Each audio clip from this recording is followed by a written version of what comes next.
Chapter 1. The Breakup. Let's break up. Summer in a McDonald's. Summer held a chicken burger. Sauce smudged at the corner of his mouth. Behind his round glasses, his eyes widened in disbelief. What are you saying, Tion? You little rascal. Are you trying to scare me again? Enough with the jokes. I only have 30 minutes for lunch after I finish this burger. I need to hurry back to the hospital. Once I officially start my job, we can get married. Li Tiantian's smile was radiant. Her gaze towards Summer tinged with a hint of pity. I'm not joking. I'm here to end things. Realizing Li Tiantian's seriousness, Summer was taken aback. But why? We've been together for 5 years, and we haven't even had a fight recently. Didn't we agree? After graduation, we would work hard, buy a house, a car, and have children. From university to postgraduate studies, Summer and Li Tiantian had journeyed together from innocence to maturity. As fellow students from humble beginnings, they cherished each other, striving together through studies, exams, graduation, and medical licensing. Finally graduated, they encouraged one another to stay in the hospital and become doctors. But why? Li Tiantian's expression darkened. Let's not dwell on the past. Thank you for taking care of me these 5 years. Let's part on good terms. No, Summer could not accept this truth. He couldn't comprehend. They had been together for 5 years, enduring the toughest times, surviving on just 5 yuan a day, sharing 2 steam buns and half a pack of pickled vegetables. Now that they had finally graduated, why must they part ways? Lost in thought, only one thing stood out. Is it because of Song Pengfei? The trip to the Maldives you won in the lottery last month, was that arranged by Song Pengfei? A month prior, during a lottery event, Li Tiantian had won a 15-day all-expenses-paid trip to the Maldives. Since there was only one ticket and Summer had no money, he insisted that Li Tiantian go alone. Upon her return, she had changed. She became infatuated with luxury items, designer bags, high-end watches, even dismissing 80 yuan beef jerky as subpar, expressing desires for villas and private jets. Her dreams soared, and she became ensnared in a world of opulence. Summer initially thought Li Tiantian was merely expressing envy for the wealthy, but now it seemed far more complicated. Later, he overheard that the Maldives trip had indeed been arranged by Song Pengfei. Song Pengfei, their alumnus, was a quintessential rich kid, changing girlfriends weekly. Since their junior year, he had pursued Li Tiantian fervently, only to be rebuffed. For 2 years, he had chased her, and she had consistently rejected him. His instincts told him this had to be related to Song Pengfei. Tian, tell me, is it because of Song Pengfei? Summer's tone was resolute. He needed clarity. Li Tian, dropping all pretense, confessed outright. Indeed, it's because of Song Pengfei. I am now his girlfriend. Her words struck Summer like a thunderbolt, causing him to stagger. He shook his head in disbelief. It's impossible. Song Pengfei pursued you for 2 years, and you never agreed. You don't like him? Why be with him now? Is it because of the Maldives? A bittersweet smile graced Li Tiantian's stunning features. Indeed, it's because of the Maldives. When I traveled to the Maldives, I flew first class. Do you even know what first class is like? Oh, I forgot. You've never been on a plane.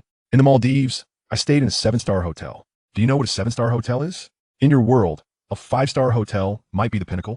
The carpets in a 7-star hotel are made of Bosnian wool, hand-stitched, with each blanket valued at $30,000. Walking barefoot on them feels heavenly. I could order all sorts of room service. M12 charcoal grilled wagyu, Alaskan king crab, Australian lobster, doublehead abalone, black truffles with caviar. Do you know what these delicacies taste like? The world of the wealthy is truly marvelous. I used to be foolish, unaware. Now I understand. By being with Fij, I can have it all. But being with you means working, saving money, buying a house, paying off loans. You have a younger brother, and your parents are from the countryside, unwell, needing support, along with your brother. Life is exhausting. I choose to be with Fij. 5 years of love, he couldn't let go. Song Pengfei is playing you. His family has already arranged for him to marry someone else, a business alliance.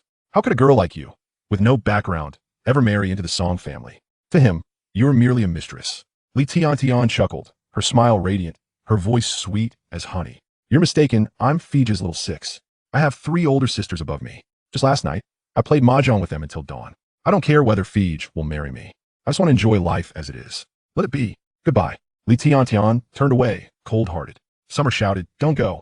At that moment, a burly man lunged forward, kicking Summer away. His mouth struck the table, filling with the taste of blood.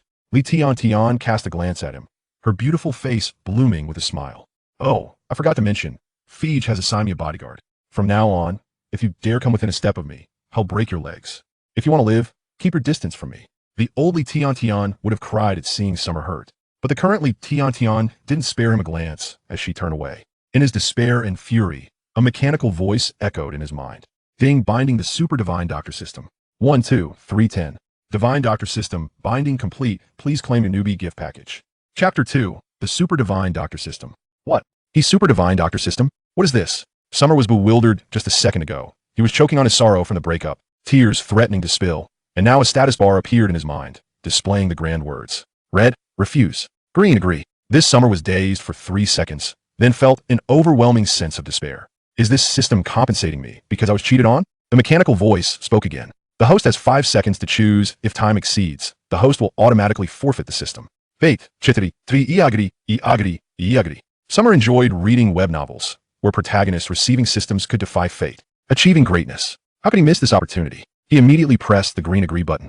10, 9, 8, 2, 1. Super Divine Doctor System binding successful newbie gift package has been sent to the host. Please check. A newbie gift package? Summer curiously opened the package. Reward.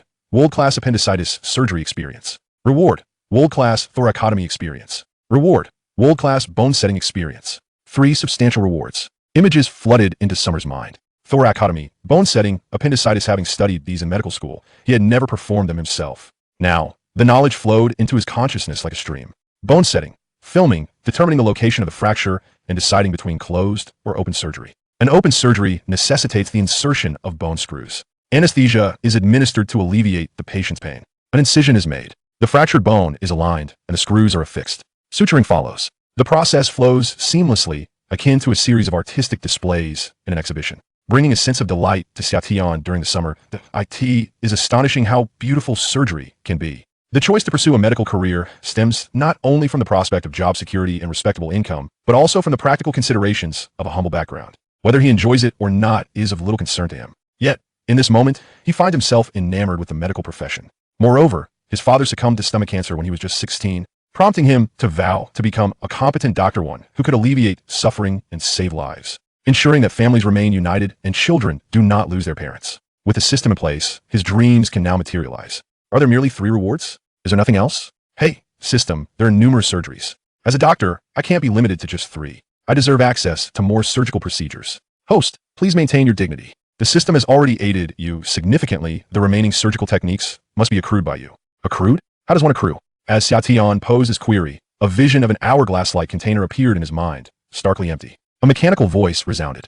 This is the grace bottle. The host must accumulate grace, and once the bottle is filled, more rewards can be drawn. Keep striving, host. The grace bottle? After a moment of contemplation, Xiaotian slapped his thigh in excitement, his eyes alight with understanding, oblivious to those around him. I comprehend now. By accumulating grace, I can acquire greater medical skills. My mother once said that healing and saving lives accumulate grace. I must diligently gather it to become a master physician. Engrossed in a system, Xiaotian forgot he was in a McDonald's, surrounded by a bustling crowd. Some young individuals even took out their phones, filming him while live streaming. This young man has lost his mind after a breakup, talking to himself, and the police have been notified. The crowd buzzed with speculation. He seems like a decent guy. How did he end up like this? Didn't you hear him arguing with his girlfriend?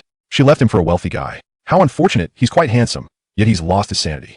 It was only upon hearing their chatter that Xiaotian realized he had lost composure. He had been knocked down when the system activated, still lying on the floor while 2 cleaning ladies cautiously observed him. Are you all right, young man? Did you hurt yourself? They expressed concern, wary of his potential to exploit the situation. Xiaotian's face flushed with embarrassment as he hastily rose, noticing the half-eaten hamburger on the ground. His stomach still grumbling. He awkwardly addressed the ladies. They'll go buy another hamburger. The ladies quickly insisted, no need to buy, well, give you 2. Good child, take your time eating. Fearing he might exploit their kindness, Xiaotian wanted to explain, but found himself at a loss for words, opting to silently eat the hamburger instead. At that moment, a familiar scent wafted through the door, and without needing to turn around, Xiaotian recognized its source. Tian. He turned to see Smack. Before he could fully perceive who it was, a slap struck his face, leaving him momentarily dazed. As he regained his footing, he saw Li Tian affectionately linking arms with Song Pengfei.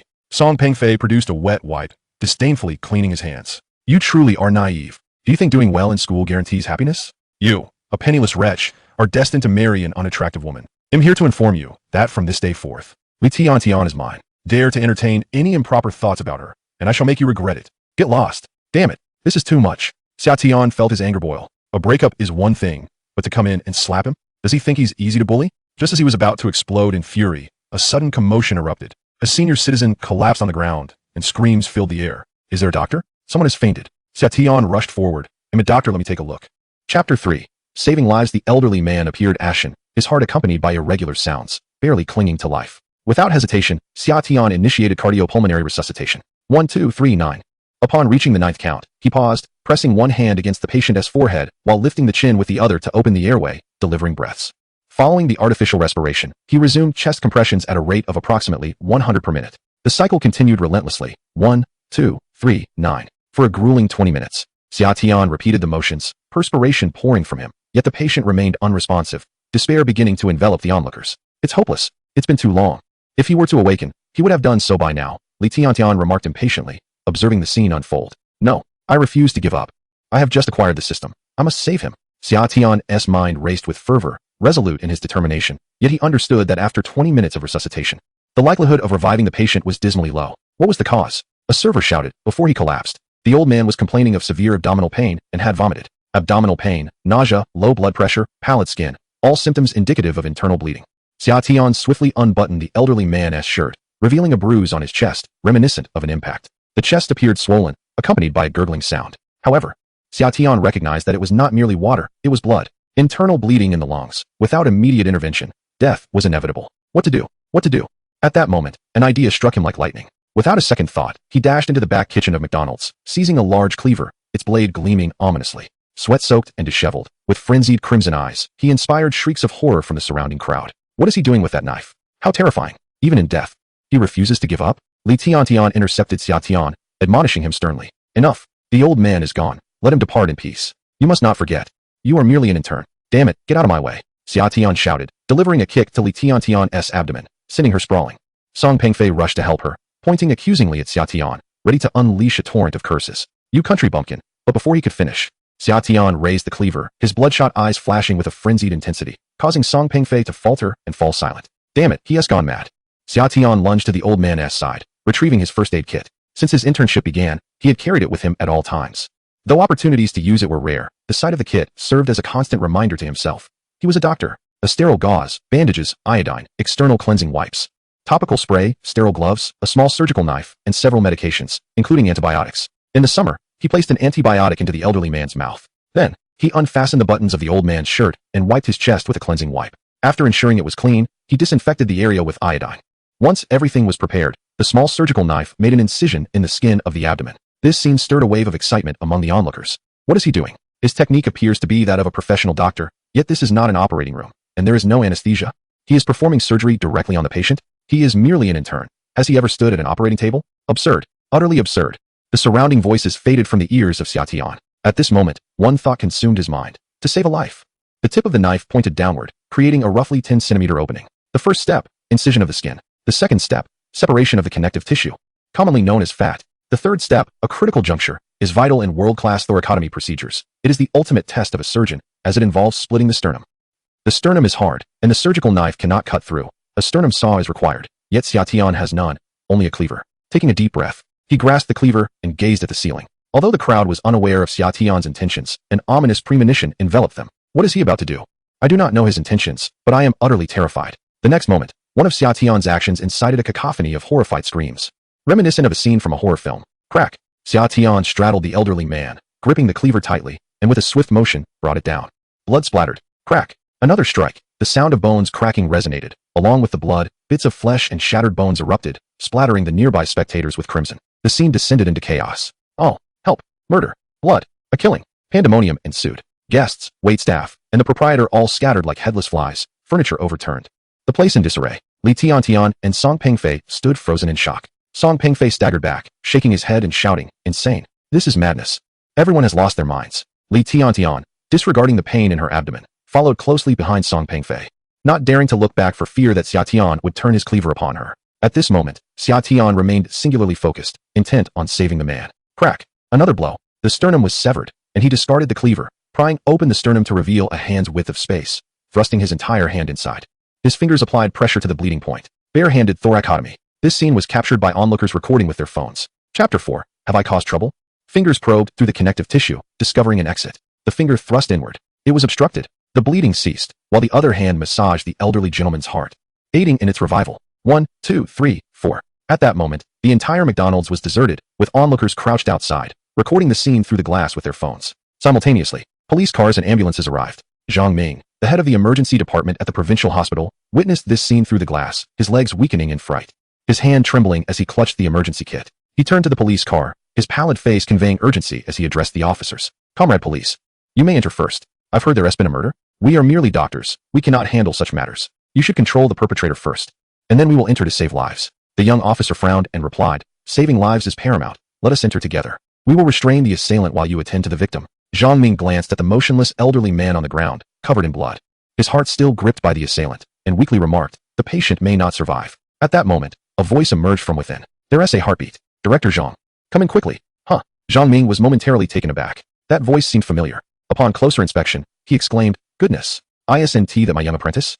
Summer was interning in the emergency department at the provincial hospital, with Zhang Ming serving as the director. Without hesitation, Zhang Ming dashed inside, where he found Summer atop the patient, drenched in blood, sweat-soaked hair framing a flushed face, a large cleaver resting at his feet. Looking at the patient, whose face was a ghastly shade of blue, indistinguishable from a corpse, Zhang Ming was astonished to see the patient's eyelids flutter. There is still hope. Summer, what is happening? Step aside. Summer replied, sweat cascading down his forehead. No, I cannot. The patient has lost 1,000 milliliters of blood. If I remove my hand now, it will lead to severe hemorrhaging. We must transfuse immediately. The patient's heartbeat has returned. Director Zhang promptly arranged for the patient to be taken to the operating room for a transfusion. Having served as the emergency director for nearly 20 years, this was his first encounter with an on-site thoracotomy. After a brief moment of bewilderment, he sprang into action, calling to his colleagues still in shock outside. What are you waiting for? Hurry and assist in saving the patient. Lift him onto the ambulance. Meanwhile, he reassured Summer, I know you're exhausted. And your arms must be stiff, but you must not move. Just hold on. We'll reach the hospital in 5 minutes. The police also entered, momentarily stunned by the scene before them, their first words being, suspect, come with us to the station. Zhang Ming retorted with irritation, what suspect? This is a doctor from our provincial hospital, saving a life. Quickly, get the patient into the vehicle. A group of medical personnel hurriedly worked together, with 2 lifting the patient and 2 supporting the efforts, while the police and onlookers observed in astonishment as they swiftly vanished into the operating room. Inside, with the assistance of his colleagues, Xia Tian withdrew his hand from the elderly man's chest cavity. His arms had long since stiffened, devoid of sensation, and he was drenched in sweat, on the brink of dehydration. Xia Tian, you can take a break. Your presence is no longer required here, Zhang Ming instructed. All right. Xia Tian nodded, turning to leave, but Zhang Ming hesitated, finally adding, do not leave the hospital just yet. Please return to the office. Confused, Xia Tian exited the operating room, meticulously cleaning the blood from his body before returning to the office. Upon entering, the previously noisy space fell into an immediate silence. All eyes were fixed on Xia Tian. Feeling somewhat awkward under their gaze, he touched his cheek and awkwardly inquired, what's wrong? Why is everyone staring at me? Have I suddenly become more handsome? A female doctor namely adjusted her glasses and coldly reproached him. Xia Tian, do you realize you've caused a commotion? What trouble have I caused? Xia Tian responded, bewildered. He had saved a stranger's life at McDonald's and had felt a sense of pride during his cleanup.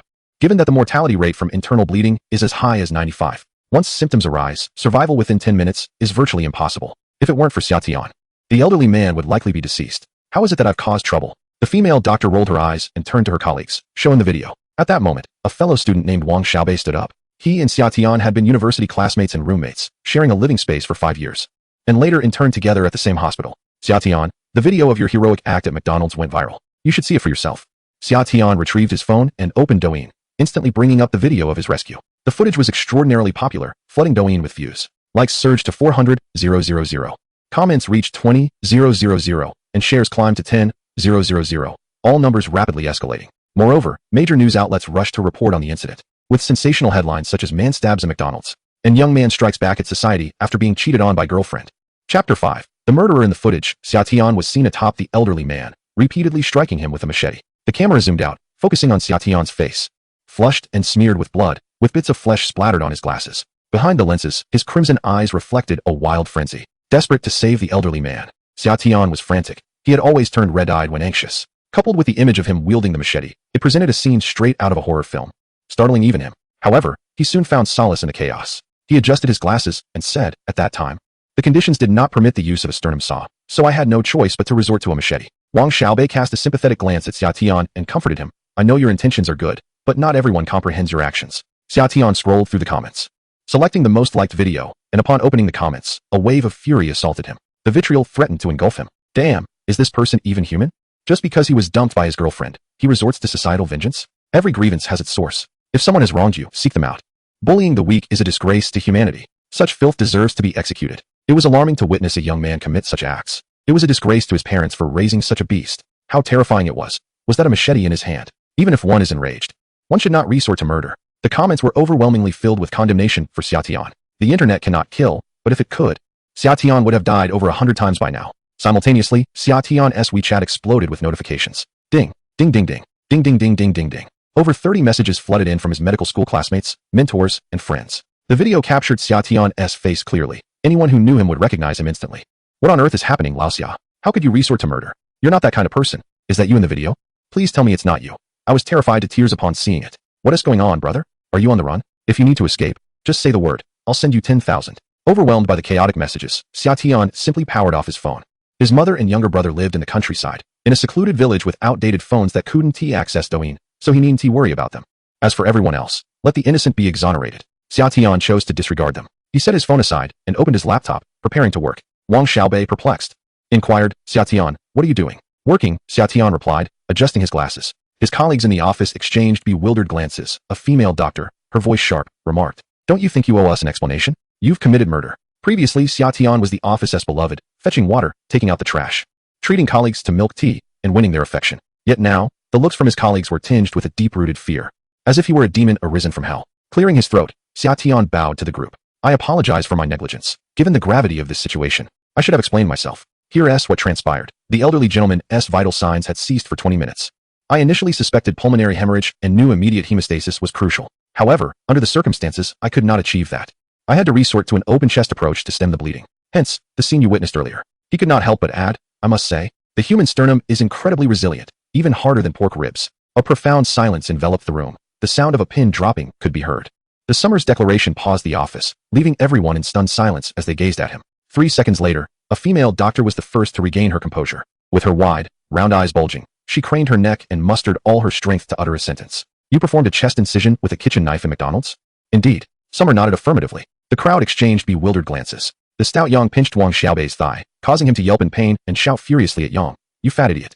What are you doing? Do you believe I'll report you for harassment? Yang, with a loud slap on his thigh, exclaimed excitedly, this isn't a dream. It's real. Summer saved someone with his bare hands in McDonald's. Wow. Isn't this the very scenario I've always dreamed of? My greatest aspiration in life is to perform a chest incision with a kitchen knife. I long to feel the blood flowing through my fingers. Summer, you are incredible. The other doctors exchanged glances. A chest incision with a kitchen knife? It seemed too far-fetched. Yet, the notion of wielding a butcher's knife in public also appeared implausible.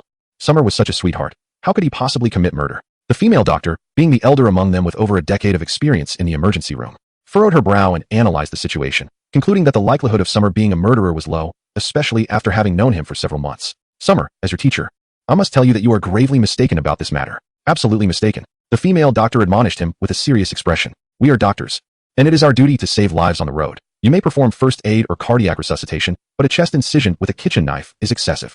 Without the patient's family signing a consent form, we cannot undertake such procedures. You are aware of the surgical protocols. The video has already been disseminated online, garnering undue attention from the public. Do you understand that rumors can be lethal? If the media and the public, as well as the patient's family, pursue this matter, you, the emergency room, and the entire provincial hospital will face dire consequences. While there is still time, you must go to the police station and confess. Summer was taken aback. What have I done wrong to warrant a confession? Am I to be arrested for saving a life? At that moment, the office door swung open, and the vice president of the provincial hospital appeared, scanning the room before inquiring, which one of you is Summer? I am. Summer stood up. The vice president, with a grim expression, scrutinized Summer from head to toe and coldly instructed, come with me. Chapter 6. The Hippocratic Oath. Inside the office, the president, vice president, and various leaders were all present, engaged in a cacophony of heated arguments. Leader 1. We must immediately issue a statement. The perpetrator is not a murderer, but a doctor who was saving a life. Leader 2. He is merely an intern, performing a chest incision in a non-sterile environment at McDonald's. This is not saving a life. It is endangering one. Leader 3. Immediate dismissal. The provincial hospital must distance itself from this. Watching the leaders bicker, Summer's heart was in turmoil. The patient was still undergoing surgery. These leaders exhibit a disconcerting indifference towards the patients, failing to inquire about their well-being or ascertain whether they are still alive, instead hastily distancing themselves from the situation. The director, surnamed Jia, aged 55, sports a head of slick black hair and a protruding belly reminiscent of a 9-month pregnancy. In his youth, he was a distinguished expert in urology, holding significant authority in the field. However, since assuming the role of director 3 to 4 years ago, he has not attended to patients. He glanced at Xia Tian, his bloated visage revealing no discernible emotion. The chaos is of your own making. How do you intend to address it? At that moment, the office fell into a profound silence, all eyes fixed on Xia Tian. Initially nervous upon entering, he found solace in the countenance of the leaders before him. The troubles I have caused, I shall bear alone. Yet, there is a statement I must make. I do not regret my actions today. If time were to rewind and grant me another opportunity, I would act similarly once more. Leader 2, with a face riddled with excess flesh, trembled with rage, his gaze upon Xia Tian filled with menace. What do you understand? Do you grasp the magnitude of the losses your actions today will inflict upon the provincial hospital? The esteemed reputation painstakingly built over decades by thousands of employees may be obliterated by your recklessness. You are merely an intern, not a licensed physician, let alone a department head or an internationally renowned doctor. You possess no more than a modicum of medical knowledge and a medical license.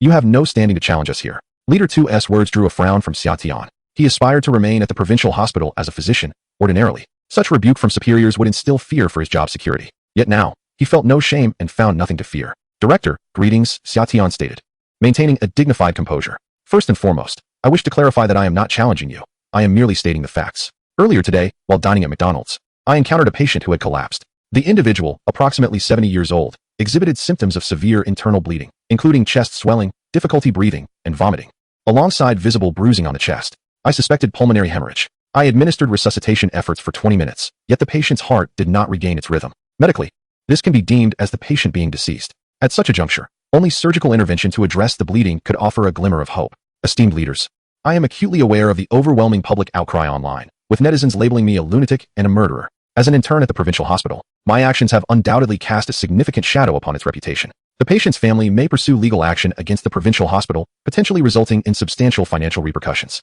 I have contemplated all these consequences. However, should I refrain from saving a life out of fear of financial liability or online vitriol? Esteemed leaders, do you still recall the oaths you have taken? I am a physician. I have solemnly, voluntarily, and honorably made a commitment. As long as there remains a sliver of hope, I shall never concede defeat. Silence. In the office, a dozen leaders stood frozen, their expressions a mixture of shock and disbelief. The solemn declaration of the Hippocratic Oath echoed in their minds, a vow they had all taken as physicians.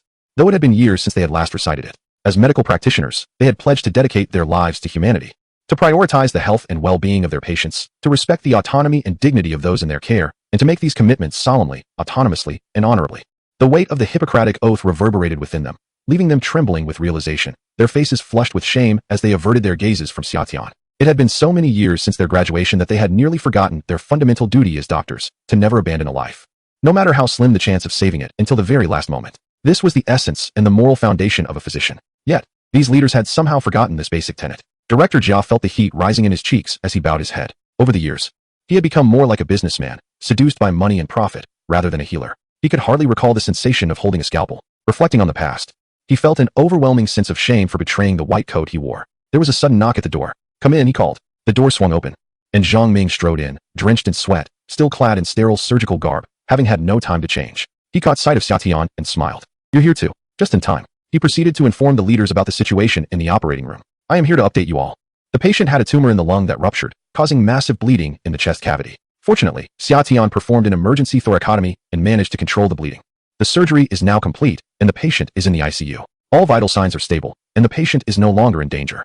We are fortunate to have Xia Tian. Without him, the patient would not have survived. He saved a life. Chapter 7. The cup of grace overfloweth with hurried steps. Wang Xiaobei burst into the emergency room, ignoring his parched throat as he shouted, the patient has been saved. The news of a ruptured lung tumor, leading to a loss of 1,000 ml of blood and a cardiac arrest lasting 20 minutes, was astonishing. What? No way! Exclaimed the staff in the office, collectively expressing their disbelief. The average person could not comprehend the dire consequences of internal bleeding. Once it began, survival was improbable. A loss of 1,000 ml of blood and a heart that stopped for 20 minutes meant the patient was essentially dead. Yet, Xia Tian had wrested this life back from the clutches of death. Xia Tian is incredible, shouted the exuberant Yang, his body bouncing with excitement. Wang Xiaobei's face flushed with exhilaration. Director Zhang was being interviewed by reporters, clarifying the situation regarding Xia Tian. You all should check your phones. The news is exploding across Douyin, Kuaishou, and Weibo. Typically, these platforms feature light-hearted snippets of daily life, scientific tidbits, and current events. But now they are showcasing a dramatic tale of life and death, with footage so vivid that such a story has never been seen before. The video, once released, sent shockwaves through 1.4 billion viewers, even garnering attention abroad. Conversations revolved entirely around the incident involving an intern doctor at the provincial hospital and the gruesome knife attack at McDonald's. KFC seized the opportunity to promote itself, proclaiming, "Come to KFC, where there are no knives, no intern doctors, just delicious ice cream and mouth-watering burgers." Consequently, McDonald's stock plummeted, experiencing a drastic drop that wiped billions off its market value. At this pivotal moment, Director Zhang Ming's clarifying news sparked another wave of interest. Internet users pondered, can the harsh words once spoken be retracted? In the restroom, Xia Tian scrolled through the comments beneath the clarification video, exclaiming in disbelief at the drastic twist, almost causing him to wince. It turned out he was saving a life. The video creator's actions were utterly distasteful, failing to convey the truth clearly, nearly leading to a misunderstanding of a good deed. Apologies began to flow. Dr. Xia, you are truly commendable, a pillar of the nation. The comments shifted from condemnation to praise, as those who had previously criticized Xia Tian began to express their remorse. Dr. Xia, I apologize for my rashness. You are indeed a national treasure, a star of the future. May you live a life of peace. The footage of Dr. Xia saving a life was undeniably impressive, showcasing both bravery and intelligence. The charming young man sparked curiosity about his relationship status. Rumor had it that Dr. Xia had recently been dumped by his girlfriend and was currently single. Those who had been blind to his worth lamented the loss, suggesting that such a fine gentleman deserved better than a shallow partner. After perusing the comments for a while, Xia Tian exhaled a sigh of relief. The fear of being labeled a murderer was overwhelming. Had the patient not survived, and without support from the provincial hospital, he could have faced ruin. Years of hard work would have been in vain, and the prospect of becoming a doctor, along with the hope of escaping poverty, would have been shattered. Taking a deep breath, he washed his face and exited the restroom. Upon returning to the office, he was met with cheers from Wang Xiaobei and others. The great hero has returned, they exclaimed. Tian, go, let us take a photo together and post it on Douyin to ride the wave of your fame. The group eagerly gathered around, each pulling out their phones to capture a moment with Xia Tian, hoping to share in his glory. At that moment, a female doctor approached him slowly. Her name was Li Yajun, 38 years old and still unmarried. Upon seeing her, Xia Tian felt an inexplicable surge of anxiety. Since his arrival at the hospital, she had consistently looked down on him, often using her seniority to make his life difficult. Among the interns, she was derisively referred to as Old Maid Li. It seemed her loneliness compelled her to seek out conflict. Li Jia, is there something you need? Xia Tian inquired. Li Yajun glanced at him with a begrudging expression and quickly muttered, I'm sorry. The patient's family is looking for you. You should go speak with them. An apology from the esteemed Ms. Old Maid? Wang Xiaobei and the rotund Yang exchanged knowing smiles, while Xia Tian coughed lightly twice, adjusted his appearance, and departed the office towards the family of the patient. As he approached, a middle-aged couple suddenly knelt before him. Dr. Xia, thank you for saving our father, they exclaimed. Please rise. Treating and saving lives is my duty, Xia Tian replied hurriedly, helping them to their feet. A multitude of family members had gathered, some 20 to 30 individuals of all ages, each offering their gratitude, leaving Xia Tian somewhat dazed by their overwhelming appreciation. A young man attempted to slip him a red envelope, which Xia Tian promptly declined, aware that accepting such gifts could lead to dismissal. It was not worth losing his job over a mere 1 or 2,000 yuan. After what felt like an eternity of heartfelt thanks, with Wang Xiaobei's assistance, Xia Tian finally managed to extricate himself. Coincidentally, it was also the end of his shift. Exhausted from a busy afternoon, he removed his white coat and returned to his dormitory. As he was leaving, he cast a glance at the gratitude bottle. Has the gratitude bottle already filled up? Chapter 8. Skillful Hands 50. The gratitude bottle brimmed to the point of overflowing, stirring within Xia Tian a sense of excitement. He gently tapped the bottle, causing it to sway slightly. With a crisp sound, a mechanical voice resonated. Reward, world-class experience in fibroma excision surgery. Reward, world-class dexterity increased by 50%. Reward, world-class toenail fungus removal surgery. Is that all? Xia Tian gazed at the 3 surgical rewards, his handsome face displaying a hint of confusion. With high hopes, he had anticipated a broader array of offerings, yet here he was, receiving merely 3. Considering the vast number of surgeries and medical experiences available in the world, he pondered when he would truly become an exceptional physician. And what on earth was the toenail fungus removal surgery? Why should he be tasked with that? Turning into a vexed individual, Xia Tian vented his frustrations. System, come forth. I do not wish to undertake toenail fungus removal. Grant me another option. Furthermore, 3 surgical experiences seemed woefully insufficient. Couldn't it be 10? 8 would suffice as well. A cold voice from the system responded. Host, exercise restraint. The system has already assisted you considerably. Were it not for the system, you would be a criminal. To learn more surgeries, the host must strive further. Additionally, as the gratitude bottle increases in size, the rewards will become more plentiful. As long as the host diligently practices to be a good doctor and accumulates gratitude, he will soon attain world-class medical expertise. Lastly, what of the toenail fungus removal surgery? Do you not have toenail fungus? After receiving a stern reprimand from the system, Xia Tian found himself rendered speechless. Very well, 3 it is. I shall work harder to accumulate more. Resolutely, he accepted the 3 rewards. As the information surged through him like an electric current, the surgeries replayed in his mind repeatedly. In less than 10 minutes, he comprehended them thoroughly, as if he had performed them countless times. Moreover, his dexterity had indeed increased by 50%. It is well known that possessing skilled hands is of paramount importance for any physician. A moment on stage requires a decade of effort behind the scenes. Surgeons must hone their skills over many years. To practice, each doctor employs a grinding drill to delicately peel the shell off an egg. The drill operates at an astonishing speed of 80,000 revolutions per minute, demanding precision to preserve the integrity of the egg membrane. Merely envisioning this task reveals its formidable challenge. Some surgeons, in pursuit of steadiness, resort to using propranolol, a medication that suppresses nerve excitability. A reduced heart rate translates to steadier hands. In their quest for dexterous hands, doctors exhaust their ingenuity. One summer, he effortlessly acquired a remarkable level of skill, which felt quite exhilarating. He first flexed his 10 fingers rapidly, then maintained a steady pose for a full 5 minutes, his fingers remaining completely still, not even trembling. When he resumed movement, his speed was astonishingly swift, far surpassing any finger dance seen on social media. Such nimble hands. How many surgeons dream of possessing them? And how many women wish to acquire such grace? With a heart full of excitement, he drifted into a blissful sleep. At 7 in the morning, he rose and splashed water on his face. Recently graduated and financially constrained, he resided in a single room provided by the hospital, conveniently located behind the outpatient department, which made commuting to work easy and allowed for meals in the cafeteria. Exiting his room, he headed straight for the hospital cafeteria, which was divided into 2 sections, one for patients and another for medical staff. Breakfast options varied from simple to extravagant. A modest breakfast typically consisted of 2 fried dough sticks and a cup of soybean milk, all for just 3 yuan. The luxurious section offered steak, grilled sausages, toast, and fried eggs, with a single breakfast costing 40 to 50 yuan, far beyond his means as a struggling newcomer. Upon entering, he instinctively walked toward the simple area. Suddenly, a melodious voice called out, "Xia Tian." Turning around, he saw a graceful young female doctor, presumably from the neurology department. As a newcomer, he was unfamiliar with many faces. Having never spoken to her, though he vaguely recalled her name, Dr. Huang Chanchan. "Good morning, Dr. Huang," he greeted politely. Dr. Huang beamed a sweet smile, revealing 2 charming dimples. "Xia Tian, I bought you breakfast. Come join me." On her table lay 2 servings of steak, toast, and fried eggs. A truly lavish breakfast. Xia Tian felt a tinge of embarrassment. They hardly knew each other, and accepting her generosity felt inappropriate. Just as he hesitated, a small nurse from the emergency room approached, carrying 2 fried dough sticks and a cup of soybean milk. "Dr. Xia, I remembered you like fried dough sticks and soybean milk, so I bought you breakfast.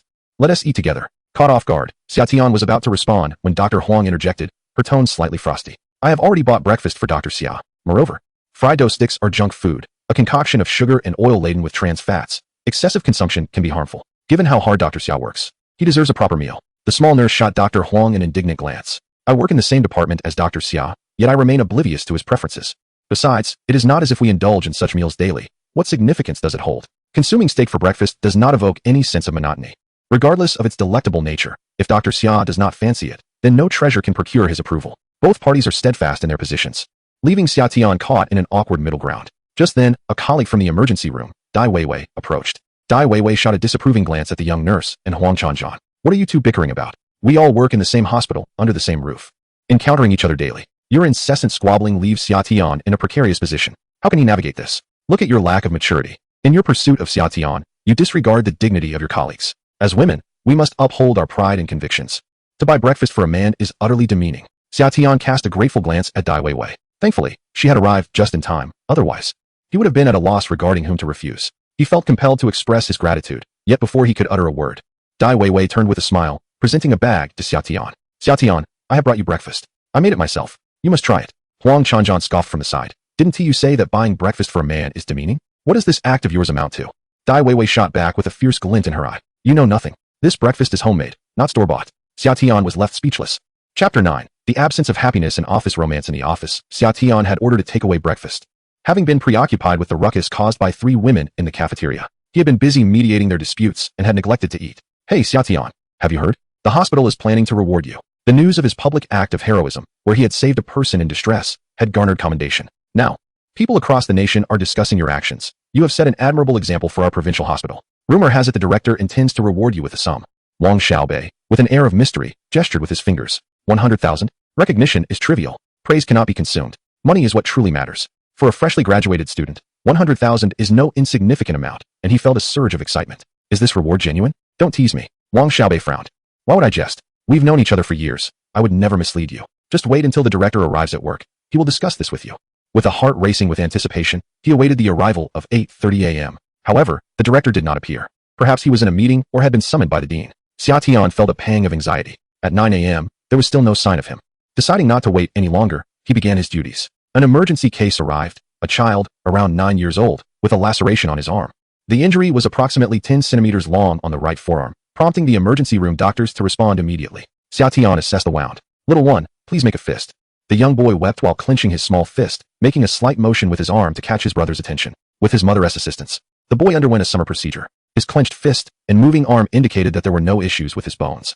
It was merely a superficial cut that required simple suturing. This uncomplicated stitching was to be performed by the interns. The emergency room hosted a total of 7 interns, and to ensure that everyone learned, they took turns. Today, it was number 1 for suturing, followed by number 2 for the next. According to the order, the suturing today should have been Wang Xiaobei's turn. In a moment of forgetfulness, Xia Tian looked around in confusion and asked, "Who is next today?" The chubby Yang chuckled, with an obsequious grin, and replied, "What do you mean who is next? This patient is under Tianji's care, so of course. It should be Tiangu who does the suturing. In turn 1, exactly, let Tiangu handle it. In turn 2, right, let Tiangu do it. This is his patient. We shouldn't interfere." In an instant, everyone pushed the patient towards Xia Tian, even changing his title from Xia Tian to Tiangu, clearing his throat. Xia Tian felt a bit awkward. Some of the interns were even a year or two older than him, yet referred to him as Tiangu. However, thinking of just having achieved a skillful 50 and having yet to test it, he felt a twinge of excitement, a perfect opportunity to try it out. He nodded in agreement. "All right then, I will perform the suturing on this patient." Wang Xiaobei, who had rushed over, looked crestfallen upon hearing this. This patient should have been mine. Before he could finish his thought, his colleagues chided him. "What is yours and mine? The patient under Tiangu's care is Tiangu's. What is the matter, Wang Xiaobei? Do you want to snatch Tiangu's patient? Tiangu is my idol now. How dare you take his patient?" Wang Xiaobei was bewildered. When had he ever attempted to snatch a patient? It was simply a matter of taking turns. It was his turn. He wanted to argue, but the words stuck in his throat, silenced by the pressure from his colleagues. As he sobbed softly, he donned sterile gloves, prepared a syringe of anesthetic, and after readying it, Xia Tian spoke to the child's mother. "You may cover your child's eyes. The anesthetic will sting a bit, but it will soon cease to hurt." The 8-year-old, not waiting for his mother to shield his eyes, dove into her embrace. Xia Tian dripped a couple of drops of anesthetic onto the wound to minimize discomfort before injecting it fully. As he administered the injection, the patient trembled slightly, and Xia Tian reassured him, "Please remain still. It will not hurt for long. You're doing great." Among the interns, 3 young women watched with starry eyes. "Tiangu is so gentle," one exclaimed. "He is not only gentle but also kind, dedicated, and generous, often treating us to milk tea. He is truly a treasure." Another chimed in, "I wish to marry Tiangu." Smack! One of the girls slapped herself, saying, "Get a grip. With your faded beauty, how could you ever deserve a treasure like Tiangu? You're only fit to be his admirer." Several male colleagues observed the scene, rolling their eyes and murmuring quietly. The enthusiasm of these women was quite alarming. It was utterly exaggerated. After merely exchanging a few words, they were already fantasizing about marrying Xia Tian, displaying an innocent naivety. The administration of anesthesia and the cleaning of the wound ensued. The removal of the sutures followed. There are numerous techniques for surgical suturing. The simplest method is akin to the way women sew clothing. However, as the patient's wound was located on the forearm, exposed skin, any resultant scar would be quite unsightly.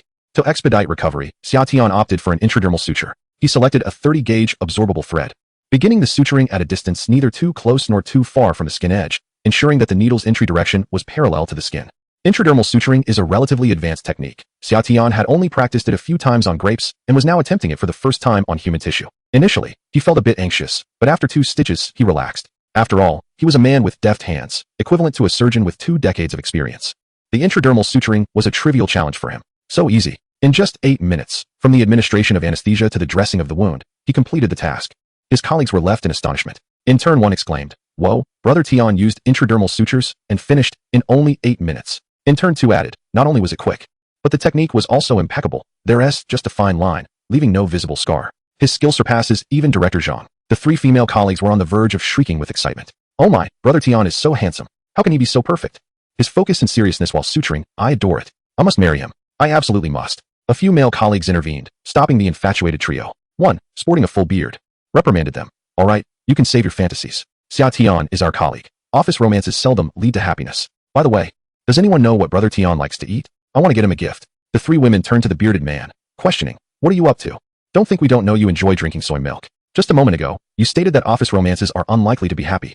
And now you're trying to flirt with Brother Tian. You're so hypocritical." The bearded man raised an eyebrow, a smirk of disdain curling at the corners of his mouth. In this tumultuous world, what good is happiness? Having some fun is all that matters. Chapter 10. A life worth living holds dignity. Xia Tian was oblivious to what his colleagues were discussing, and even if he knew, he would not have reacted. They were all young individuals fresh out of school, not yet laden with ulterior motives or the vices of society, accustomed to a daily life filled with laughter and camaraderie. He removed his sterile gloves and applied a bit of hand sanitizer, cleansing his hands. Looking at everyone, he smiled. "You all seem so joyful. Today, I performed the first suturing. The subsequent ones are yours to handle." Had this been in the past, everyone would have been exceedingly eager to take on the challenge. However, now, in turn one inquired, "Brother Tian, how did you achieve that intradermal suture? The surgical technique displayed was truly remarkable. It was my first encounter with such an impressive suturing method. Brother Tian's skills are worthy of a cosmetic surgery clinic." Intradermal suturing is a specialized technique employed in aesthetic medicine. Its advantages include neat sutures, minimal scarring, and expedited recovery. However, the challenge lies in its complexity. Achieving perfection in intradermal suturing is unattainable without at least 20 years of surgical experience. For interns, it is an even greater challenge. Brother Tian's suturing prowess is astonishing. After witnessing his technique, I felt inclined to resign. What right do I have to call myself a doctor? Observing my colleagues, I noted that while Summer appeared composed, an undercurrent of excitement ran through him. Incredible. The system indeed excels. The skill level of 50 is no exaggeration. With 20 years of surgical experience, one wonders what 100 could achieve. Perhaps, as a novice, one could enchant customers with mere dexterity. How absurd. I am a doctor, not just a novice. Xiao Bei, please prescribe a bit of pain relief for the patient, Summer remarked, recalling that this suturing case was meant for Xiao Bei, who would also handle the follow-up for medication changes and suture removal. My apologies, he added, patting Wang Xiao Bei on the shoulder. Interns, with their limited experience, must seize every moment to learn and compete for patients, akin to vying for a partner. Even though Wang Xiao Bei and Summer had been classmates for years, the competition for patients could easily lead to discord. At that moment, the intense scrutiny from their colleagues bore down on Wang Xiao Bei, causing him to break into a cold sweat. Swallowing hard, Wang Xiao Bei smiled at Summer. Between brothers, there is no need for apologies. This patient is yours. I'll take the next. After a moment of hesitation, Summer agreed. While changing dressings was not a significant matter, it was indeed inappropriate for doctors to interchange roles. Patients had just begun to recognize one doctor and would be confused by a sudden change. He nodded. All right, the next one is yours. Good, Wang Xiao Bei replied, relieved as the piercing gazes finally dissipated. Hello, here are the pain relief and anti-inflammatory medications. Please proceed to the second floor for payment and to collect your prescriptions. The anti-inflammatory medication may impose a burden on the kidneys, so it should not be taken for more than 3 days. As for the pain relief, I've prescribed 2 tablets. If the child experiences significant pain, he may take 1, but he should avoid them if he feels fine. After collecting the medications, you can head home and return in 3 days for a dressing change. Summer gently ruffled the little boy's hair, who, with a flushed face and tearful eyes, nodded appreciatively despite his distress. The boy, accompanied by his mother, offered a courteous bow, saying, "Thank you, big brother." "Thank you, Dr. Summer." "Not at all. Goodbye," Summer waved. Watching them depart. Once they left, he promptly checked the gratitude vial. It had been entirely empty the previous night, yet now it contained 1/3 of its capacity. A clear testament to the appreciation from the mother and son. Just 1/3. It was somewhat lacking. Yesterday, the elderly gentleman's family swiftly filled the gratitude bottle. However, he merely stitched up a wound. He did not save the man's life. The life of the elderly gentleman had been salvaged by Xia Tian, who had faced immense pressure to rescue him from the brink of death. Considering this, it is not surprising. Patient registration was completed by 10 o'clock. At that moment, Zhang Ming strode into the emergency room with purpose. He surveyed the room and finally fixed his gaze upon Xia Tian, gesturing for him to come over. "Xia Tian, come here." "Coming." Xia Tian felt a surge of joy, suppressing his excitement as he followed Zhang Ming outside. The two made their way to the main hall. There, a podium had been set up, crowded with people. The hospital director, the deputy director, heads of various departments, and hospital leaders were all present. In addition, several media outlets had gathered, with numerous cameras pointed at the podium. The director held a massive medal, measuring 2 meters in length and 1 meter in width, emblazoned with the words 100,000 yuan. A reporter was interviewing the director. "Director Jia, good day. What are your thoughts on the incident involving intern Mai Dao, who performed an emergency thoracotomy the day before yesterday?" Director Jia, clad in a pristine white coat and wearing a solemn smile, spoke with resonance. "As the director of the provincial hospital, I am immensely pleased and excited about this occurrence. I have read the comments online. Many question the intern's abilities. However, I wish to assert that whether one is an intern or an expert, the moment they receive their medical license, they are a doctor. We uphold the Hippocratic Oath. It is our duty to save lives and alleviate suffering. Some online have labeled this intern a murderer. I can only respond to such individuals with 2 words: nonsense. He is a hero, a true hero who has saved a life. Let us welcome this hero, Xia Tian." In an instant, the spotlight illuminated Xia Tian, and all eyes, along with cameras, turned toward him. Zhang Ming nudged Xia Tian. "What are you waiting for? Hurry up." This was a scene he had never encountered before. He felt a twinge of nervousness, but it was overshadowed by exhilaration. Controlling his excitement, Xia Tian confidently ascended the podium. He first shook hands with Director Jia and then, facing the media, bowed slightly, his expression composed yet resolute. "Thank you all for your attention these past few days. I have read the comments online. Some support me, while others criticize me, even claiming I am unqualified and undeserving. But let me ask, if I am undeserving, then what about you? Why you argue about qualifications? I was busy saving a life. If I faced such a situation again, I would act in the same manner. There are those who say that patients should die with dignity. Such statements are, in our eyes, absurd. A person must live to possess dignity. Once dead, nothing remains." Chapter 11. The rescuer Xia Tian's words plunged the hall into silence. 2 seconds later, a single person began to applaud, followed by a resounding wave of applause. The young nurses gazed at the summer sky, adorned with countless stars. "Oh heavens, Dr. Xia is so handsome. I truly wish to marry Dr. Xia. Wake up. How could we, mere mortals, ever be worthy of such an extraordinary treasure of a man? It is enough for us to silently cherish Dr. Xia from the shadows, safeguarding him in our hearts." Dr. Xia, in his daily interactions at the hospital, exhibits a commendable friendliness and humility towards his colleagues, garnering admiration from many. Following recent events, he has transformed into the Prince Charming in the hearts of numerous young women. The reporters stared at Dr. Xia, momentarily entranced. Previously unfamiliar with him, they found themselves pondering his words. Indeed, when a person is deceased, what dignity remains? Is dignity more vital than life itself? In that fleeting moment, Dr. Xia transcended the image of merely a handsome doctor. He emerged as a thoughtful, enlightened, and morally upright young man. A female reporter approached, microphone in hand, posing a question. It is said that on that fateful day at McDonald's, your girlfriend broke up with you and was subsequently slapped by her new boyfriend. Is this true? What a shock. To be dumped is one thing, but to be slapped by her new beau? The humiliation for a man is unfathomable. At that moment, in the expansive presidential suite, Li Tiantian and Song Pengfei had just concluded their clandestine rendezvous, scrolling through a live broadcast on their phones. A familiar scene emerged before them. Is that not Dr. Xia? He is being interviewed by reporters. The image of Dr. Xia wielding a kitchen knife just days prior lingered in Song Pengfei's mind, prompting an involuntary expletive. However, as he listened to the interview, he chuckled. How mischievous of the reporter to delve into such scandalous matters. Li Tiantian glanced at Dr. Xia in the video. The 5 years of their relationship felt like a fleeting memory, and she sneered. This fool believes that saving a life makes him a hero. Feech, are you rested? Let us continue. As she spoke, her hand wandered downward. Suddenly, Song Pengfei exclaimed in disbelief. What is he saying? In the video, Dr. Xia, clad in a white coat and wearing glasses, with neatly groomed hair and well-defined features, exuded an aura of trustworthiness, as if one could entrust their very life to him.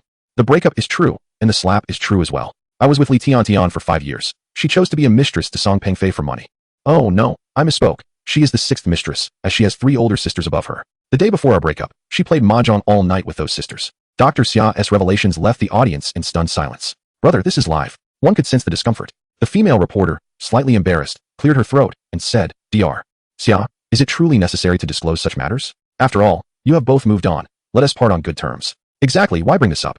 Several female viewers chimed in, their voices filled with concern. To explicitly reveal another's secrets is truly excessive, is it not? This man possesses a remarkably narrow mindset. Casting a glance at the female reporter and several women, Xia Tian, with an impassive expression, uttered a single remark. Good parting, good reunion? Did I cause a scene? Did I demand compensation from her? Did I incessantly call her or stalk her? I did nothing. I am a commendable ex, as silent as the grave. Having ceased all contact post-breakup, if she is capable of such actions, why should I not speak out? A slap from Song Pengfei roused Xia Tian from his reverie. What a farce this so-called love is. 5 years of affection holds less value than 2 taels of gold. If a good parting were truly the case, he would wish Li Tiantian well. Yet, adorned with a metaphorical green hat, he is expected to embrace a peaceful resolution? Does he take himself for a saint? Facing the camera, Xia Tian continued, regarding Song Pengfei, he struck me, but we are all civilized individuals. I cannot engage in violence. However, there are matters I must bring to his attention. I wish not to encounter that wretched couple again. Allow me to state this. I was in a relationship with Li Tiantian for 5 years. Each month comprised 4 weeks, and every week we would spend a night together, averaging 2 encounters per night, resulting in 8 per month, and in 5 years, that totals 480 times. Due to financial constraints during our student years, we could only afford a modest inn at 100 yuan per night, which equates to 50 yuan per person. As Xia Tian concluded, the room fell into silence. The atmosphere felt somewhat skewed. The online audience erupted in chaos. Dr. Xia, I suspect you were driving a narrative, yet I possess no evidence. Dr. Xia is remarkable. Truly a prodigy. Such calculations, I am in awe. Goodness, this is utterly hilarious. Song Pengfei is merely a rebound. The photographer, bewildered, timidly inquired of his superior. Should we halt the broadcast? The leader, eyes sparkling with excitement, responded, stop? Not a chance. This broadcast is sure to make the charts. Dr. Xia, keep generating topics, and I shall elevate you to the top of Weibo's trending list. Meanwhile, in a grand bedchamber, Song Pengfei, witnessing the barrage of comments branding him a rebound, struck Li Tiantian across the face, furiously pointing at her and berating. How dare you? After being toyed with by Xia Tian so many times, you still come to me? Do you think I am engaged in charity? Li Tiantian, stunned from the blow, retorted. In this age of relentless scrutiny, if university couples do not share a room, can they truly be called a couple? You knew all this when you pursued me. Did you not claim to be indifferent? Furthermore, haven't you been with other women? On what grounds do you strike me? Song Pengfei harbored a penchant for pursuing others' girlfriends. Each time he succeeded in stealing a heart, it bestowed upon him a sense of accomplishment. Initially, he held genuine affection for Li Tiantian, but now, he felt utterly repulsed. Get lost. Chapter 12, The Fractured Patient. Within the office, Xia Tian sipped tea while perusing the comments from netizens. Within less than half an hour of his live interview with reporters, his name swiftly ascended the trending charts. Dr. Xia Tian surged from the 39th position to the zenith of popularity. Influential figures across Weibo, Douyin, and Kuaishou fervently shared the footage of his interview, igniting discussions among 50 million netizens regarding the day's events. Upon perusing the comments on Weibo's trending topic, the top comment read, Dr. Xia is a paragon for our generation of betrayed lovers. The second comment stated, it's the first time I've seen someone reclaim their dignity after being wronged. The third commenter remarked, next time I find myself in a similar predicament, I now know how to counter. A brother chimed in, you're not quite right. The original poster is truly unfortunate. Some women even took to the comments section seeking partners, with one stating, I am a 24-year-old lady, a graduate from 985, possessing a graceful appearance, perfectly suited for Dr. Xia. Below is my photo and contact information. Please reach out if you see this. Upon glancing at the photo, one noted, not bad. She bears a resemblance to Dilraba Dilmurat, exuding exotic charm, though the traces of beauty enhancement are quite pronounced. Pass. Wang Xiaobei approached with a lewd grin, exclaiming, Hey, Brother Tian, the netizens have dubbed you the Hat King. Dr. Xiao looked perplexed. What does Hat King mean? Canon King sounds far more formidable. Ha ha ha. It's the king of the green hats. Ah ha ha ha. Wang Xiaobei laughed uncontrollably, but just as he reveled in his jest, a barrage of icy glares pierced through him, akin to arrows, leaving him feeling uneasy. He cautiously turned to face his colleagues in the office, each one eyeing him like a pack of wolves, ready to tear him apart. Clearing his throat, he said, Hey, Brother Tian, I was merely joking, I mean no harm. I support you. Yet, to be honest, I never expected Li Tian to be this kind of person. Back in school, she and Brother Tian were a match made in heaven. Who would have thought? During our time at the medical college, the names Xia Tian and Li Tian were perpetually intertwined, renowned throughout the institution for their exceptional looks, character, and academic prowess. They were the epitome of the ideal children. It's utterly surprising that Li Tian has chosen a different path, such as the allure of wealth. Reflecting on the past, Xia Tian felt a surge of complex emotions as he murmured, Before one has tasted the sweetness of wealth, one remains innocent, yet once blinded by its allure. One undergoes a complete transformation. Let us not speak of her any longer. She and I now inhabit different worlds. Let us return to work. A sudden, frantic voice interrupted his thoughts from outside the door. Doctor, please, save my son. An elderly man burst in, clad in a red cultural shirt and worn-out shoes, looking as if he had just emerged from a construction site. As an emergency room physician, he was accustomed to handling urgent situations. In an instant, all the doctors rushed out, witnessing a burly man carrying a young man on his back. The young man appeared pallid, lost in thought, with his brows furrowed tightly. His right leg exhibited an irregular curvature, yet the surface bore no traces of blood, leading to a preliminary diagnosis of a closed fracture. Upon observing this, Xia Tian promptly instructed a nurse, please bring a stretcher. He then requested the patient's family to enter. An elderly man followed Xia Tian into the office, where Xia Tian swiftly posed several questions to the family. What is the patient's name? Bai Yuntao. And his age? 23 years old. Does he have any underlying health conditions or drug allergies? No, none at all. He has always been in good health. This afternoon, while working, he fell from a scaffold. A construction worker injured on the job, Xia Tian surmised, continuing with his inquiries. From what height did he fall? Approximately 7 stories high. There was a net below that broke his fall. Xia Tian sighed with relief. A fall from 7 stories could result in severe injuries, including damage to vital organs and potential intracranial hemorrhaging. In medicine, internal bleeding is particularly feared, as the chances of survival drop to 90 once it occurs. However, with the net in place, the situation appeared less dire. The patient's injuries are serious. We need to take an X-ray and perform a CT scan to assess any potential brain issues. Additionally, we should arrange for hospitalization since patients with fractures must be admitted. We can handle all the paperwork simultaneously, and hospitalization will be reimbursable. After signing the necessary documents, Xia Tian handed the forms to the patient's family. The elderly man hesitated as he grasped the paperwork. Observing his uncertainty, Xia Tian reassured him, Uncle, it's all right. Please feel free to speak openly. The old man's weathered face reflected years of hardship. His short stature was further diminished by a hunched back, making him appear only to Xia Tian's chest. Clutching the admission forms, he stammered, How much do I need to pay for hospitalization? A deposit of 5,000, Xia Tian replied. The old man's expression changed abruptly. What?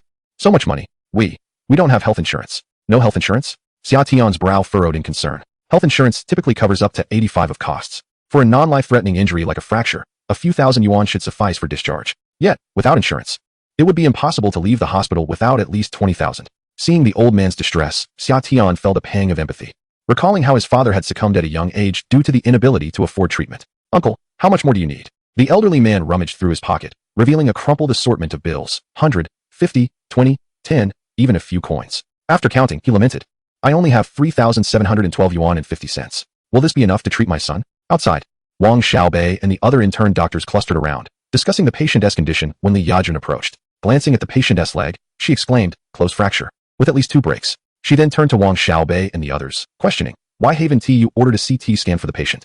What are you studying here? Tian Gu is handling it. Wang Xiaobei chuckled. Xia Tian, Li Yajun's expression darkened, her displeasure evident. Is he already a doctor in the emergency room? You are all interns, and such opportunities should be embraced collectively. What merit is there in one person claiming all the credit? A physician may possess exceptional medical skills, but if their character is lacking, they will never embody the essence of a truly great doctor. While he was speaking, several individuals entered the office. Inside, Xia Tian extracted 3,000 yuan from his pocket and placed it into the hands of the patient's family member, holding their hand earnestly as he spoke. Sir, here is 3,000 yuan. Please use it to facilitate the hospitalization, and with the remainder, buy some food and drink. Do not refuse this. I am a doctor, but I am also a human being. I cannot turn a blind eye to someone in need simply because of money. Take this, if you can repay me.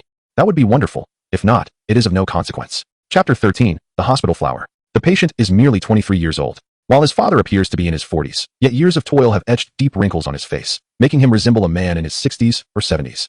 He reminds Xia Tian of his own father. The hospital had rewarded him with 100,000 yuan, of which 80,000 was given to his mother and brother, leaving him with 20,000 for personal expenses. The accommodation was arranged by the hospital, and the cost of meals was minimal, making the 3,000 yuan an amount he could afford. However, for the patient's family, that sum represented a lifeline. "Doctor, thank you. I bow to you," the family member said, tears welling in his eyes as he knelt before Xia Tian. Xia Tian hurriedly helped him to his feet, saying, "Please, no need for that. This is simply my duty. Go now and settle the payment. The treatment is urgent." The family member quickly rose and rushed out to pay the fee. Xia Tian exhaled a sigh of relief, only to turn and find Li Yajun standing at the doorway, accompanied by a group of interns, all of them gazing at him intently. Maintaining his composure was crucial, for Li Yajun was not fond of him, and given her considerable experience, Xia Tian knew he needed to present himself as obedient, sensible, and charming. "Sisterly, you've arrived," he greeted. Li Yajun remained unmoved, and so did Wang Xiaobei and the other interns. The atmosphere grew somewhat tense, and after a brief pause, Xia Tian continued, "You witnessed that patient, did you not? I inquired about his family. He fell from the 7th floor and was momentarily caught by a net, landing on one leg, resulting in a fracture but no head injuries. Initially, it seems to be just a leg fracture, yet I opted to conduct a CT scan of the brain as a precaution against potential cerebral injuries." The group remained still, as if Xia Tian's face had sprouted flowers, all eyes fixed upon him. "What is this?" he wondered, feeling rather bashful under their scrutiny. He exchanged a conspiratorial glance with Wang Xiaobei. "Why do you all stare at me? I am no glamorous beauty." Wang Xiaobei shifted slightly, turning to Li Yajun and timidly inquired, "Sisterly, what did you just say? Lacking in character? Is it wrong for a doctor to spend their own money to treat a patient? What a ridiculous joke." Li Yajun's face flushed with embarrassment as she readjusted her demeanor. "What are you all waiting for? Quickly, take the patient for x-rays and a CT scan." The group sprang into action, with Xia Tian on the left and Wang Xiaobei on the right, accompanied by 2 other interns as they wheeled the stretcher towards the radiology department. Along the way, Xia Tian curiously asked, "What were you all staring at just now?" Wang Xiaobei echoed Li Yajun's words, chuckling as he remarked, "You truly crack me up. It's a slap in the face. If Sisterly knew you were footing the bill for the patient's treatments, she would never dare to utter anything about lacking integrity. But why does Sisterly have it in for you? Ever since you entered the hospital, she has looked down upon you. What did you do to offend her?" Xia Tian inquired curiously. "I don't even know her. How could I have wronged her?" Wang Xiaobei, with a mischievous grin, suggested, "Perhaps you resemble her ex-boyfriend. And since he dumped her, she has taken her resentment out on you." How utterly cliché. Yet, it is not entirely impossible. Enough of this chatter. Let us inform the CT director to expedite the process. The hospital prioritizes emergency cases. Patients in the outpatient department wait for hours, but when emergencies arise, they must be accommodated. "Tiangu, Jean Xiaoqiao is here. Please attend to the patients while I step over." Jean Xiaoqiao was the radiologist in the CT department and also renowned as the belle of the provincial hospital. Since Xia Tian and his cohort entered the hospital 2 years ago, she had been dubbed the Lin Jiasin of the provincial hospital, with her tall stature, fair complexion, and lustrous black hair that stirred the imagination. Upon arriving at the provincial hospital, Xia Tian had already heard whispers of her fame. However, it was said that many had pursued her, yet none had succeeded thus far. Wang Xiaobei had long harbored ambitions to court Jean Xiaoqiao, and upon seeing her, he could barely contain his drool. Yang, the stout fellow, quipped, "Wipe your drool. If Dr. Jean sees that, she'll think you're a pug." Wang Xiaobei shot an irritated glare at Yang, adjusted his lab coat, and strode confidently towards Jean Xiaoqiao. Meanwhile, Xia Tian focused on the brain CT of the patient.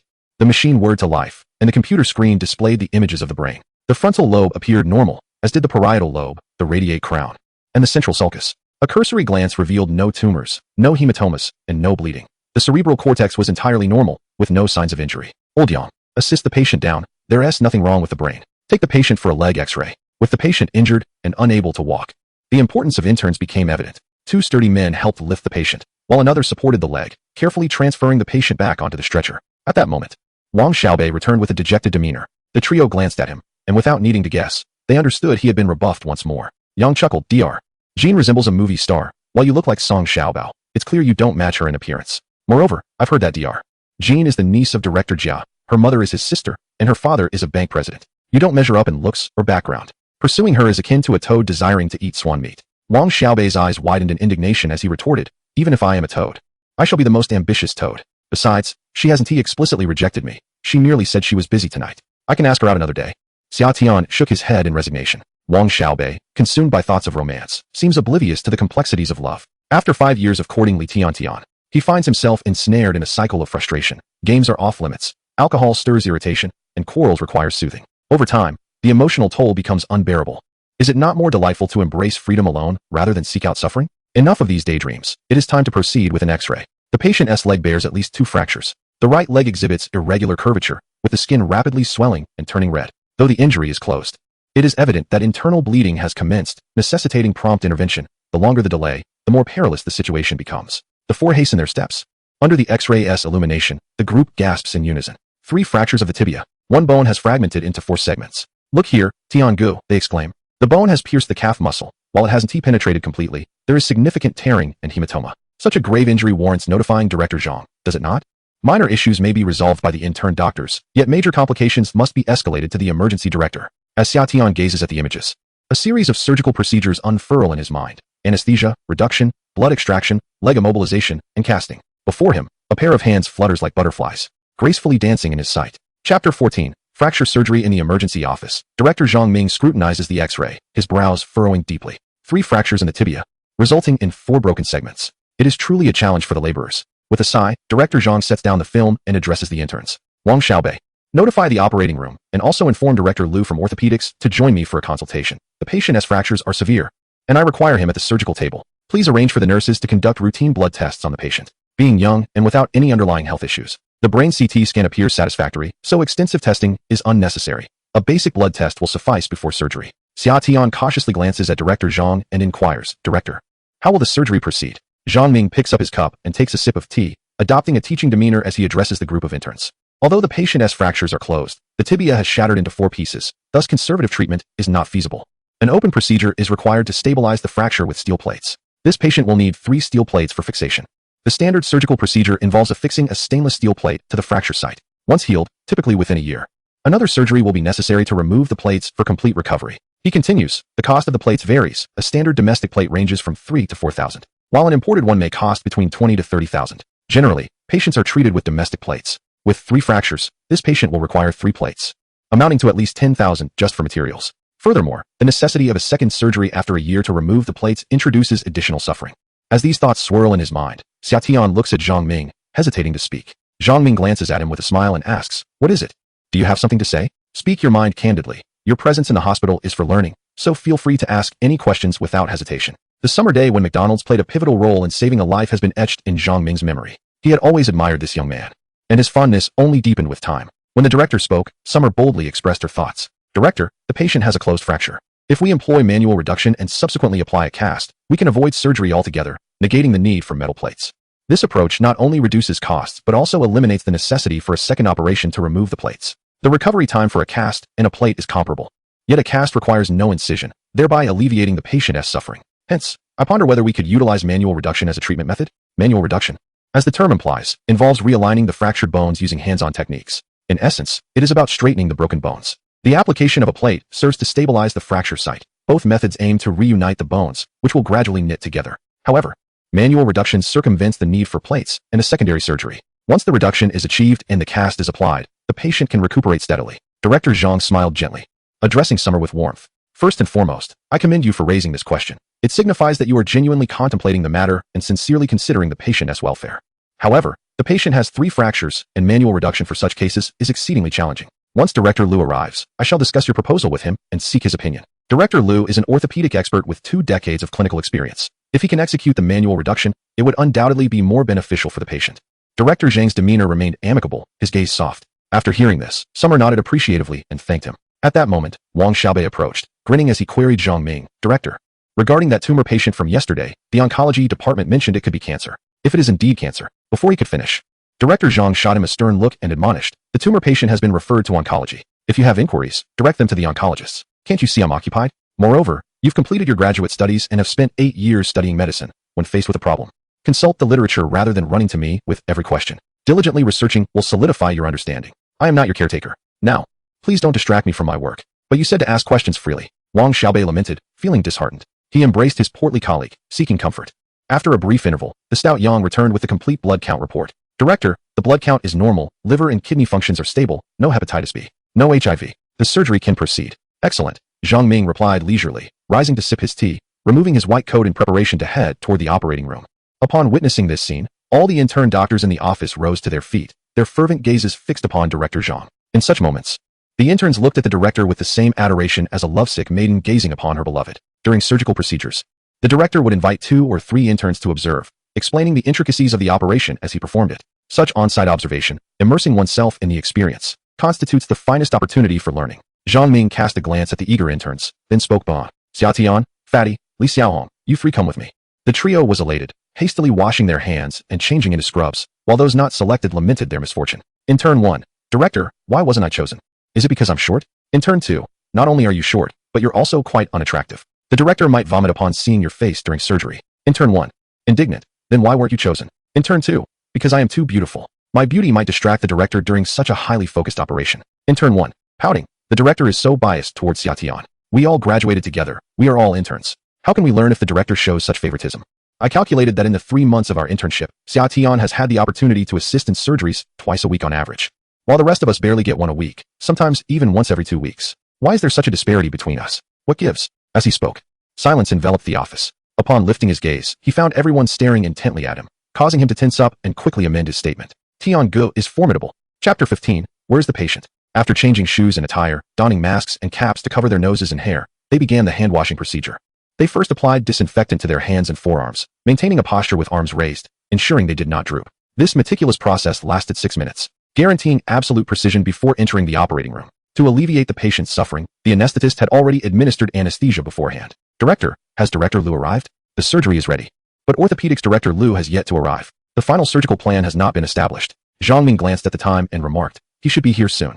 He was just in surgery. No sooner had he spoken than a doctor in his 50s entered the room. It was Director Liu from orthopedics, who, having just stepped down from the operating table, rushed into the surgery without pausing to replenish his energy. Old Zhang, how is the patient? The directors were well acquainted. Zhang Ming opened the x-rays and provided an explanation. 3 fractures of the tibia. My plan is an open surgery with steel plating. As he spoke, he glanced at Xiao Tian and added, however, my intern proposed a manual reduction treatment plan. My skills are insufficient. With 3 fractures, I can only use a steel plate. You are the orthopedic expert. Please analyze its feasibility. Director Liu chuckled, which in turn proposed the manual reduction for 3 fractures. Does our hospital still have such talent? It was Xiao Tian who suggested it. Zhang Ming pointed towards Xiao Tian. Inside the operating room, with masks on, Director Liu initially did not recognize Xiao Tian. Upon hearing his name, he paused momentarily before speaking. Is this the Xiao Tian who used a kitchen knife to perform thoracotomy on a patient at McDonald's? Xiao Tian, still basking in his internet fame, was well known throughout the hospital. That's me, he replied, a bit embarrassed. Director Liu smiled, adopting a tone befitting an elder. Well done. I have watched your video. Your courage is commendable, and your technique is quite impressive. I attended that surgery as well. To say the incision was neat would be an understatement. Had I not seen the video, I would hardly believe the ribs were severed with a kitchen knife. Young people today are formidable. Your bravery and ingenuity are worthy of praise, yet one must remain humble and eager to learn. This patient's tibia is fractured into 4 segments. While it is not impossible to manually reduce 3 fracture sites, the likelihood of success is exceedingly slim. The tibia is the most crucial bone in the lower leg. Even a minor mishap could render the patient disabled for life. In my years in orthopedics, I have only witnessed 2 successful manual reductions of 2 fracture sites. As for 3, it is simply beyond consideration. Success is unattainable. Old Zhang, prepare for surgery. Have the steel plates ready. Zhang Ming winked at Xiao Tian, signaling him not to lose heart. You are the best. The 2 directors readied themselves for the operation. At that moment, a young nurse rushed in, her mouth and nose covered by a mask, and spoke rapidly. Director Liu, Director Zhang, we have an emergency patient. A 10-centimeter diameter steel pipe has penetrated the patient's chest. All 3 vital indicators have plummeted to critical levels. They are currently in operating room 2 for emergency care. Chief Wang from the thoracic surgery department requests your consultation. How is it possible for someone to survive a 10-centimeter steel pipe piercing their chest? This is the definition of an emergency. Without a moment's hesitation, Directors Zhang and Liu set aside their surgical instruments and quickly briefed the intern doctors. Do not move the patient. Notify Deputy Director Mu from orthopedics to come for surgery. The operation for installing steel plates is quite straightforward and does not require both directors. A deputy director can handle it. The priority is to save the patient, so the 2 hurriedly exchanged a few words before departing. Inside the operating room, the patient, now anesthetized, had fallen into a deep sleep. The 3 interns exchanged glances. The chubby Yang went to inform Deputy Director Mu, only to learn that he was currently in surgery and instructed them to wait for 20 minutes. 20 minutes may not seem long in other contexts, but in the operating room, it felt interminable. Brother Tian, what are you thinking? Xiao Tian remained fixated on the patient's leg, utterly still, as if entranced. He lifted his gaze to Yang and Li Xiaohong, his expression serious as he inquired, Yang, Xiaohong, do you agree if I move the patient a little? Move? How would you move him? Both were taken aback. Xiao Tian declared, I intend to treat the patient using a manual reduction technique. As you have just heard from Director Liu, the success rate of such a procedure is rather low. Should anything go awry, I am prepared to shoulder the entire responsibility.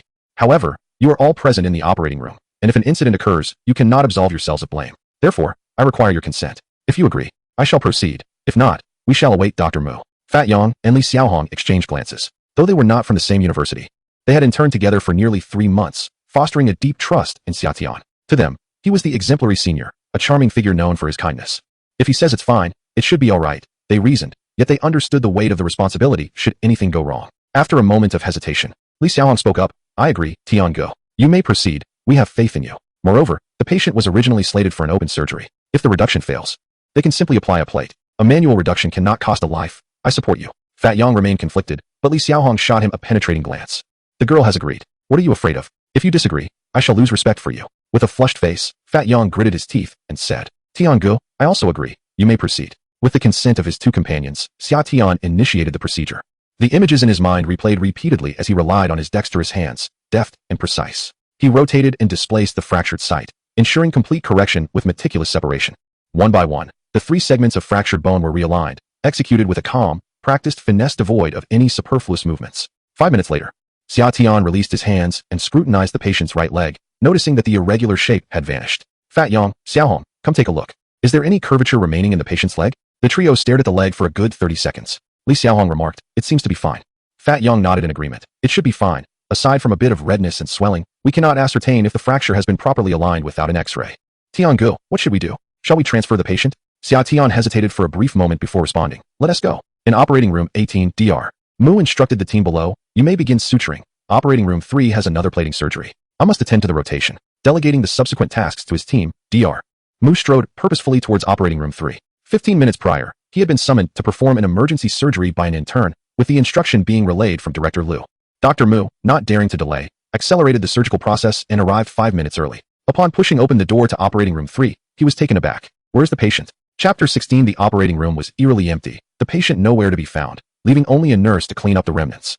The nurse blinked in surprise and informed Dr. Mu, the patient has been taken to the X-ray room by the 3 interns from the emergency department. Dr. Mu, now seething with anger, exclaimed, the patient was about to undergo surgery. Why are they taking X-rays? What are the names of those 3 interns? The young nurse, starstruck, gazed at him with wide eyes. One of them is Xia Tian, the intern doctor who rescued someone at McDonald's. Xia Tian, the video of the rescue became immensely popular. Even Dr. Mu has watched it. He is a man of principle. Although the patient was saved, he cannot condone such brazen behavior in public, particularly the act of wielding a kitchen knife. He harbors little fondness for Xia Tian and is astounded that his patient has been taken. With a stern countenance, he instructs the nurse, do not tidy up, go find Xia Tian and have them return the patient. The surgery must proceed. The nurse acknowledged with a quick yes. Before dashing away, 10 minutes later, the nurse hurried back, breathless, and addressed Dr. Mu. Dr. Mu, Dr. Xia said the patient no longer requires surgery. He has already been transferred to the ward. What? Has he lost his mind? Dr. Mu was infuriated. He had come in early for the surgery, only to find that his patient had been whisked away. How could an intern possess such authority to decide a patient's surgery? Which bed is the patient in? Bed 18. In orthopedics, orthopedic patients are typically transferred to the orthopedic ward. The emergency department only handles urgent cases and does not accept inpatients. The patient in bed 18 had been discharged earlier that morning and was also under Dr. Mu's care. Knowing the way, he strode purposefully to the orthopedic ward. Upon entering the ward, he overheard a group of doctors chattering excitedly. Goodness, this intern's technique is remarkable. How pitiful. I've been a doctor for 3 years, and my skills pale in comparison to this intern's. You've only been practicing for 3 years. Even Dr. Mu and Director Liu lack such finesse. The prowess of this intern had seemingly surpassed both Dr. Mu and Director Liu. Cough, cough, enough talk. Dr. Mu is here. Several junior doctors turned around to see the thunderous expression on Dr. Mu's face and quickly lowered their heads. Dr. Mu was seething. At 35, he was in the prime of his life, having graduated less than a decade ago and already ascended to the position of deputy chief. His talent and skills were exceptional, and Director Liu was grooming him as a successor. Given time, he would become the head of orthopedics. How could an intern be more skilled than him? Were they all idle? Get back to your duties. He barked, and the doctors dispersed. With a grave expression, Dr. Mu strode towards the ward. Inside, an orthopedic surgeon was applying a cast on the patient, while 3 interns, including Xia Tian, assisted. Dr. Mu nearly erupted with rage at the sight. Suppressing his fury, he managed to squeeze out through clenched teeth, who gave you the authority to transfer the patient? The surgery has not been performed, and the plate has not been inserted. Are you trying to cripple the patient for life? The orthopedic doctor, with 5 years of clinical experience, adjusted his glasses and replied, Dr. Mu, I reviewed the patient's scans. There's no need for a plate. A cast will suffice. No need? Dr. Mu furiously flung a scan onto the table, exclaiming, look at this and tell me if a plate is necessary. He had taken the patient's scans when leaving the operating room. The junior doctor glanced at the scan and was left stunned. He hastily produced another X-ray, comparing the 2 images, both revealing 3 fractures. One exhibited a misaligned break, with the tibia fractured into 4 segments, while the other depicted a neatly aligned tibia with no gaps at the fracture site. Which one is authentic? Xia Tian stepped forward to clarify. Both X-rays are genuine. The latter was taken after I performed a manual reduction. Manual reduction? Would an intern really be capable of such a procedure? The young doctor glanced at the sign and, piecing together Xia Tian's statement, exclaimed in astonishment. Goodness. Dr. Mu shot him a glare and admonished Xiaotian. I am aware of your recent heroics at McDonald's, which garnered you some attention online. But do not forget that you are merely an intern. The reason that patient survived may have a slight connection to your efforts. Yet it is primarily due to his strong will to live and his body's resilience. Saving one life does not make you a savior. One must approach life and work with humility and courtesy, especially in the field of medicine, where mistakes cannot be afforded. After so many years in medical school, do you not grasp such fundamental principles? As Dr. Mu spoke, he took the two x-rays, comparing them once more. Goodness. All three fractures appear to be aligned. He gazed at Xiaotian in utter disbelief. Are you certain they were realigned manually? Such a question hits hard, does it not? With 3 fractures, no plates, and no open wounds, could it be that the bones realigned themselves? He scrutinized the x-ray, then turned his gaze to Xiaotian, repeating the motions several times. His eyes sparkled with a frenzied excitement, akin to that of a drug addict encountering their fix. I must show this to the chief. An hour later, the lights in operating room number 2 dimmed, and the doctors emerged from the surgical table, their expressions weary. After a full hour of resuscitation efforts, the patient could not be saved. A steel rod had pierced the sternum and heart. Despite 5 attempts to revive the heart, it remained still. The operating room doctors, accustomed to confronting death, felt little anguish after such a severe trauma. They had little confidence before the surgery, and the outcome was not particularly shocking. While washing their hands, Zhang Ming remarked, I wonder how the surgery for the fractured patient went. Did they finish placing the plates? How is Dr. Mu? Is he amiable enough to allow my intern to assist? Dr. Lu chuckled. You're still so protective. Dr. Mu is commendable. He is the future heir to my position, and his surgical skills are impressive. Rest assured, working with him will be a valuable learning experience. Zhang Ming nodded in satisfaction. That is reassuring. Let us head out. As they exited, they encountered Dr. Mu standing at the door, holding 2 x-rays as he approached Dr. Lu. Chief, that patient with the fracture. Intern Xiaotian performed a manual reduction. Here are the post-reduction images. Take a look and see for yourself. Director Lu furrowed his brow, reprimanding Dr. Mu with a mentor's authority. What kind of foul language is that? Creating a scene like this, what would the patients think? Does an intern even comprehend the technique of reduction? It couldn't have been more severe, could it? As he spoke, Director Lu raised the film in his hand. A second later, he exclaimed, What on earth? Chapter 17, what is this about? With the film in his grasp, Director Lu's face transformed, marred by disbelief. Is this real? Regretting his question immediately, he pondered whether it was true or false. The film lay in his very hands. Yet, how could this be possible? How had he accomplished such a feat? Director Lu gazed intently at Dr. Mu, hoping to extract the truth from him, but Dr. Mu shrugged. I have no idea how he did it. I didn't witness the reduction. By the time I returned from the operating room, the patient had already been sent to the ward, and the cast was already applied. After a moment of shock while holding the film, Director Lu inquired, Where is he? Where did Xiaotian go? He returned to the emergency room. Come, let us find him. In the office, a patient with a laceration arrived at the emergency department. According to the protocol, it was Wang Xiaobei's turn to suture, while a group of interns observed eagerly. For the interns, suturing was a trivial matter. Could one not suture adequately? As long as it was done, that was sufficient. Wang Xiaobei had sutured around 70 to 80 patients before, adept and familiar with the process. Yet today, he felt a surge of anxiety. He glanced up at Xiaotian. Brother Tian, could you please not watch me? The interns resembled fledglings eager for nourishment, seizing every opportunity to learn. As one intern sutured, the others watched closely. And Xiaotian stood among them. What is the matter? Am I delaying your progress? Previously, they could observe freely. Why not now? Your presence makes me nervous. Wang Xiaobei lamented. You, an expert in skin suturing, why must you fixate on me? I'm terrified.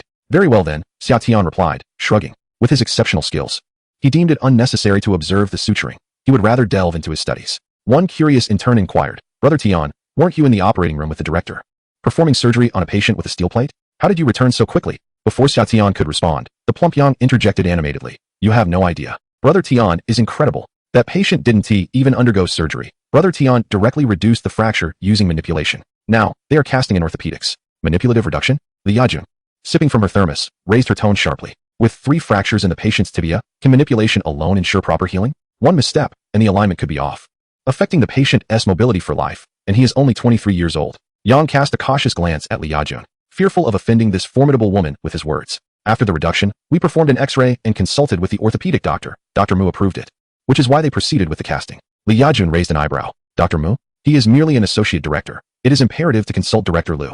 Only with his approval can we proceed, as this is a matter that profoundly affects the patient's future. Have you conferred with Director Lu? The portly Yang exchanged a glance with Xiaotian. This is disastrous. We are bound to face the ire of the old maid. Yang sighed. Director Lu is currently on stage, and we haven't consulted him. However, Dr. Mu indicated that it was acceptable, so we proceeded. Li Yajun's eyes widened in indignation as she rebuked. What do you mean by acceptable? Are you so careless with matters of healing and saving lives?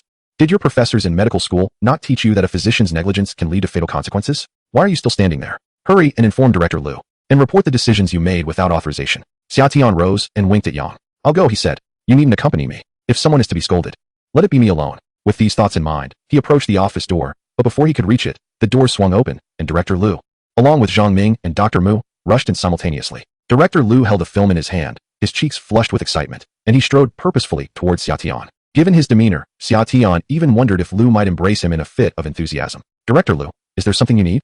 Xia Tian instinctively took a step back. Is this film your work? Liu waved the film in front of him, and Xia Tian glanced at it.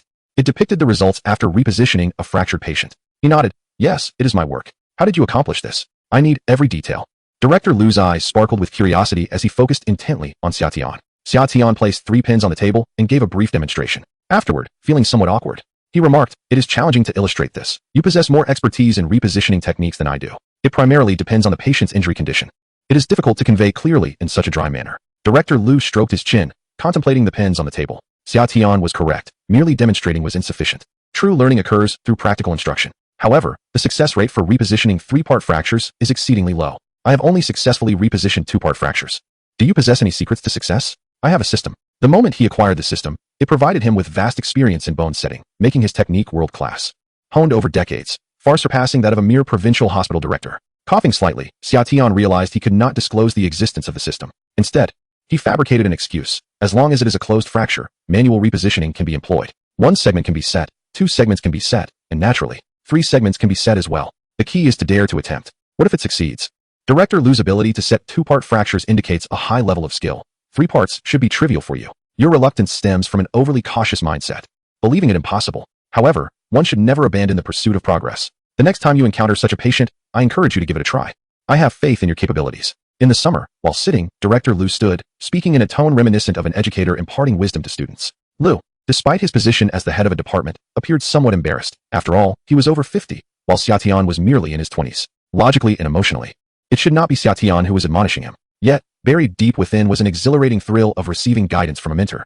Chapter 18. No chance of stealing talent. Director Liu steadied his racing heart and patted Xia Tian's shoulder with a trembling hand. This young man shows promise, he exclaimed. Thank you, Director Liu, Xia Tian replied politely, with the support of a robust system. A few compliments from a mere department head did not elevate him to the heights of elation. However, Zhang Ming was ecstatic. His face beamed with pride as he regarded Xia Tian, resembling a father filled with joy at witnessing his son's success, relishing the reflected glory. Ha ha, old Liu. You say I'm protective. With such an outstanding student, how could I not be? Director Liu nodded vigorously, then cautiously glanced at Zhang Ming, inquiring, Old Zhang, don't you have patients to attend to? If you do, you should get back to work. Zhang Ming was momentarily taken aback. Was he being ushered out? All right, I'll get back to it, he said, nodding and leaving the office. Inside the office, Director Liu pulled out a chair, his face glowing with delight as he smiled at Xia Tian. You've been interning for 3 months now, haven't you? Yes, Xia Tian affirmed with a nod. Director Liu continued with a grin. 3 months is a considerable time. In another month, you can stay on at the hospital. Once you do, which department would you prefer? How about orthopedics? Do you like it? Zhang Ming, not having strayed far, eavesdropped at the door. Upon hearing Director Liu speak, he rushed back in. You're trying to poach my talent, Liu? Not a chance. How can you say that? What is wrong with orthopedics? I performed surgery on your wife when she fractured her bone, and you were so grateful then. Are we not brothers now?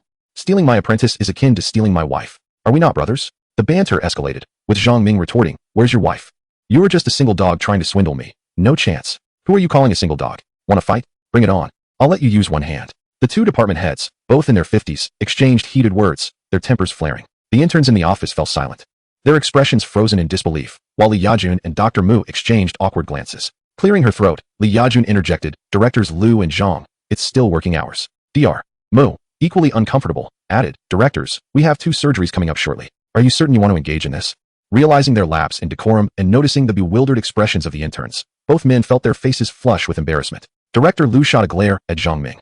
This matter is far from over. Don't leave after work. If you won't leave, then we shall meet on the rooftop, Zhang Ming retorted defiantly. Director Liu huffed indignantly, turning to gaze at Xia Tian, his eyes suddenly softening with a paternal warmth, his voice imbued with a sweetness akin to honey. Xia Tian, here is my business card.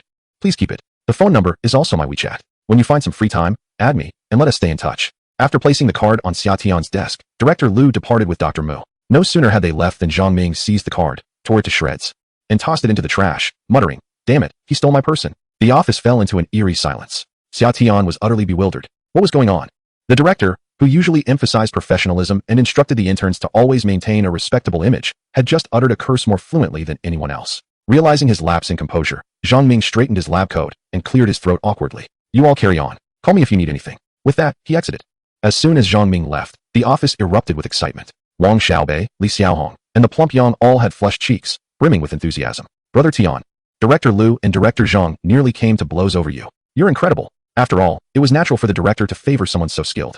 Yang, filled with pride, remarked, you should have seen Brother Tian's adjustment technique. It was simply outstanding. In less than 5 minutes, he had everything perfectly aligned, with not a single gap between the bones. Even Dr. Mu exclaimed in astonishment. Yang and Li Xiaohong beamed with pride, having witnessed Xia Tian's remarkable skills. What an honor it was. However, Brother Tian, how did you manage it? Wang Xiaobei asked curiously. While he had seen many talented students, Xia Tian seemed to operate on an entirely different level, surpassing even Director Liu. It felt rather enigmatic. Clearing his throat to ease the tension, Xia Tian knew he could not divulge anything about the system, so he casually concocted a reason. After work, I often watch surgical videos to learn and study. I also read various books. The more you learn, see, and practice, the better you become. Perhaps I possess a certain innate talent for being a doctor. That was the only explanation he could offer. Talent? This is not just any talent. It's extraordinary. The interns cheered in unison. Brother Tian is magnificent. Wang Xiaobei, with shining eyes, chimed in, Brother Tian must treat us. Tonight, let us go for tan duck blood. The hospital has rewarded you with 100,000 yuan. It's only right for you to treat us to a grand feast. Having not gathered for a week and with a recent bonus and successful patient recovery, Xia Tian felt elated and readily agreed. All right, tonight we shall have tan duck blood. Xiaobei, please make a reservation. This evening, I'll treat. The group erupted into excitement, thrilled at the prospect of a night out. In a moment of excitement, Li Xiaohong discreetly exchanged a glance with Xia Tian. Is Sister Li around? Shall we invite her? It felt somewhat inconsiderate to venture out without Li Yajun, yet given the considerable age gap between her and the group, she had declined their previous dinner invitations. However, not extending an invitation seemed equally inappropriate. Xia Tian cast a glance at Li Yajun and inquired, Sister Li, I'm treating tonight to tan duck blood.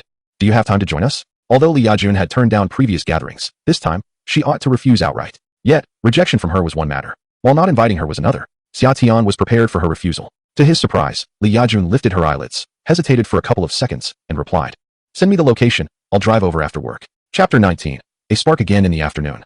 The emergency room was engulfed in sorrow after attempting to resuscitate a drowning child. Li Yajun and Zhang Mingqi exerted every effort, but the child still succumbed, plunging the entire emergency department into grief. Death was a daily occurrence, yet for the interns, it was a sight they encountered infrequently, making it hard to grapple with.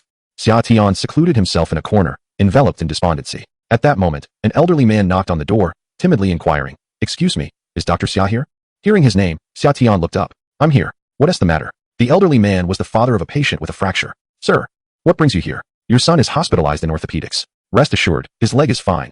He will stay for a week to receive anti-inflammatory injections, and after a few months of rest at home, he will recover. The old man shook his head, his weathered face etched with gratitude. Dr. Xia, I didn't come to inquire about his condition. I've come to return your money. He pulled out a bundle of red bills from his pocket, counting out 3,000 yuan and placing it on Xia Tian's desk. The foreman paid for the medical expenses. I must repay you. Seeing the 3,000 yuan, Xia Tian was taken aback. He had never expected the old man to return the money, as he had intended it as a gift. Sir, please keep this money for your son. He needs nourishment to recover from his fracture. He should have some good food. The old man, a true rural dweller, had lived a life of simplicity and, upon seeing Xia Tian's refusal, appeared flustered as if he had committed an offense. No, I cannot accept your generosity. Dr. Xia. This scene infused the previously somber office with vitality, as Li Xiaohong pulled out her phone to record the moment. Dr. Xia, with a heart of compassion, contributes from his own pocket to save patients. In the video, the old man repeatedly bowed and expressed his gratitude. Li Xiaohong recorded a brief segment and posted it online. The young lady enjoyed sharing snippets on Douyin, typically garnering dozens of likes, with her most popular posts receiving 300 to 400. After uploading the video, she turned off her phone. The emergency work was demanding, and during lulls, it could also be quite tranquil. Following the drowning case, there was a full hour without any patients. Eventually, 2 patients requiring stitches arrived, which her colleagues attended to while Xia Tian idly scrolled through his phone. Suddenly, a video popped up. It depicted Dr. Xia Tian, who selflessly paid out of his own pocket to save a life. Intrigued, Xia Tian clicked to watch, and the footage showed an elderly man kneeling and bowing to him, accompanied by poignant music, stirring deep emotions. The video was trending spectacularly, garnering 2 million likes, 100,000 comments, and 80,000 shares, with all these numbers rapidly escalating just an hour after its release. He glanced at the comments. The top-rated one read, Dr. Xia is so handsome. He disregards responsibility, saves lives at McDonald's, and pays for patients out of his own pocket. Such a commendable doctor is a role model for the youth. While young people worry about being defrauded by helping the elderly, Dr. Xia selflessly saves lives. It was indeed this Dr. Xia, who had recently become quite the sensation, and rightly so. Scanning the author of the post, he saw it was Xiaohong. Xiaohong, did you secretly film my video? Xia Tian called out, causing Xiaohong's cheeks to flush in embarrassment. Oh, I just filmed a bit when the patient's family was here. If you mind, I can delete it. It's too late now. She gasped, realizing the video had gone viral across the internet. Just days ago, the sensational videos of heart extraction and live streaming his ex-girlfriend had not yet faded, and now this new footage had once again turned the spotlight on Xia Tian. with shares soaring into the tens of thousands. It was impossible to erase it all. Xiao Hong exclaimed in shock. How could this happen?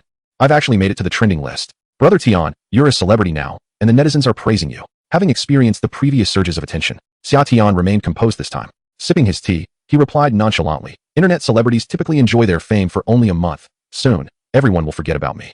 Let us clock out and go for a meal. As the saying goes, if you don't seize the moment after work, you might be losing your mind.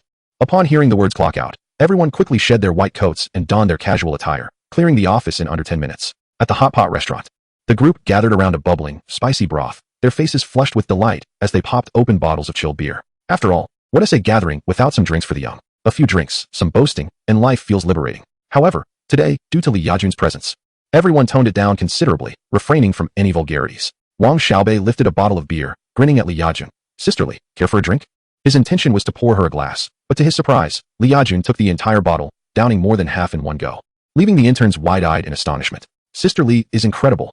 Sister Li, you're amazing. Let us raise a toast. As rounds of toasts flowed, after consuming 5 or 6 bottles, Li Yajun's cheeks turned rosy, her chatter became more animated, and a smile graced her face. Youth is truly wonderful. I envy you all. If I were 10 years younger, I would join you for drinks every day. Wang Xiaobei chuckled softly and poured another glass of wine for Li Yajun. Sister Li, you appear remarkably youthful. You look no older than 30. At 38, Li Yajun remained unmarried and childless. Compared to her peers who had settled down, given birth, and raised children, she indeed appeared significantly younger, her face free of any wrinkles. The bustling emergency room left her little time for idleness, and she maintained a commendable figure, making the assertion of her being 30 not an exaggeration. Is that truly so? Li Yajun's eyes sparkled with delight. Women naturally relish compliments, and she was no exception. Her cheeks tinged with a hint of bashfulness. Indeed, it's the truth, more genuine than gold, Wang Xiaobei exclaimed, slapping his thigh. During his school days, he was known as the class clown, possessing a sharp tongue that effortlessly coaxed Li Yajun into conversation. Seizing the moment, fueled by the effects of alcohol, Wang Xiaobei posed a question that intrigued all the interns. Sister Li, with your beauty and excellence, you must have many suitors. Why haven't you married? The mention of marriage instantly altered Li Yajun's expression. The interns felt a jolt of anxiety. They knew they had crossed the line. Had they angered her? The prospect of displeasing Li Yajun, a veteran of the emergency room whose evaluations directly influenced the interns' chances of remaining at the hospital, loomed ominously.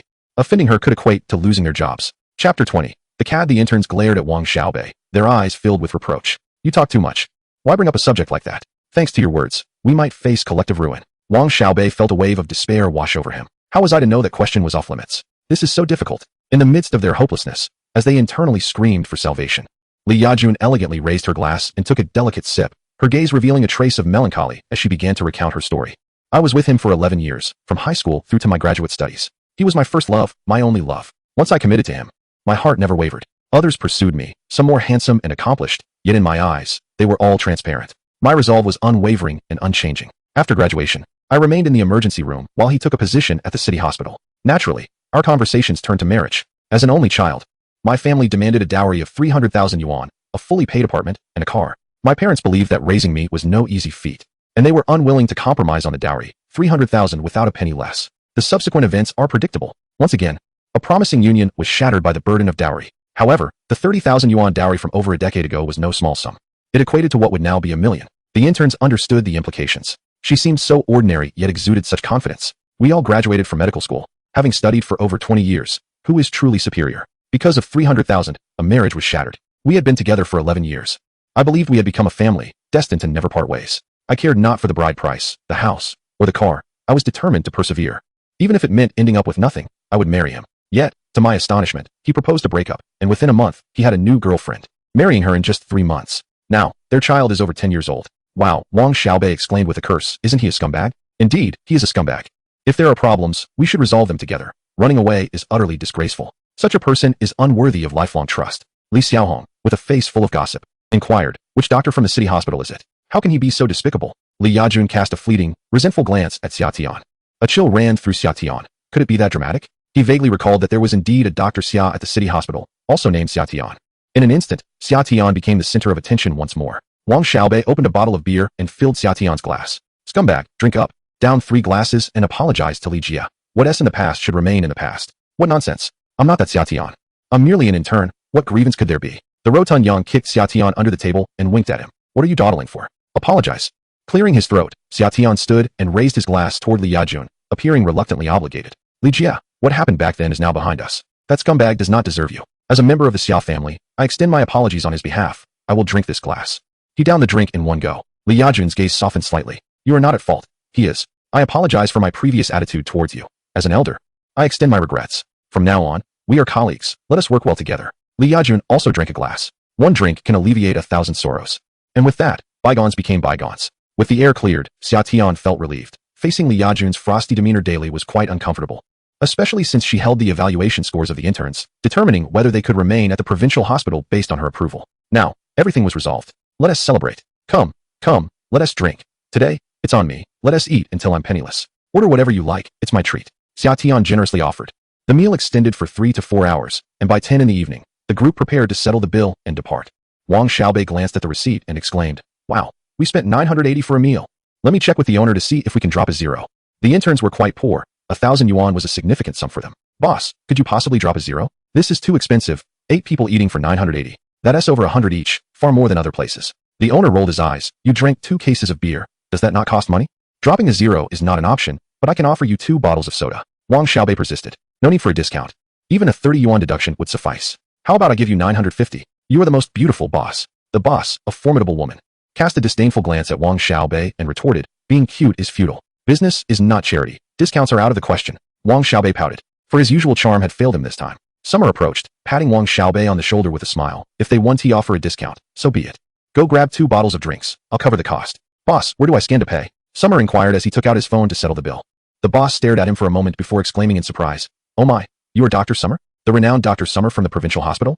Ever since he saved someone at McDonald's, Summer had become a social media sensation. Just earlier, he overheard patrons at the adjacent table discussing whether he was indeed the legendary Dr. Summer, and now he was recognized by the boss lady herself. Hello, I am Summer. He replied politely. Oh my, it really is Dr. Summer. The boss lady was ecstatic, resembling a young fan meeting a celebrity. She emerged from behind the counter, exuberantly pulling out her phone. Dr. Summer, may I take a picture with you? Your recent videos have gone viral. My daughter adores you. She says when she grows up, she wants to study medicine and be an outstanding doctor like you. I want to send her a photo. It would surely make her day. Delighted to inspire young minds. Summer agreed. The boss lady raised her phone at a 45-degree angle, snapping 3 or 4 photos in quick succession. At that moment, Wang Xiaobei returned with 2 bottles of ice-cold cola, still troubled by the refusal to offer a discount. Boss, everywhere else provides discounts. It's quite unfair for you not to. Before he could finish, the boss lady waved her hand grandiosely, declaring, this meal is on the house. How could we charge Dr. Summer for his meal? You need not pay. You may leave. Wang Xiaobei was taken aback, glancing at the boss lady and then at Summer. He had tried every trick in the book to charm her into a discount, yet Summer simply waltzed away without a bill. We are different, he thought. Chapter 21. 100 Medical Trivia. Drowsily returning to the dormitory, Summer, when with Li Tian, had never been allowed to drink. After 5 years of relationship, he had only consumed a single glass of beer. Now, free from constraints, he had accidentally overindulged. Without showering, he collapsed onto his bed. Around 4 a.m., a wave of nausea drove him to the bathroom, where he retched violently. Afterward, he felt more alert but slightly hungry. With the next day off, Summer decided to take a shower and prepared instant noodles for himself. While waiting for the noodles, he checked the gratitude bottle. To his dismay, it was on the verge of overflowing. Already full? I haven't encountered any complex surgeries lately. I've merely saved lives. He pondered, suspecting it was the father of a patient with a fracture. Gratitude must be expressed, not solely for life-saving acts. Sometimes, even when lives are saved, patients may not show appreciation. It's quite normal for families to feel grateful when Summer helps with expenses. He took a moment to reflect and wondered what treasures might be inside this time. He clicked to extract. The rewards bestowed upon him included a world-class level 4 liver cancer radical surgery, a collection of 100 intriguing medical trivia, the expertise of a masterful craftsman at level 80, and a small vial of vitality. In one breath, he received 4 rewards, surpassing the 3 from his initial encounter. The prospect of a level 4 liver cancer surgery filled Xia Tian with exhilaration. The surgical procedures are classified into 4 levels. The first level encompasses relatively simple operations, such as the removal of a fungal nail or excision of a lipoma, typically undertaken by novice practitioners. The second level introduces a degree of complexity, featuring surgeries like appendectomy or excision of a breast fibroadenoma. The third level presents significantly greater challenges, including laparoscopic cholecystectomy and laparoscopic appendectomy, which demand over 5 years of surgical experience. The fourth level represents the pinnacle of surgical difficulty, involving radical operations for thyroid cancer and gastric cancer, which carry substantial risks of recurrence and complications, generally performed by chief surgeons or specialists. To have been granted a level 4 liver cancer radical surgery outright left Xia Tian elated. He eagerly absorbed the surgical experience, enhancing his skills to level 80. With a mere flick of his fingers, he expressed his satisfaction. As for the 100 pieces of medical trivia, he found himself somewhat perplexed. What could this possibly entail? Upon clicking to accept, the 100 snippets of knowledge flooded into his consciousness. These tidbits proved to be quite fascinating. For instance, the earliest clinical symptom of colon cancer is a change in bowel habits and stool appearance. Malignant tumors often metastasize to the pelvic cavity, predominantly from gastric cancer. Among intracranial tumors, neuroepithelial tumors are the most common. The entirety of this knowledge occupied over an hour of his time, and upon full absorption, he marveled at the wealth of medical insight regarding prevention and treatment. In that moment, he felt as though his 8 years in medical school, encompassing both undergraduate and graduate studies, had yielded little. The system merely required a slight activation of his fingers to absorb all this knowledge. After assimilating it, Xia Tian turned his attention to the vial of vitality. A small container holding a transparent liquid piqued his curiosity. "Hey, system, what is this vitality vial? You're not planning to poison me, are you?" A chilling voice responded. "Host, please exercise caution. I am here to assist you. An impoverished soul, why would this system wish to end your life? Do you think I have nothing better to do? Cough, cough. Then enlighten me. What is the purpose of this vitality vial?" The small vial of vitality can enhance the host's energy for 6 hours. When the host is excessively fatigued, using the vial will instantly invigorate them without affecting their health. Enhance my energy for 6 hours? Can it augment my abilities for that duration? Indeed, should the host desire. It may be utilized at any time. However, the system kindly advises that most women may struggle to endure 6 hours. Perhaps a robust male companion would suffice. Bah, bah, bah. I was merely jesting. Ignore my folly. What a remarkable item this is. Thank you, system. I shall keep the vitality vial for my next night shift. With that, Xia Tian tucked the vial into his pocket, finished his instant noodles, tidied up the mess, and drifted into a serene slumber. At the children's hospital, Li Tiantian arrived at the hospital early in the morning. As an exemplary student of the medical school, she had earned the hospital's recognition since her internship. Coupled with her sweet appearance and charming demeanor, she garnered the affection of many colleagues. It was anticipated that Li Tiantian would remain at the children's hospital, as the director had even mentioned the possibility of taking her on as an apprentice, with the director set to retire in 5 years. It seemed that she could ascend to the position of director herself within that time frame. Everything appeared to be wonderfully promising. However, all of this beauty came to a halt 3 days ago. A live broadcast during the summer irreparably tarnished Li Tiantian's image, causing her popularity in the hospital to plummet. The once beloved sweet girl became the target of disdain, labeled as a disreputable woman. Upon entering the office, she noticed several of her fellow interns exchanging knowing glances, followed by muffled laughter directed at her. Li Tiantian was perplexed by their amusement, yet it was evident that their mirth was laced with malice. Upon taking her seat, she discovered that her office chair was missing. "Where's my chair? Where have you moved it?" She glared at her colleagues. The girls, recently enamored with the summer's viral sensation, were incessantly discussing their infatuation with him, which only fueled their animosity towards Li Tiantian. Unable to conceive who else might have relocated her chair, she turned to a plump girl with glasses, who smiled and said, "Oh, your chair? It's probably behind the door. We had an emergency last night, and the patient, an elderly gentleman, couldn't lie down due to his frail health, so we moved your chair for him to sit on."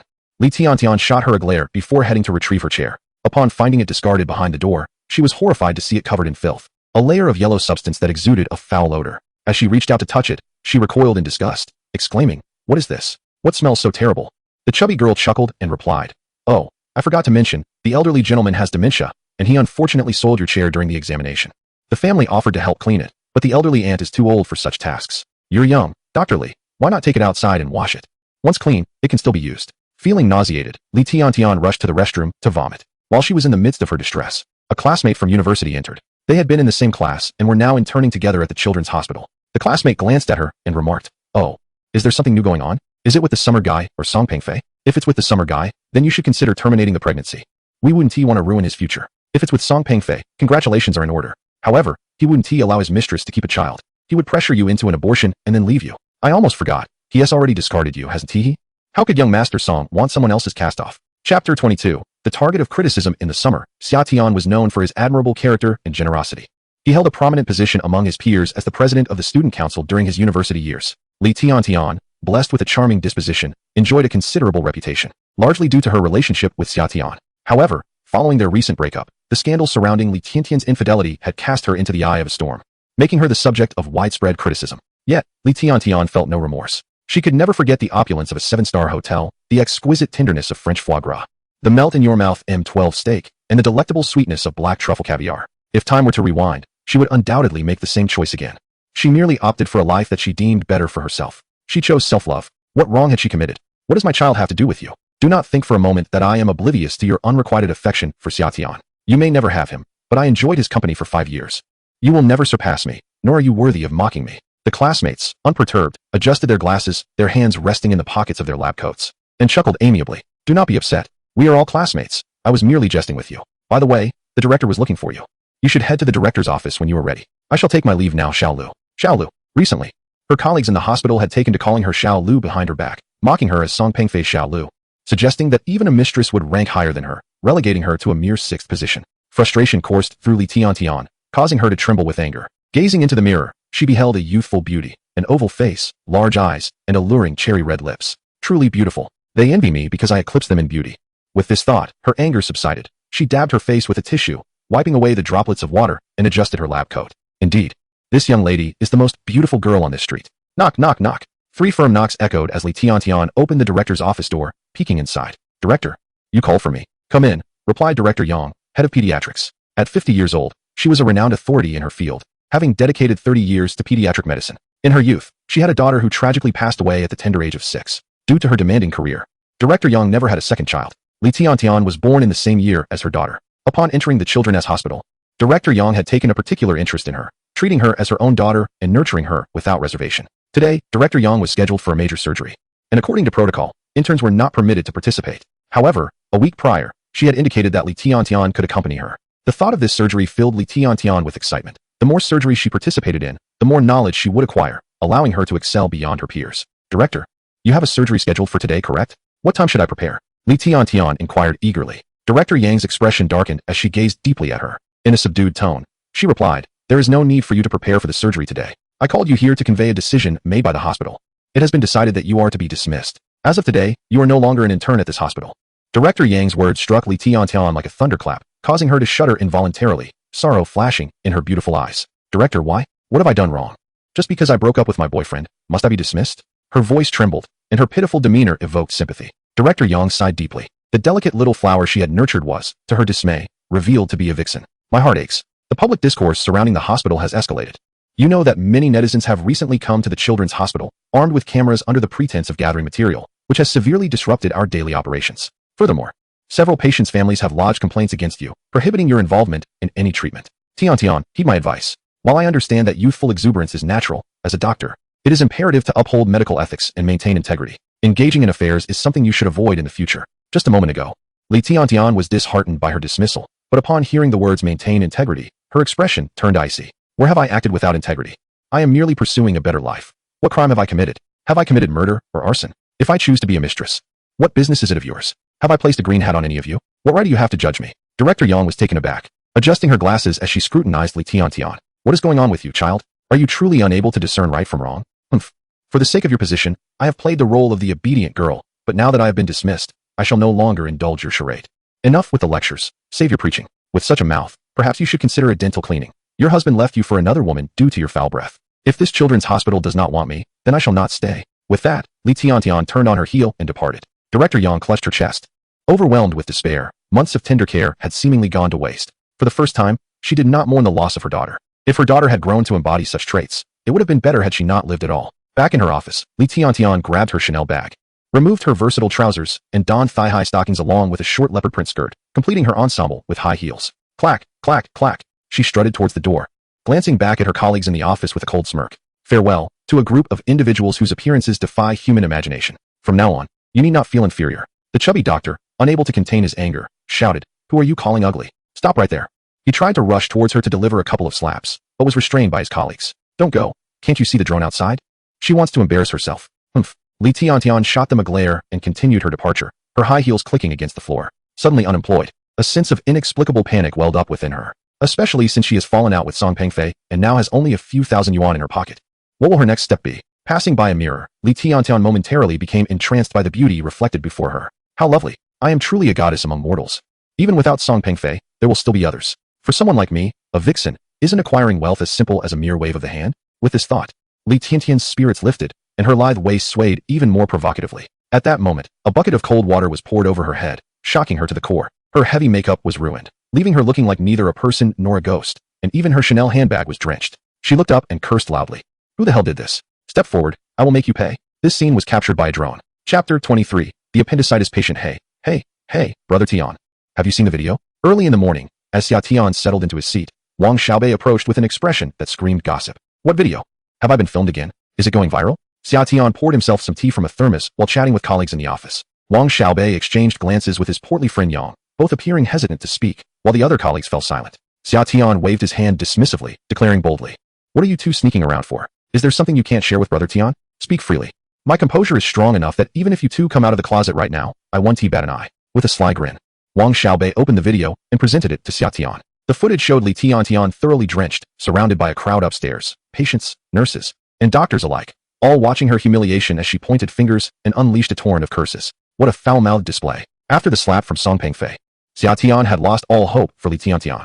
Now, seeing her again stirred no emotions within him. Moreover, this heavy makeup was far removed from the pure rural girl he once knew. But to curse so openly in front of so many people, wasn't that rather inappropriate? After all, she is a doctor, a physician at a children's hospital. Does she not care about her career? Who cares about her job? Wang Xiaobei replied with a smug expression. The children's hospital has dismissed her. Now she is a celebrity. No reputable hospital, be it provincial or municipal, would dare to employ her.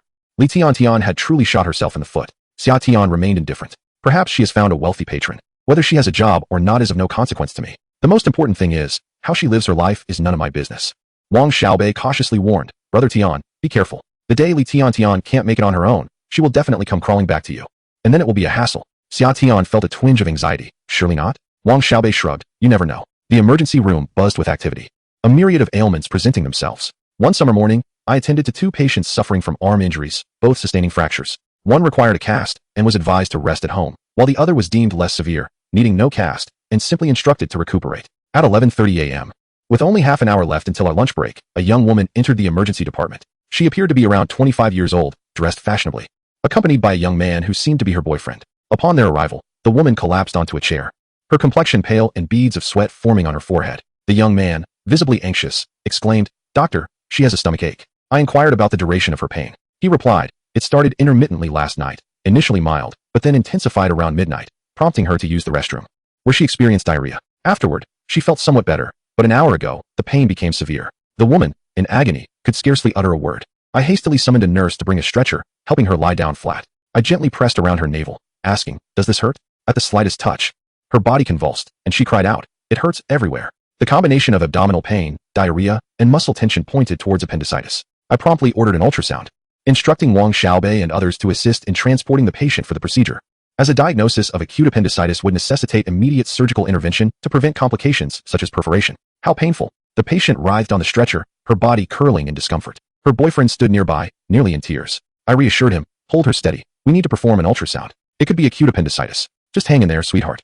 He tenderly kissed her forehead and, with Wang Xiaobei's assistance, helped her lie flat, loosening her clothing to expose her abdomen.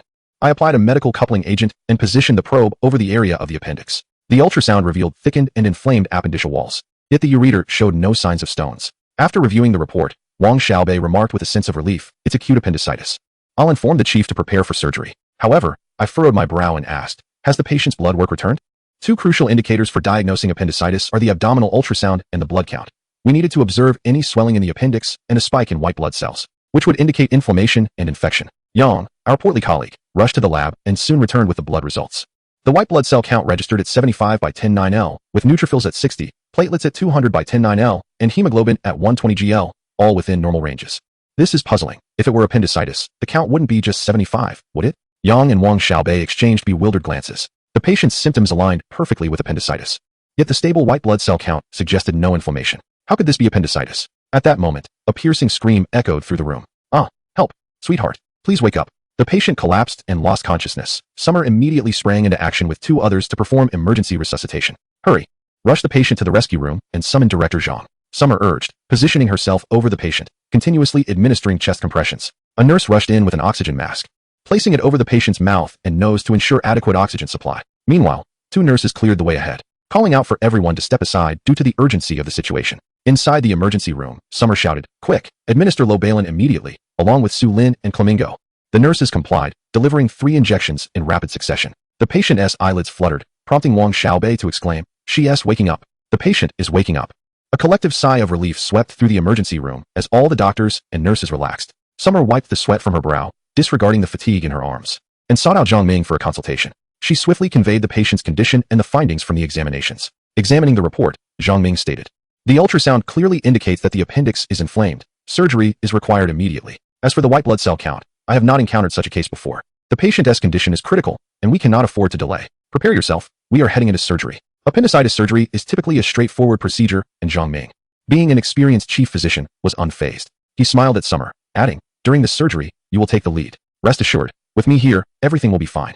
3 months into her internship and already getting the chance to lead, Wang Xiaobei and the others were envious to the point of tears, nearly bowing to Summer in admiration. Impressive, Summer. Yet, Summer wore a troubled expression, frowning as she addressed Zhang Ming. Director, I suspect the patient does not have appendicitis. It is a misdiagnosis. Chapter 24. Misdiagnosis. Zhang Ming raised an eyebrow, casting a sidelong glance at Summer. Young man, do not lead me astray. Misdiagnosis can have serious consequences. If we catch it early, the patient may avoid unnecessary suffering, but if a misdiagnosis delays treatment and anything happens to the patient, the hospital bears the responsibility. At 50, Zhang Ming was nearing retirement in 10 years. He did not wish for a misdiagnosis to tarnish his career. If you claim the patient does not have appendicitis, what is the ailment then? Summer quickly responded, Director, please hold on. He dashed out to find the patient's boyfriend, rapidly asking a few questions.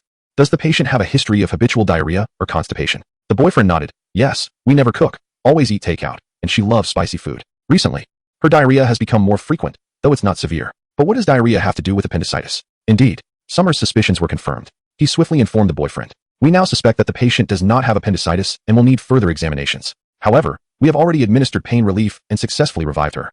So you may wait here for the results. In moments of urgency, the pace of conversation quickened dramatically. Before her boyfriend could gather his thoughts, Xia Tian swiftly returned to the emergency room. Director, I suspect the patient has colon cancer. We need to immediately conduct a colonoscopy and consult with specialists. Colon cancer? The entire emergency room was taken aback. Appendicitis transformed into colon cancer? The leap seemed rather vast. Tiangu, is that for real? The ultrasound clearly indicated an inflamed appendix. Coupled with the patient's abdominal pain, all symptoms aligned with acute appendicitis. How could it possibly be colon cancer? Xia Tian responded. The early symptoms of colon cancer include abdominal pain, diarrhea, and irregular bowel movements. I just spoke with the patient's boyfriend, and the patient exhibits these symptoms. Furthermore, the patient's white blood cell count is normal, indicating she does not have appendicitis. The swelling of the appendix may be a result of changes induced by colon cancer. Her words cast a profound silence over the room. Everyone exchanged glances, ultimately focusing their attention on Zhang Ming. The final decision rested with him. On one side lay the patient, on the other, his most trusted apprentice. After 3 seconds of internal conflict, Zhang Ming quickly declared, immediately perform an ultrasound on the patient. I need to examine the appendix, and also notify Director Qian from the proctology department to come for a consultation. Prepare for the colonoscopy. The emergency room sprang into action. Zhang Ming personally performed an abdominal ultrasound on the patient. It was not that he doubted Xia Tian. Rather, it was precisely because he trusted her that he needed to confirm the absence of perforation risk. Should appendicitis perforate, it could be fatal. No intestinal perforation was found. The patient could endure for a while longer, so they promptly arranged for a proctological examination. A colonoscopy typically requires a 3-day advance appointment, with the patient advised to consume easily digestible foods and minimize intake 24 hours prior, alongside the administration of a laxative to clear the intestines. However, the emergency could not afford a 3-day wait. 2 nurses took turns to assist the patient in rapidly cleansing her bowels. At that moment, Director Qian from the proctology department arrived. He was quite young, in his early 40s, a handsome figure at the provincial hospital, with a dazzling smile that brightened the room. Upon entering the emergency room, it felt as though one had stepped into a blissful spring day. I was just called for a consultation, but my takeout had just arrived. I said I'd finish my meal first, but when the nurse mentioned Director Zhang, I immediately discarded my food and rushed over. Eating is nothing compared to the importance of Director Zhang. Everyone present was familiar with one another. Zhang Ming had spent considerable time at the provincial hospital, earning deep respect from younger doctors due to his experience. Zhang Ming smiled. I haven't eaten either. After seeing this patient, let us dine together. I called you over for a patient. She reports abdominal pain. Here are the results of her abdominal ultrasound. Zhang Ming handed the report to Director Qian. As doctors, there was little need for excessive introduction. The images spoke volumes. Glancing at the ultrasound, Director Qian chuckled. Isn't this appendicitis? Why would you need me for a consultation on appendicitis? Zhang Ming nodded solemnly and stated, my preliminary diagnosis is also appendicitis. But my young apprentice mentioned that the patient frequently experiences diarrhea, suggesting that appendicitis might be a misdiagnosis, and it could potentially be colon cancer. Young apprentice? Director Qian raised an eyebrow and cast a glance at Xia Tian, his eyes lighting up. Ah, is this not the renowned intern Xia Tian? This intern has indeed become a sensation at our provincial hospital. I have watched his videos. Bold and meticulous, he is truly impressive. However, to conclude that diarrhea indicates colon cancer seems a bit far-fetched. The patient is only 25 years old. Nowadays, young people rarely cook and often rely on takeout, which is hardly nutritious. Diarrhea is rather common, and to assert that it signifies colon cancer is somewhat hasty. Director Qian chuckled lightly. Diarrhea equates to cancer? Then there would be many individuals afflicted, he remarked, unconvinced. Xia Tian chose not to counter, maintaining a calm demeanor as he addressed Director Qian. Since we're here, let us assist with the consultation. The nurse was already prepared, and the colonoscopy commenced. A flexible, 130 centimeters long fiber optic tube, equipped with a light source and a miniature electronic camera, slowly entered the colon, ultimately reaching its terminus. The nurse proceeded with great care, ensuring that every detail was distinctly visible. As the images materialized, Director Qian and Zhang Ming exchanged few words, both focusing intently on the display while simultaneously discussing their lunch plans. A new Haidaleo just opened at Daiyueching. Director Zhang, you enjoy hot pot, don't you? It's on me. and bring along your young apprentice. What shift do you have today, Director Zhang? I'm on the day shift, but I could wait until after work. We can enjoy a drink then. I can't drink during lunch since I have to work in the afternoon. Zhang Ming's gaze remained fixed on the screen as he conversed with Director Qian. I'm also on the day shift. A drink after work sounds good. Suddenly, Zhang Ming exclaimed, wait. He instructed the nurse, retract the camera. On the screen, a small black object emerged, closely adhering to the wall of the colon. Resembling a diminutive tumor, its color darkened and firmly attached to the intestinal wall. Did you see it, Xiao Qian? I did, came Director Qian's deep voice. He adjusted his gold-rimmed glasses, his expression grave. The tumor has darkened. We must perform a biopsy immediately. It is likely colon cancer, without a doubt. In that moment, all eyes were fixated on Xia Tian. Chapter 25. What is the use of a face? Half an hour later, the biopsy report arrived. Cancer. Wow, Tiangu. You are incredible. It truly is colon cancer. Wang Xiaobei exclaimed, gazing at the report with admiration for Xia Tian. If it weren't for the fear of being slapped away by Xia Tian, he would have embraced him in triumph. Zhang Ming shot a glare at Wang Xiaobei, reprimanding him. What foul language is that? You are a doctor. You must always be mindful of your image. He then turned to Xia Tian, giving him a thumbs up in admiration. Xiao Xia, you are truly remarkable. Wait, I sent remarkable considered foul language? Wang Xiaobei asked, somewhat bewildered. As she gazed at the report, Director Qian was filled with excitement, her bright eyes fixed on Xia Tian. Young man, how did you ascertain that the patient has colon cancer? Her symptoms clearly indicate appendicitis. This defies logic. How can an intern be more astute than the director? Xia Tian responded calmly. I evaluated it from 3 perspectives. First, the patient's abdominal pain is severe. The inflammation of the appendix is relatively mild, which would cause pain, but not to such an extreme degree that it leads to fainting. Second, the patient's white blood cell count is normal, leading me to conclude that the patient does not have appendicitis. During the abdominal ultrasound, no other issues were detected. Furthermore, the patient's boyfriend mentioned that she has been experiencing diarrhea and abnormal bowel movements, alternating between diarrhea and constipation over the past 3 months, which are early symptoms of colon cancer. Listening to Xia Tian's explanation, the people in the emergency room were left in stunned silence. Wang Xiaobei blinked in surprise. How do you know the early symptoms of colon cancer? We learned it in school, replied Xia Tian. No, we did not cover that, Wang Xiaobei countered. We must have. Aside from colon cancer, nearly all ailments exhibit early symptoms. For instance, difficulty in eating without biting one's tongue could indicate a stroke or its precursor. Obesity increases the risk of tumors. Prolonged sun exposure can not only prevent tanning but also reduce the risk of skin cancer. Holding in urine can lead to urinary tract infections and related diseases. Are you not aware of this? Wang Xiaobei shook his head, and Yang, the overweight individual, mirrored the gesture. Zhang Ming and Director Qian exchanged glances, both also shaking their heads. Alas, I inadvertently displayed my knowledge again, and in the presence of 2 esteemed directors. How embarrassing. They surely will not dislike me now, will they? He quickly blinked, feigning a soft, endearing demeanor. All right. Director Qian clapped her hands, breaking the silence with a series of applause, her gaze towards Xia Tian shimmering with admiration. Indeed, you are a social media sensation, and rightfully so. Not only are you popular, but you possess substantial prowess as well. Some of what you mentioned, I too understand, such as the preliminary symptoms in proctology. But beyond that specialty, I confess my ignorance. I previously believed that as a doctor, one should specialize and master a single field. It appears I have been narrow-minded. Compared to you, I feel quite aged. Laughter erupted from Zhang Ming, brimming with excitement, akin to a father whose son has achieved top honors, his pride palpable. This is a moment of glory for our family. He slapped Director Qian's shoulder jovially. Let us celebrate tonight. Invite old Wang, and the others to gather and rejoice, as I am in high spirits and will treat everyone. Director Qian nodded in agreement. It has been ages since we last gathered. I will announce it in the group shortly. By the way, let us include Xia Tian. This young man is exceptional. I must commend him this evening. Just the other day, Director Lu mentioned Xia Tian's excellence, and upon meeting him today, it is evident that he is not merely excellent, but extraordinarily so. In the blink of an eye, Zhang Ming, who had been laughing moments before, became alert and tense at the mention of Director Lu. The rivalry was palpable. Where Lu Yu is, Zhang Ming cannot be. Director Qian was bewildered. What had transpired? Hadn't they been on good terms, sharing camaraderie daily? It was rumored that Director Lu had divorced his wife and was now single, with an interest in Zhang Ming's sister-in-law, which Zhang Ming vehemently opposed. Could this be the cause of the rift? Director Qian's imagination wove narratives akin to those found in countless romantic novels. He chuckled and suggested, then let us no longer refer to him as Director Lu. I will gather Lao Wang and Lao Yu for a gathering. Zhang Gu, you can properly introduce Xia Tian to them. After all, who wouldn't he appreciate such an exceptional intern? Suddenly, Zhang Ming recoiled, positioning himself protectively in front of Xia Tian. His wide, round eyes fixated on Director Qian, demanding, do you have feelings for Xia Tian? Director Qian was momentarily taken aback, failing to grasp Zhang Ming's implication.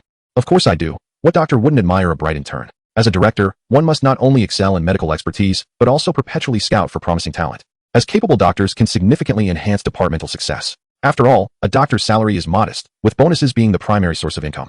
However, a mere intern still had much to learn. Director Qian had not contemplated this further, merely wishing to share a meal together. Little did he know, Zhang Ming was astounded. Stepping back defensively, his gaze icy as he regarded Director Qian. Dining is acceptable, but Xia Tian cannot attend. Director Qian was taken aback.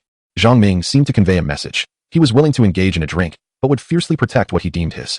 Caught between Zhang Ming's fierce protectiveness and the innocent Xia Tian, Director Qian was perplexed. Was it truly necessary to create such a fuss over a modest intern? He smiled reassuringly at Zhang Ming. Rest assured, Zhang Guo, I have no intention of poaching your apprentice. After all, we have known each other for many years, and reputation must be upheld. Very well, I shall exclude him from our dinner. They then turned their focus to the patient. The diagnosis of cancer had been confirmed, and the next step was to determine the cancer stage. Cancer is classified into 4 stages. Stages 1 and 2 are early and easily treatable. Stage 3 is intermediate, with prognosis dependent on various factors, and Stage 4 is terminal, where one must prepare for the inevitable. Xia Tian assessed the situation and stated, preliminary estimates suggest the patient has Stage 1 colon cancer. You can ascertain the stage with just a glance at the scans. Youthful exuberance.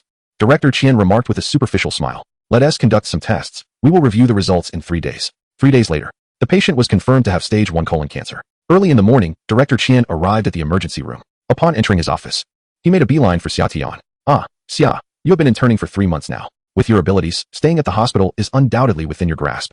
Have you considered which department you would like to join? I believe you would excel in the proctology department. With your intellect, after 5 years, I could advocate for you for the position of deputy director. Before he could finish his thought, a harsh voice pierced the air from behind. How dare you, Qian Feng? Attempt to steal my person. Have you no shame? Upon seeing Zhang Ming, Director Qian felt a tinge of embarrassment. However, he simply could not bring himself to relinquish such an exceptional doctor as Xia Tian. After all, what are appearances compared to monetary gain? Chapter 26. Do you only find satisfaction in making me cry? Furious, Zhang Ming's countenance turned an ominous shade of gray as he expelled Director Qian from the room, glaring at Xia Tian with unbridled anger. Xia Tian, accompany me to my office.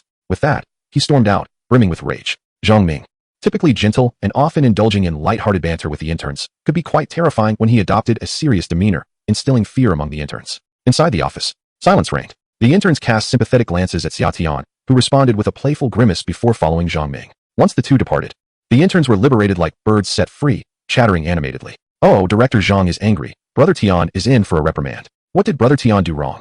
Why is Director Zhang so upset? Huh, he conspired with the head of another department. Can you blame Director Zhang for being furious? Within the same hospital, departments appear disconnected yet collaborate covertly, engaging in numerous subtle maneuvers. The hospital's revenue relies heavily on the contributions of each department, and their earnings can vary significantly. Each year, the hospital rewards the departments with the highest income, while those with the lowest not only receive little regard, but also face penalties. Over time, the heads of various departments have inevitably become rivals. Xia Tian, being part of the emergency department, conspiring with the head of the proctology department, and having Director Qian brazenly visit the emergency ward. How could Zhang Ming not be enraged? Zhang Ming exclaimed. Engaging in clandestine affairs right under my nose. Do you think I am invisible? This is infuriating. Intern Wang Boyi remarked nonchalantly. Xia Tian possesses excellent character and formidable skills. Yet he tends to distribute kindness indiscriminately, lacking genuine emotional investment. Such individuals cannot forge deep connections. Director Zhang treats him exceptionally well. Yet he still flirts with the heads of other departments and even shows up in the emergency ward. Isn't that a slap in Director Zhang's face? Wang Xiaobei, lounging with his legs crossed, shot a glance at Wang Boyi and sneered. Why does that sound so envious? Perhaps someone is jealous of Brother Tian's favor with the leadership? Wang Boyi, maintaining a placid expression, replied, I merely spoke the truth. Is there any need for jealousy? There are numerous brilliant doctors in the world, many far superior to Xia Tian. For instance, Yi Zimo from our school is a top-tier genius. After entering the emergency department, he personally performed a stage 3 cancer surgery within his first year. The patient recovered remarkably well and has remained cancer-free for 5 years now. No matter how impressive Xia Tian may be, can he truly compare to Senior Yi? Yi Zimo is a renowned genius from recent years, a celebrated figure within the medical college. Scoring just 9 points shy of full marks in the college entrance examination, he entered the premier medical academy. During his studies, he skipped grades twice. While his peers took 8 years to complete both undergraduate and graduate studies, he accomplished it all in 5. Upon graduation, he joined a provincial hospital, only to be recruited by a prestigious hospital in Kyoto a year later, and now he is gaining further accolades abroad. In the summer, Xia Tian graduated from the Second College of Medicine, which was merely 1 tier below Yi Zimo in terms of prestige. His qualifications paled in comparison to Yi Zimo's. Wang Boyi, also an alumnus of the first college, came from a family of doctors and was an exemplary student, excelling in both conduct and academics, far surpassing Xia Tian in performance. Among the interns, he held the greatest disdain for Xia Tian. Wang Xiaobei, in disbelief, remarked, I believe in Brother Tian. In no more than 8 months, he will be performing surgeries on stage 3 cancer. Let us wait and see. Wang Boyi chuckled. 8 months to operate on stage 3 cancer? Huh, if that is true, I'll live stream eating excrement. In the office, Xia Tian sat upright, observing with an attentive demeanor. Xia Tian, Zhang Ming began. Xia Tian lifted his gaze to meet Zhang Ming's serious expression, which bore the weight of significant news. You've been interning for 3 months now, and your performance has been commendable. Given your excellent academic record, it's almost certain you will remain at the hospital. Have you considered which department you would like to join? Typically, graduates from the medical university are retained by their internship institutions, provided they are not underperformers. As for his departmental choice, Xia Tian had yet to decide. I haven't thought it through. Zhang Ming took a sip from his teacup, adopting a mentor's posture. Director Liu from orthopedics and Director Qian from the colorectal department have both expressed favorable opinions about you. Their expertise is commendable, and you could learn immensely under their guidance. If you are inclined towards orthopedics or colorectal, you might want to contemplate that. Is it truly worth considering? Xia Tian inquired cautiously. Zhang Ming's expression darkened. His gaze filled with sorrow, and his voice carried an enduring melancholy. Personally, I hope you will stay in emergency. Firstly, the emergency department offers a wealth of learning opportunities. And secondly, I am not getting any younger. I need to mentor a disciple, and I have high hopes for you. The question is whether you see value in my mentorship. Coughing slightly, Xia Tian pondered. Is see value the right phrase to use? Selecting a department was indeed a momentous decision. Specialization was crucial, and once a department was chosen, the likelihood of switching would diminish significantly. Director, can I choose any department? Certainly. The choice of department is yours. I will support you in whatever you decide. You're not upset?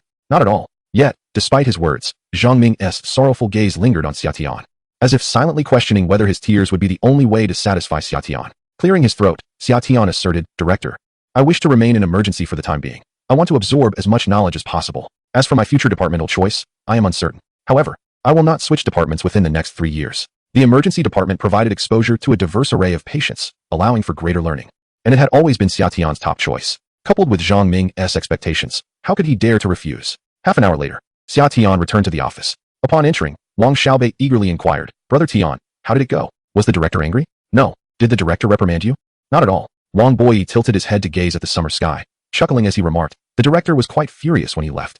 If he didn't reprimand you, what did he summon you for? Surely, he isn't considering taking you as an apprentice? Not at all. Xia Tian shook his head. Wang Boyi's smile brightened further. The director wouldn't easily take on an apprentice unless they are as exceptional as Yi Zimo. For ordinary individuals like us, it's futile to dream of such an opportunity. Let us focus on our work. Wang Xiaobei, anxious, interjected. Then why did the director seek you out for such an extended conversation? Xia Tian replied. The director wishes to become my godfather.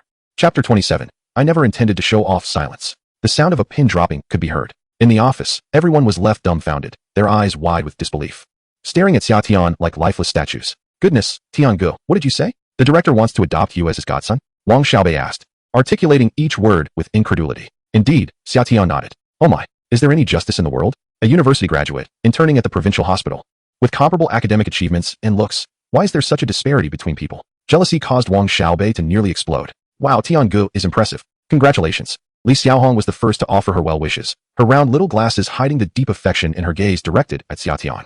The other female colleagues in the office cheered exuberantly. Tiangu is amazing. He is truly the pride of the heavens. Our director Zhang is renowned as a miraculous doctor in the provincial hospital, second only to the president and vice president, with him recognizing Tiangu as his godson. Tiangu is destined for at least a director's position in the future. Tiangu, don't forget us when you become a director. Tiangu, may you never forget your humble beginnings. However, the countenances of several male colleagues darkened. We agreed to share our fortunes, yet you secretly seized all the glory for yourself.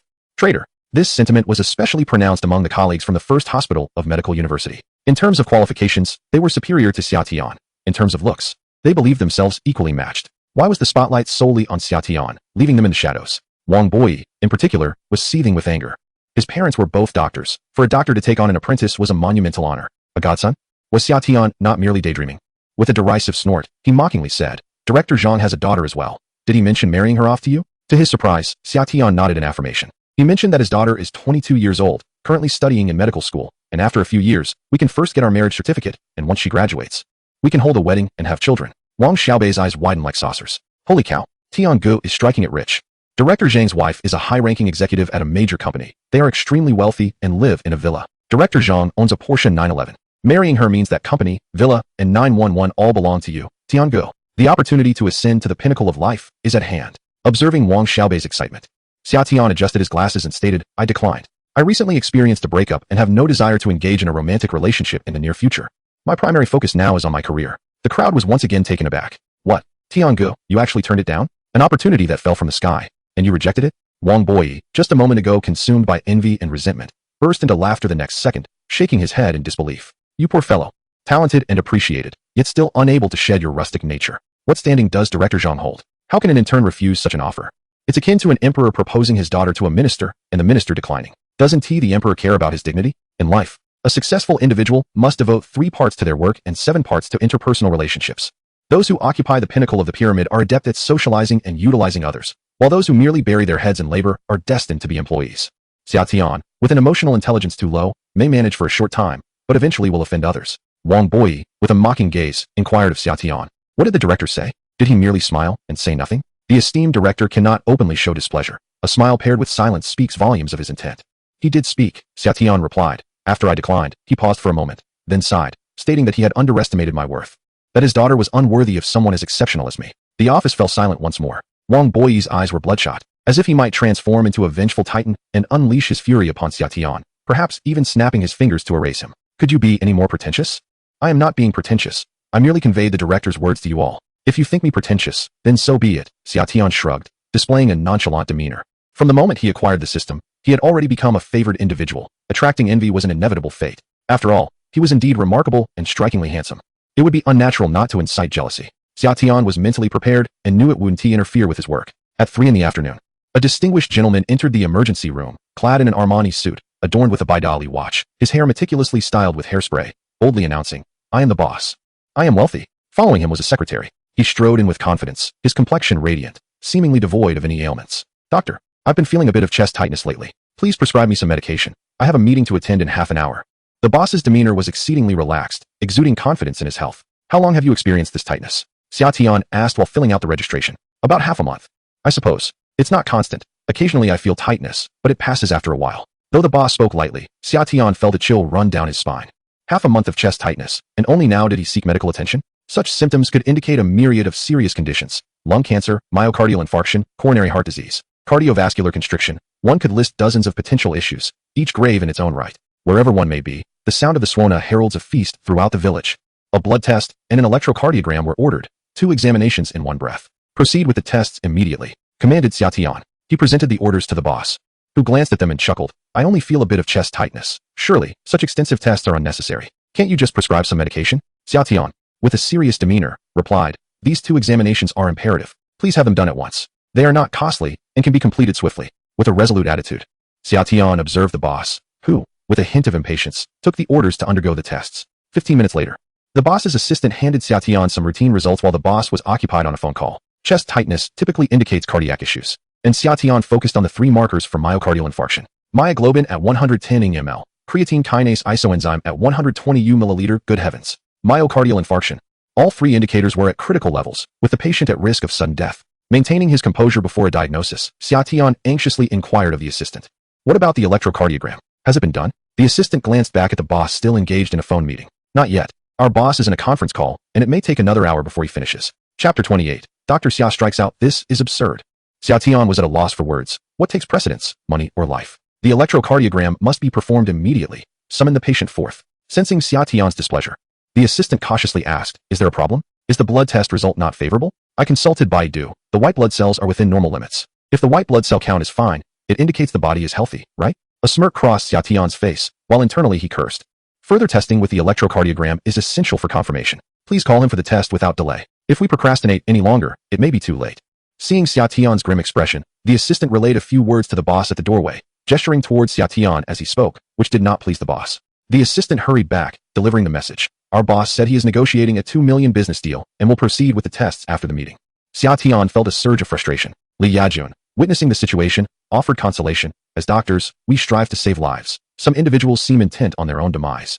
And we cannot save everyone. Patients who disregard their health are encountered daily, and they rarely express regret when calamity strikes. 40 minutes later, the boss returned with the electrocardiogram results. Doctor, please take a look. If everything is fine, I must return. Xiao Tian accepted the film, scrutinizing it with diligence. The ST segment showed low voltage, exceeding 0.15 millivolts. Just then, Wang Xiaobei, having just finished suturing a patient, joined Xiao Tian, glancing at the electrocardiogram and then quickly reviewing the blood test results. His expression turned grave in an instant. Brother Tian, this is not the normal range for a healthy individual's diastolic pressure. It should not exceed 0.05 to 0.15 millivolts. Severe myocardial ischemia is present. Indeed, Summer nodded knowingly. A glance exchanged between the two immediately conveyed their understanding of the gravity of the situation. If severe myocardial ischemia is not treated promptly and effectively, it poses a significant threat to life, with the patient at risk of sudden cardiac arrest at any moment. With a swift motion, Summer penned a request for a comprehensive echocardiogram, coronary CT scan, and myocardial nuclide scan, accompanied by a hospitalization order. The patient needed to be admitted immediately, and these 3 tests were imperative. However, the boss did not accept the order. Instead, he impatiently replied to Summer, "It seems you haven't grasped my point. I am very busy at the moment and have neither the time for these tests nor for hospitalization. I can earn 20 million in an afternoon. Do you comprehend what 20 million signifies?" Summer's expression turned grave as he calmly responded, "I may not grasp the significance of 20 million, but I am acutely aware that myocardial ischemia can be fatal." The boss sneered, assessing Summer with disdain, and mocked, "Myocardial ischemia? Are you trying to intimidate me? I graduated from Shaman University. I have not yet exhausted my wealth. My affairs remain unresolved. My daughter is still young, and my wife is still in her prime.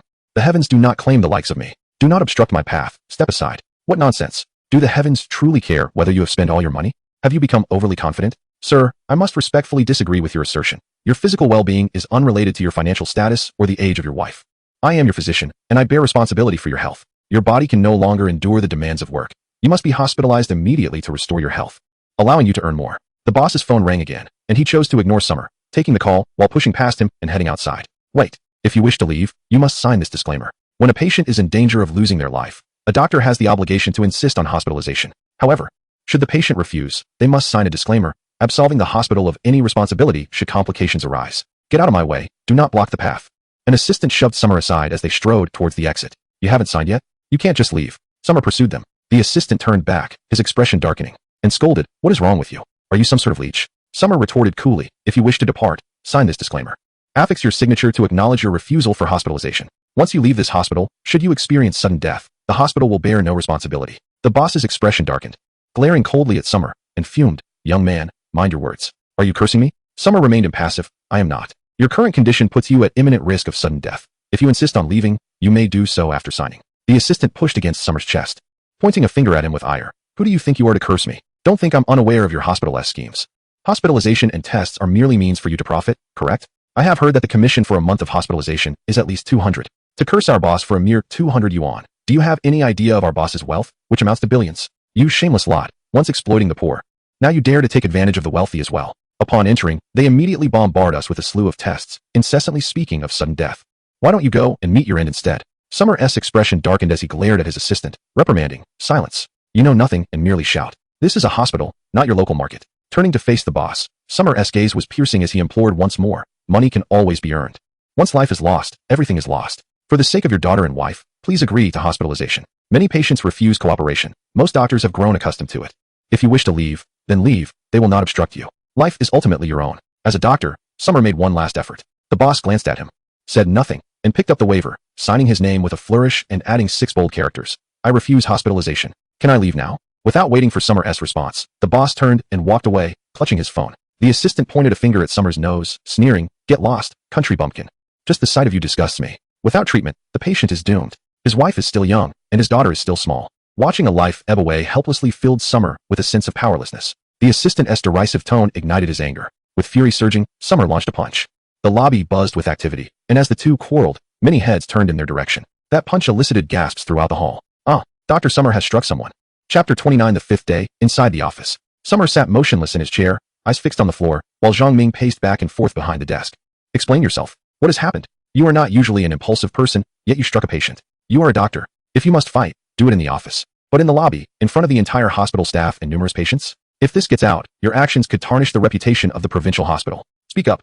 What on earth happened? Why did you strike?" Summer's expression remained calm. "The patient's myoglobin is 110 ml, creatine kinase isoenzyme is 120 ml, and the ST segment is depressed, exceeding 0.15 millivolts. What?" Zhang Ming gasped, feeling a chill. "Myocardial infarction, 3 indicators. Acute myocardial ischemia.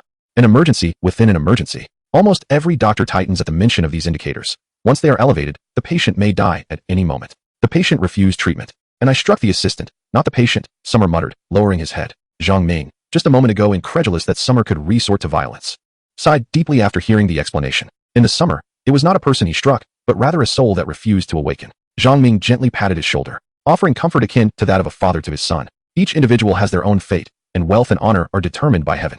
He had already signed a refusal for hospitalization. Any subsequent events would not concern you, so do not burden yourself with guilt. The repercussions of this incident are indeed grave. Yet you possess valid reasons, and the hospital will surely comprehend. A reprimand is inevitable, and a deduction from your salary may follow. Prepare yourself mentally." Summer nodded. "Go on and attend to your duties." As he observed Summer's retreating figure, Zhang Ming sighed. When his son was troubled, the father could not help but feel despondent as well. Taking a sip of tea to soothe his throat, he straightened his lab coat. Would he confront someone in the office? Had he not just heard that someone proposed Summer's dismissal? Had they consulted him first? After leaving the director's office, Summer visited the restroom, encountering numerous disdainful glances along the way. Oh, isn't that Summer? He is going to be dismissed, isn't he? How could a doctor strike a patient? A physician who cannot control their emotions is hardly a good doctor. Perhaps he should return home to till the fields, for the medical profession is not suited to him. Alas, our efforts over the past decade in handling medical disputes may well be obliterated by his single blow. Yet, there were dissenting voices. Dr. Summer acted to save a patient. The patient was suffering from acute myocardial ischemia, but refused hospitalization. In his urgency, Dr. Summer struck, and it was the patient's assistant he hit, not the patient themselves. Refusing hospitalization amidst myocardial ischemia. Has he lost his senses? Dr. Summer is quite admirable. For the sake of a patient's life, he disregarded the hospital's reputation. That punch may very well jeopardize his career, but he exerted all his strength to rouse the patient. The discussions continued unabated. Even while perched on the commode, he could overhear two individuals conversing next door. Hey, what are your thoughts on Summer hitting someone? What can one think? He must be dismissed. Haha, he always acts so superior. Who knew he could be so impulsive and irritable? Dismissal would be for the best. We would have one less competitor. With the sound of tearing tissue and flushing, he finally relished a moment of peace. It had always been said that patients strike doctors, but never had a doctor struck a patient. Summer was the first in the provincial hospital to do so, and a certain uproar was inevitable. Upon washing his hands and returning to the office, he could hear the incessant chatter within before even reaching the door, but as he entered, an immediate silence fell. All eyes turned to him. Brother Tian, Wang Xiaobei cautiously inquired, are you all right? What did the director say? Surely, you want to be dismissed? Summer replied calmly. The outcome is still uncertain. The director has gone to a meeting with the president. The decision rests with the hospital. Oh, Brother Tian, why be so impulsive? Wang Xiaobei lamented. The patient didn't want hospitalization. He sought death. Why bother with him? We are merely doctors, not deities. We cannot save everyone. The others sighed in agreement. The discussion resumed. Brother Tian merely wished to save a life. He is not in the wrong. Regardless, striking someone is unequivocally wrong. It is fortunate that no one reported it. Had they done so, Tian Gu would have faced dire consequences. At that moment, Li Yajun entered, casting a glance at the murmuring crowd and admonishing them. Enough of the chatter. Are you all neglecting your duties? 2 patients with lacerations have arrived.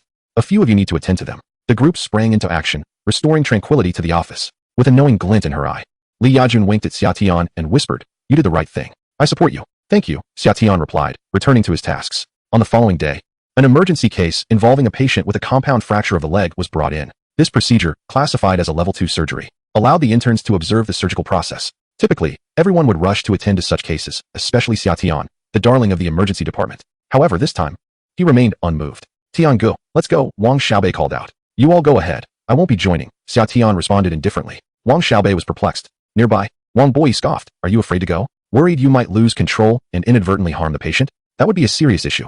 On the 3rd day, the hospital's decision was announced, an internal warning and a 1-month salary deduction for the involved parties. Some voiced their dissatisfaction, questioning the efficacy of a mere warning.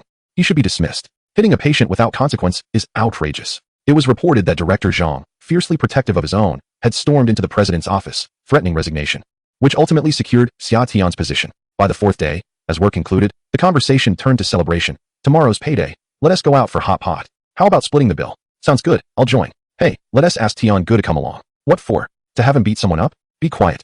Tian Gu acted out of a desire to save a patient. Stop fixating on his mistakes. Sure, it's easy to say he did it for the patient, but let us not delve into that. Come on, let us go eat hot pot. On the 5th day, Xia Tian arrived at the office early. As he entered, an eerie silence enveloped the room. All eyes were fixed on him, filled with shock. What is going on? Have you seen a ghost? Li Xiaohong, holding her phone, wore a pallid expression. Tian Gu, that patient has died. Chapter 30. Is there still time to go to Thailand? Early in the morning, a trending topic surged across Weibo, Douyin, and the entirety of the internet.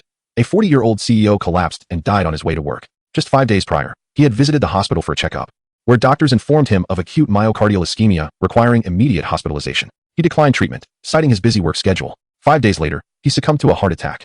This news sent shivers down the spines of countless young individuals entrenched in the grueling 996 work culture, burning the midnight oil and gaming through the night. The realization struck. Death lurks ever so near. Once emboldened by youth, they had acted recklessly, believing, I am still young, I am not old yet. The online community engaged in fervent discussions. How ironic, now that he is gone, wealth, wife, and daughter belong to someone else. Can one truly defy the heavens? The fates of life and death, as well as the fortunes of individuals, are dictated by the celestial powers, a truth one cannot dismiss. Wealth is but a transient possession. One's health is paramount. After glancing at the news, Xia Tian returned the phone to Li Xiaohong and calmly remarked, let us get to work. Li Xiaohong's eyes were filled with sorrow. In recent days, the hospital staff had been gossiping about Xia Tian, claiming that he was denied surgeries in the emergency room, and even excluded from hot pot gatherings. Yet, Xia Tian remained silent, enduring the collective resentment of his peers. When the news broke, everyone was taken aback. Huh.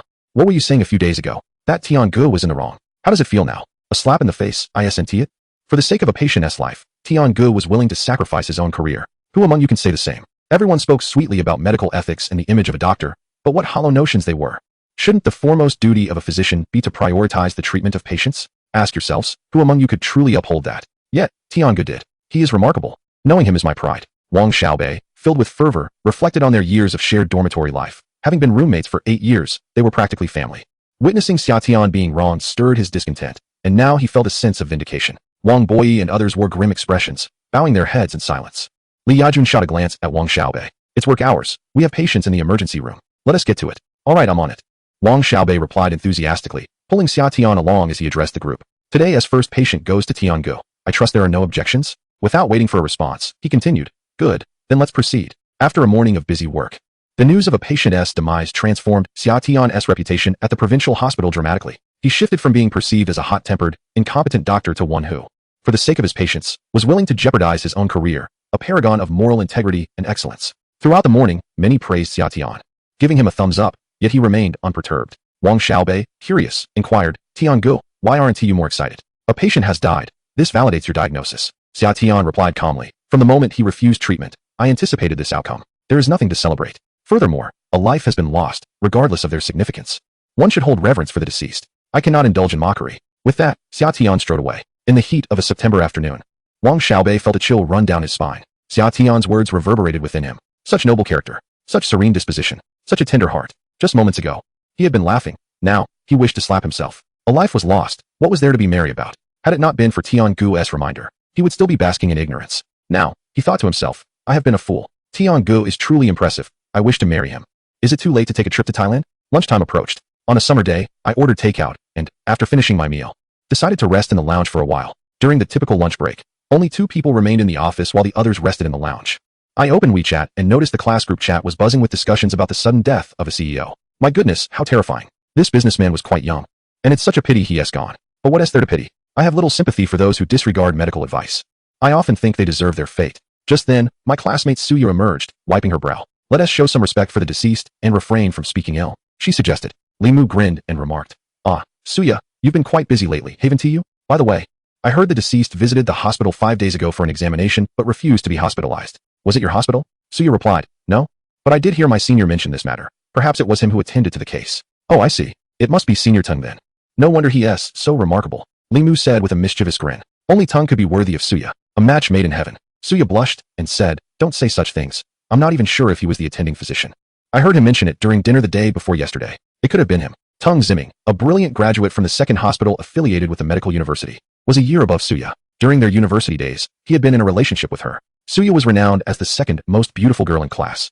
And with her impressive background, her father being the director of an orthopedic hospital, Tung Ziming's mother serving as the deputy director of a maternal and child health hospital. They truly were a match of excellence. During their university years, Suya had said, For those who cannot stay in the hospital, you can come to my father's hospital. We are opening a rehabilitation department this year and need some staff. Interested classmates should take note. Thus, Suya became the class mascot, adored by everyone. Hu Junjie exclaimed, Oh wow, it's Senior Tung. No wonder he is with Suya. He is incredible. Chun Hongxing added, with the same 9 years of compulsory education. Why are you all so exceptional? Guan Liangkai chimed in. Suya, remember us when you become prosperous. Don't forget your old classmates. Suya blushed even more. Oh, please don't say that. I'm embarrassed. Who else could it be besides Senior Tung? Suya, stop being modest. The group urged. Suya's cheeks flushed slightly. At that moment, Wang Xiaobei tossed 2 test results onto the table, an electrocardiogram and a blood panel, adding, These are the test results of the patient who died suddenly. Everyone nodded in astonishment, exclaiming, Wow, the cardiac markers are so high, yet he didn't get hospitalized. That is reckless. Wait, why does the attending physician's name say Summer? Wang Xiaobei smiled, because the doctor in charge was indeed Summer. The scene erupted in laughter. Chapter 31, Li Tiantian's threat. Laughter from Wang Xiaobei echoed from the next room as Summer, bemused, rapped on the wall. Keep it down. Wang Xiaobei, brimming with excitement, approached the room, phone in hand. I hold her in the utmost disdain, perpetually presenting herself as a paragon of purity, exuding an air of superiority solely due to her fortunate lineage. What is so remarkable about possessing an affluent father? And what of that so-called Senior Tung? Can he possibly compare to Brother Tian? Summer, feeling exasperated, acknowledged that Suya was indeed somewhat irksome. She carried an inherent sense of entitlement, flaunting her status as a wealthy second-generation individual, believing herself to be superior to others. This vexed Summer to some extent. If she relished her pretentiousness, let her be. Why confront her? Wang Xiaobei, reclining on the adjacent bed, chuckled while glancing at the messages in their group chat. I simply find her intolerable, he remarked. At that moment, Wang Xiaobei's phone chimed, revealing a message from Wang Hao. Xiaobei, check the small group. Both Wang Hao and Wang Xiaobei were avid guitar enthusiasts, having been members of the university's guitar club, which had a smaller group chat. Wang Xiaobei peeked into the small group. Wang Hao, why are you calling me dad? Get lost. I am your grandfather. I reached out to inquire about Summer's situation. Wang Xiaobei responded with a hearty laugh. Brother Tian is doing exceptionally well now. You needn't worry about him. I was curious if he and Li Tian have reconciled. Wang Hao inquired. With a frown, Wang Xiaobei retorted, what the hell? Why are you bringing that up? Can that wretched girl possibly be worthy of Brother Tian? Given the turmoil they have already faced, reconciliation seems implausible. Is Brother Tian some sort of sycophant? As far as I know, they have long since parted ways and have had no contact. What is the matter? Do you wish to pursue Li Tian? Not at all. A few days ago, Li Tian borrowed money from me, asking for 50,000, promising to repay me next month. Others in the group chimed in. She sought money from me as well, demanding 100,000 right off the bat. Damn it, I wanted to ask her where I appeared to have that kind of money. Tell me, and I shall change. She didn't approach me. Does she disdain my financial status? No, she is not in my social circle. My girlfriend deleted her. Thankfully, I dodged a bullet. Ha! Wang Hao continued. I heard Li Tian has been borrowing money from many people. Apparently, she is not faring well. Even her rent is borrowed. And she has lost her job. Now, she is at a loss. Xiaobei, be cautious. If Li Tian finds herself truly desperate, she will undoubtedly seek out Summer. A sense of dread washed over Wang Xiaobei. No way. They've both broken up. What would she want with Brother Tian? That is uncertain. Li Tian may have grown accustomed to a life of luxury and can't bear to revert to her former hardships. I heard that when she left, she berated the head of pediatrics so severely that it triggered his heart condition, tarnishing his reputation in the industry. Her current situation is largely due to a live stream by Summer. When cornered, even a rabbit may bite. If she truly seeks out Summer and clings on, what can Summer do? He can't possibly confront her. After a few moments of silence, Wang Xiaobei exclaimed, damn, Brother Tian is truly unfortunate to have encountered her. Thank you, my friends. Should anything else arise concerning Li Tian, do inform me promptly. By the way, next month marks our centennial anniversary. Will you all be returning? Amidst the crowd, voices echoed. Let us return, of course we shall. It is the centenary celebration. Wang Xiaobei responded. All right, see you next month. I shall write my name upside down if you do not drink yourselves to oblivion. Wang Hao retorted, you fool. Writing your name upside down still spells Wang. If you have the guts, try urinating while standing on your head. He raised his middle finger defiantly. Wang Xiaobei quipped. Are you too timid to call me grandpa? Just utter grandpa and I shall perform for you. He smirked mischievously. Wang Hao snapped back. Get lost. My girlfriend has arrived. I'm off to dine. Wang Xiaobei remarked. Excessive displays of affection lead to swift separations, accompanied by an exaggerated expression of holding a 40-meter-long sword, mocking the notion of fleeing. As he closed WeChat, Wang Xiaobei glanced back at Xia Tian, his heart in turmoil. Should he speak up? If he remained silent, and Li Tian sought him out, Xia Tian would be unprepared. Yet, revealing the truth could dampen Xia Tian's spirits. The inner conflict lingered. At that moment, Xia Tian broke the silence. Did Li Tian ask you for money? Wang Xiaobei was taken aback. Ah, you already know. Since the truth was out, he recounted Wang Hao and the others' words to Xia Tian, his small eyes reflecting profound sorrow. Brother Tian, if Li Tian truly finds herself at her wit's end, she may indeed return to seek you out. She might stubbornly linger in the department, which would negatively affect you as well. Wang Boyi and his companions are eagerly awaiting your misfortune. Xia Tian's heart sank. Just moments ago, a classmate had informed him about Li Tian's desperate attempts to borrow money, cautioning him to be wary. He had thought that their breakup would resolve everything, but it seemed far more complicated than anticipated. Let us take each step as it comes. We will see what unfolds when she arrives. Based on my understanding of Li Tian, she is unlikely to seek me out, yet she is no longer the Li Tian I once knew, Xia Tian mused. Wang Xiaobei let out a long sigh. If all else fails, perhaps I should rent a place outside the hospital. No more living in the dormitory. If she cannot find your residence, she cannot cause a scene at the hospital, and we can call security to handle her. That could work, Xia Tian nodded in agreement. The hospital dormitory was affordable, yet the living conditions were poor. After 9 p.m., hot water was often unavailable, and the shared space was frequently bustling with colleagues, leaving little room for privacy. Tomorrow, I will receive my salary. Once I do, I shall rent a room. Oh, my salary was docked. He lamented. How disheartening. Nevertheless, he had some savings, and a single room should suffice. With the afternoon relatively free, Xia Tian perused several rental listings online, seeking accommodations at least 3 kilometers from the hospital, ideally near a subway station. He successfully contacted a landlord and arranged to view the property after work. At 5:30 p.m., Xia Tian, with his bag slung over his shoulder, hurried towards the subway station. As it was not yet peak hour, the crowd was manageable. Those seats were scarce. He navigated toward a more spacious area, inadvertently brushing past a woman whose bag collided with his. She let out a piercing scream. Ah, pervert. You touched my backside. Pervert, don't you dare leave. A pervert? Where? Xia Tian expressed genuine curiosity, ready to witness the unfolding drama. Upon turning, he was met with the woman's furious glare as she pointed accusingly at him. Pervert, you think you can just walk away after touching my backside? Dumbfounded, Xia Tian pointed at himself. Me? Touch your backside? Why on earth would I do that? Chapter 32. Respiratory alkalosis. Why? Summer's words caused the older sister's cheeks to flush with indignation, as if she had been insulted. Why indeed? Was it because she deemed me unworthy of your touch? You scoundrel! You wretched creature! You dared to touch my backside yet refused to acknowledge it, despite your youthful appearance and seemingly gentle demeanor. How could you commit such an act in broad daylight, amidst a crowd? Are you not ashamed? Were your parents' intentions in bringing you into this world to raise a lecher? The older sister, aged 40, wore the visage of a weary woman, her hair hastily tied back, with greasy bangs clinging to her forehead. She clutched a bag of vegetables in her hand, a clear indication of her arduous life. Beside her sat a young girl, around 10 years of age, who bore a striking resemblance to her mother. She was likely her daughter. Witnessing the quarrel, the little girl appeared frightened, tugging at her mother's hand in a plea. Mom, please don't argue. The older sister brusquely shook off her daughter's hand, scolding her, be quiet. She glared at Summer with a face full of fury. Summer furrowed her brow and replied earnestly, Hello, I believe there has been a misunderstanding. I merely passed through here, holding onto the railing with both hands. I did not touch your backside, nor did I engage in any inappropriate behavior. Please do not misconstrue my actions. A few onlookers joined the fray. An older woman chimed in, I saw it. The young man's bag merely brushed against the girl, it was not a touch. A man also stepped forward, affirming, indeed. It was just the bag that made contact. Others nodded in agreement. Although it was unclear whether the bag had truly touched her, it was evident that the young man had kept his hands firmly on the railing, listening to the crowd's discourse and glancing at Summer's bag.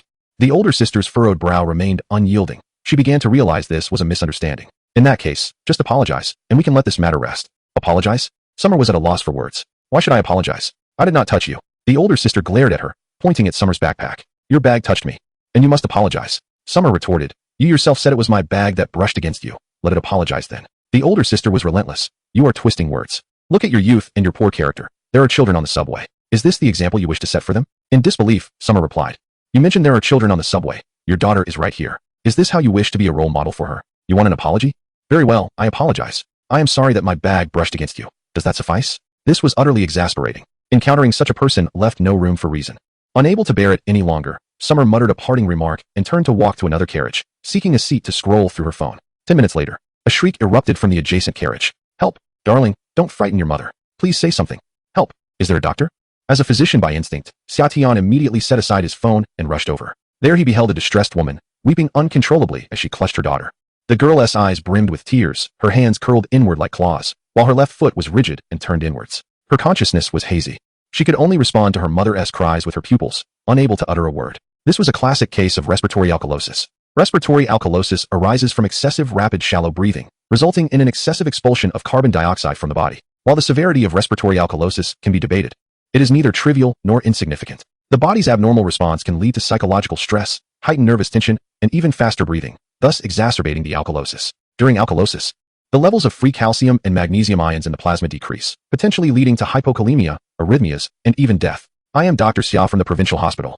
I urgently need a plastic bag. Does anyone have one? Xia Tian called out for assistance. Many around him promptly offered plastic bags. An older gentleman handed over a pair of kitchen rubber gloves, which Xia Tian accepted without hesitation. Release the child, he urged the weeping mother. With tears streaming down her face, the woman looked up at Xia Tian, her gaze filled with skepticism. I am a doctor, Xia Tian asserted with fervor.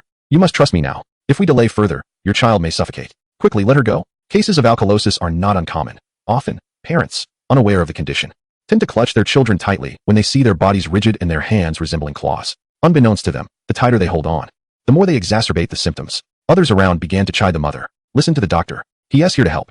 Can you save your child by holding her tighter? What are you waiting for? Let her go. Under the collective encouragement, the mother finally released her daughter, tears streaming down her face as she implored Xia Tian, I'm so sorry. Please save my daughter. With that, her tears flowed like a torrent. Without hesitation, Xia Tian placed the gloves over the child's mouth and nose, gently reassuring her, Little one, I am a doctor. Trust me, you will be all right. Now take a deep breath and exhale slowly. Again, inhale deeply and exhale slowly. Repeat this process. The simplest remedy for alkalosis is to allow the patient to rapidly re-inhale the carbon dioxide they have exhaled. After 5 minutes, the girl's claw-like hands began to relax. Her hands are moving. Someone exclaimed. Her legs are no longer rigid. It's working. You're amazing. 10 minutes later, all symptoms had vanished, and the child's face regained its rosy hue. Her large eyes still reflected a hint of terror, clearly shaken but polite as she expressed her gratitude. Thank you, doctor. Not at all. In the future, if you encounter such a situation, just hold your breath. There is no need to panic. Take several deep breaths, and it will be fine, Xia Tian replied gently. Seeing her daughter restored, the mother could no longer contain her tears, which flowed forth like a river breaking its banks. Just then, the ambulance arrived. The emergency physician promptly conducted blood pressure and pulse oximetry tests on the child. Both the blood pressure and oxygen saturation levels were perfectly normal. Dr. Xia handled the situation with remarkable efficacy, rendering a hospital visit unnecessary. The elder sister grasped her daughter's hand and bowed deeply in gratitude to Xia. Thank you, Dr. Xia. I truly apologize for what transpired on the subway earlier. Had she known that Xia would save her daughter's life, she would have never thought to slander him. At that moment, she felt an overwhelming sense of shame, unable to meet his gaze. It's of no consequence. What has transpired is in the past, Xia replied generously. The elder sister was not a villain. She was merely an adult compelled by the harsh realities of life. Chapter 33. Moving house. The apartment was modest, measuring 45 square meters, comprising one bedroom and a living room, fully equipped with a refrigerator, television, and various appliances, ready for immediate occupancy. Conveniently located near the subway. It was also adjacent to a bustling street of eateries and a supermarket, facilitating a comfortable lifestyle.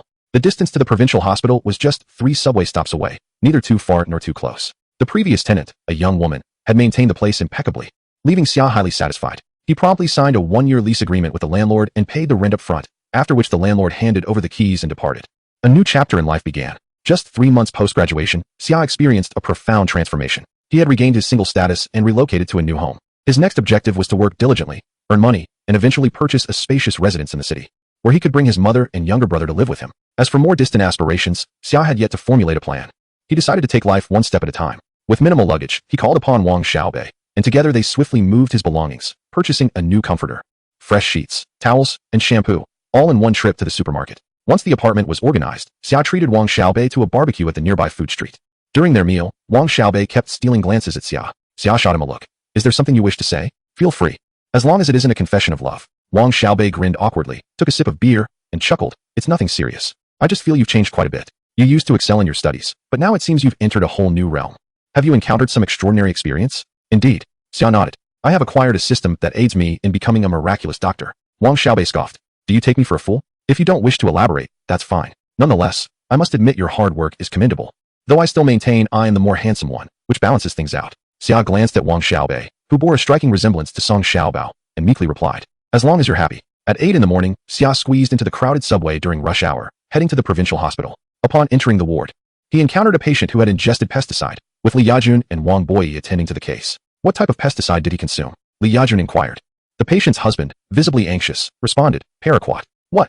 Paraquat is notorious as one of the deadliest poisons. The mortality rate from ingesting it is alarmingly high, often reaching 99, with little hope for recovery. The emergency department frequently encounters patients who attempt suicide through various means, typically with sleeping pills or common pesticides, which generally allow for a higher chance of recovery through gastric lavage and observation. However, the 100 Herb Valley offers no remedy. Upon hearing the words 100 Herb Valley, Li Yajun's demeanor instantly shifted to one of tension, her speech quickening as she interrogated the patient. Are you certain you consumed the 100 Herb Valley?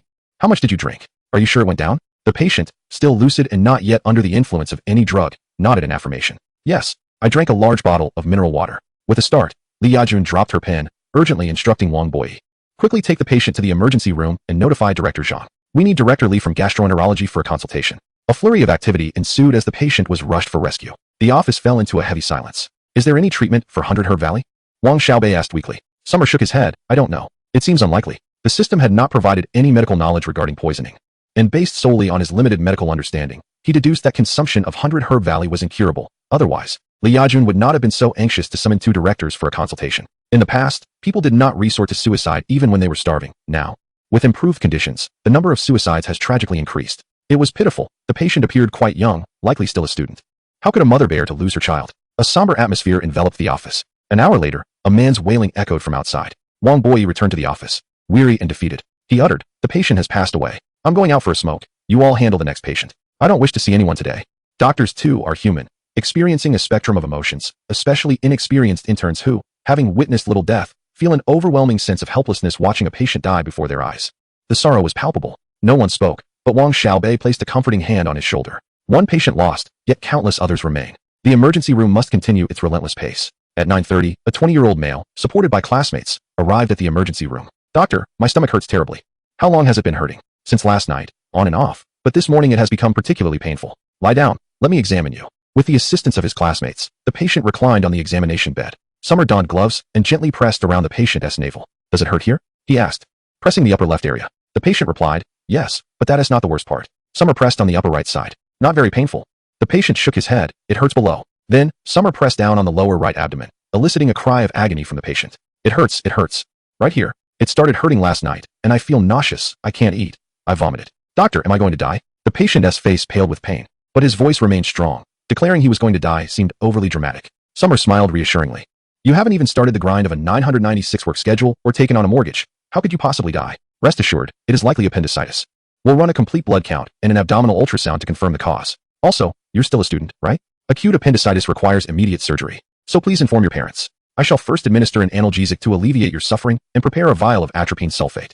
The nurse will administer the injection to the patient. This rapid-acting analgesic can ease your discomfort, though it may not entirely eliminate the pain. Doctor, I still feel some pain, albeit less intense, the patient remarked. Summer reassured him, we will conduct an immediate examination. If acute appendicitis is confirmed, we will proceed with surgery right away, and you shall experience no more pain thereafter. Half an hour later, the examination results were in. The appendiceal wall exhibited thickening and roughness, and the appendiceal tissue was edematous.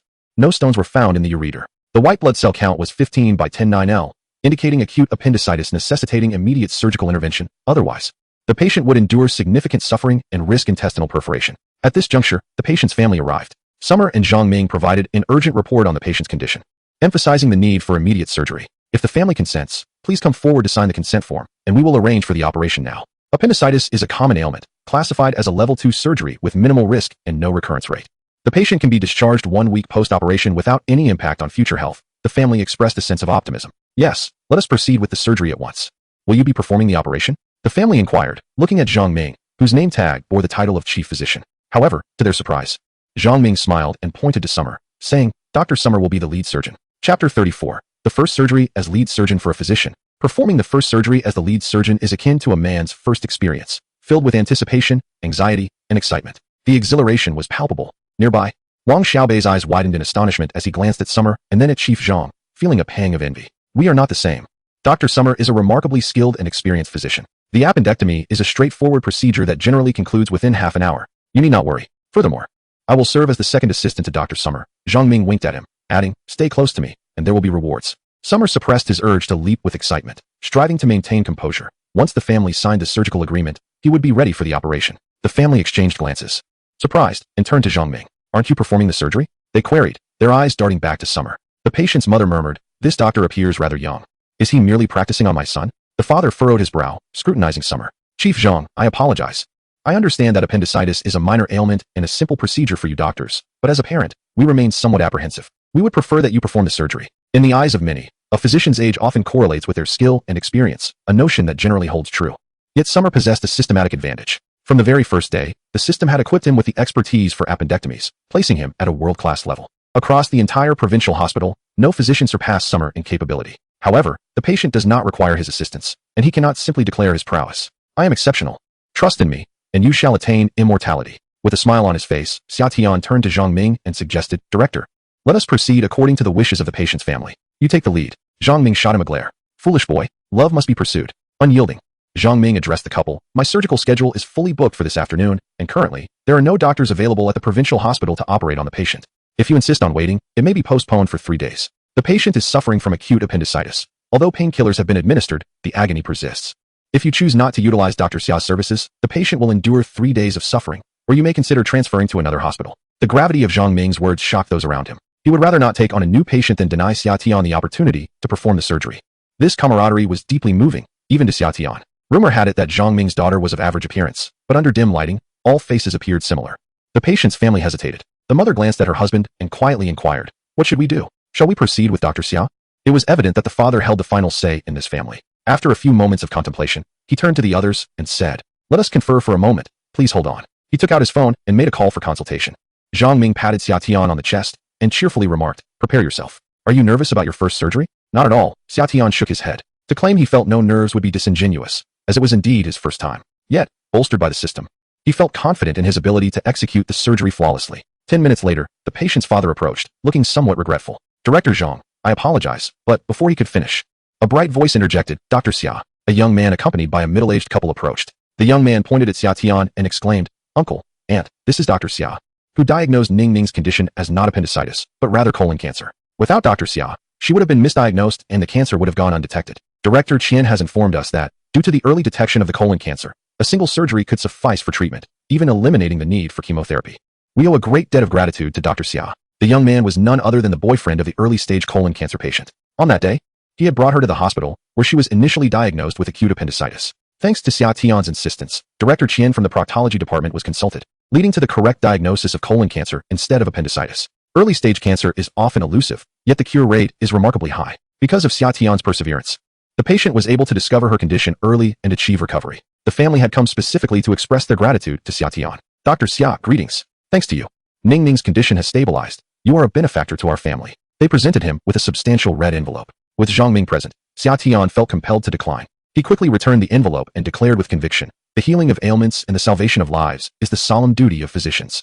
The early detection of a patient's condition and the alleviation of their suffering is our inherent responsibility. As for gifts, they are entirely unnecessary. Upon discharge, patients require ample time for recovery. They should refrain from consuming takeout henceforth. The restoration of health is the greatest reward we can receive as doctors. The parents of the patient were in tears, distressed by their daughter's cancer diagnosis at such a tender age. Yet, the early discovery of her illness greatly increased her chances of recovery, allowing them to breathe a sigh of relief. They expressed profound gratitude to Dr. Xia, with the mother even contemplating kneeling in thanks, only to be gently assisted back to her feet by him. Thank you, Dr. Xia. You are a benefactor to our family. As they departed, the three of them bowed deeply in respect to Dr. Xia, who reciprocated with a bow, his face adorned with a contented smile. Each time he healed a patient, he experienced a profound sense of fulfillment. Such is the allure of being a physician. After reflecting for a moment, he turned to the parents of the appendicitis patient and calmly stated, though I am young, my medical skills are beyond reproach. I can assure you with complete certainty that the appendectomy will proceed smoothly. However, if you choose to doubt me, I respect your decision. The father of the patient had not finished speaking, but it was evident he intended to refuse. Dr. Xia accepted this with grace. The couple exchanged a glance, surprise flickering in their eyes, before the father smiled, gesturing towards Dr. Xia and saying to Zhang Ming, this young man is impressive. He seems quite capable. Let us entrust this Dr. Xia with our care. Where do we sign? Oh, you agree? Happiness arrived unexpectedly, marking a thrilling first experience. Alas, it was a male patient. Chapter 35. Salary day dressed in surgical attire, hands washed and masked. All preparations were complete in the operating room. The patient was comfortably positioned. As it was his first surgery and given the patient's youth, nerves were understandably taut. Dr. Xia, masked, engaged in psychological reassurance. Hello, I am Dr. Xia, and I will be performing your appendectomy. After the anesthesia, the procedure will be under local anesthesia, allowing you to hear our conversation throughout. Should you feel any discomfort, tightness in the chest, or difficulty breathing, please communicate it to me. There is no need to feel anxious. The surgery will be swift, lasting no more than 20 minutes. Please refrain from moving during the operation. Can you manage that? The patient took a deep breath and nodded in affirmation. I can. Very well, let us begin. The anesthetic was administered, causing a brief moment of discomfort to endure. A needle was used to inject anesthesia into the lower right abdomen. The common practice for appendectomy is to utilize epidural anesthesia, where the anesthetic is injected into the epidural space to block the spinal nerve roots, temporarily paralyzing the areas they control. This method is widely employed. An alternative is local anesthesia, which allows for a quicker recovery, hence Dr. Xia's choice. 30 seconds later, he pressed his finger against the site of anesthesia and inquired, do you feel any pain? The patient replied, no pain. The anesthesia had taken effect. The surgery could commence. Scalpel number 10. The nurse presented the necessary surgical scalpel. Grasping the instrument, an incision was made in the right lower abdomen using the McBurney approach. The search for the appendix commenced. The patient was diagnosed with acute appendicitis, and the swollen appendix was immediately visible upon opening the abdomen. Clamps were applied. The nurse handed over the forceps, allowing the appendix to be grasped and severed 0.5 centimeters from the cecum, followed by the pouching technique. The incision was then closed, layer by layer. 15 minutes later, Xia Tian addressed the patient. The surgery has concluded. Here is the excised appendiceal tissue for your review. He presented the specimen to the patient as part of the surgical process. The patient glanced at it and quickly turned away. With the nurse's assistance, the wound was bandaged, and the patient was wheeled away. Xia Tian removed his mask and took a deep breath. The first 15 minutes had concluded. Quite well. Zhang Ming approached, patting him on the shoulder, his eyes sparkling with admiration. Zhang Ming served as the second assistant in this operation, recalling how nerve-wracking the first surgery could be, often leading to a sudden forgetfulness of the procedural steps. While Zhang Ming was prepared, Xia Tian remained unfazed, forgetting nothing, as he guided him step by step. Throughout the procedure, however, Zhang Ming felt like an invisible presence. Xia Tian, well-trained and composed, did not once lift his gaze to acknowledge him. Resembling a mere bystander in the operating room, Zhang Ming was filled with excitement at Xia Tian's professionalism. When I performed my first appendectomy, it took me a full 40 minutes. You completed it in just 15. Truly, heroes emerge from the youth, he exclaimed, his admiration for Xia Tian evident. Xia Tian, equally exhilarated, reveled in the success of his first operation, concluding flawlessly without regrets. Thank you, director. As the surgical lights dimmed, Xia Tian exited the operating room to find the patient's parents anxiously awaiting him at the door. So soon? Dr. Xia, how did the surgery go? Was it successful? Xia Tian smiled, reassuring them. The surgery was very successful. The patient will stay in the hospital for a week before being discharged. On the first day post-surgery, there may be some pain as the anesthesia wears off. I will prescribe a painkiller for him. If the pain becomes severe, he should take it. If he can endure it, it's best to avoid medication. Xia Tian provided detailed medical advice, which the couple diligently recorded, expressing their gratitude in return. Upon returning to the office, a wave of cheers greeted him. Long live Brother Tian. Congratulations on completing your first surgery. Brother Tian, share your feelings. How does it feel to have accomplished this milestone? Are you excited? Thrilled? Yang, the chubby one, wielded a medical journal as a makeshift microphone, conducting an impromptu interview, while Wang Xiaobei, Li Xiaohong, and others eagerly watched. The first surgery holds immense significance for a doctor, and his friends were genuinely happy for him. Xia Tian, too, felt a surge of excitement and elation. However, he lamented, if only the patient were female, it would have been even more delightful. In the summer, a playful remark from Xia Tian elicited laughter from everyone. Wang Boyi cast him a glance and coolly remarked, as a doctor, isn't it inappropriate to jest about patients? Furthermore, after nearly 4 months of internship, having only performed my first appendectomy hardly seems impressive. Brother Yi completed his first surgery within the first month of his internship. Compared to him, 4 months is rather sluggish. Wang Xiaobei shot a sidelong glance at Wang Boyi and retorted, you've also been interning for 4 months. Where's your first surgery? Adjusting his gold-rimmed glasses, Wang Boyi, with a hint of defiance in his eyes, scoffed, do you not understand why I haven't had my first surgery? Had I switched departments, I would have already operated. With that, he rolled his eyes and departed to the rooftop for a smoke. His words conveyed a singular sentiment. Zhang Ming leaned towards Xia Tian, asserting, we are all graduates. Who among us is truly superior? Xia Tian may have wielded the scalpel first, but that was merely due to Zhang Ming's favoritism. When it comes to true skill, Wang Boyi is the one who's truly deserving. After Wang Boyi's exit, an awkward silence enveloped the office. Wang Xiaobei attempted to lighten the mood with a laugh, exclaiming, always talking big. Who doesn't he know about Tian Ji's capabilities? Don't mind him. Let us celebrate tonight with some barbecue. My treat since I received my salary today. At the mention of salary, excitement surged among the group. Salary day? Xiaobei, how much did you get? Oh, around 6,000 or so. What about you all? Pretty much, I got 7,000. I also received 6,000. The pay for interns is modest, with a base salary of only 3,000, primarily relying on commissions. Opportunities for surgeries are scarce for interns, with only minor tasks like suturing and assisting yielding some commission. Ding. Xia Tian's phone chimed with a message. He glanced at it, paused in surprise, deleted the text, and resumed his work. Wang Xiaobei addressed his colleagues. Tian Ji's salary has been docked. Let's treat him to a meal. Sure, why not? We can go Dutch. Tian Ge can cover the extra. Observing the enthusiastic colleagues, Xia Tian smiled and said, no need. I'll treat tonight, as promised after my first surgery. You all choose the place. That won't do. You didn't receive any salary this month. We can't let you pay. Due to an incident involving Xia Tian, the hospital had withheld his salary for a month. Xia Tian replied nonchalantly, the salary may have been deducted, but I still have my bonuses. How much are the bonuses? Not much. Not much. Surely there's a figure. Xia Tian felt awkward. Really, it's not substantial. Wang Xiaobei rolled his eyes. Just spit it out. Are you embarrassed by how little it is? No, that's not it, Xia Tian replied. Clearing his throat, he announced, the bonus is 59,700. The group gasped in unison. Chapter 36. The most outstanding graduate Xia Tian participated in surgeries involving chest openings, colorectal cancer patients, and fracture cases. Even though he was not the lead surgeon, Director Zhang had included him in the reports for these operations. Particularly regarding colorectal cancer, the expenses for the 2 surgeries, namely thoracotomy and life-saving procedures, are quite substantial, and when averaged out, the income is not insignificant. Ahem, let me treat you all tonight. Once again, I have inadvertently donned an air of superiority. If being pretentious were a crime, Summer would surely face dire consequences. Wang Xiaobei glared at Summer with gritted teeth. Brother Tian, should I congratulate you, or give you a good beating? Summer adjusted his glasses and calmly analyzed. I stand at 182 centimeters, while you are merely 169 centimeters.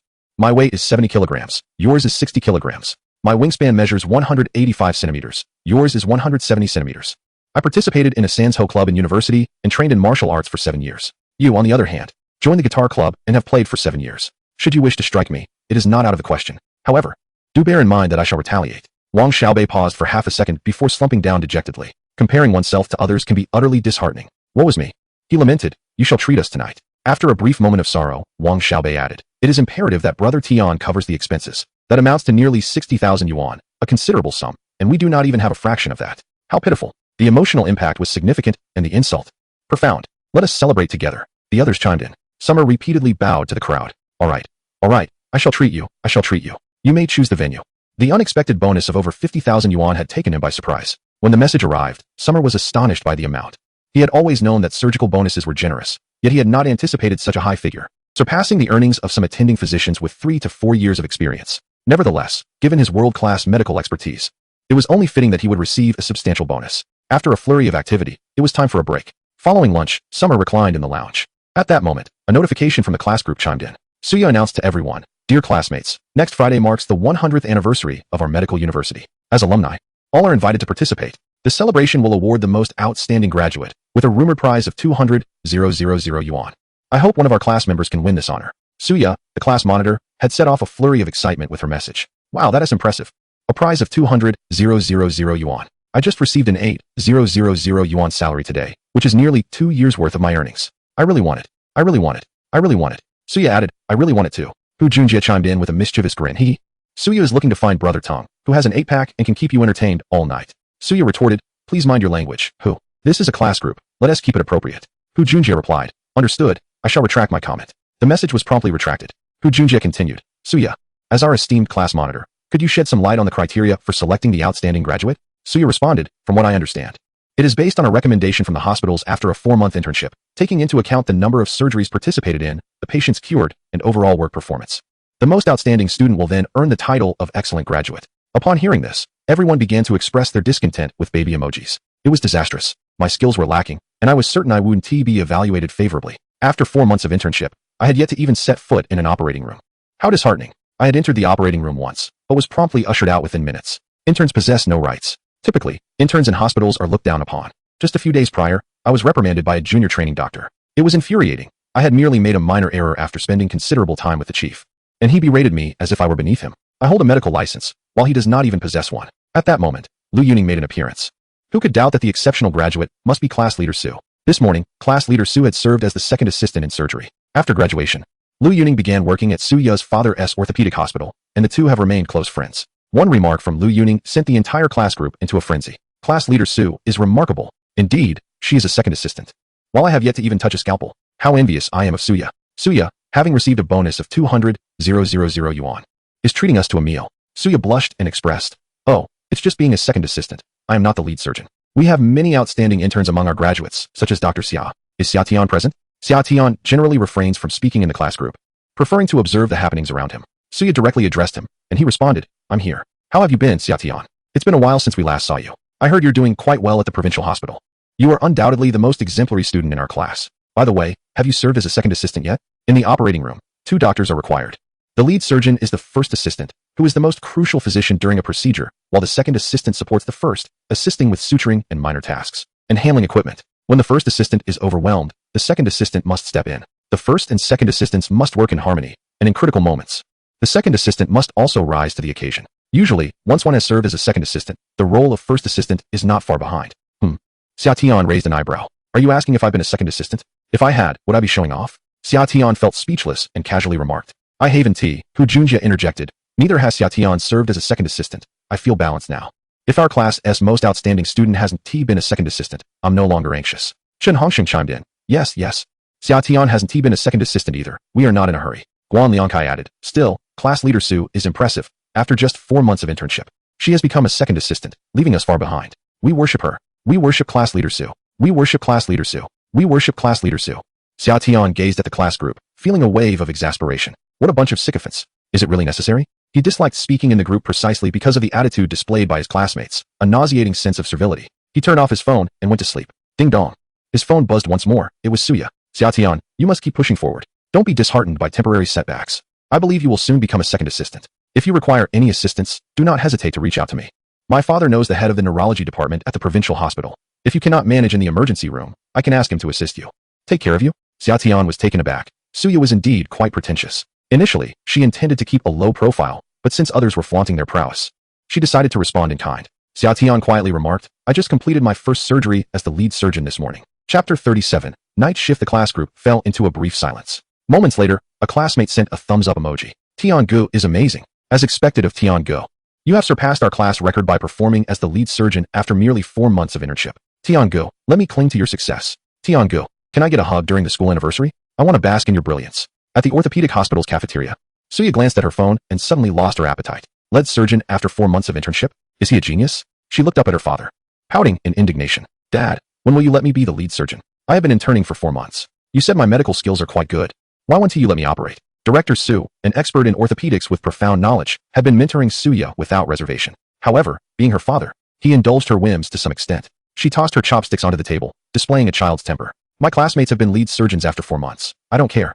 I want to be the lead surgeon too. Let me lead the next surgery. Director Su was momentarily taken aback and asked in surprise. A lead surgeon after just 4 months? Which classmate is so impressive? Surely they have connections? Suya replied, if Xia Tian relied on family connections, I wouldn't be upset, but everyone knows he comes from a poor background. What connections could he possibly have? From a poor background? Director Su's eyes lit up with intrigue. Then this student must be exceptionally talented. What is his name? I would like to inquire further. His name is Xiaotian. Director Su nodded, making a note of it. Suya then sent a message to her boyfriend, Tung Zimming. When did you perform your first surgery as the lead surgeon? During my 7th month of internship. Why do you ask? Tung Zimming inquired. Nothing. Suya angrily shut her phone. After a moment, she picked it up again. Opened her social media, clicked on Li Tiantian's profile, and sent a message. Tiantian, have you heard? Xiaotian has become quite remarkable. He is the first in our class to perform as the lead surgeon after just 4 months of internship. You both are top students. And he is thriving at the provincial hospital while you can't even find a job. What a disparity. Ha ha, Tian Gu is impressive. Wang Xiaobei, who was eating noodles, glanced at the screen and burst out laughing at Xiaotian's words. Xiaotian turned off his phone, exasperated. He had no intention of showing off. Yet others compelled him to do so. Wang Xiaobei wiped the oil from his mouth and chuckled. This Suya, always putting on airs, has finally been slapped in the face. However, do keep an eye on the matter of the outstanding graduate. 200,000 is no small sum. If you can secure that amount, coupled with the bonuses from the university, you could save enough for a house in just a few months. Haven't you always wanted to buy a home? But be cautious. You must not let Li Tiantian find out about your financial success. I've heard she's been struggling lately, borrowing money from everywhere. If she discovers you have money, she might come looking for trouble, and that could lead to quite a predicament. Regarding Li Tiantian, Xiaotian harbored some disdain. In his view, once a relationship ends, one should vanish from their ex's world. Yet, since they were classmates with numerous mutual friends, completely avoiding mention of her was exceedingly difficult. Moreover, Li Tiantian was no longer the innocent rural girl he once knew. She had tasted the allure of unearned gains, and her heart had strayed far from its original path. We'll cross that bridge when we come to it. One step at a time, Xiaotian remarked calmly. At that moment, his phone chimed. It was a message from classmate Feng Fei. Xiaotian, are you coming to the school anniversary? You should, right? What's the matter? Xiaotian inquired. Feng Fei, a wealthy heir, was not particularly close to Xiaotian. They had grown closer after Xiaotian helped him cram for an exam for a month. Generally, they did not converse much, and when Feng Fei reached out, it was either to invite Xiaotian for a meal or to inform him of something significant. Feng Fei replied. I heard that Song Pengfei has gathered a group to cause you trouble during the anniversary. He is quite upset about the incident with the live broadcast that humiliated him. Be cautious. Someone like Song Pengfei, a rich second generation, is capable of anything. Xiaotian's expression remained composed. After all, Song Pengfei had slapped him after stealing his girlfriend. If he did not retaliate, he wouldn't be a man. As for the consequences, Xiaotian had already contemplated them. If Song Pengfei sought trouble, then let him come. Thanks, brother. I'll treat you to drinks next week, he concluded, and Feng Fei sent an affirmative emoji before shutting off his phone and returning to sleep. On this day, Xiaotian was on the night shift, having the afternoon off. At 7 p.m., he enjoyed a hearty meal. Night shifts in the emergency room were demanding, and one must never go hungry. Upon returning to the office, he found Wang Boyi and Li Yajun attending to a girl who had fallen. The child had dislocated her right arm. At the tender age of 5, she was cradled in her father's arms, weeping loudly, her small face flushed and pitifully adorable. Wang Boyi inquired, Sisterly, should we take an x-ray? No need, replied Li Yajun as she gently supported the girl's arm and smiled at her. Little one, how old are you this year? If you behave, Annie won't give you a shot. Children often fear injections, and upon hearing that she might avoid one, the girl's cries subsided, and she replied in a soft voice, I'm 5. Li Yajun continued, Oh, 5 years old. You must be in kindergarten now, right? Do you have any friends you like there? As the girl was about to respond, Li Yajun exerted force in her hands, causing the girl to burst into tears. The child's father, filled with rage, glared at Li Yajun and reprimanded. What have you done? You've hurt her. Li Yajun smiled gently and replied, She is fine now. Let her move her arm a bit. The father hesitated briefly, then helped the child to move her arm, asking, Does it still hurt? After sobbing a couple of times, the child shook her head, murmuring, It doesn't hurt anymore. The father was initially taken aback, then bowed deeply to Li Yajun, expressing his gratitude. Thank you, doctor. I am truly grateful. Dislocations of the arm are minor issues. With over a decade of experience, Li Yajun knew such matters require no x-rays, merely a manual reduction. After seeing off the father and daughter, Li Yajun remarked to Xiaotian and Wang Boyi, I hope tonight will be relatively calm, allowing me a few hours of sleep. No sooner had she spoken than a flurry of urgent cries echoed. Help! Help! Someone please! The three paused for a moment, then rushed outside. Chapter 38. The chain collision. Several firefighters rushed in, carrying 2 individuals on a stretcher while shouting. A 7-car collision has occurred on the Shanghai Expressway. The provincial hospital is the nearest facility. All patients are being sent there. Their conditions are extremely critical. Please, provincial hospital, prepare to receive them immediately. Upon hearing the phrase 7-car collision, the trio swiftly sprang into action. Li Yajun transformed into a commander. Xiaotian, assist me in receiving the patients. Wang Boyi, call the orthopedic and internal medicine on-call personnel. We have an emergency situation here. In an instant, everyone was engaged in the battle. Li Yajun dashed toward the unconscious patients, instructing Xiaotian, go check on the other patient. This particular individual was a woman with an open fracture in her arm. The bone had pierced through the muscle, exposing jagged white fragments, while she sobbed loudly. Typically, patients who can cry are not in dire straits. Xiaotian immediately began her examination. Hello, I am Dr. Xia. Can you hear me clearly? The patient nodded through her tears. All right, I need to examine your body. Please inform me where it hurts. The patient nodded in response. Is your head hurting? Yes, my forehead hurts. A sizable bump the size of an egg had formed on her forehead, with no visible bleeding. Yet internal bleeding could not be ruled out. Do you feel dizzy or nauseous? No, just pain. As she spoke, the patient began to weep again, lamenting. It's all my husband's fault. I told him not to speed, yet he insisted. The speed limit is 120, but he was going 140. If I survive this, I will definitely divorce him. Xia Tian reassured her. Rest assured, the preliminary examination indicates only an arm fracture. I will immediately call for an orthopedic consultation. A surgical procedure will restore your arm. Subsequently, Xia Tian arranged for a CT scan of the patient's head and a blood test. The CT results were normal, and all blood parameters were satisfactory. Only the arm fracture posed an issue, which was manageable. At that moment, Dr. Mu arrived and, upon seeing Xia Tian, smiled.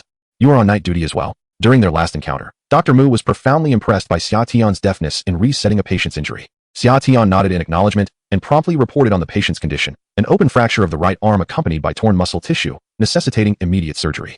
The brain CT scan revealed no abnormalities. Dr. Mu nodded and instructed Xia Tian to prepare the patient for surgery while he visited Dr. Li, assuring her of a swift return. Understood, Xia Tian replied, wheeling the patient into the operating room. Concurrently, 5 additional patients with fractures were brought into the emergency room, prompting a call for Xia Tian's attention. Xia Tian, please attend to that patient. Wang Boyi, come with me, Dr. Mu commanded. Prepare for surgery at once. Li Yajun, overwhelmed by the rush, quickly assessed her patient, who also presented with an open fracture of the tibia and fibula. Upon examination, no other injuries were noted. Such fractures were common among car accident victims. Meanwhile, Li Yajun received a patient with a skull fracture who had lapsed into a coma and exhibited symptoms of vomiting. We need a consultation with the internal medicine doctor.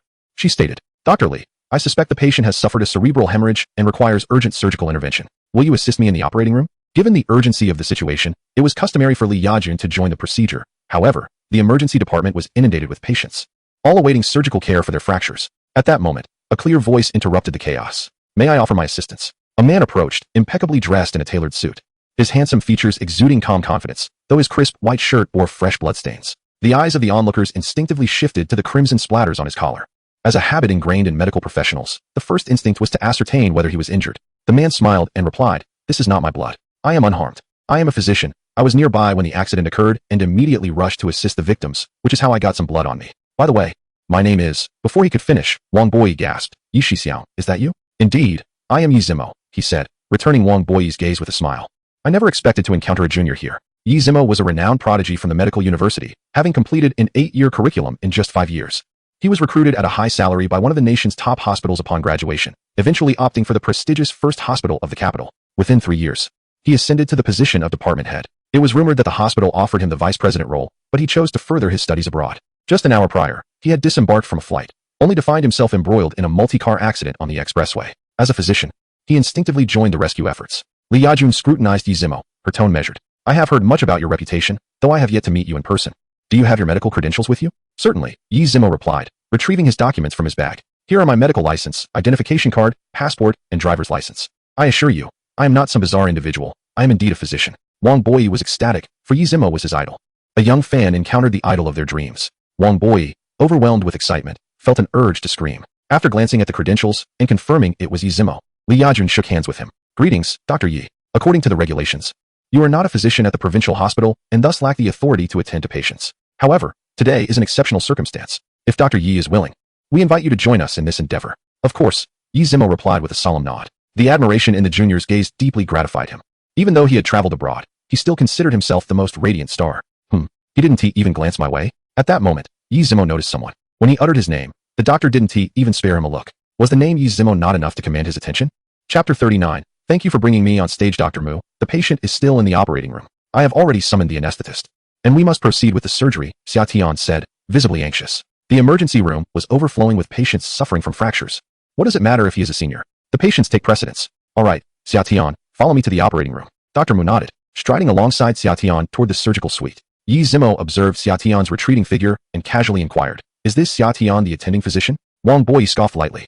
He is merely an intern. Oh, an intern who doesn't idolize me? That defies logic. Yi Zimo remarked as he began attending to a patient with a broken leg. Junior, join me in the operating room. Absolutely. Wang Boyi was elated. This night's shift was worth it. Not only had he encountered his idol, but he would also share the operating table with him, an exhilarating experience for anyone in the medical field. Finally, he could observe Yi Zimo's South surgical techniques up close. Just thinking about it filled him with excitement. Inside operating room 10, Xia Tian presented the x-rays to Dr. Mu. The patient has a femoral shaft fracture with a hemorrhage of 400 milliliters, Basic hemostasis has been performed, and no vascular or nerve damage has been detected thus far. Very well, Dr. Mu nodded. Let us commence the surgery. Prepare a steel plate and bone screws. Disinfect the wound. With agility, Xia Tian, aided by the nurses, swiftly prepared for the procedure, moving on to the most critical step. The fracture ends were neatly aligned and required manual reduction to integrate them, followed by fixation with the steel plate. This step was crucial. The sharp edges of the broken bone were perilously close to numerous nerves and blood vessels in the vicinity of the femur. A moment's inattention could result in severing them. Slow down, Xia Tian cautioned. Dr. Mu chuckled lightly and replied, What? Do you lack confidence in me? I am the deputy chief, after all. Rest assured. This is a minor issue, just watch my technique. His confidence was palpable, and his movements were deft, revealing that he had performed countless surgeries of this nature. However, for Xia Tian, who possessed world-class expertise in bone setting, Dr. Mu barely rated a 4 out of 10 for his performance. His actions were hastily executed, revealing a sense of urgency and a lack of steadiness, falling far short of perfection. Be careful, Xia Tian exclaimed. Dr. Mu's movements were too forceful, causing a bone to scrape against a blood vessel. In an instant, the vessel was severed, and bright red blood gushed onto Dr. Mu's glasses, obscuring his vision. Nurse, quickly, wipe this off. Dr. Mu retreated immediately while shouting for the nurse. The sound of blood vessel rupture was accompanied by a rapid decline in the patient's blood pressure, systolic 75, diastolic 45, heart rate 120. All three indicators plummeted simultaneously, necessitating immediate hemorrhage control. Xia Tian, unable to attend to Dr. Mu, called out to the nurse, hemostatic clamp. The nurse promptly handed over the clamp, which was used to apply pressure and stop the bleeding. The number 40 sutures, measuring only half the thickness of a hair, were specialized for blood vessel suturing. Their strength was remarkable, yet their fineness demanded high precision and technique. The nurse hesitated, her bewildered gaze directed at Xia Tian, as if questioning whether he, and in turn, could handle it. After a second of silence and no sutures being presented, Xia Tian lost his temper, turning to the nurse and scolding her. What are you waiting for? Hurry and find the number 40 sutures. Do you want to endanger the patient? Xia Tian, usually gentle in demeanor and speech, startled the young nurse with his sudden reprimand. The imposing authority he exuded silenced her thoughts, prompting her to quickly retrieve the sutures. By this time, the blood on Dr. Mu's face had been cleaned, and he returned to the operating table, where Xia Tian had already begun suturing. Dr. Mu cast a cautious glance at Xia Tian. Could an intern truly suture a blood vessel? The vessel was delicate, and with blood still flowing, visibility was compromised. It was challenging even for an experienced deputy director like Dr. Mu to suture a bleeding vessel. Xia Tian maintained a serious expression, his technique steady yet unhurried. Dr. Mu, please hold the hemostatic clamp. The suturing has commenced. We cannot afford to pause. Dr. Mu had no choice but to support the clamp while observing Xia Tian's work. The pace was astonishingly swift, faster than his own. However, this speed risked inadequate suturing, which could lead to secondary bleeding. The intern is unreliable. I'll address his shortcomings after any subsequent bleeding occurs. 5 minutes later, Xia Tian completed the suturing and addressed Dr. Mu. Dr. Mu, you may release the clamp now. Unlike skin, blood vessels possess a continuous flow of blood. Thus, if the suturing is not executed with utmost precision, secondary bleeding is inevitable. Dr. Mu typically required at least 20 minutes to suture a blood vessel, yet Xia Tian accomplished it in a mere 5. This seems implausible. Before removing the clamp, Dr. Mu instructed the young nurse, please bring some hemostatic gauze. He was already prepared for the possibility of renewed bleeding. Remove the hemostatic clamp. The monitor settled into tranquility, with blood pressure and heart rate returning to normal. Furthermore, there were no indications of vessel rupture. A minute passed, yet no explosion occurred. The sutures were so meticulously executed that Dr. Mu stared for a while, unable to locate the incision at all. This defies scientific logic. Dr. Mu was bewildered. How could one possibly achieve such precise vascular suturing within 5 minutes? Young man, are you employing some sort of cheat? Dr. Mu gazed at Xia Tian, the reality before him rendering him incredulous. Xia Tian remained immersed in the procedure, calmly stating, let us proceed with the surgery. Dr. Mu prepared the steel plate. I will first reposition the bone. 1 minute later, the bone was successfully realigned, and the steel plate was in place, secured with 2 screws. The speed was so rapid that Dr. Mu could hardly keep pace. With the bone set, they proceeded to suture the patient's skin. Given the extensive tearing caused by the bone, they meticulously stitched over 100 stitches. Dr. Mu handled the front, while Xia Tian managed the rear. 10 minutes later, having completed the rear suturing, Xia Tian lent a hand to Dr. Mu, assisting with several stitches. Ultimately, after half an hour, the surgery concluded. Xia Tian exhaled deeply and expressed his gratitude to Dr. Mu. Thank you for bringing me into the operating room. I learned so much from this experience. Dr. Mu replied. Thank you for your assistance. What have you learned in this hour? How to wield the forceps and how to wipe your sweat. Dr. Mu felt a twinge of embarrassment. Throughout the entire surgery, he had merely held the forceps, wiped Xia Tian's brow once, and assisted with dozens of stitches, clearly a second assistant.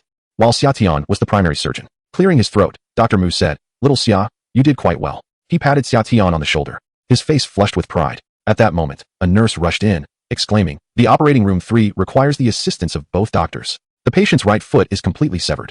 The limb has been preserved in ice for 2 hours, and Dr. Li in operating room 5 cannot come down. Are you both ready? If so, please transfer immediately.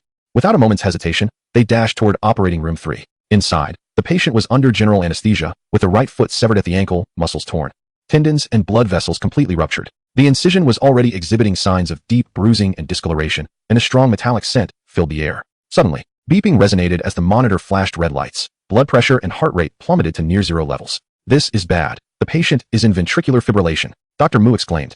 Ventricular fibrillation is akin to cardiac arrest, where the heart loses its ability to pump blood, leading to widespread ischemia in the body, particularly in the brain, which is most sensitive to lack of blood flow. Should this last beyond 4 minutes, irreversible damage to the brain occurs. Beyond 10 minutes, the patient's chance of survival is virtually nil. The patient's pre-anesthesia condition had been stable, and at only 29 years of age, he had no history of heart disease. No one in the operating room anticipated such a dire situation. For a moment, Dr. Mu stood frozen. At that critical juncture, Xia Tian sprang into action, immediately administering external chest compressions. Simultaneously, he shouted to the nurses, "Administer a dose of amiodarone, quickly." After administering the amiodarone injection, a cardiac resuscitation lasting 2 minutes was performed during the summer. Gradually, after this brief interval, the patient regained a heartbeat. "All is well, the patient has recovered," exclaimed the young nurse. A collective sigh of relief echoed through the operating room. However, Summer's expression remained tense. The patient had suffered significant blood loss, leading to hemorrhagic shock.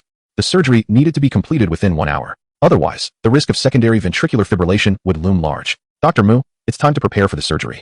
The leg was severely fractured, necessitating not only the alignment of bones, but also the reattachment of tendons, nerves, and blood vessels. This was an exceedingly intricate procedure. Dr. Mu had previously conducted 3 such surgeries, the fastest taking 3.5 hours. Completing it in 1 hour was simply unattainable. "No, I cannot finish the surgery within an hour." The patient's condition was unstable, and a delay could be considered. Summer decisively countered, "Once organs are removed, the viability rate is maximized within 6 hours. We have already lost 2 hours. There is no more time to waste. If we wait any longer, we risk losing the ability to reattach his foot. Surgery must commence immediately. Within 6 hours, the chances of survival are highest." As the deputy director of orthopedics, Dr. Mu certainly understood this principle. However, the dilemma remained. He was unable to accomplish it. He furrowed his brow, sighing. "The surgery cannot be completed within 1 hour." "It can be done," Summer retorted as she stepped onto the operating platform, instructing Dr. Mu, "Retrieve 4 bone screws. Let us begin with the first step, bone alignment." The patient's wound was uncrushed, and the fracture was clean, allowing for the bones to be joined solely with screws. The sound of hammers and screws resonated in the operating room. 10 minutes later, the 4 screws were in place. The next step involved the reattachment of the Achilles tendon. A longitudinal incision of 2 centimeters was made on the medial side of the tendon, bringing the torn ends together at an approximate angle of 30 degrees for suturing. 8 minutes, she announced. "We have 5 stitches remaining." "Dr. Mu, prepare for the vascular suturing," she instructed. 2 minutes later, the Achilles tendon was successfully connected. Dr. Mu located the ends of the blood vessels. Due to the abundance and delicacy of the vessels, both surgeons worked simultaneously on the suturing. At 35 years of age, Dr. Mu had practiced surgery for a decade and prided himself on his suturing technique. A slender blood vessel could be sutured in approximately 3 minutes. With a total of over a dozen vessels, the 2 of them could connect them all within half an hour. After completing 1 vessel, Dr. Mu glanced at Summer, only to see that she had already commenced suturing the 3rd vessel. Her speed was astonishing, her technique steady, her gaze resolute and devoid of any anxiety, akin to a machine devoid of emotion. Too fast. 10 minutes later, Dr. Mu had sutured 4 blood vessels, while Summer had completed 9, with only 1 slender vessel remaining. She promptly proceeded to suture it without hesitation. 1 minute later, all the blood vessels were successfully connected. "Let us check the blood flow," she stated, indicating that they had arrived at the most critical juncture. The connection of bones and tendons is remarkably straightforward. Yet the preservation of the foot hinges upon the extent of blood loss. With the absence of blood flow, the severed limb has already taken on a dark hue. 30 seconds elapsed, and Dr. Mu began to feel anxious. "Why is there no change?" "Just a moment longer," replied Dr. Xia. Another 20 seconds passed, and the once darkened foot gradually regained a semblance of color, shifting to a bluish-purple hue. "Splendid. Dr. Xia, you are exceptional. The foot is saved." A chorus of cheers erupted within the operating room, with everyone brimming with excitement. However, there remained one final step, reconnecting the nerves. Although the foot was preserved, its functionality depended on the recovery of the nerves. "Dr. Mu, please hold the nerve ends. I shall proceed with the suturing." Dr. Mu assisted as Dr. Xia meticulously stitched the delicate nerves. Given the intricacy of nerve repair and its critical importance to a person's well-being, Dr. Xia exercised great caution, taking a full 15 minutes to complete the task. Subsequently, the torn skin was sutured, the wound disinfected, and the severed end stabilized with a splint. Once everything was in place, Dr. Xia glanced at the clock and announced, "The surgery is complete." It took a total of 55 minutes. Everyone performed admirably. In the operating room, where life and death are witnessed daily, the medical personnel experience a profound sense of fulfillment upon successfully conducting a surgery and healing a patient. Dr. Xia, you are the best. We owe it all to you. Dr. Xia, there is another patient outside with a fracture of the tibia and fibula. Shall we assist you in the next procedure? The young nurses in the emergency room gazed at Dr. Xia with admiration. Dr. Xia smiled and replied, "Of course. Dr. Mu, let us proceed together." In operating room 21, Yi Zimo completed his first surgery, which lasted 1 hour and 45 minutes. Once finished, Wang Boyi complimented, "Senior Yi, you are remarkable. You completed the bone-setting surgery in just over an hour. Typically, it takes at least 3 hours for an ordinary doctor, right?" "Indeed, I am quite capable." Yi Zimo responded with confidence, albeit maintaining a modest demeanor. An hour and 45 minutes is not the fastest, it is merely satisfactory. There are always individuals more talented than oneself. In the capital, one can encounter various prodigious doctors. Given the opportunity, you would see them. At that moment, a young nurse remarked softly, "You need not travel to the capital to witness such skill." Dr. Xia completed his bone setting in just 55 minutes.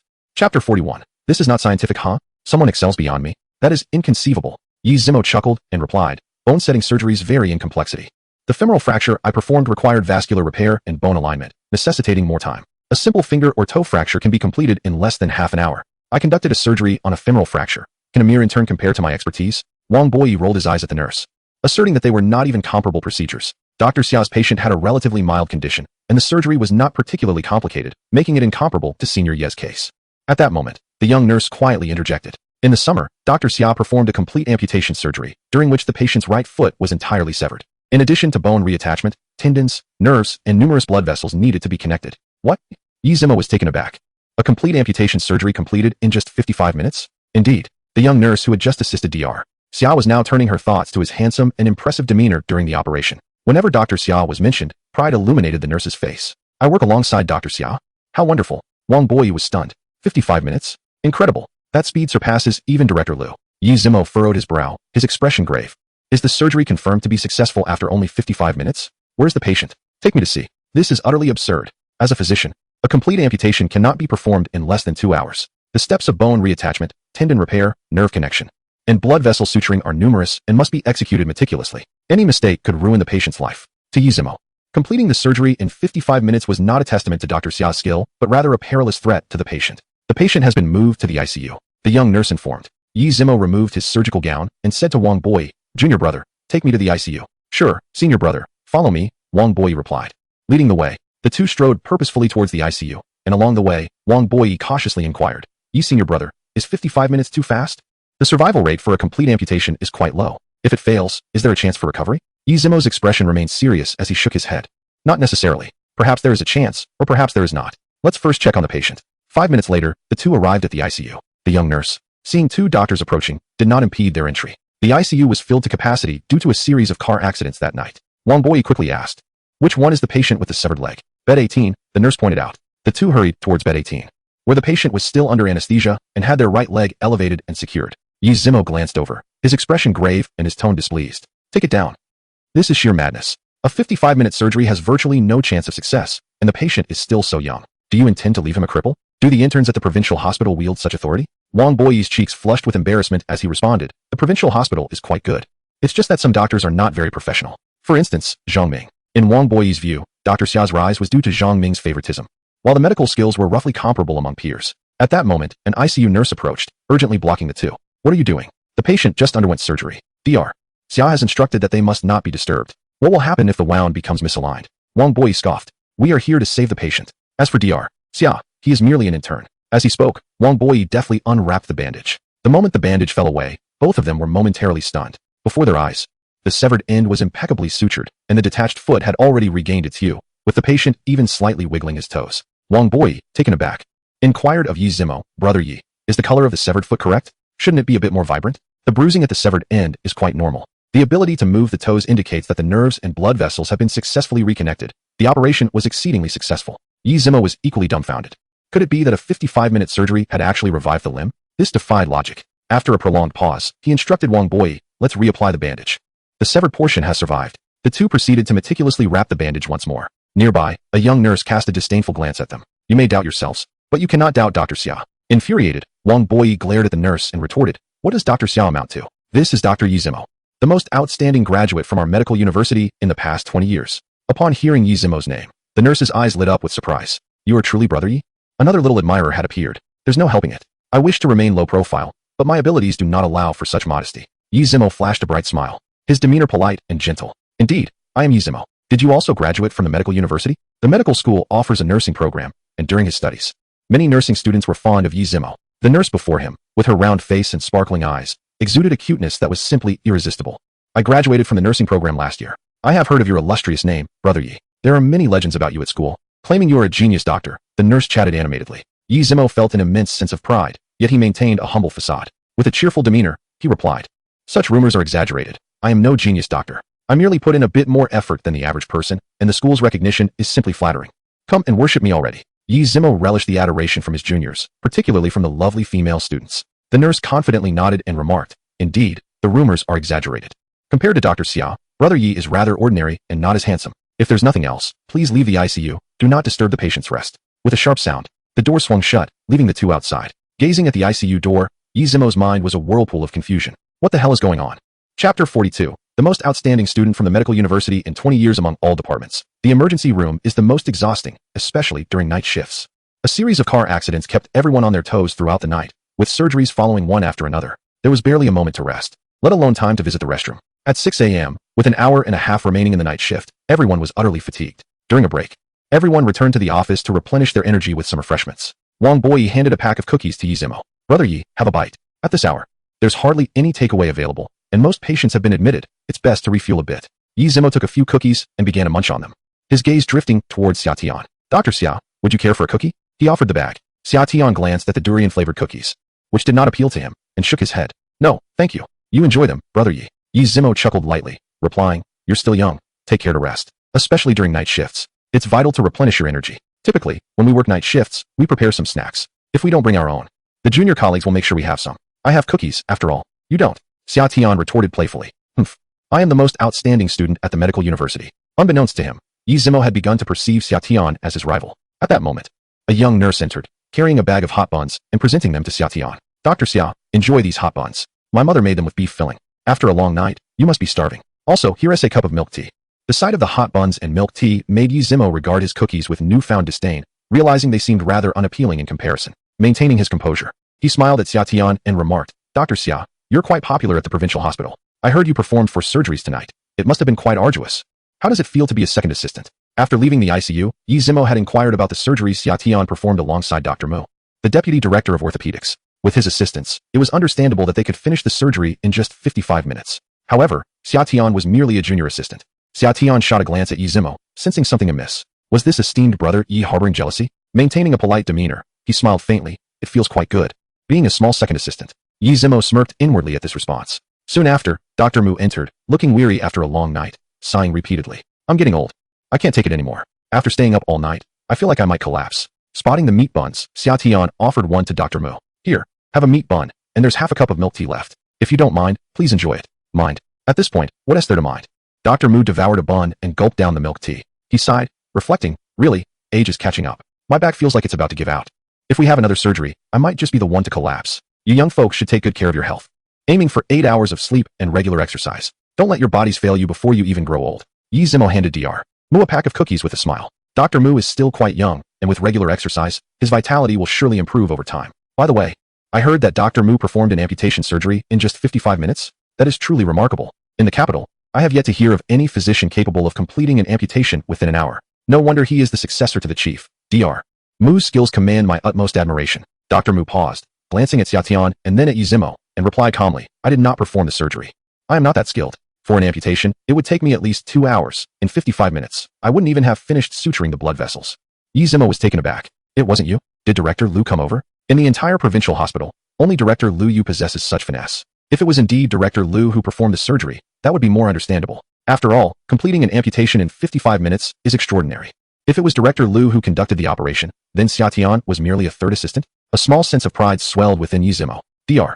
Mu blinked and stated, "Xia Tian is not a third assistant." "Huh, not even a third assistant." Yi Zimo chuckled. "Then what role did Dr. Xiao play?" "The word outside is that Dr. Xiao performed the surgery. I thought he was the second assistant." "Did he not even enter the operating room?" Wang Boyi chimed in cheerfully. "Surely, he wasn't just responsible for wheeling the patient into the ICU?" The two of them spoke with a hint of sarcasm. Dr. Mu, being seasoned, understood their underlying implications. Young people competing with each other is quite normal. When he was an intern, he too had engaged in fierce rivalries with colleagues. He chuckled lightly and said, "Dr. Xia is indeed neither a third assistant nor a second assistant. He is the lead surgeon." "What?" Both Yi Zimo and Wang Boyi were taken aback simultaneously.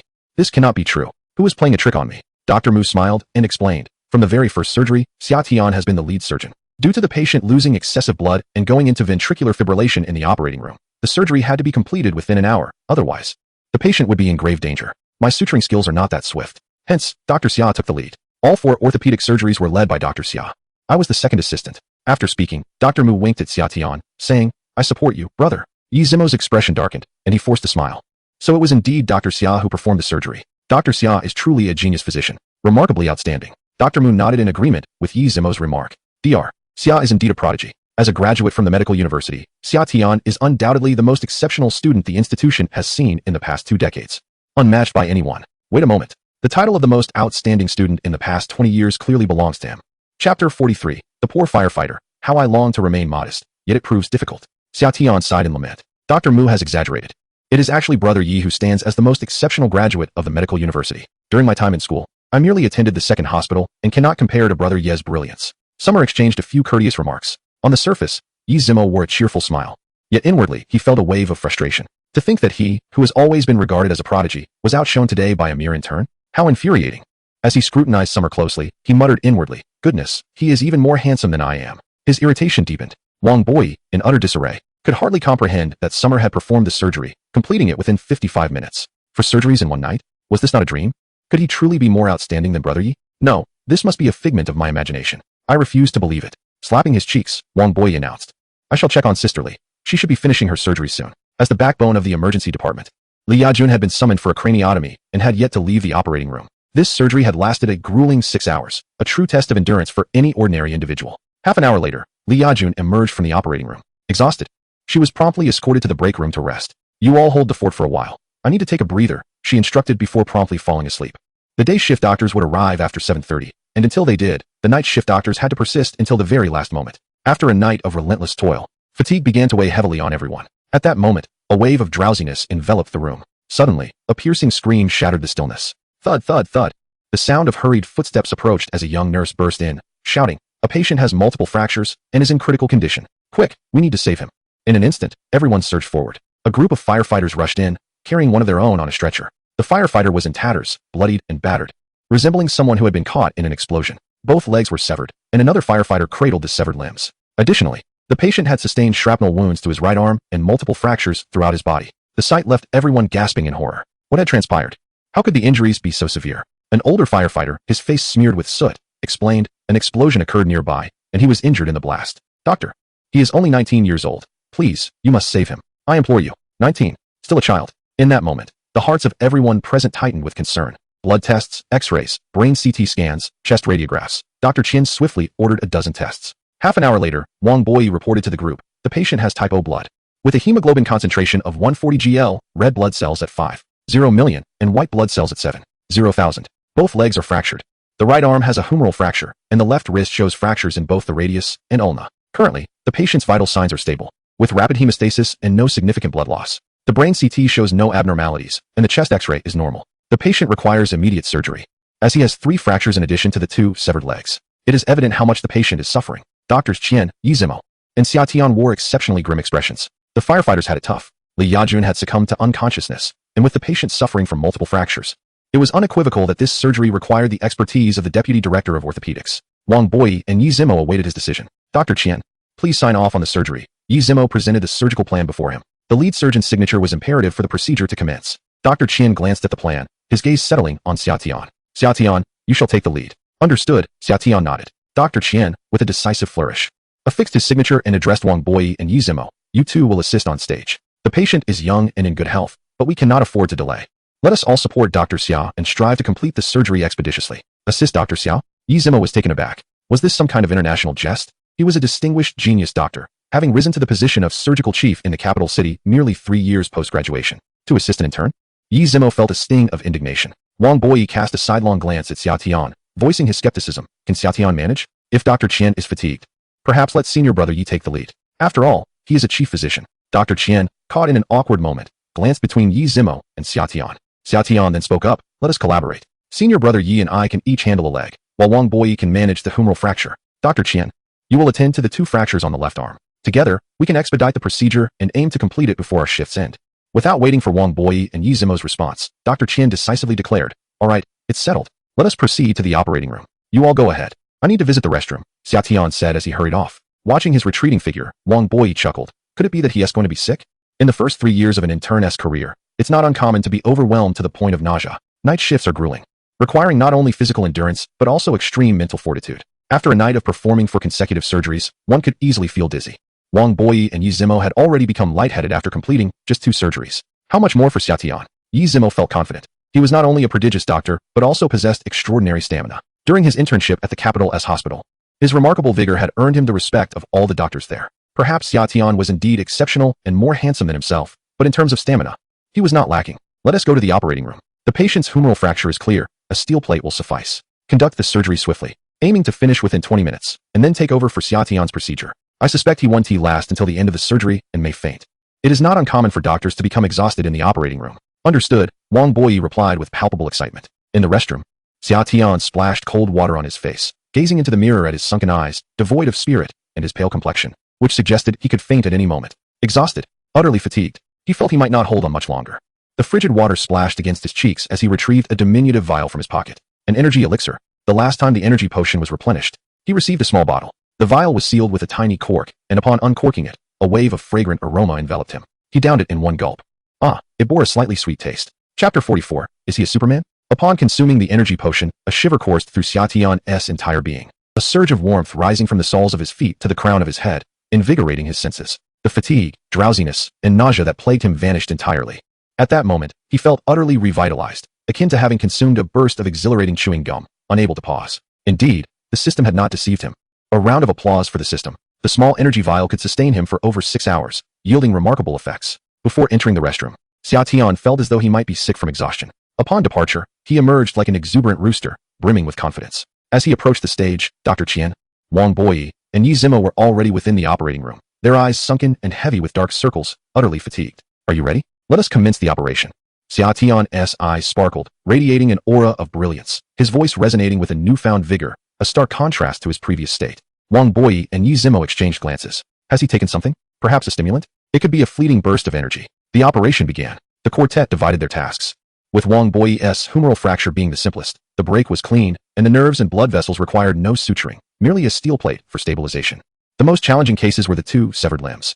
Xia Tian was assigned to the left leg, while Yi Zimo took charge of the right. Due to the explosion injuries, the severed ends were not pristine. Unlike clean cuts, blast wounds often resulted in necrosis and shattering of bone. From the x-rays, Xia Tian had mentally prepared himself. Yet upon witnessing the severed ends, he couldn't suppress a sharp intake of breath. Yi Zimo's expression mirrored his own trepidation. They exchanged a glance. An unspoken understanding passing between them. The patient would likely never be able to serve as a firefighter again, even if the bones were reconnected. The best-case scenario would be a limp. Running, swimming, and other extreme sports would be forever out of reach. Preserving the leg would be a stroke of fortune. Let us begin, Xia Tian stated calmly. Yi Zimo nodded, and they immersed themselves in their respective duties. As the foremost talent at the medical university, Yi Zimo possessed not only immense aptitude for medicine, but also an indomitable spirit, a fierce competitive nature. He was resolute in his desire to be the most exceptional among his peers since his kindergarten days. This unyielding spirit propelled him far ahead, rendering him an unattainable figure in the eyes of others. Accustomed to gazing down from the pinnacle of success, the sudden emergence of someone taller unsettled him deeply. To triumph, he summoned all his strength. Quickly, I must surpass him. In 20 minutes, he successfully reattached the severed bone. His last procedure took 35 minutes. And this time he completed it a full 15 minutes faster, marking a significant improvement. He felt a swell of pride within himself. Glancing at Xia Tian, he was taken aback. Xia Tian was already suturing the nerves, and the pace at which he worked was astonishingly swift, nearly finished. Yi Zimo dared not hesitate and hurriedly proceeded with his own suturing. With a flurry of deft movements, he finally completed the nerve work. And now it was time to stitch the blood vessels. At that moment, he heard Xia Tian's voice beside him. Do not move. Let us check the blood flow in the vessels. What? The vessels have already been connected? He watched as the previously bluish leg gradually regained its color, prompting the young nurse to clap in celebration. Wonderful. It's a success. The leg has been reattached. Dr. Xia, you are amazing. Xia Tian smiled and remarked. The blood flow is satisfactory. We can proceed to the final steps. He had already wrapped up his task. Yi Zimo had yet to even begin suturing the vessels.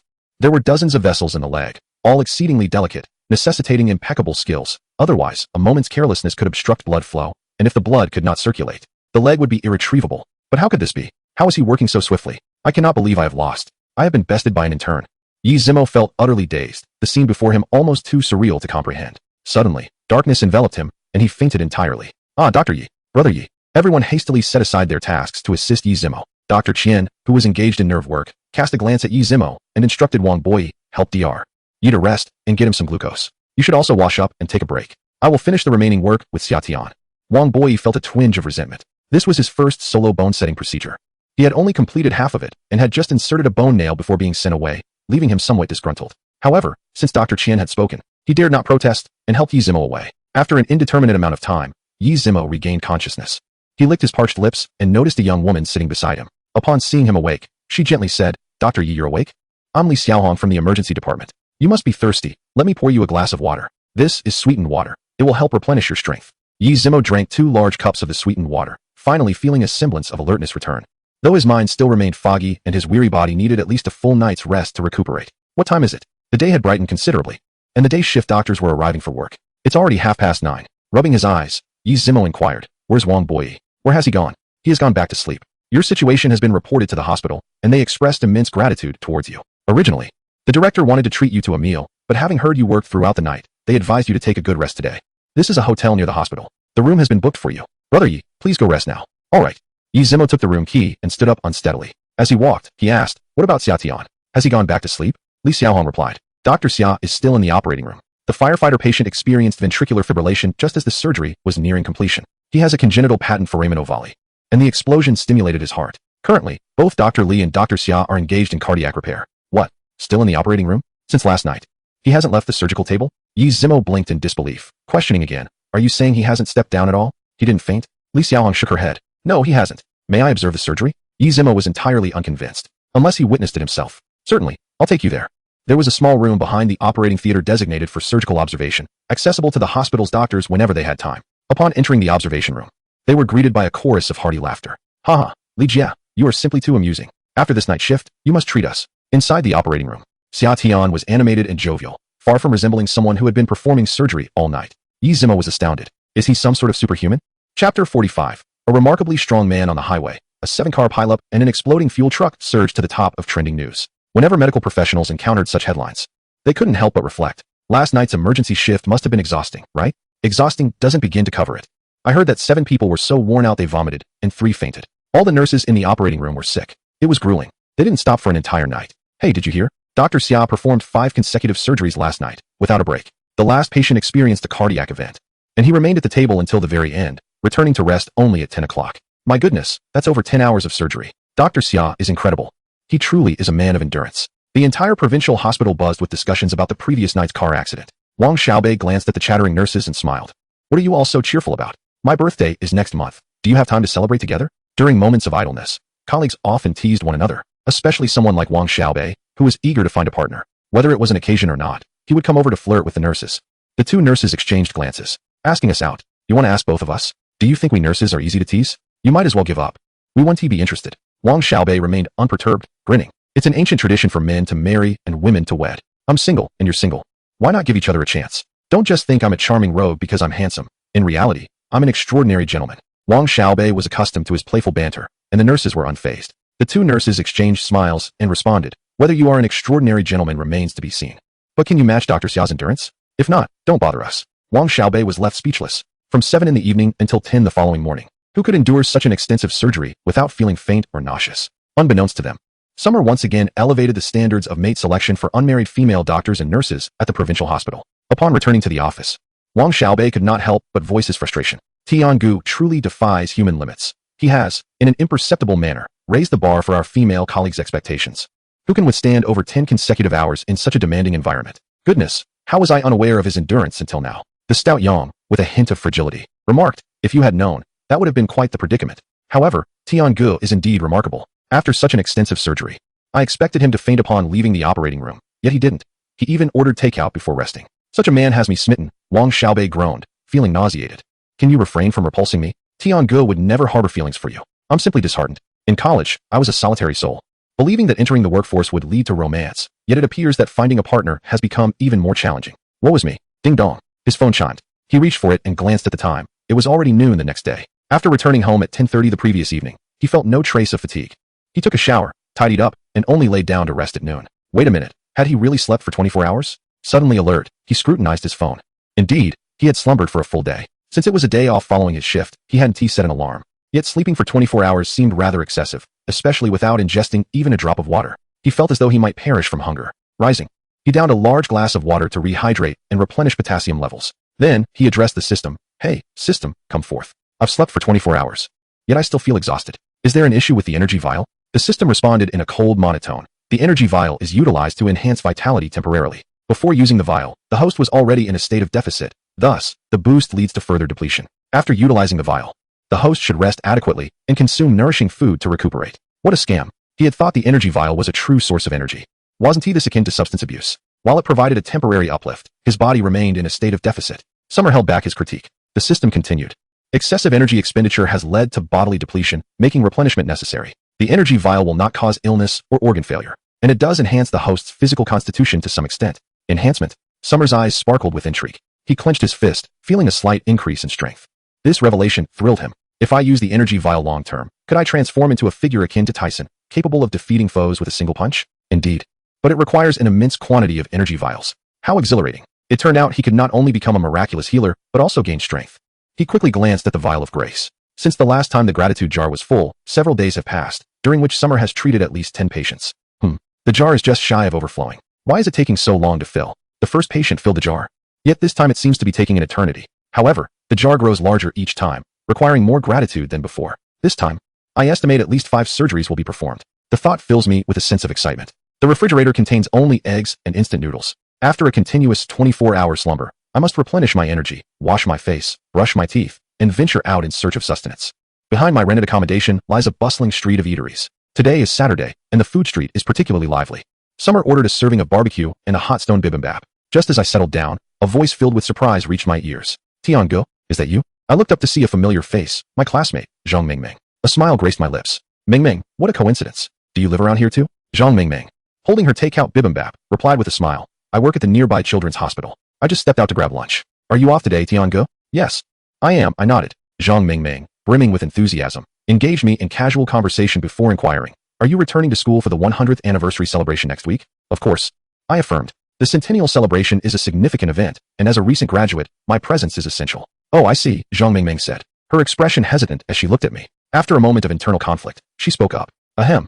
There's something I'm not sure I should mention, but I think I will anyway. Chapter 46. A surge of dopamine yesterday. Li Tiantian called me. She's also going back next week. Zhang Mingming studied me cautiously. My recent live stream had stirred quite a commotion among our classmates. And Li Tiantian had fallen from her pedestal as a pure and innocent girl, now being labeled a true vixen. At the centenary celebration, the two of us, as former classmates, are bound to cross paths. In addition to Li Tiantian, Song Pengfei will also be attending. Just imagining the awkwardness of that encounter sends chills down my spine. Zhang Mingming and Li Tiantian were university roommates, and their relationship was quite amicable. However, when faced with a choice between Li Tiantian and me, Zhang Mingming had chosen my side. Tian-go, perhaps you should reconsider attending. Tiantian has changed quite a bit. When she called me yesterday, I barely recognized her voice. She seems no longer to be the same Tiantian. What did she ask about me? I raised an eyebrow. Zhang Mingming placed her takeout on the table, pulled up a chair, and sat opposite me, her expression serious. It wasn't much.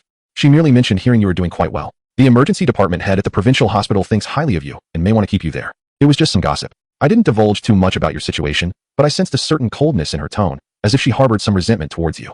Li Tiantian had entangled herself with Song Pengfei, driving a BMW, residing in a 7-star hotel, flaunting an LV handbag, and indulging in caviar and black abalone, living a life of high society. However, one summer during a live broadcast, everything shattered in an instant. She was abruptly returned to her true self. The BMW was gone.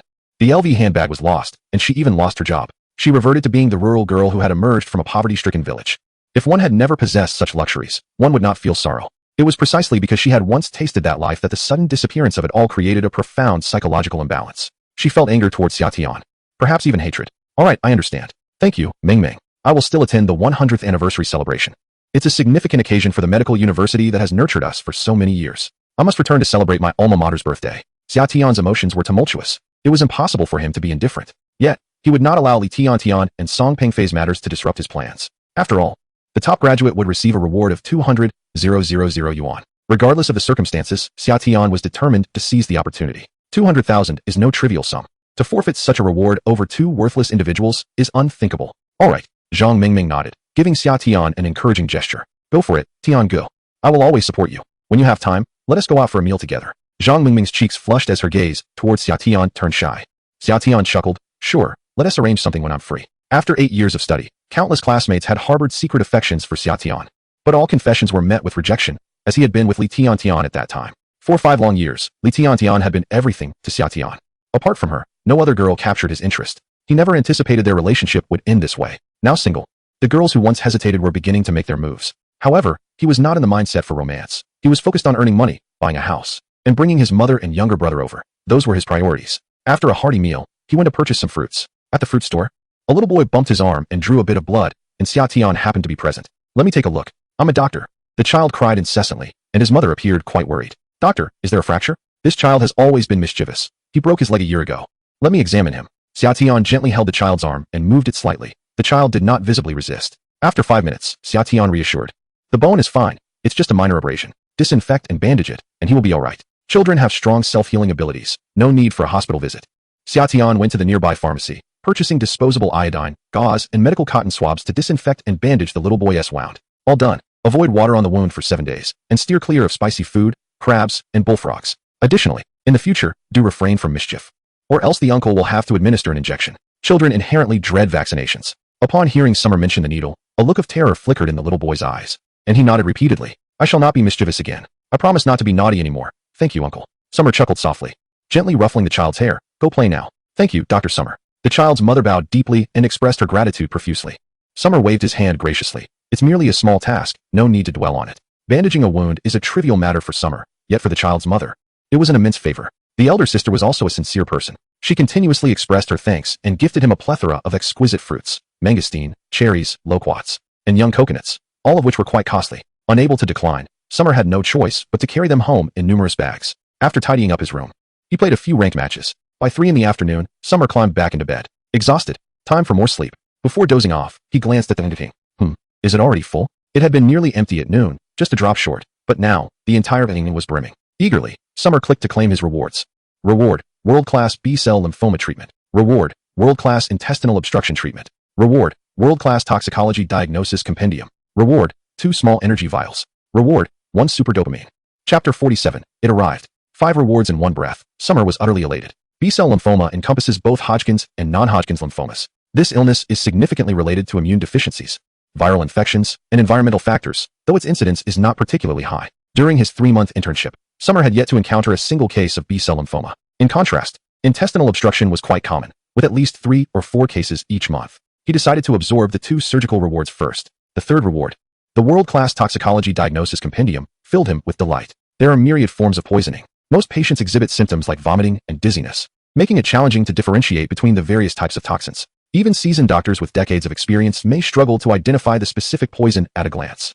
Mismanagement of medication could potentially lead to the patient's demise. As an inexperienced intern, Summer found it even more difficult to discern. Encountering a poisoning case necessitates machine assistance. Now, however, he could swiftly analyze the type of poison without the need for machinery. He absorbed the rewards quickly. The 2 small energy vials, as he already understood their potency, were tucked securely into his pocket. His gaze lingered on the final prize, a super dopamine. As a physician, Summer certainly knew what dopamine was.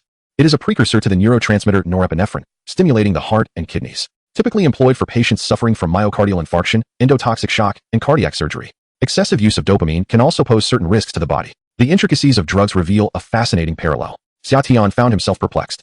What purpose does the system serve by sending him a dose of dopamine? If he desired it, he could easily procure it from the hospital. Why rely on the system? Lazily leaning against the headboard, Xia Tian remarked, "System, could you elucidate? You are a formidable entity. Surely, you wouldn't dispatch such trivial offerings." He demanded an explanation of this dopamine's uniqueness. The system's cold voice responded, "This dopamine differs from medicinal dopamine. Its dosage is tenfold that of ordinary dopamine. Upon administration, the human senses, mental acuity, strength, and agility will experience a rapid enhancement, lasting approximately 15 minutes. Moreover, super dopamine is harmless to the human body. The effects will dissipate after 15 minutes without lingering." Xia Tian was taken aback. After a brief pause, he exclaimed, "Wow, is it truly that extraordinary? A single injection could make me feel invincible." "Host, that is indeed a valid interpretation," the system confirmed. Breathless and trembling with excitement, he exclaimed, "This super dopamine, beyond its medicinal uses, could also enhance my capabilities. It's practically a divine artifact." "System, you are becoming increasingly impressive." The system replied with a hint of sarcasm. "How rare to find something so astonishing. Host, please make good use of the resources at your disposal to heal more patients and become a successful doctor. The system will always support you. Currently, your level is relatively low, and thus the rewards you receive are modest. As your level increases, more splendid gifts await you." Hissing in surprise, Xia Tian gasped. A single super dopamine was merely a low-tier gift. He could hardly fathom what higher-tier rewards might entail. Rubbing his hands together in anticipation, he assured the system, "Rest assured, I will strive to be an excellent physician." After accepting the gift, Xia Tian indulged in a refreshing slumber. At 7:30 a.m., he arrived at the provincial hospital, clad in his white coat, complete with a hat, mask, and glasses, ensuring he was unrecognizable to colleagues along the way. In the elevator, several nurses entered. Nurse A scoffed. Li Changchun from the gastroenterology department keeps trying to hit on me. It's infuriating. I've turned him down twice already. Yet he remains shameless. Nurse B chuckled. Just tell him you have someone you like. I did. I said I fancy Dr. Xia.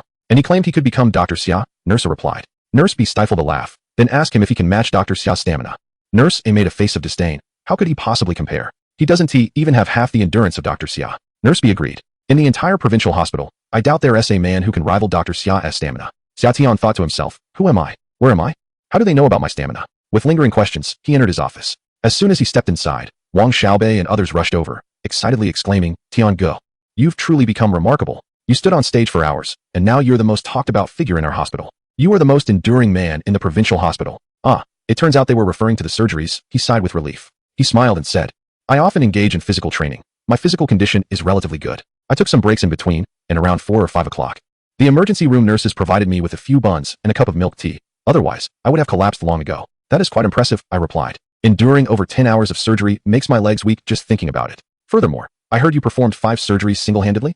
A group of interns gazed at the Summer in despair. As fellow interns, they did not even have the opportunity to assist. Yet, Summer managed to perform 5 surgeries in one night. The comparison is disheartening. Summer replied nonchalantly. The situation was urgent. It was a chain of car accidents. And most patients were suffering from fractures, making the surgeries relatively straightforward. With Dr. Mu's assistance, the surgical process was expedited. It's time to get to work. Enough chatter.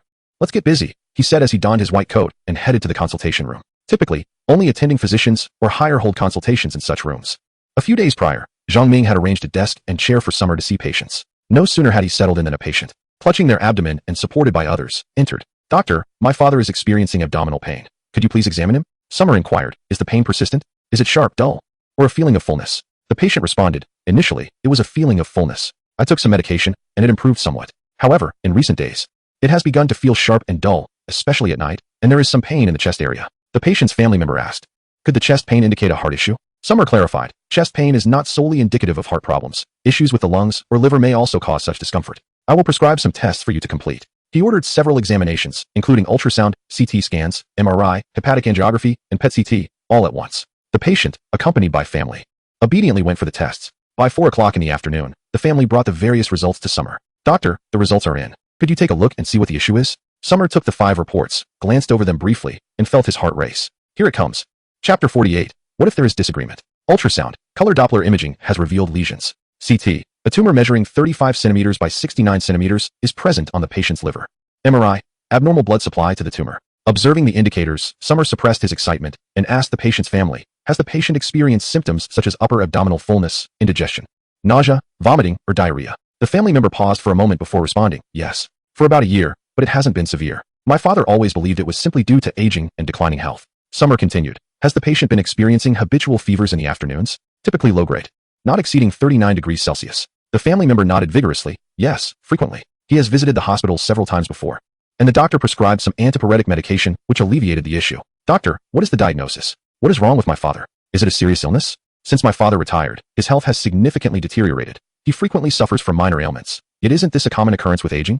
The family has been continually convincing themselves that such decline is inevitable. This mindset has exacerbated certain illnesses. During a summer consultation, a brief examination of the patient revealed a preliminary diagnosis of liver cancer. Further tests are necessary to ascertain the cancer stage. The family member turned pale upon hearing the word cancer. The mere mention of this disease conjures images of death for many.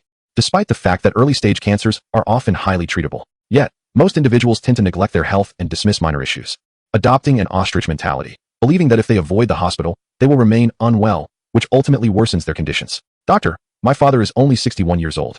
He has always been in good health. Could you be mistaken? Our family has no history of cancer, the young man, under 30, wearing glasses, exclaimed, visibly shaken. Upon hearing the word cancer, it felt as though the world was collapsing around him, and he trembled uncontrollably. Summer, concerned for his well-being, urged him to sit down. No family history of cancer does not preclude the possibility of developing it. However, I can confirm that the patient does indeed have cancer. The immediate priority is to admit him for hospitalization and perform a biopsy to determine the stage of the cancer. If it is in the early stages, treatment is still very promising. Gradually calming under Summer's reassurance, the youth stepped out to confer with a middle-aged woman before returning to arrange for the hospitalization. Dr. Chi Changfeng, the head of the oncology department, was consulted, confirming the likelihood of liver cancer. Prepare for the biopsy, he instructed. A biopsy, by definition, involves using an 18G or 16G hollow needle to extract a small tissue sample from the tumor for pathological analysis.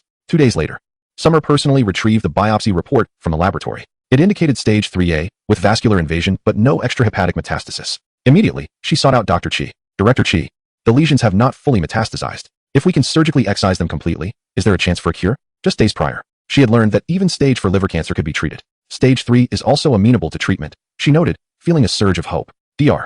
Chi examined the report thoughtfully and replied, although the lesions have not completely metastasized, the aorta is fully invaded and encircled, rendering the surgical risks exceedingly high. A detailed surgical plan is essential. Stage 3 liver cancer involves a major surgical intervention. Dr. Zhang Ming, Dr. Chi Chongfeng, and 2 other oncologists convened to deliberate on the surgical approach. The patient, at 61 years of age, may not achieve a cure through conservative chemotherapy. However, he could potentially survive for at least 3 more years. If surgery offers a chance of recovery, yet the associated risks are exceedingly high, particularly with the tumor enveloping the aorta, leaving any remnants could render the cancer incurable. Should the aorta sustain damage, the patient may not survive the operation. What are your thoughts? Is it a matter of conservatism or surgery? It is a false dichotomy. No one can make the decision for the patient.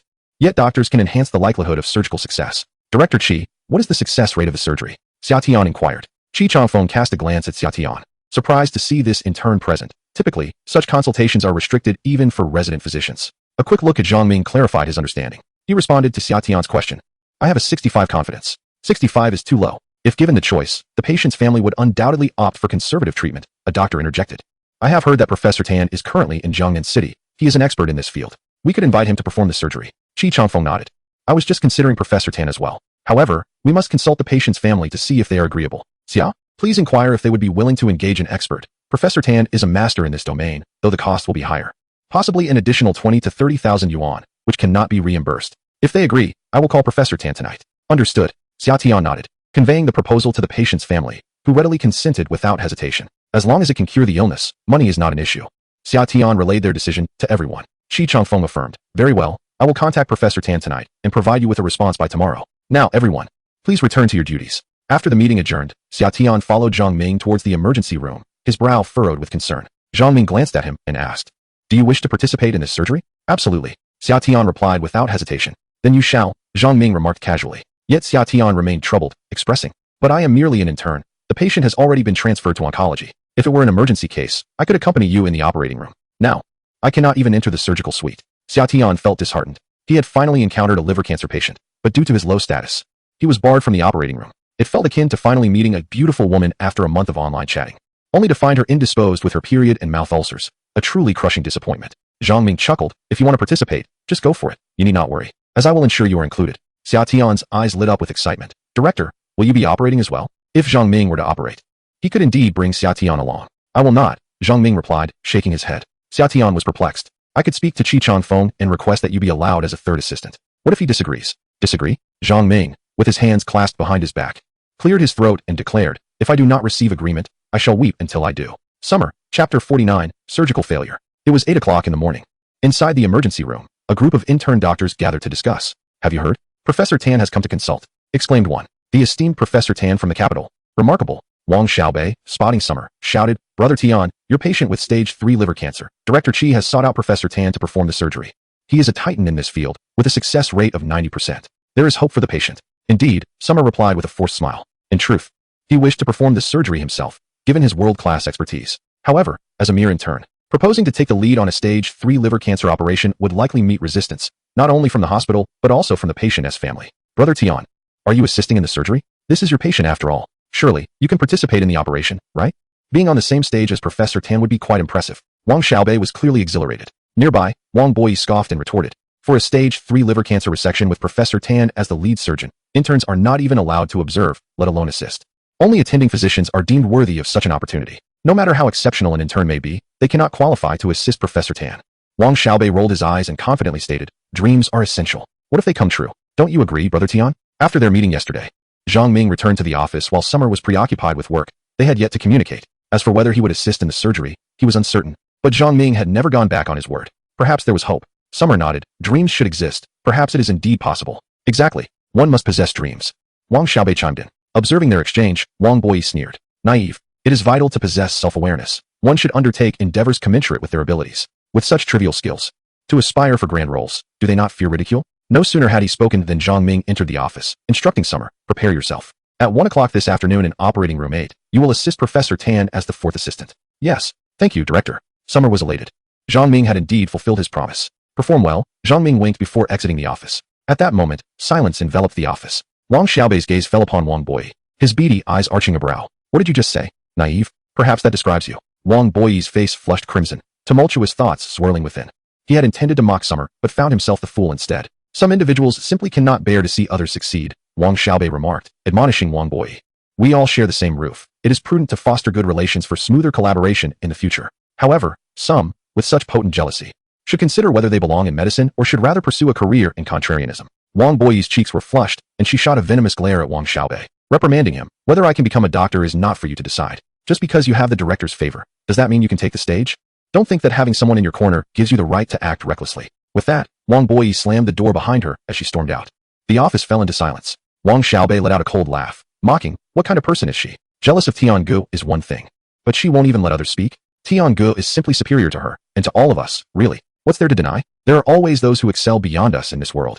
Tiangu is one of them. Some people just can't stand it. Wang Xiaobei continued his tirade, but Xia Tian shot him a warning glance. Xiaobei, enough. Among the interns, 2 were classmates of Wang Boyi, and while they usually got along well with Xia Tian, they still sided with Wang Boyi in their hearts after years of camaraderie. In crowded places, disputes are bound to arise.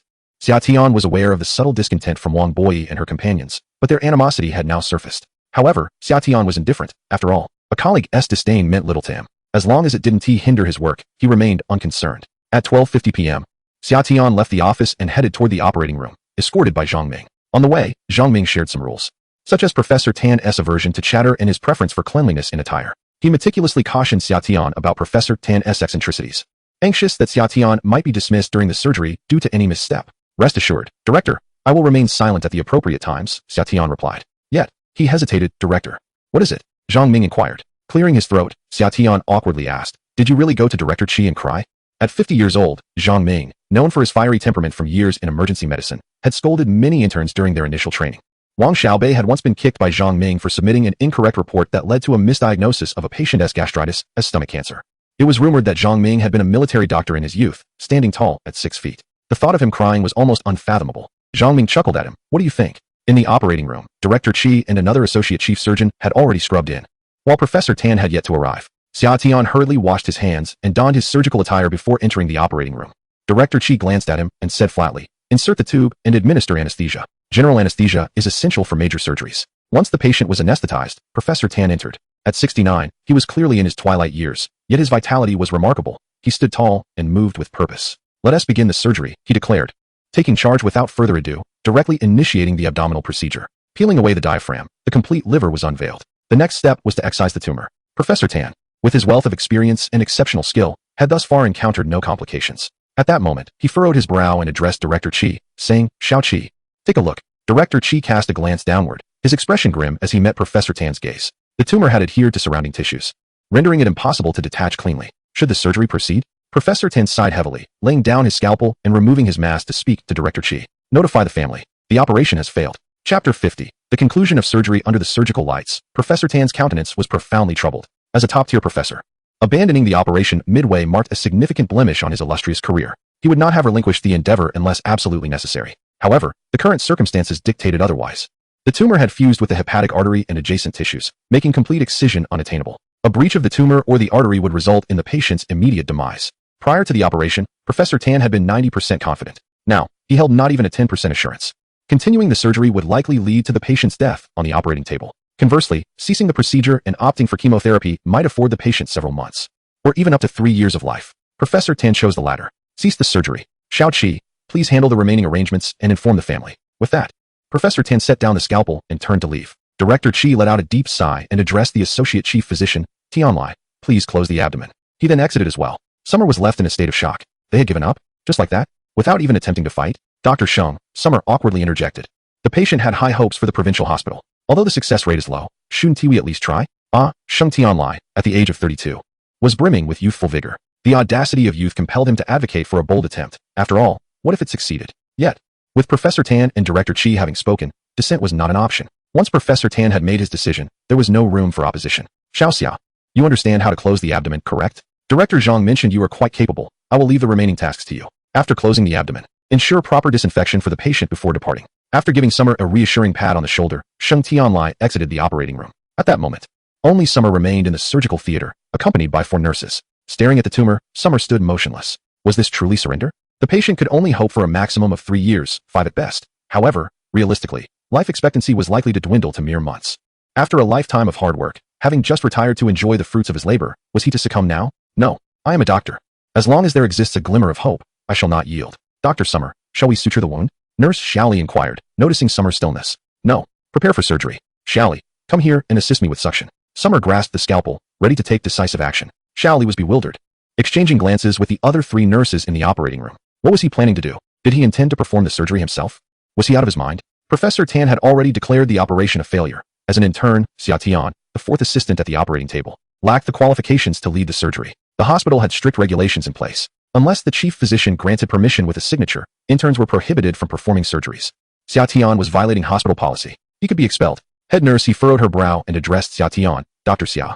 Both Professor Tan and Director Qi have stated that the surgery is over. You cannot proceed with the operation on your own. If anything goes awry, the hospital will hold us all accountable. Xia Tian's gaze was earnest, his tone resolute. Once we close the abdomen, the patient has only a few months left. I am 99% certain that I can cure the patient. Please trust me. Were it any other intern, bold enough to speak so audaciously, he would have slapped him across the face. What nonsense. Get out of the way. However, after the multi-car accident that day, he had worked the night shift alongside Xia Tian, and they had collaborated on 4 surgeries together. Xia Tian's expertise had earned her profound respect.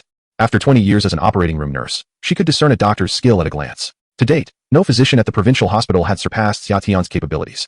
Perhaps he truly could succeed. With a determined bite of her lip, he nodded. Very well, let the surgery commence. I will assist you as the 2nd assistant. Xiaoli, the 3 of you must fully cooperate with Dr. Xia. He stood opposite Xia Tian. After 2 decades as an operating room nurse, this was her first time standing in this capacity. She exchanged a steadfast glance with Xia Tian beneath the surgical lights. Dr. Xia, do your best. Nurse He, you too. After encouraging one another, Xia Tian began. Half an hour later, Xia Tian inquired. Nurse He, has the tumor been completely excised? She glanced down. It should be clean now. I can see no remnants. Good. Close the abdomen. 10 minutes later, the surgery concluded. Xia Tian removed his mask and gave He a thumbs up. You were fantastic, Nurse He. Her cheeks flushed. He shyly responded. The surgery was performed by you. You are the one who is truly exceptional. Xia Tian smiled slightly. Let's transfer the patient to the ICU. Post-surgery, they need to be monitored in the ICU for 3 days. Inform the ICU nurses that if there are any issues with this patient, they should come find me. He nodded, acknowledging her with a blink. After relaying some necessary information, Xia Tian exited the operating room. Outside the operating room, Qi Changfeng was communicating with the patient's family. The tumor had adhered, making it impossible to excise. Only conservative treatment could be employed. Here is the chemotherapy plan. Please review it, and if there are no objections, you may sign. The patient's wife, daughter, son, and a multitude of relatives were momentarily stunned. How could the patient enter the operating room and come out without undergoing surgery? The daughter stepped forward, Director Qi. Hello, my father is only in the 3rd stage of liver cancer, which typically allows for surgical intervention. Initially, surgery was indeed planned, and he was taken into the operating room. Now you tell me that surgery is not possible? Is your hospital treating this matter with such levity? If surgery was unattainable, you should have communicated that earlier. The patient was already prepped for surgery, and now you say it cannot proceed. Is this not the responsibility of your hospital? Qi Changfeng's expression was one of extreme distress. The tumor adhesion was an unforeseen complication. He explained gravely, it is like this, but before he could finish, a voice emerged from behind him. The surgery has concluded, and it was highly successful. The tumor has been entirely excised, and the removed tissue has already been sent for examination. Preliminary pathology results will be available within 30 minutes. Please be patient. What? Qi Changfeng was taken aback, bewildered, as he asked, who performed the surgery? I did, said Xia Tian. Nonsense. Qi Changfeng exclaimed, rushing into the operating room. Chapter 51. This is impossible in the office of the hospital director. This is outrageous. It's absolutely beyond the pale. I have never encountered such audacity in an intern. How could a mere intern dare to perform surgery on their own? Is their mind not functioning properly? If that is the case, they should be sent to a mental institution at once, rather than remaining here to cause harm. Qi Changfeng was infuriated, pacing back and forth in the office. Director Jia cast a glance at him, offering some comfort. Old Qi, please sit down. Don't let your anger take a toll on your health. His gaze then shifted to Zhang Ming, his voice laced with a hint of frost as he inquired, what is the situation with this Xia Tian? It is already a privilege to allow an intern on the operating table. How could he proceed with the surgery independently? Zhang Ming glanced at Director Jia, then at Qi Changfeng, frowning as he replied, I have not yet encountered him, so I am not fully aware of his actions. However, I believe our focus should currently be on the patient. It is said that the patient has been stabilized and sent to the ICU, with vital signs showing improvement. When Xia Tian exited the operating room, he claimed the surgery was highly successful. I have also spoken with Nurse He in the operating room, and she corroborated that the surgery went well. If the surgery was indeed successful, then there is no need for further discussion here. Qi Changfeng's eyes widened in fury as he retorted, what do you mean? Are we to simply overlook the fact that he performed surgery without authorization? Zhang Ming replied coolly, What is the original intent of our hospital? To prioritize the patient. If the surgery was successful, does it truly matter who performed it? Qi Chongfeng's eyes narrowed.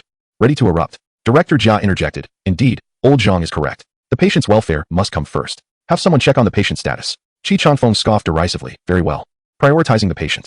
I am eager to see what kind of surgery a mere intern can perform. I even doubt the patient will survive the night. No sooner had he spoken than there came a knock at the door. Director Jia said, come in. Lu Yu entered, beaming as he congratulated Zhang Ming. Old Zhang, congratulations.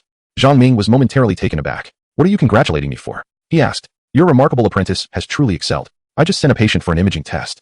And all the tumors have been completely excised. Even the arteries have been meticulously cleared. The surgery was an overwhelming success. Lu Yu distributed the imaging results to everyone. And the last one was presented to Qi Chongfeng. With a smile, he remarked, Old Qi, take a look for yourself. Qi Chongfeng snatched the imaging results and began to examine them. Initially filled with rage, his expression soon morphed into confusion, followed by astonishment and disbelief, culminating in a loud exclamation. This is impossible. Qi Chongfeng was left dumbfounded. The surgery was simply flawless. Every margin had been scrupulously excised. If one were to liken the operation to a work of art, then this surgery performed by Xia Tian was nothing short of a perfect masterpiece, an unreal perfection. How could a mere intern possibly achieve such an impeccable operation? Qi Chongfeng exclaimed in disbelief. Upon seeing the imaging results, Zhang Ming's eyes lit up, an uncontrollable joy surging within him. He had always known Xia Tian was talented, but he had not anticipated the extent of his brilliance. Hearing Qi Chongfeng's words, Zhang Ming chuckled. Just because you cannot perform such a flawless surgery does not imply that others cannot. Had it not been for Xia Tian, the patient would have succumbed within months. Now, even in the worst-case scenario, the patient can live for 5 more years, and if fortune smiles, the tumors may never return, allowing the patient to live for decades. What defines a genius? Xia Tian is a genius. Qi Chongfeng's expression darkened as he shot a glance at Zhang Ming before directing his attention to Ding Jia. Ding Jia, regardless of the surgical outcome, Xia Tian has violated hospital regulations. The decision lies with you. Ding Jia sighed deeply and replied, according to the rules, Xia Tian should be dismissed. Zhang Ming's eyes widened in protest, his gaze seemingly imploring. To expel Xia Tian would be a battle I am prepared to fight. Suddenly, Ding Jia's tone shifted. However, Xia Tian's surgery was indeed flawless. Such a talent deserves proper cultivation, and our hospital has always prioritized patient welfare. Xia Tian's surgery has provided the patient with a chance at life. Therefore, expulsion is unwarranted. Instead, we shall dock his salary for a month. Furthermore, old Zhang, as Xia Tian's mentor, you must guide him properly. He must learn to temper his impulsiveness. Zhang Ming's expression turned serious. I will promptly teach Xia Tian a lesson. He must understand the regulations of our provincial hospital. An intern executing a surgery so flawlessly leaves the senior doctors with little dignity. Qi Chongfeng's expression shifted, prompting Zhang Ming to quickly clarify. Oh no, I misspoke. It was an error on my part. I will certainly instruct him to remain humble. Qi Chongfeng scoffed, expressing his dissatisfaction. What does it matter if he is a genius? Prideful arrogance leads to an early demise. For an intern, humility is paramount, not reckless audacity. Zhang Ming nodded repeatedly in agreement. Indeed, Director Qi is absolutely right. Xia Tian is still young. He has much to learn and grow. As an expert in hepatobiliary medicine, what aspects of this surgery do you believe were lacking? Please point them out, and I will ensure Xia Tian receives proper instruction. Chapter 52. I made him cry in the office. During the summer, Sister He, Xiaoli, and the others were fiddling with their phones. A glance at the clock revealed that Zhang Ming had been in a meeting for an hour without a word. The three waited in the office. Sister He said, when the director returns and lays blame, just tell him it was I who pressed you into this. You are unaware of my endeavors. In any case, I shall bear the consequences alone. This matter does not concern you. Performing surgery without authorization, according to hospital regulations, dismissal is mandatory. A flicker of fear crossed Xiaoli's youthful visage. Uffed. Sister He chuckled. Her interest piqued as she gazed at Xia, teasingly remarking, Dr. Xia, do you think we nurses are utterly foolish? That we know nothing? After over a decade in the operating room, do you think I cannot discern your actions? Xia felt a wave of embarrassment wash over him. Cough. That is not what I meant. I was trying to. Don't bother. Sister He interrupted him. Rest assured, you will be fine. Such confidence? Xia's eyes brightened in surprise. Sister He, do you know some insider information? Sister He shook her head. I cannot say. However, your surgery was exceptionally flawless.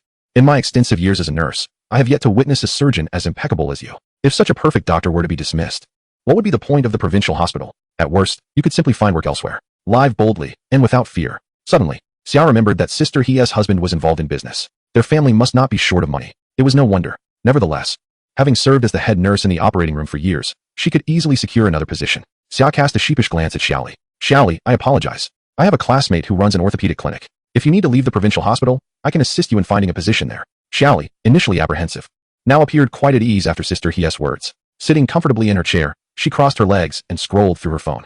She looked up at Xia with a bright smile. It's all right, Dr. Xia. My mother has said that if I do not work, she will send me to a beauty salon. I'm not worried about finding a job. Oh no, working as a beautician, subject to harassment from customers, veering off course. How tragic. A pang of guilt struck Xia as he gazed at Xiaoli. This simply will not do. Working at a beauty salon is incredibly taxing, and you must constantly appease customers. Rest assured, I will certainly help you find a suitable job. Xiaoli looked up at him, bewildered. Sister, he shifted her gaze from her phone back to Xia. Sister, he chuckled softly. Dr. Xia, I believe you've misunderstood. Xiaoli's family owns a beauty salon with 18 chain stores in Jiangnan City. Xiaoli is returning to take on the role of boss. A clown, indeed. Is none other than I. Xia lowered his head in silence. Perhaps I should concern myself with my own affairs. An hour later, the office door swung open, and Zhang Ming stepped inside. Xiaoli, you may return to your duties, he said coolly. Xiaoli was taken aback, bewildered as she inquired. What happens after we return to work? Do we have to leave? Sister, he playfully tapped her hand and winked at her. Leave? We're going back to work. Come on. Sister, he gently pulled the dazed Xiaoli away. In the office, only Xia and Zhang Ming remained. Please close the door, Zhang Ming requested as he settled into a chair. After Xia closed the door, she cautiously regarded Zhang Ming. Director, it's all my fault. It has nothing to do with Sister He or Xiaoli. If you must punish someone, let it be me. I would accept dismissal without complaint. Zhang Ming chuckled, responding, silly boy. I have but one question. What were you thinking at that moment? You should be aware of the consequences of conducting surgery without authorization. Xia nodded. I understand. However, I was confident in my abilities. I could save the patient. So, I proceeded. It was that simple. Zhang Ming appeared somewhat incredulous. Really? Just that simple? Indeed, just that simple. As a man of systematic thinking, Xia felt an urge to shout, I possess a system. I am invincible. Yet, he mused that such an outburst would likely land him in a psychiatric facility. After a few moments of silence, Zhang Ming nodded. Well, I appreciate a confident student. Your surgery was executed flawlessly, justifying your confidence. Dean Jia interjected. I will deduct 1 month as salary. Now, return to work. Huh, is it really that simple? Xia was astounded, asking, just a month as salary deduction? Director Qi seemed quite upset, considering the patient's condition. Didn't he say he would dismiss me? He did, Zhang Ming confirmed. Then how did you persuade him?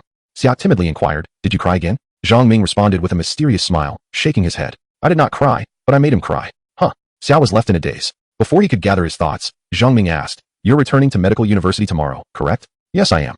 Tomorrow marks the centenary celebration of the university. Zhang Ming nodded. I will also return tomorrow. Additionally, I have yet to address matters with Professor Tan. However, you need not worry. With me around, no one dares to touch you. All right, go back to work. Xia, still bewildered, exited Zhang Ming's office, only to encounter Wang Xiaobei, who had come looking for him. How did it go, Brother Tian? Is the hospital going to dismiss you? Xia shook his head and recounted the hospital's disciplinary action, adding, Director Qi intended to dismiss me, but Director Zhang persuaded him. Did you ask the director if he cried again? He said he made Director Qi cry. Ha ha, the director is quite humorous. He must be joking with me. Wang Xiaobei, however, looked serious and asked earnestly, was it crying from above or below? Chapter 53, Dr. Xia. Forever awesome, hey, have you heard? Dr. Xia performed a surgery that even Professor Tan could not accomplish, and he executed it flawlessly. Even Director Qi found no faults. I've heard, Dr. Xia is remarkable. Dr. Xia, forever awesome. Following his heroic act of saving lives in the operating room, Xia once again found himself in the spotlight. Inside the office, Li Xiaohong's eyes sparkled as she gazed at Xia Tian. Tiangu, you are truly remarkable. You are my idol. The enthusiastic fatty leaped up, applauding. Tiangu is awesome. Wang Boyi shot a glance at Xia Tian, coldly remarking, as a doctor, maintaining a composed demeanor is paramount. Your actions were excessively impulsive. If it weren't for Director Zhang, you would have been dismissed by now. Wang Xiaobei rolled his eyes at him, retorting, just because you lack courage doesn't mean others are equally timid. A trace of disdain flickered across Wang Boyi's handsome face as he mockingly asked Wang Xiaobei, is this merely a matter of courage? Just as Wang Xiaobei was about to respond, Wang Boyi rolled his eyes. Forget it. Someone with such a simplistic mind as yours wouldn't grasp this issue. Speaking with you is a waste of time. With that, Wang Boyi exited the office. Wang Xiaobei cursed under his breath. What a lunatic. Such people cannot stand to see others excel. When they witness someone outshine them, it irks them. Xiaobei, Xia Tian reprimanded. The office was bustling with chatter, and Xia Tian was indifferent to Wang Boyi's opinion of him, as long as it did not impede their work. Glancing at the time, Xia Tian said, it's noon. Let us head to the cafeteria for lunch. While the senior staff typically dined out, as a recent graduate, Xia Tian usually settled for a quick meal at the cafeteria, 2 dishes and a bowl of rice for a mere 15 yuan. Xia Tian ordered 2 dishes, and Wang Xiaobei followed suit, making it a meal of 4 dishes between them. Tiangu, I do like stir-fried pork, and let us add braised eggplant. What will you choose? I wonder if they have beef stew with radish today. I'm craving that, he mused. The two discussed their meal choices as they walked toward the cafeteria. Upon entering, a wave of warm gazes turned toward them, including several female doctors and nurses.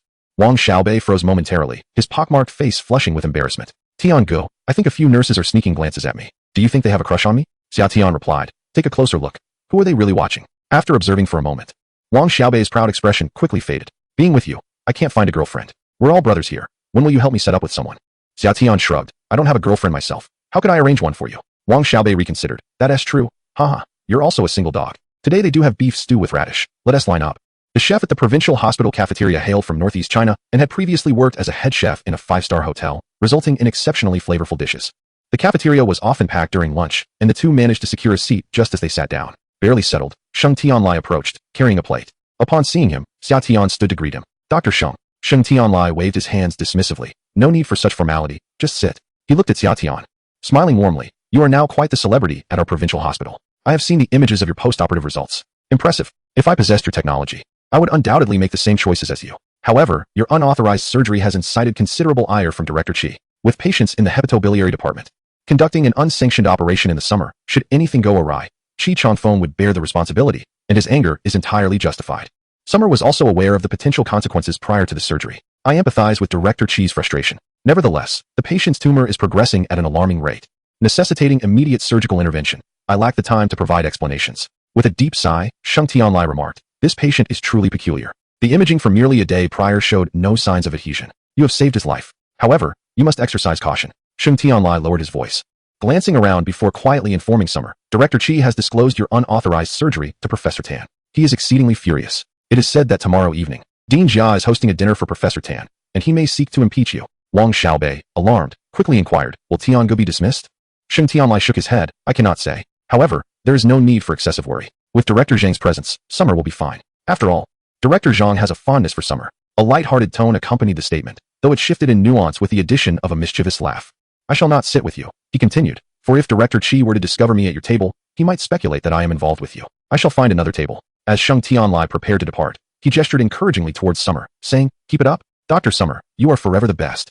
Watching Sheng Tianlai's retreating figure, Summer turned to Wang Xiaobei, bewildered, and asked, what does YYDS mean? Wang Xiaobei paused, raising an eyebrow in response. Forever single? Chapter 54. Back to school the following day, aboard the high-speed train, Summer sent a message in the dormitory group chat. On the high-speed train, expected arrival around 4. Wang Xiaobei, seated beside him, chimed in the group chat. Beige is back too. Returning to medical university. I have but one objective. One of you must either drink to your demise or bring about my own. You all decide. Classmate A replied. Damn, Wang Xiaobei. Your arrogance is growing. Even with 9 lives, you couldn't drink me under the table. Classmate B flooded the chat with 3 photos, red wine, white wine, beer, filling the screen with images of alcohol. Come on, Xiaobei, tonight you shall call me father. Wang Xiaobei responded with a defiant gesture. Middle finger up, you lot of amateurs? Just wait and see. At that moment, classmate C interjected calmly. I'm dining at Erdong Road. Guess who I've spotted? Wang Xiaobei replied. Who? Spare me the suspense, just tell me. Classmate C took a moment to retort towards Wang Xiaobei before revealing Li Tiantian. Upon seeing the name Li Tiantian, Wang Xiaobei instinctively glanced at Summer and, noticing his expression remained impassive, began to vent in the group chat. Damn it. Seeing her is no big deal. She's not Dili Reba. Why the fuss? She's just another classmate. What is the big deal? Classmate C responded. Come on, I was merely reminding Tiangu that Li Tiantian has returned. Do not speak. Li Tiantian has become increasingly beautiful. Swipe, swipe, swipe. 3 consecutive photos were posted. In the images, Li Tiantian's long hair has been dyed a chestnut hue, styled into a bun. Her fair complexion and well-defined features, adorned in a Chanel top, render her presence strikingly distinct from those around her. Her snow-white skin and exquisite makeup resemble that of a starlet from the internet. Those nearby cast curious glances in her direction. During school, Li Tiantian was already quite lovely, often seen in sports attire, heavy glasses, and a bare face, embodying the image of a charming neighbor girl. Now, she has mastered the art of makeup and donned colored contact lenses, exuding an aura of undeniable beauty. Classmate A, wow, is that really Li Tiantian? What a transformation. Classmate B, she is becoming more beautiful by the day. Why are all the femme fatales so stunning? Wang Xiaobei was also taken aback. My goodness, she is so beautiful. I wish she would captivate me instead. Why one she? Wang Xiaobei silently lamented, his small eyes darting a glance at Xia Tian. Xia Tian too glanced at the images. Beautiful, truly beautiful. She resembled an internet sensation with her large eyes, petite face, pointed chin, delicate features, and dignified aura. Yet, she was no longer the neighbor girl he once adored. He took a fleeting look and closed the image. This person was now irrelevant to him. Li Tiantian is a thing of the past. Let us not speak of her again. Have you all arrived at school? Have the classmates returned? Classmate C. Most have returned. I even saw Suya and Tung Zimming. Tiange, hurry over. Xia Tian. I'll be there by 4:30. Wait for me. Classmate A. All right, we'll wait. Classmate B. Posted a photo of Jiang Xiaobai, adding 2 words, waiting for you. Turning off his phone. Xia Tian gazed out the window, lost in thought. Ding dong. A WeChat notification chimed. Someone had messaged in the class group. Opening the group chat. Suya, Xia Tian. Are you back? Xia Tian. I returned, arriving around for this afternoon. Suya, smiling face with teeth, that's wonderful. My boyfriend mentioned wanting to meet you. I'm treating tonight. Let us have dinner together. Treating? When did we become so familiar? In university, Xia Tian was a little angel, beloved by many. Though not everyone adored him, some felt envy. Suya was one of them. A competitive spirit who desired to excel in everything, but had always been overshadowed by Xia Tian academically. Over the years, they had scarcely spoken, suddenly inviting him to dinner. What could it mean? Xia Tian, I might not have time tonight. I've made plans with Xiao Bei and the others to go drinking. Suya, then let us all go together. Everyone arriving tonight should join. I'm treating. Smiling face, the classmates group erupted with excitement. Hu Junjia, wow. Class leader Su is so generous. Did you strike it rich? Chen Wanqing, class leader Su, you're amazing. How much did you earn this month? Guan Liangkai, class leader Su has been interning for 4 months. You must have assisted in quite a few surgeries, right? There is a bonus for assisting in surgeries. The salary is just a small part of it. The bonus is where the real money lies. Suya, blushing face, so it's not that much. Last month, I received just over 10,000. Brother Tung awarded a bonus of 28,000, prompting him to treat us. Hu Junjia expressed envy with a crying face. Brother Tung is impressive. 28,000. I haven't even earned his small change. Guan Liangkai lamented. Damn, I only received 4,005. Interns have no rights. Chen Wanqing sighed. Who isn't in the same boat? We lack connections, our abilities are mediocre, we can't ascend the stage, and we receive only a meager salary. Last month, rent soared to 2,002. If this continues, I won't even be able to afford meals. A group of classmates chimed in with their grievances. I envy class leader Su. I don't need 28,000. Just give me over 10,000, and I would be satisfied. Work is exhausting. I long to return to my studies. Suyo encouraged, everyone is working hard. Once we become permanent, our salaries will gradually increase. Ollie give, exclaimed someone.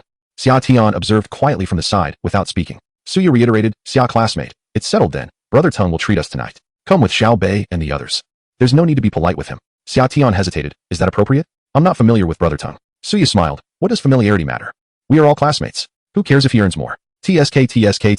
He's quite the show-off. At that moment, Wang Xiaobei interjected. Guess how much Brother Tian's bonus was last month? Chapter 55. Instant kill Hu Junjia. How much? Chen Hongsheng. How much? Hurry up and tell us. Guan Liangkai. Damn, Wang Xiaobei, stop teasing us, just say it. A chorus of classmates urged, quickly, tell us. Reveal it, so I can resign myself to fate. Come on. Brother Tian, I'm already stripped bare and at your mercy. In a hotel, Suya reclined on the sofa, engrossed in her phone. Her delicate face betraying signs of tension, her brows furrowed. She looked up at Tung Ziming, who was busy working. You received 28,000 in bonuses last month. Could an intern doctor surpass your salary? Tung Ziming adjusted his gold-rimmed glasses and replied with a smile. How could an intern possibly do that? Interns hardly get any opportunities. Even for basic surgical suturing, earning 1,000 would be commendable. Do you think money is easy to come by? Last month, I assisted in 3 second surgeries and 10 third surgeries to achieve that 28,000 bonus. Interns can barely manage to assist in the 4th tier. Suya's heart raced. What if an intern performed an appendectomy? Tung Ziming looked slightly surprised. That's quite rare. Generally, interns are not allowed to perform surgeries. However, even if they did, the fee for an appendectomy is only a few thousand. After deducting hospital costs and departmental bonuses, the amount that actually reaches the doctor is minimal. Suya let out a sigh of relief. Tung Ziming approached her, wrapping his arm around her. What's wrong, darling? Weren't you chatting with our classmates? Why do you suddenly seem unhappy? Suya showed him the chat records, pouting slightly. Xia Tian has already performed surgery within less than 4 months of interning. Yet I haven't even had my chance. Father often insists that I should study more. Humph. Am I truly that inadequate? Tung Ziming cast a glance at the chat content.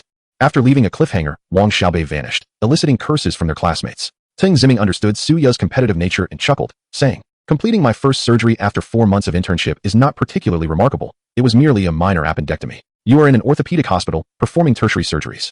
An appendectomy is merely a secondary procedure, insignificant in comparison to yours. Xia Tian is indeed exceptional, yet even the most outstanding individuals require growth. He has a long journey ahead. Wang Xiaobei's teasing led to his disappearance, likely due to his modest earnings. If he were making a substantial amount, he would have stated it outright. During my internship, the most I earned in a month was 15,000. Xia Tian probably makes no more than that. Hardly a fortune. Suya blinked, her expression one of playful disbelief. Is that true? Of course it is, Tung Ziming replied with a smile. I interned for 8 months.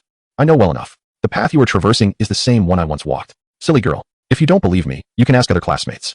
Aren't there others interning at the provincial hospital? Just inquire. Suya's eyes lit up, her spirits lifted. Right. How did I not think of that? She grabbed her phone to contact Wang Xiaobei. Wang Xiaobei, will you speak up or not? If not, I'll ask someone else. On the high-speed train, Wang Xiaobei and Xia Tian were dining in the dining car. Wang Xiaobei, cradling a bowl of instant noodles, was relishing his meal when he glanced at his phone and rolled his eyes at Xia Tian. Why won't you let me speak, Tian go?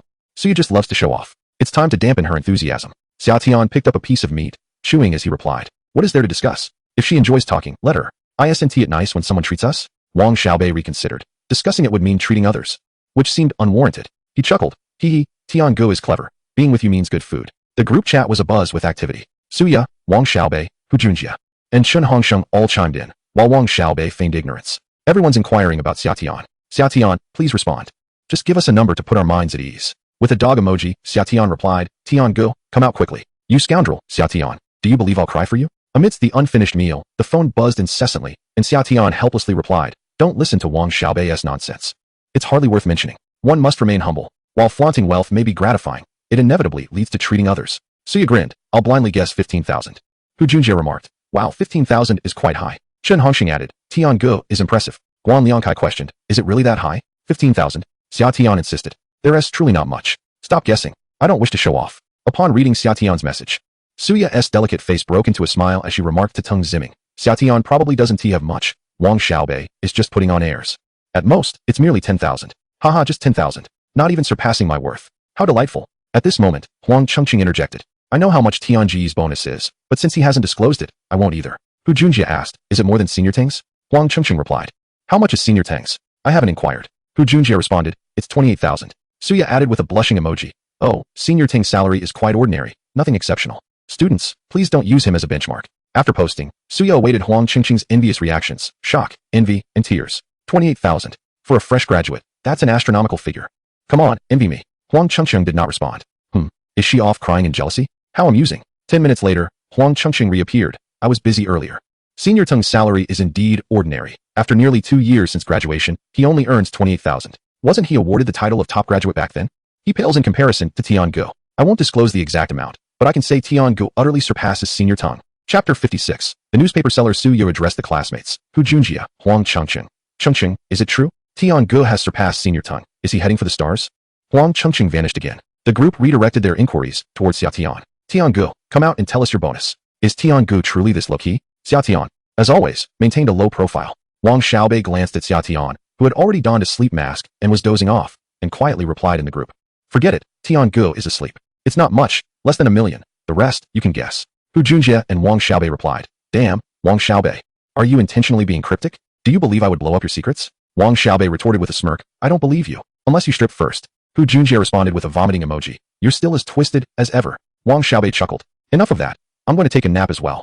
I played ranked matches until 4 in the morning last night. I'm exhausted." Hu Junjie asked, "How many stars did you gain in those matches?" Wang Xiaobei replied, "I lost 8 stars, damn it." At 4 in the afternoon, the two disembarked from the high-speed train. Returning to their familiar city, even the air carried a sweet fragrance. They hailed a taxi. "To the medical university, please." The driver turned to them, smiling, "You two must be students of the medical university. Tomorrow marks its centennial celebration.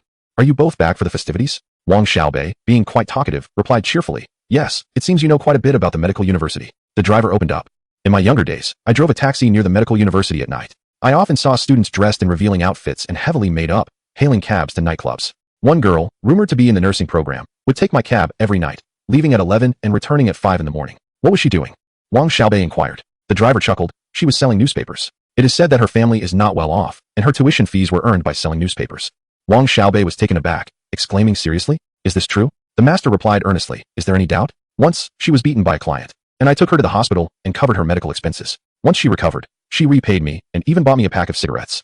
That girl is quite remarkable, but her family circumstances led her astray. Later, I heard she became a nurse at the provincial hospital and married a doctor." Wang Xiaobei blurted out, "We are also at the provincial hospital. What is her name, and which department is she in?" The master shook his head. "I wouldn't know. That was 10 years ago." As they chatted, the car stopped at the entrance. Wang Xiaobei paid, and they both alighted. Still engrossed in the master's tale, Wang Xiaobei asked, "Do you think this is real? Selling newspapers, and then getting married? There are so many doctors marrying nurses at our provincial hospital. Who could it be?" Xia Tian shot him a sideways glance, exasperated. "What does it matter who it is? Why are you so gossipy? Let us go. We need to head to the hotel." With the centennial celebration of the medical university, all nearby hotels were fully booked. Feng Fei used connections to secure a twin room for Xia Tian. Upon returning to the hotel and placing their luggage, Xia Tian asked in the group chat, "Where are you all?" "We arrived," replied classmate A, Wang's little lobster. "Tian Ge, hurry and settle the bill." Classmate B sent a photo of a table full of lobster shells. "We're just waiting for you to pay, Tian Ge." Classmate C chimed in, "Hee, Tian Ge, hurry up. I asked the boss to bring 5 more pounds of lobster. Today, we eat and drink to our heart's content. With you footing the bill." Xia Tian cast a resentful glance at Wang Xiaobei, who, with hands on hips, looked out the window. Today's weather is splendid, perfect for eating lobsters. In their 6-person dorm, due to one student dropping out, 5 of them transitioned from undergraduate to graduate studies. 8 years of camaraderie cannot be overlooked. They began by toasting a bottle. Lobsters, cucumber salad, and fried peanuts were arranged as their trio of drinking delicacies. After 4 months of internship, from breakup to gaining a system, Xia Tian felt a significant transformation, maturing considerably, yet upon seeing his classmates, he reverted to the shy Xia Tian of old. Meanwhile, in a high-end restaurant, a table of middle-aged men in suits, exuding an air of distinction, were exchanging toasts. Professor Tan, I raise my glass to you, said Dean Jia, draining his drink. However, Professor Tan did not partake. With a discontented pout and an irate tone, he remarked, "Isn't it excessive for a mere intern to wield such power? Your provincial hospital has significant management issues, and in turn performing surgery without authorization results in a major medical incident. Shouldn't he be expelled? Is the provincial hospital really prepared to shield such a minor intern?" Chapter 57. Expelling Xia Tian. Are you really willing to offend me for the sake of a mere intern? Are you certain? Wang's disdain was palpable. Professor Tan's words left the attendees visibly distressed. Dean Jia forced a smile, acknowledging that the incident was indeed his fault. I have already reprimanded him and deducted a month's salary. However, expelling the intern doctor is no simple matter. Ruining the prospects of a young talent weighs heavily on my conscience. A genius, he cannot be dismissed. Yet, Professor Tan, an esteemed expert from the capital, is someone the provincial hospital collaborates with, relying on his renown to elevate our institution's reputation. Thus, it is imperative not to offend him.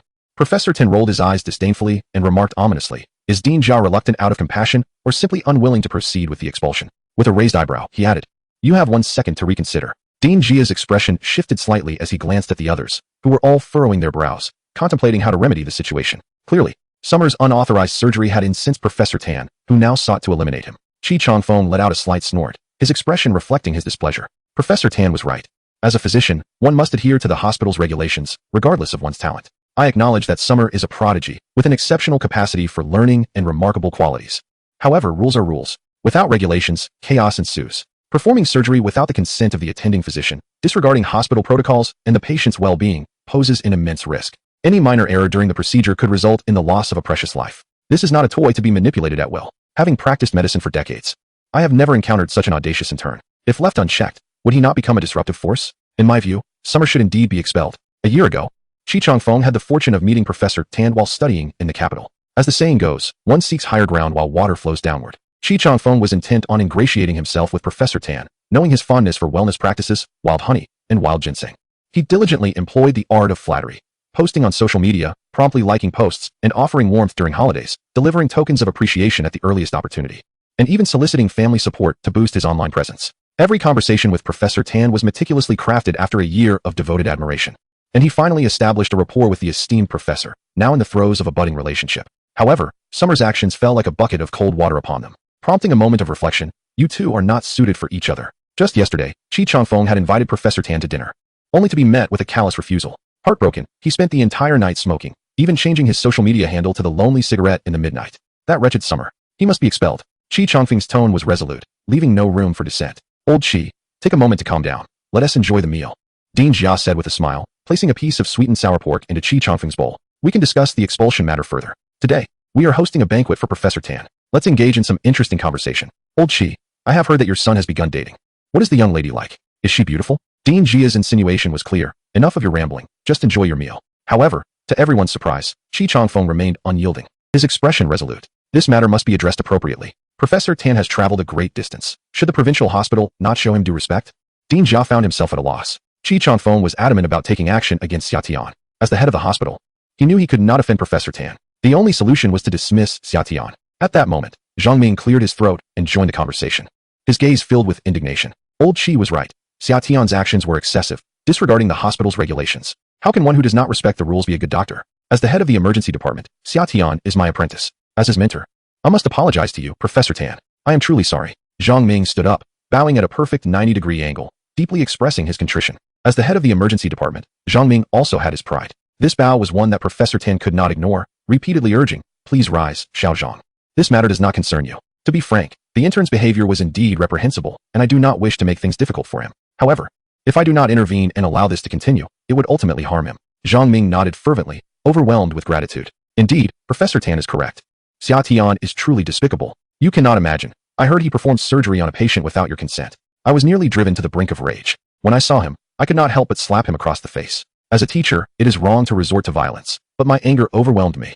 To deceive others is one thing, but to deceive Professor Tan is utterly unacceptable. Zhang Ming animatedly recounted the events, his expression so vivid that one might mistake him for a comedian. Unbeknownst to him, Professor Tan was left in a state of bewilderment, incredulously asking, "You struck him?" "Indeed," Zhang Ming retorted, his eyes widening with fury. To dare deceive Professor Tan warrants such punishment. Originally, he intended to apologize to you today, but his face is swollen like that of a pig, unfit for your presence, so he did not come. Zhang Ming's eloquence rivaled that of a seasoned storyteller, and gradually, the icy facade of Professor Tan began to soften. At this juncture, Zhang Ming shifted the topic. However, after our altercation, I checked on the patient and conducted a thorough examination. Would you believe it? The tumor was completely excised, not a trace remained. Even the aorta was pristine. Upon seeing the results, I was utterly astonished. 100% success rate. As he spoke, Zhang suddenly turned to Professor Tan. Professor, what is your success rate? 10. Chapter 58. The unexpected silence. The air grew heavy with silence as Chi Chongfeng glared, eyes wide with fury. What on earth? Old Zhang, are you serious? The directors of other departments. Old Zhang is incredible. Old Zhang is exceptional. Old Zhang is like a bull with a leaking bladder, utterly impressive. Good heavens. I can't help but exclaim, good heavens. Dean Jia was left utterly speechless. Old Zhang, do you intend to bury me? The one with the most complex expression was Professor Tan. In a mere second, his aged face transformed like a three-dimensional screen, shifting from red to blue, from blue to red, from New York to Tokyo, and by the end of this whirlwind, his dignity was thoroughly compromised. After all, he has dedicated his life to this field. Professor Tan's mental resilience is commendable. 3 seconds later, Professor Tan lifted his teacup, sipped slowly, and turned to meet Zhang Ming's gaze. He raised an eyebrow and coldly questioned, are you implying that this intern is more capable than I, an old-timer? Does this mean that with this intern at the provincial hospital, we, the seasoned experts from the capital, are no longer needed for consultations? Snap. Listen, that was the sound of Dean Jia's heart shattering. He quickly interjected to ease the tension. Professor Tan, let us speak civilly. Old Zhang has always had this terrible temper. Even his wife can't stand him. That's not what he meant. You are a titan in the oncology department. How could a mere intern possibly compare to you? Old Zhang, you must clarify. That is not what you meant, right? Dean Jia urgently shot a glance at Zhang Ming. Clean up your own mess. If you can't, it might cost you dearly. Zhang Ming chuckled, his rosy cheeks reflecting a hint of innocence. Professor Tan, you've misinterpreted my words. That was not my intention. I meant to say, while the intern's actions were indeed despicable, the patient was cured. As doctors, our primary focus has always been on healing the sick. We invited you here with the hope of curing patients as well. Besides, how could such a minor intern be so remarkable without your guidance? Without you, he is insignificant. Professor Tan's expression softened slightly as he furrowed his brow. Recalling the events in the operating room, Xia Tian was one of the 4 assistants on stage. He hadn't even noticed this individual. I've never even spoken to him. How could I have inspired him? Zhang Ming's eyes widened in exaggerated disbelief. Is it necessary to speak? Just your presence is enough. Like a Buddha, you don't need to utter a word. Yet countless devotees find inspiration in you. In the oncology department, you are akin to a deity. Xia Tian felt inspired by your presence, which enabled him to complete the surgery. Now that the surgery is successful and the patient cured, the entire family is immensely grateful to you. In your illustrious career, such a surgery is indispensable. Though you did not perform it, your brilliance has influenced those who follow, healing the patient, which is far more precious than performing the surgery yourself. Zhang Ming spoke with such eloquence that it left Professor Tan momentarily dazed. Dean Jia discreetly kicked Zhang Ming under the table, signaling him to tone it down. Enough already, enough already. Professor Tan chuckled, shaking his head as he smiled. Ah, Xiaozhong, your eloquence is truly remarkable. You could have been a comedic performer if it weren't for the provincial hospital. I suggest you abandon medicine and pursue a career in comedy. You are bound to achieve great success. Zhang Ming chuckled in response. I was just contemplating that very notion. After my retirement, I shall relocate to the capital to perform comedy. Professor Tan, do remember to come and support me. Professor Tan nodded with a smile. Fully aware that Zhang Ming was indulging in flattery, yet he felt the lingering resentment within him dissipate inexplicably. It had long been rumored that you harbored affections for that intern doctor. It appears to be true. Very well, since he is your protege. I shall not make things difficult. Let him offer me an apology, and we shall consider the matter settled. A collective sigh of relief swept through all the department heads, and a heavy burden lifted from Director Jia's chest. He cast a sidelong glance at Zhang Ming, silently commending him. Summer, with his amiable disposition and unassuming nature, had garnered the affection of all the department heads. They were genuinely reluctant to see him dismissed. The only one with a scowl was Chi Chongfeng. His face darkened by the challenge posed to his authority by an intern. He was fuming. Zhang Ming remarked, an apology is indeed warranted. Tomorrow marks the centennial celebration of the medical university, and I trust Professor Tan will be in attendance at the dinner gathering tomorrow evening. I will ensure that Summer personally apologizes to you. Moreover, Summer mentioned that you are his idol and wishes to obtain your autograph. Summer, when did I ever say that? Professor Tan nodded repeatedly. This is a minor matter. Do invite him. I am curious about this young man. He seems to possess the attributes of a genius doctor, albeit lacking in decorum. Bring him forth. I shall impart some wisdom to ensure he becomes an exemplary physician. Zhang Ming was overwhelmed with emotion, tears brimming in his eyes. Professor Tan has not only healed countless patients and liberated them from suffering, but has dedicated his life to medicine, making remarkable contributions to its advancement. Now, he educates and nurtures future generations. Truly, Professor Tan is a paragon for us all. Here's to you, Professor Tan, I raise my glass in your honor. Director Jia kept exchanging knowing glances with Zhang Ming. All right, enough of this. Don't go and tire Professor Tan out. Chapter 59. Classmate Suya treats upon awakening. It was already 9:30 in the morning. Wang Xiaobei and the others were still soundly asleep. The centennial celebration was scheduled for 4 p.m., and aside from current students, alumni were not required to arrive early. They could simply show up at 3:30 p.m. The atmosphere during the medical university's centennial celebration was more vibrant than that of the new year. Nearly all graduates of the medical university returned. After enjoying a barbecue with Feng Fei the previous night, they encountered many familiar faces on the way back to the hotel. Getting up, I headed to the restroom. Just as I settled down, Zhang Ming's call came through. "Hello, director." Zhang Ming inquired. "Summer, where are you? What are you up to?" Summer replied. "I'm at the hotel, busy. Is there something you need, director?" Zhang Ming explained. "This evening, we will dine at Shengxianhui, and Professor Tan will be present. He is quite upset about your unauthorized surgery. I advocated for you yesterday, so all you need to do is come and apologize to him. Be there by 8 p.m. Do not be late. Moreover, bring along a pure white t-shirt and a marker." Summer, puzzled, inquired about the necessity of the t-shirt. Zhang Ming insisted, "It is essential. It must be plain white, devoid of any patterns. If you cannot find one, purchase one from the roadside for 199. Summer acquiesced and ended the call. Acting without Professor Tan's consent to perform a surgery could lead to severe repercussions if the patient were to suffer dire consequences. As the lead surgeon, Professor Tan would bear the direct responsibility. Summer nearly jeopardized his entire reputation over this matter. He had been anxious about whether Professor Tan would be displeased. Upon receiving Zhang Ming's call, he felt a wave of relief wash over him. His muscles relaxed, and his bowels moved freely. Upon exiting the restroom, he found Wang Xiaobei and others already awake. Wang Xiaobei lay on the bed, scrolling through his phone, and in a hoarse voice, informed Summer that Suya was treating them to lunch. Summer had muted the class group chat, but upon checking his phone, he noticed that Suya had been active since 7 a.m. Her messages lamented the burdens of work, wishing for the simplicity of school, and expressed envy for those who did not have to perform surgeries daily. She mentioned that the director had invited her to dinner at her home, though she was reluctant to attend. Versailles, Summer thought. Not content with her own display of wealth, she sought to involve Summer. "Tung, the senior, is treating us to lunch at Haidaleo. You simply must come. Not showing up would be a slight against me." Summer replied, "Of course. I shall not decline a free meal. I will join you and Xiaobei." Suya responded with enthusiasm, sending heart emojis. Wang Xiaobei, reclining on the bed and scrolling through his phone, remarked, "Suya is quite the flirt. Summer, you should pursue her." Summer, in a languid manner, replied, "Go ahead. I support you." Wang Xiaobei retorted, "Don't mistake me for someone desperate. I have standards when it comes to choosing a partner." "What standards?" Summer asked. Wang Xiaobei gazed at the ceiling and mused. "If she is of average appearance, her education must match mine. Her family should be well off, with parents in stable jobs and social security. She may have a sister, but no brothers or younger siblings. Her temperament must be gentle. She should know how to cook and keep the house clean, cherish her husband, and possess no bad habits while being filial to her in-laws." Summer inquired, "What if she is exceptionally attractive?" Wang Xiaobei nonchalantly replied, "Then the expectations increase. She must possess at least 72 virtues to be deemed worthy." Classmate A lifted his head to scold him. "You resemble Song Xiaobao and think you deserve 72 virtues? Why not aim for the heavens?" Wang Xiaobei retorted, "Who is he?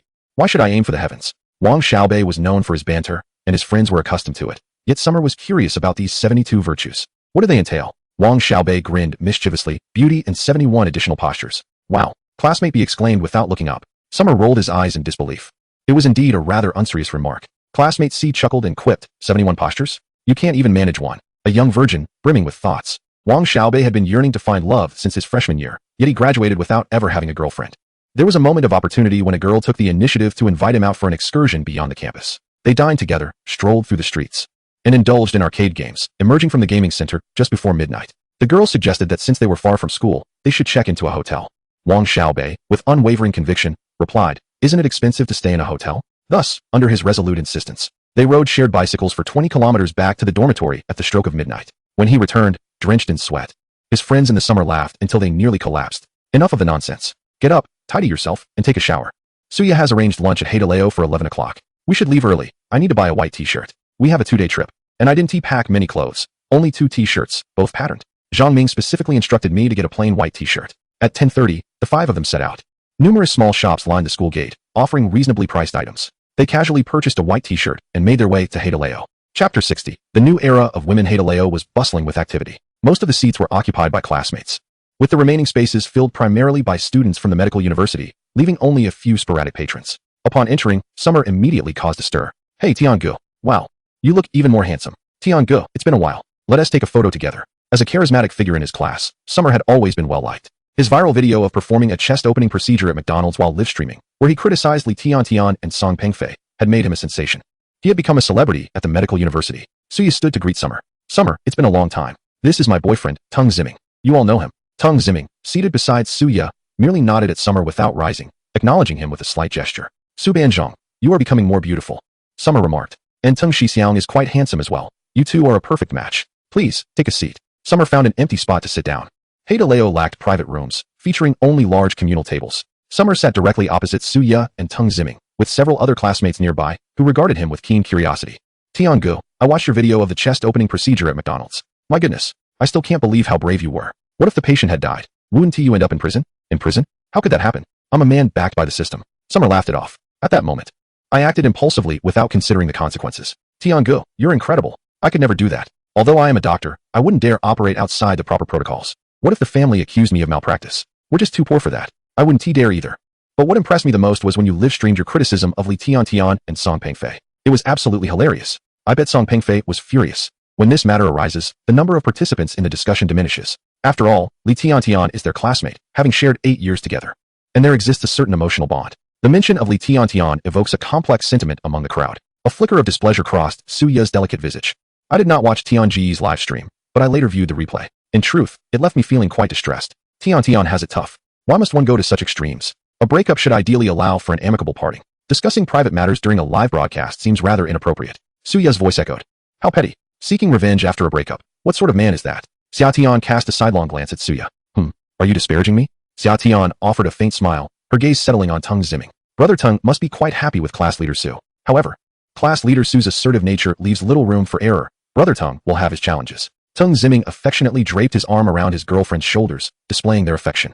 What I adore about Xia Ya is her character. The concept of hardship is irrelevant. Being with her in this lifetime brings me immense happiness. A chorus of admiration erupted from those around them. Brother Teng is so gentle. I'm savoring this moment of dog food. How enviable. The envious remarks from the classmates filled Su Ya with pride, as she nestled comfortably in Teng Ziming's embrace. Xia Tian remarked, Classmate Su Ya, you are truly fortunate. I envy you. Have you two ever agreed on how to handle mistakes? Su Ya gently caressed Teng Ziming's cheek, her demeanor sweet as she replied, as a modern woman. I differ from those who merely argue for their boyfriends to apologize. My approach to love is rational. I cannot indulge in petulance or unreasonable behavior. If I set a standard, I shall uphold it. This is also why Brother Teng admires me. What if he were to cheat? Xia Tian inquired again. Su Ya's expression turned icy. As a self-reliant, dignified woman of the new age, the mere mention of infidelity ignited her anger. If he dared to cheat, I would ensure he left with nothing. Remember, nothing. The male audience felt a chill, instinctively tightening their legs in a protective manner. Xia Tian chuckled, Classmate Su Ya, did you not just say that a breakup should be amicable? That sounds rather harsh. Su Ya realized that she had been ensnared by Xia Tian's words. Just moments ago, she advocated for a graceful separation, yet now she demanded a total severance. It was a classic case of double standards. Laughter erupted among the classmates. Su Ya flustered, hastily clarified, I didn't mean it that way. I was merely stating that I wouldn't act like that. Xia Tian smiled though, so it was just talk? Her elongated tone left Su Ya in a state of bewilderment. It seemed she had just proclaimed, if I say it, I will do it. In that instant, the allure of the hot pot faded. Chapter 61, An Eye-Opening Experience. Ding dong. A message from Wang Xiaobei arrived. Impressive. There exists a meme that could make one burst into laughter. Su Ya did not respond to Xia Tian and simply turned off her phone. Her cheeks were flushed a brilliant red. She had intended to mock Xia Tian, but was utterly unprepared for the realization that the true fool was none other than herself. At that moment, Su Ya felt as though the entire class was laughing at her. Just then, Teng Ziming spoke up. Do not worry, Xiaoya, I would never stray. We are not even in the realm of such hypothetical situations, as they are simply impossible. Here, enjoy some beef tripe, your favorite. Teng Ziming placed a piece of beef tripe in Su Ya's bowl. With her boyfriend's assistance, Su Ya found a way to extricate herself from the awkwardness. However, upon facing the food in her bowl, she felt no appetite whatsoever. How infuriating. Wasn't Xia Tian supposed to be the nice guy? Wasn't he polite and kind-hearted towards everyone? What on earth was happening? Why did he have to retort? Why did he have to embarrass her? Xia Tian, should a good person just endure your jibes? Is it not enough to be mocked, but I cannot even respond? Go to hell. A complimentary lunch is always delightful. Beef tripe, beef rolls, shrimp paste. Xia Tian devoured 8 plates by himself, even ordering 2 more servings of noodles. Seizing the moment when the staff was performing, he slyly ordered 2 more servings of shrimp paste to add to the noodles. Shrimp paste with noodles. Come, Xia Tian, allow me to toast you. At this moment, Teng Ziming raised his glass. Since they were to attend the school celebration in the afternoon, he refrained from drinking alcohol and opted for tea instead. After finishing a cup of tea, Teng Ziming began to converse. Xia Tian, I have heard you are exceptionally talented. You performed surgery as the lead surgeon in just your 4th month of internship. I, having started months later, find myself vastly inferior in comparison. Are we beginning mutual flattery? Xia Tian smiled. I merely had good fortune. In terms of skill, you, Senior Teng, are far superior. No, you are indeed more impressive, Teng Ziming insisted. Xia Tian continued to smile. No, you are still the superior one. I merely work harder and often assist the director. In terms of talent, you, Senior Teng, surpass me. Is that sufficient? My face is going to freeze. Teng Ziming chuckled, accepting Xia Tian's compliments. He then stated, Tonight, I have a dinner engagement. The medical university is celebrating its centenary and has invited numerous experts, directors from provincial and municipal hospitals, as well as prominent figures from children's and orthopedic hospitals. I hear 8 of the 12 outstanding young doctors from the capital will be present. Wow. Upon hearing this, the room collectively gasped. The 12 outstanding young doctors from the capital are 12 individuals under the age of 35, selected from a pool of young physicians, each a genius in their own right. Each of these 12 is a master of their craft. They represent the aspirations of every intern doctor. Yet, the gulf between ordinary physicians and the 12 outstanding doctors is akin to the chasm between the national football team and Messi. Teng Ziming then dropped another significant piece of news. In addition to the 12, other experts would also be in attendance. For medical practitioners, becoming an expert is the culmination of their lifelong ambition. Experts are their idols. The crowd began to buzz with excitement. Where will the dinner be held? I wish to chance upon them. Please take me along. Let me catch a glimpse of them from a distance, and that would suffice to satisfy my curiosity. Brother Teng, do tell us where they are. We too wish to behold the experts. I have only seen them online and have yet to encounter them in person. This close proximity is an opportunity one cannot let slip by. I aspire to obtain a photograph with them. Observing a group of chattering classmates, a proud smile graced Teng Ziming's face. The hotel had been booked exclusively, and outsiders were prohibited from entering. I was merely notified by the director to catch a fleeting glance at the experts, not even allowed to partake in a meal before being ushered out.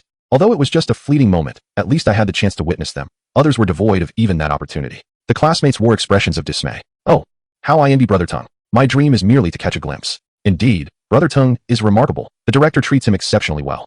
The director of my internship department still cannot recall my name. Despite my name being Wang Quanjun, he persistently refers to me as Wang Xiaojun. Each time I remind him, he chuckles and says that Wang Xiaojun is a memorable name, associated with a great beauty. It truly brings tears to my eyes. If I were a woman, it would be one thing, but alas, I am a man. Sigh. The director has yet to truly acknowledge my presence. I am but a shadow in the hospital. Envy for Brother Teng. The classmates' expressions of admiration revived Suya's spirits. Her thoughts were, my boyfriend is impressive. To have such an extraordinary person like him interested in me. Does that not make me even more exceptional? Wow, I am truly remarkable. She nudged Teng Ziming playfully and winked at him, saying, don't you have something to share with Tiango? Their conspiratorial demeanor and elevated voices suggested they had significant news to announce, drawing the attention of everyone around them. Teng Ziming adjusted his glasses and began. The other day, I mentioned to the director about the opportunity for summer interns to perform surgeries after 4 months of training. The director was quite intrigued and asked me to bring Xia Tian along tonight. At 8 o'clock, Xia Tian, come with me to witness the 12 young talents of the capital for esteemed experts. Let's go. 8 o'clock. Zhang Ming had also arranged to meet him at 8. Could it be a coincidence? Which hotel? Xia Tian inquired. Teng Ziming replied, at Shengxianwei. Indeed. Xia Tian smiled and said, there's no need to trouble Brother Teng on my account. Before she could finish her sentence, Teng Ziming interjected, no need to be formal. Initially, I intended to offer this opportunity to Suya, but she often speaks of you, mentioning your family's circumstances, and encouraged me to bring you along. This is a rare opportunity. The heads and directors of major hospitals will be present. Although it's merely a formality, it will undoubtedly broaden your horizons.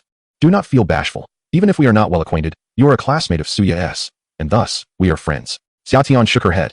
It's not that I feel uncomfortable. If you are not shy, then let us go together. Teng Ziming waved his hand grandly, embodying a spirit of camaraderie and abundance. Clearing his throat, Xia Tian awkwardly replied, thank you, Brother Teng, for reserving such a precious opportunity for me. I am truly grateful. However, I must decline. Why? Do you look down on me, or do you disdain this opportunity? Teng Ziming scoffed. Xia Tian shook his head, responding calmly. I have already been invited to attend tonight's banquet. Chapter 62. Leveraging advantages. Teng Ziming lamented, what kind of earthly suffering is this? Who will come to my rescue? I am on the verge of madness. At that moment, Teng Ziming's heart was in turmoil. He wished for a bolt of lightning to strike him down, preferring to perish on the spot. He could not bear the humiliation. By heavens, Brother Tian, you have been invited to a gathering? Wang Xiaobei exclaimed in shock, his small eyes widening in disbelief. The director called me, asking me to come tonight. Xia Tian affirmed with a nod. The 12 elite of the capital, 4 esteemed experts, renowned figures from provincial hospitals, municipal hospitals, orthopedic hospitals, and children's hospitals would all be in attendance. High-profile individuals from the medical circles of South China. Astonishingly, one spot was reserved for Xia Tian. Brother Tian is indeed formidable, truly a paragon of excellence. Admiration, envy, and jealousy converged upon Xia Tian. He felt helpless. He never intended to flaunt his capabilities, yet his prowess left him no choice. Suya was utterly frozen in disbelief. Defeated again. She had once more succumbed to Xia Tian. Just yesterday, upon hearing that Teng Ziming would have the chance to meet the eminent figures, Suya was elated. Truly, the man she had set her sights on was exceptional, even if it was merely a fleeting appearance. At least he had the right to be present. The other classmates, let alone having an audience, had not even heard of such an event. Initially, Suya felt discontent after losing to Xia Tian, a mere intern, while Teng Ziming, having graduated 2 years prior, was outperformed by an intern. She thought she could regain her dignity at the banquet. Yet, Xia Tian was invited, while Teng Ziming was merely a background figure. What a disparity. One soared high, while the other lay in the depths. Her pride felt as if it were being fried in hot oil. Jealousy contorted her being. No, I cannot lose. I cannot be so utterly defeated. She resolved to leverage her advantages. Taking out her phone, she sent a message to her father. Dad, how is the arrangement with the academic affairs office coming along? Am I the top graduating student? Suya's greatest advantage lay in her family background. The orthopedic hospital belonged to the Su family. As the owner of the orthopedic hospital, her father had an extraordinary relationship with the director of the medical university's academic affairs office. Ever since she learned that the selection for the outstanding graduate had begun, Suya had been monitoring the situation closely. To secure the accolade of outstanding graduate, she had implored her father for an entire week. Finally, her father relented, agreeing to use his connections to ensure that the director would arrange for her to receive the title of the most outstanding graduate. 200,000. She lacked nothing in that regard. What she sought was prestige. She revels in the exalted sensation of being envied and admired whenever she perceives jealousy directed towards her. It feels as though she is soaring into the heavens, a blissful experience surpassing even the thrill of ascendance. Xia Tian is a genius, exceptional, favored by the hospital, and a social media influencer. Yet, what significance do these accolades hold? In the face of relationships, all excellence dissolves into mere bubbles, punctured by a single needle. Her beautiful eyes cast a glance at Xia Tian, who at that moment was engaged in lively conversation with classmates. Just wait, your reckoning will come. At that instant, her phone chimed with a message from her father. I've spoken to Lao Go. There shouldn't be much of a problem. If you remain concerned, feel free to inquire with him again. Upon reading this message, Suya felt herself uplifted once more. With a cheerful demeanor, she addressed the group. By the way, do you know how the school selects the outstanding graduate? Intrigued, the crowd leaned in, for the reward was a staggering 200,000, a sum that seemed astronomical to a fresh graduate. Everyone yearned for a chance to vie for it. How is the selection conducted? Su, the class monitor, was urged to divulge the details. Please, don't keep us in suspense. Observing the anxious faces of her classmates, Suya smiled and explained. The method of selection is quite simple. After graduation, all interns at the hospital must compile a summary of their work over the 4-month period. Each surgery performed earns 10 points, assisting in surgery grants 5 points, and suturing a wound awards 2 points. The individual with the highest accumulated score will be crowned the outstanding graduate. The medical university collaborates with hospitals in South China. All graduates must comply with the school's arrangements and intern at various hospitals, unless they choose not to pursue medicine, or, like Suya, come from a family that owns a hospital. The majority of students are assigned to internships under the school's guidance. 4 months have passed. It is time to submit an answer sheet. Alas, I'm doomed. I interned for 4 months, and not only did I fail to perform a single surgery, I barely assisted in even one, having sutured fewer than 10 wounds. I want to even score 20 points. Who can argue with that? For some reason, a resident physician always seems to overlook me, targeting me daily. I couldn't even secure an assisting role, lamented a classmate. I did manage to assist a few times, but when all is said and done, I might have 40 or 50 points at most. A chorus of sighs resonated from the group. Some began to tally their potential scores on their fingers. Suya cast a sidelong glance at Xia Tian. Raising an eyebrow, she inquired, Xia Tian, how many points do you have? Surely over 100? Only 100 points? How underestimate me? I am a man blessed with a system. A single surgery earns 10 points. During his first appendectomy, on a night shift, Xia Tian performed 5 surgeries in one evening due to a car accident. As for assisting, the count is incalculable. Wherever Zhang Ming is the lead surgeon, Xia Tian is always there as a shadow. As the head of the emergency department, Zhang Ming performs at least 30 surgeries a month. In other words, Xia Tian assisted a minimum of 30 times. Over the course of 4 months, that amounts to 120 instances. Excluding rest days and night shifts, let us estimate around 100 assists. Suturing a wound takes merely 2 minutes. In the emergency room, the most frequent task is stitching wounds. On the busiest summer day, I attended to as many as 20. After some rough calculations, I reckon I've accumulated around 700 or 800 points, if not a full 1,000. Observing Su Ya's smug little eyes, one might surmise she is secretly disparaging herself. Oh, one must remain humble. Xia Tian chuckled awkwardly. It's not much, certainly not comparable to class leader Su. This time, the title of most outstanding graduate will undoubtedly go to Su, who is quite impressive. Su Ya's cheeks flushed red as she bashfully replied, oh no. I am nowhere near as capable as classmate Xia. I haven't even performed a single operation yet. I lag behind Xia. I merely have the advantage of being at my family's hospital, where I can step onto the operating stage at any moment. One day, I shadowed 3 surgeries, but I could only manage to gather a few points. I estimate around 300 points. Wow, goodness gracious. 300 points is quite a lot. The classmates responded in unison with envy and admiration. Xia Tian clapped his hands, exclaiming, impressive, impressive, class leader Su. The meal concluded amidst the flattery and adoration directed towards Suya. At 3 o'clock, the group departed from Haidaleo and headed towards medical university. They split up as they walked. Once they were finally alone, Wang Xiaobei voiced his confusion. Tiangu, why didn't you let me speak? Suya is so pretentious. Does she even have 100 points? What does she look down on? Tiangu is someone who has performed level 4 surgeries. While Suya was putting on airs, Wang Xiaobei had been itching to speak out, but Xia Tian kept signaling him to refrain from speaking, nearly causing Wang Xiaobei to choke on his words. Tiangu, are you afraid? Afraid of what? Xia Tian replied, looking perplexed. Afraid of offending Suya, Wang Xiaobei said, wearing a look of utter confusion. He was straightforward and spoke his mind, unlike Xia Tian, who was more reserved and understated, never one to show off. Yet when Suya disparaged him, he didn't retort.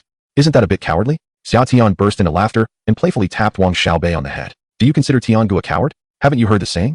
The higher you stand, the harder you fall. Suya thinks she has already won, doesn't she? Wang Xiaobei nodded indeed. But can she truly win? Xia Tian countered. Wang Xiaobei paused for a moment and shook his head. No, how could she possibly be a match for Tian Go? Xia Tian shrugged. Then that's settled. Let her believe she can triumph. When she is riding high with pride, we shall bring her crashing down. That will be a more satisfying slap in the face. Wang Xiaobei blinked his tiny eyes in realization. So that's what you meant. I never would have guessed. Tian Go, you are quite cunning. Classmate A gave Wang Xiaobei a light tap on the head. After all these years with Tian Go, you still don't understand him? Putting on airs is too low for him. It doesn't suit his standing. In the 8 years at medical university, when have you ever seen Tian Go suffer a loss? Wang Xiaobei was momentarily stunned, rubbing his numbed head. Upon reflection, it becomes apparent that Summer, seemingly quiet and unassuming, refrains from provoking others, exuding an amiable persona. Yet, curiously, he has never encountered misfortune. Those who have aimed to disparage him have invariably found themselves rebuffed. Enlightened by this realization, Wang Xiaobei chuckled. In a moment of confusion, I was primarily irked by Suya's pretentious demeanor. Day in and day out, she flaunted her superiority, oblivious to the fact that her arrogance seemed boundless. As though she could endlessly display it without consequence. Does Tian Go possess the confidence to secure the title of outstanding graduate? Summer retorted. Is it not the department head who submits the intern's grades to the academic affairs office for review? Classmate B, involved in the student council, had gleaned some information. Nodding affirmatively, he confirmed, indeed, it is submitted by the department head. Both your and Xiaobei's grades were submitted by Director Zhang Ming from the provincial hospital. Zhang Ming, that settles it. With hands confidently tucked into his pockets, Summer proclaimed, barring any unforeseen circumstances, the 200,000 will be in hand. Just wait to witness Suya's downfall. Simultaneously, Suya sent a message to the head of the academic affairs office at the medical university. Director Go, my father has spoken to you regarding my situation. How did I fare? Will I secure the title of outstanding graduate? Director Go replied, Suya's performance is exemplary, with a total score of 290. While other interns hover around 100, you are far ahead. Rest assured, the title of outstanding graduate will likely be yours. Suya hesitated momentarily. Should she inquire about Summer's scores? He has only performed as the lead surgeon once, at most earning 100 points. How could he possibly compare to me?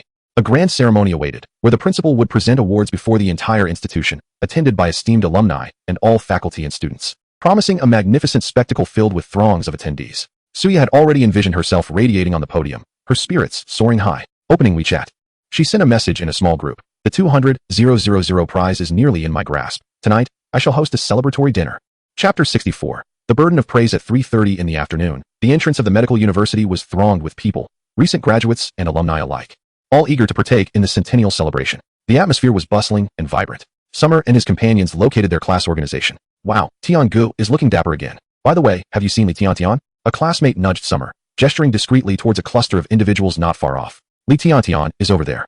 Standing at an impressive height of 183 meters, Summer stood out amidst the crowd. He glanced towards the small group, where several young women, adorned in vibrant attire, were engaged in animated conversation, laughter echoing around them. Li Tiantian sported dark green trousers, a black tank top, and a white chiffon blouse, complemented by a pair of AJ sneakers and a green baseball cap. Her petite face was adorned with delicate makeup, and she carried a Louis Vuitton camera bag slung over her shoulder. On this day, Li Tiantian appeared more casually dressed than in the video, yet her distinctive aura remained striking. Some male classmates around her occasionally cast lingering glances her way. At that moment, Li Tiantian lifted her gaze, and their eyes met in the air. Xia Tian's heart tightened. Li Tiantian smiled briefly, naturally averting her gaze. The voice of Wang Xiaobei reached his ears. Wow.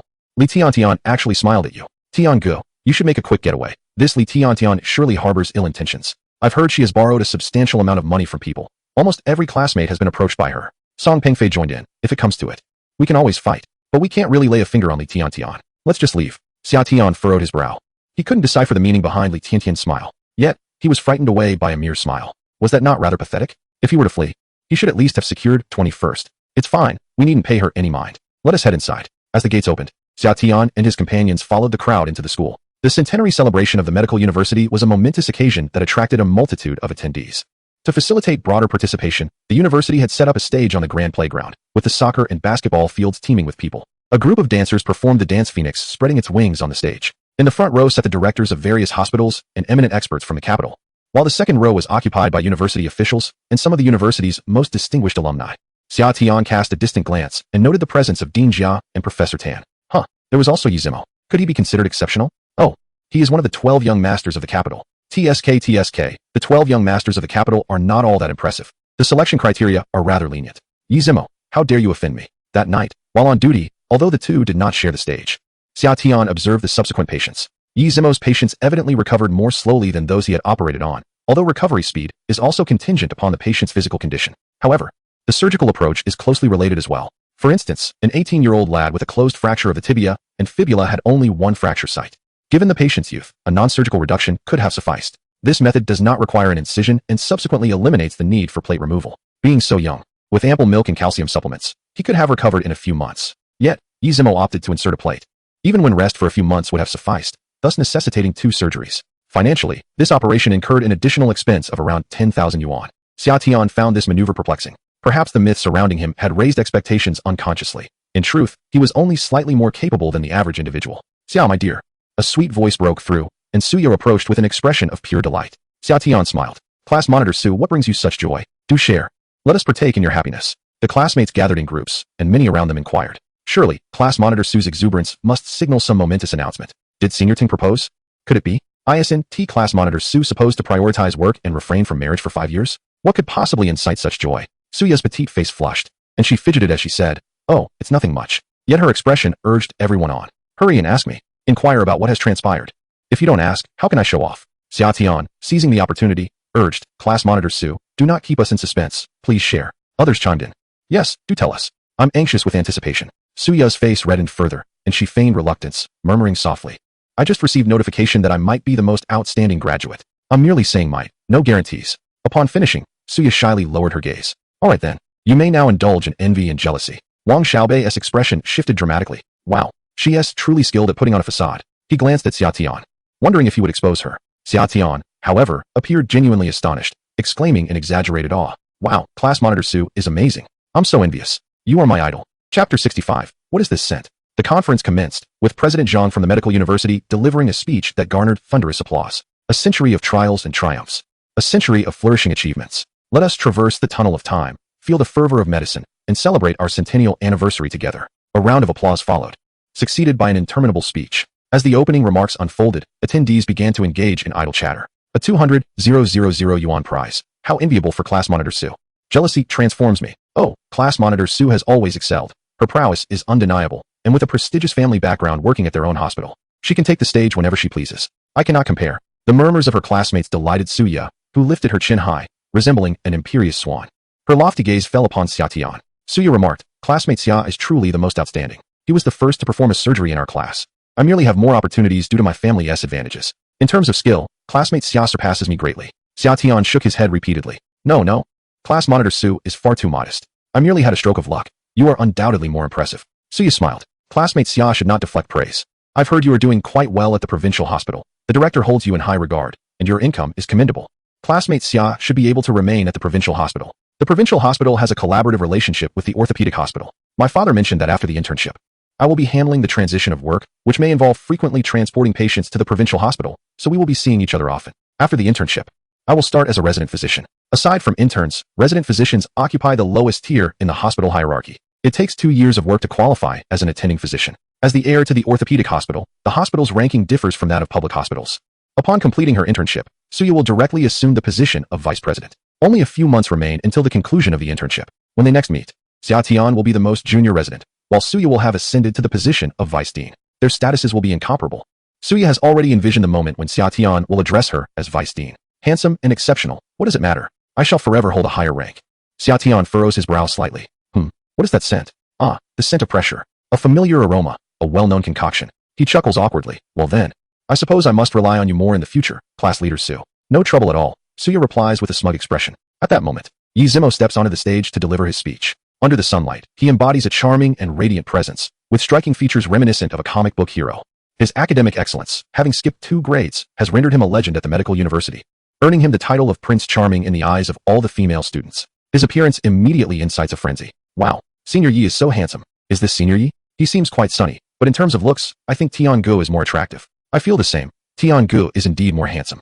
The younger students continue to chatter. It seems that Senior Xia is more handsome. I prefer Senior Xia as well, especially when he smiles. It is simply delightful. On stage, Yi Zimo passionately reads his speech. As an outstanding graduate of the medical university, he feels an overwhelming sense of joy returning to his alma mater, especially with the enthusiastic cheers from the audience lifting his spirits. I'm back, everyone. Give it up for me. At that moment, he catches a few murmurs. No one is as handsome as Senior Xia. Xia Tian is definitely more attractive. Is there someone more handsome than me? Yi Zimo scans the crowd and, due to his remarkable height, quickly spots Xia Tian, clad in a crisp white shirt and blue casual trousers, with a neat crew cut and gold-rimmed glasses. He exudes an air of refined elegance. Engaged in conversation with those around him, he flashes a dazzling smile, the sunlight illuminating his tall and handsome figure, causing the nearby girls to steal glances at him. So handsome. Damn it, he is actually more attractive than I am. His confidence begins to falter. If I don't look at him, then I'm the best. He forces his gaze downward at his notes. It is a great honor to be here with all of you. The medical university has always been my home. And this return is not merely a visit to my alma mater, but a heartfelt return home. I would like to express my gratitude to Dean Wong and all the teachers at the medical university. On the path of education and nurturing, you have never stagnated. Before stepping onto this stage, I received a mysterious task. Within this envelope that I hold, there is a name. The name of this year's most outstanding graduate.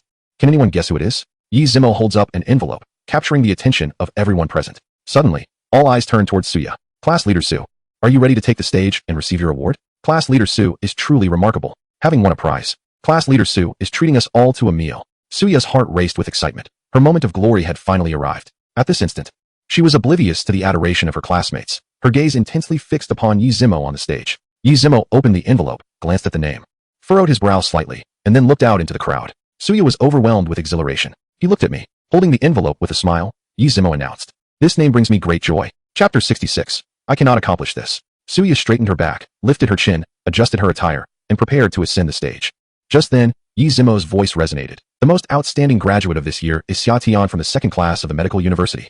Gasps filled the air as all eyes turned to Xia Tian. Wow, it's really Senior Xia. Not only is he handsome, but he is also exceptionally talented. How can such a captivating man exist in this world? Senior Xia is the most dashing. The classmates from the third class exchanged bewildered glances between Xia Tian and Suya. What in the world? Wasn't Suya the most outstanding graduate? Suya was in shock. The world seemed to crumble around her. In her gaze, Xia Tian, while thanking his classmates, walked toward the podium, accepting the award for most outstanding graduate from Yi Zimo's hands. He then delivered a heartfelt speech, expressing his gratitude for everyone's support, the education he received at the medical university, and bowed deeply in appreciation. Following this, the president of the medical university took the stage to extol Xia Tian's virtues, then raised a gigantic sign emblazoned with 200,000 amidst the cheers of the students as Xia Tian stepped down. Throughout this entire process, Suya felt as though the ground had been pulled from beneath her, her head spinning. This cannot be real. Someone, please wake me from this nightmare. Suya, are you alright? A female classmate approached to comfort her. Suya, who always maintained an air of superiority, unwavering even in the face of calamity, finally cracked under this pressure. Don't touch me. Get away. She forcefully pushed the girl aside and vanished into the crowd. As Xia Tian descended from the podium, his classmates congratulated him. Tiangu is amazing. Congratulations, Tiangu. 200,000. You must treat us. Treat us, treat us. Xia Tian nodded repeatedly. Of course. I will treat you, just relax. Tonight, I'll treat you to a late-night meal. You choose the place. A chatter erupted among the group, some suggesting barbecue, others opting for hot pot, all buzzing around Xia Tian. A female classmate took out her phone to capture a photo with him. And after more than half an hour of commotion, Xia Tian finally managed to escape back to his spot. He scanned the surroundings and curiously asked, "Hey, where's Suya?"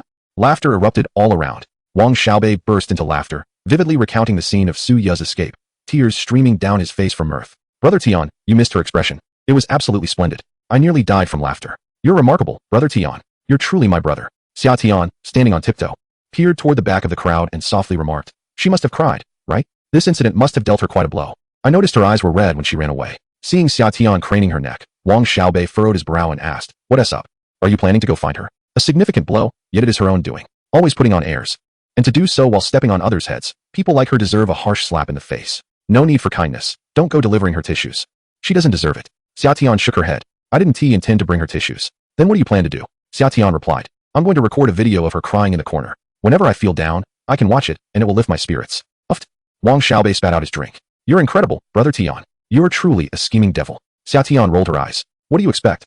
Do you think I'm a saint? I come from a poor village. I lost my father in my teens, and my mother worked in a brick factory to support our family. I've fought tooth and nail to reach this position. A saint? Get lost." In the office, Suya was sobbing uncontrollably. Across from her, Director Go awkwardly handed her a tissue.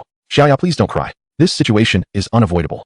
His score is simply higher than yours." Suya sniffled and retorted angrily, "It's just a few points higher. Given my father's relationship with you, couldn't you do something to help? My father has spoken to you." For Director Go, adjusting scores was a trivial matter. The school awards were not standardized tests, and there was no way to verify the scores. Who received the awards was ultimately up to Director Go's discretion. With a troubled expression, Director Go said, "But the difference in your scores is not trivial." Suya frowned and exclaimed, "Not trivial? Is his score double mine? I have 290 points. Director Go shook his head. "Not double. It's 4 times. Suya stammered, "4 times? How is that possible? Does he have over 1,000 points?" "Take a look for yourself," Director Go said, presenting Xia Tian's report card to Suya. It was densely packed with details of surgeries where Xia Tian was the lead surgeon, patients treated, spanning at least 7 or 8 pages, with 8 major surgeries listed. How can this be? Suya was left in disbelief. Director Go wiped the shine off his balding forehead with a tissue. Not only is his score high, but his department head, Zhang Ming, personally brought the report card to me and made me calculate his scores in front of him. With him present, I couldn't falsify anything. Moreover, your scores are too disparate. For times, adjusting by 10 or 20 points is feasible, but with such a considerable gap, especially in front of Zhang Ming. How could I alter it? I wish I could help you. Alas, I am unable to comply. Chapter 67. I shall not permit it. 200,000 has been transferred from the school's finances. Ding dong. 200,000 has been credited. How delightful. This endeavor was not in vain. The classmates, addressing one another as Brother Tian, eagerly greeted him. At this moment, Wang Xiaobei nudged Xia Tian with his elbow, conspiratorially whispering in her ear, Li Tian is watching you. Where? As Xia Tian was about to turn around, Wang Xiaobei hastily added, do not turn. Do not give her any opportunity. When you were on stage receiving your award, Li Tian had her eyes fixed on you. She smiled at you upon entering, likely coveting your 200,000. Safeguard that money. Do not give her a single cent. How shameless. After wronging you, she still seeks to take your money. It's unthinkable. Xia Tian's emotions were tumultuous. The once rural girl, cautious with her spending, would not even part with a dime to add to her savings jar, accumulating 50 cents to purchase pickled vegetables. Each recollection of her impoverished past filled her with sorrow. After 5 years of courtship, she had often dreamt of taking Li Tian on trips, purchasing her clothes, and indulging in delightful cuisine. Now he had financial means. Yet everything had changed. If life were but as it was at first meeting. Previously, she deemed this sentiment overly sentimental, but now it resonated profoundly. Pain may fade with the passage of time, yet love can also be erased by time. Let us return to the hotel to tidy up. We must head to Shengxianhui soon. The medical university is a distance from Shengxianhui, and traffic can be troublesome in the evening, so Xia Tian needed to leave early. The remaining segments of the school celebration felt tedious, no longer relating to the graduates. The group returned to the hotel, after playing a few ranked matches. At 6:30 p.m., Xia Tian departed. The journey took an hour. At 7:30 p.m., he arrived at Shengxianhui Hotel. Director, I have arrived at Shengxianhui. He sent a WeChat message to Zhang Ming, who promptly replied, wait for me in the lobby. I will be there shortly. All right. Putting away his phone, Xia Tian walked towards the lobby sofa, where a familiar face appeared. Director Liu, from the proctology department. Liu Yu was reading a newspaper, and upon hearing Xia Tian's voice, looked up with surprise. Oh Xia, come sit. Xia Tian settled across from Liu Yu. Not long ago, Liu Yu had sought to recruit Xia Tian to the proctology department, leading to a confrontation with Zhang Ming in front of their colleagues, where Zhang had scolded him, dog coin Liu Yu. Since that day, they had not crossed paths. Xia Tian felt a tinge of awkwardness regarding the incident. Director Liu, I apologize. I seem to have misplaced the business card you gave me that day, so I did not add you on WeChat. Misplaced? Liu Yu set down his newspaper with a scoff. Perhaps Director Zhang discarded it? Xia Tian awkwardly touched his nose, tacitly acknowledging the suggestion. Have you signed for emergency duty? A patient with appendicitis was discovered by you to have colon cancer. Your remarkable talent has greatly impressed Liu Yu, who was eager to have him join the proctology department. Yet Zhang Ming's stance remains quite firm. Who dares to see Summer is akin to seeking his own demise. Furthermore, Summer is under Zhang Ming's guidance. Should he refuse to release him, Summer will have no choice but to sign for the emergency department. Summer stated, I have not yet signed, but I have assured the director that I will not depart from the emergency department within 3 years. Liu Yu scoffed, muttering under his breath. Summer could not discern his words, but caught 2 syllables, dog coin. It was indeed awkward to curse in front of students. Liu Yu chuckled sheepishly and addressed Summer with a grin. I have known old Zhang for many years, yet this is the first time he has shown jealousy over you. My friend, very well, I shall not covet what he cherishes. Since old Zhang favors you, I will not contend for your attention. Let us leave you in the emergency department. Summer let out a sigh of relief, fearing that Liu Yu might persistently coax him into the proctology department. As a distinguished chief, outright rejection would not be ideal. Having relinquished his own desires, Summer need not feel conflicted. However, exchanging WeChat contacts remained a possibility. Come on. Liu Yu revealed his QR code, and Summer scanned it. Ding. The two became friends. Subsequently, they indulged in casual chatter about hospital gossip. At that moment, Liu Yu shifted the conversation. You have only verbally committed. You have not signed a contract, correct? When you do sign, you might consider an initial term of 6 months to a year. After a year, if you find the emergency department unsatisfactory, you can transfer to orthopedics, oncology, or proctology. Personally, I still believe proctology suits you quite well. Summer was taken aback. Wasn't he the intention to not covet another affection? Liu Yu rolled his eyes and retorted. Can you guarantee that he will always cherish you, that he will be devoted to you for a lifetime? This sentiment sounded rather peculiar. Just then, Zhang Ming arrived. Upon seeing Liu Yu seated opposite Summer, his eyes widened, and he strode over with remarkable speed, exuding an imposing aura reminiscent of a dramatic confrontation. Dog coin Liu Yu. You dare to encroach upon my territory. Do you believe I won to break your legs? Liu Yu rolled his eyes in exasperation. Listen, old Zhang, could you please calm down? I merely encountered Xiao Xia and engaged in a brief conversation. I have done nothing wrong. We do not even work in the same building unless the emergency department summons me for a consultation. I have no contact with Xiao Xia, and you claim I am stealing him. Evidence is necessary. No contact? All right, let us cooperate and delete the chat with the friend. Humph. Zhang Ming snorted disdainfully. Do not think I am unaware of your true nature. You covet promising interns. In youthful vernacular, what is it called? A scumbag. You cannot toy with Summer. That is out of the question. I shall not permit it. Summer interjected. Director, wait a moment. The term scumbag is not used in this context. Chapter 68. Apology Scumbag. Zhang Ming pointed at Lu Yu with a serious expression, angrily labeling him a scumbag. Lu Yu was equally defiant. Do not presume that you alone comprehend the vernacular of the youth. I am well aware. LSP is a term that describes individuals like you. Zhang Ming was taken aback, turning to Summer for clarification. What does LSP mean? Summer replied. Oh, look, Dean Jia has arrived. Let us proceed. The appearance of Director Jia marked the conclusion of a conflict between the two individuals. During their last encounter, Summer's recitation of the Hippocratic Oath left Director Jia blushing, prompting him to reflect deeply on his responsibilities. Since that day, Director Jia had committed to performing 2 surgeries each month. Once revered as a luminary in the field of urology, he had become engulfed in social engagements, collaborations, and the pursuit of hospital revenues, neglecting his identity as a physician.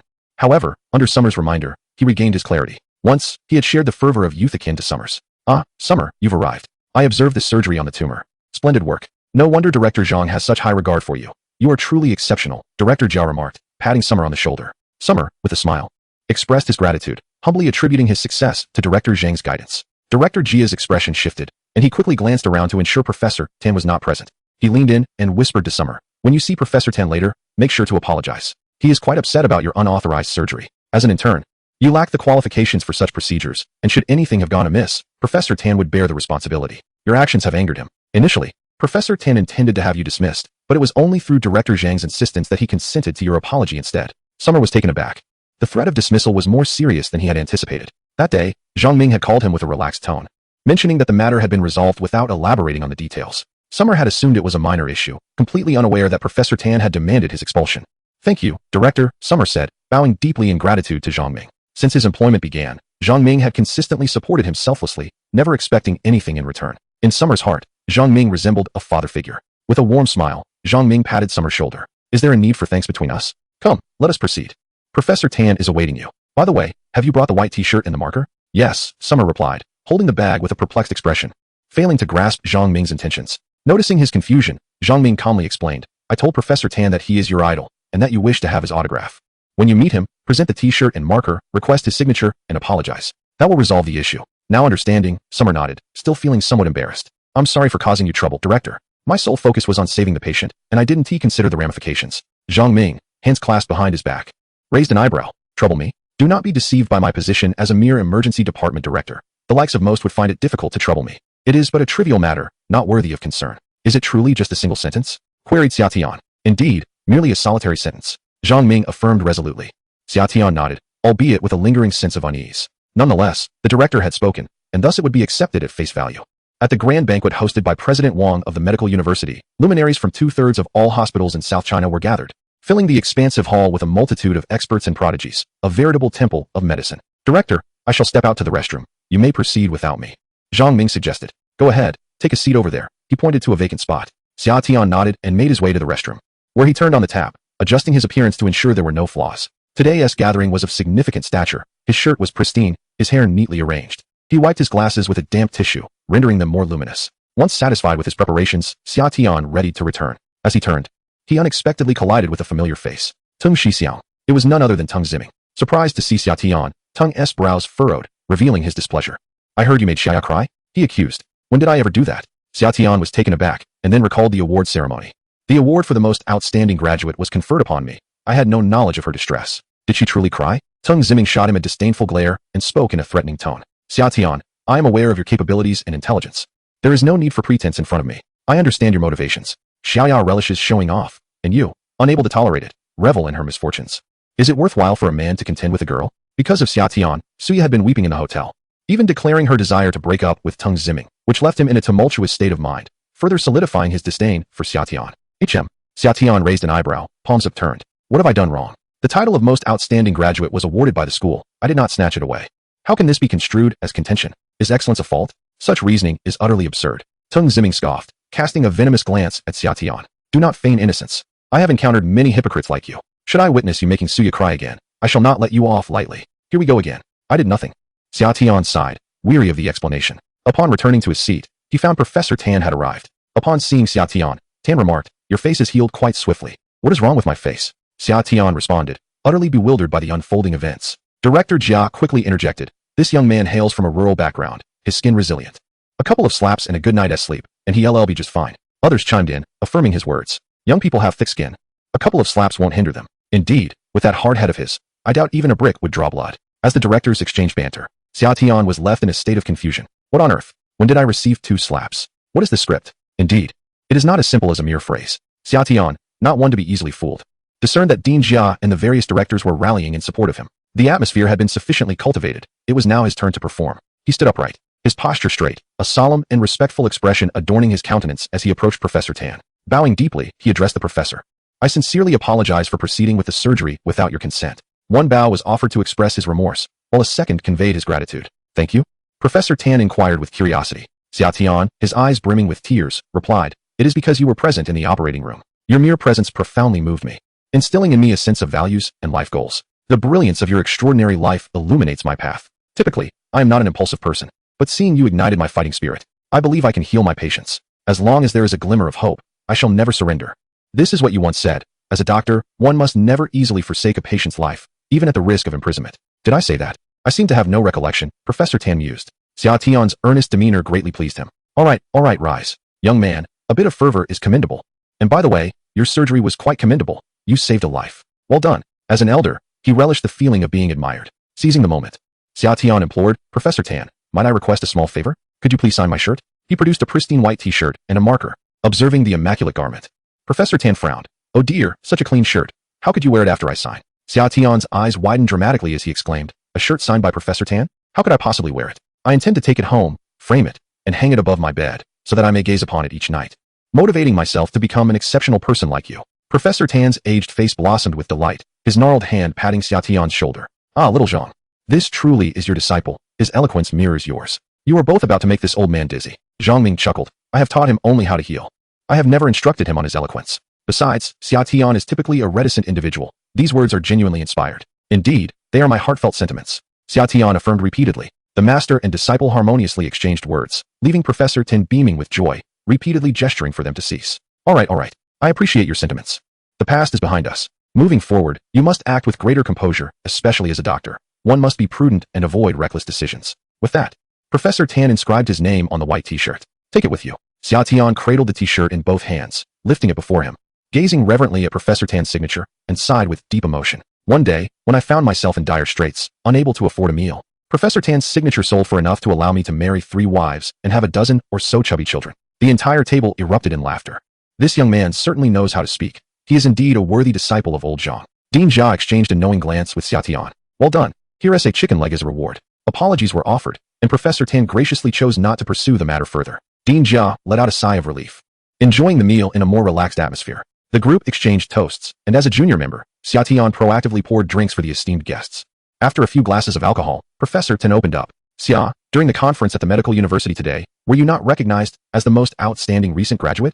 I believe I heard your name mentioned. Xia Tian's cheeks flushed with embarrassment. You heard correctly. It was indeed me. Impressive young man. Professor Tan beamed, unreservedly praising Xia Tian. In my days as a student, I was always at the bottom of my class. I cannot even fathom being the top graduate. My thesis went through 7 or 8 revisions, and I had to plead with my mentor for over a week just to graduate. You surpassed me by leaps and bounds. With a smile and a humble demeanor, Xia Tian replied, Professor Tan is a late bloomer.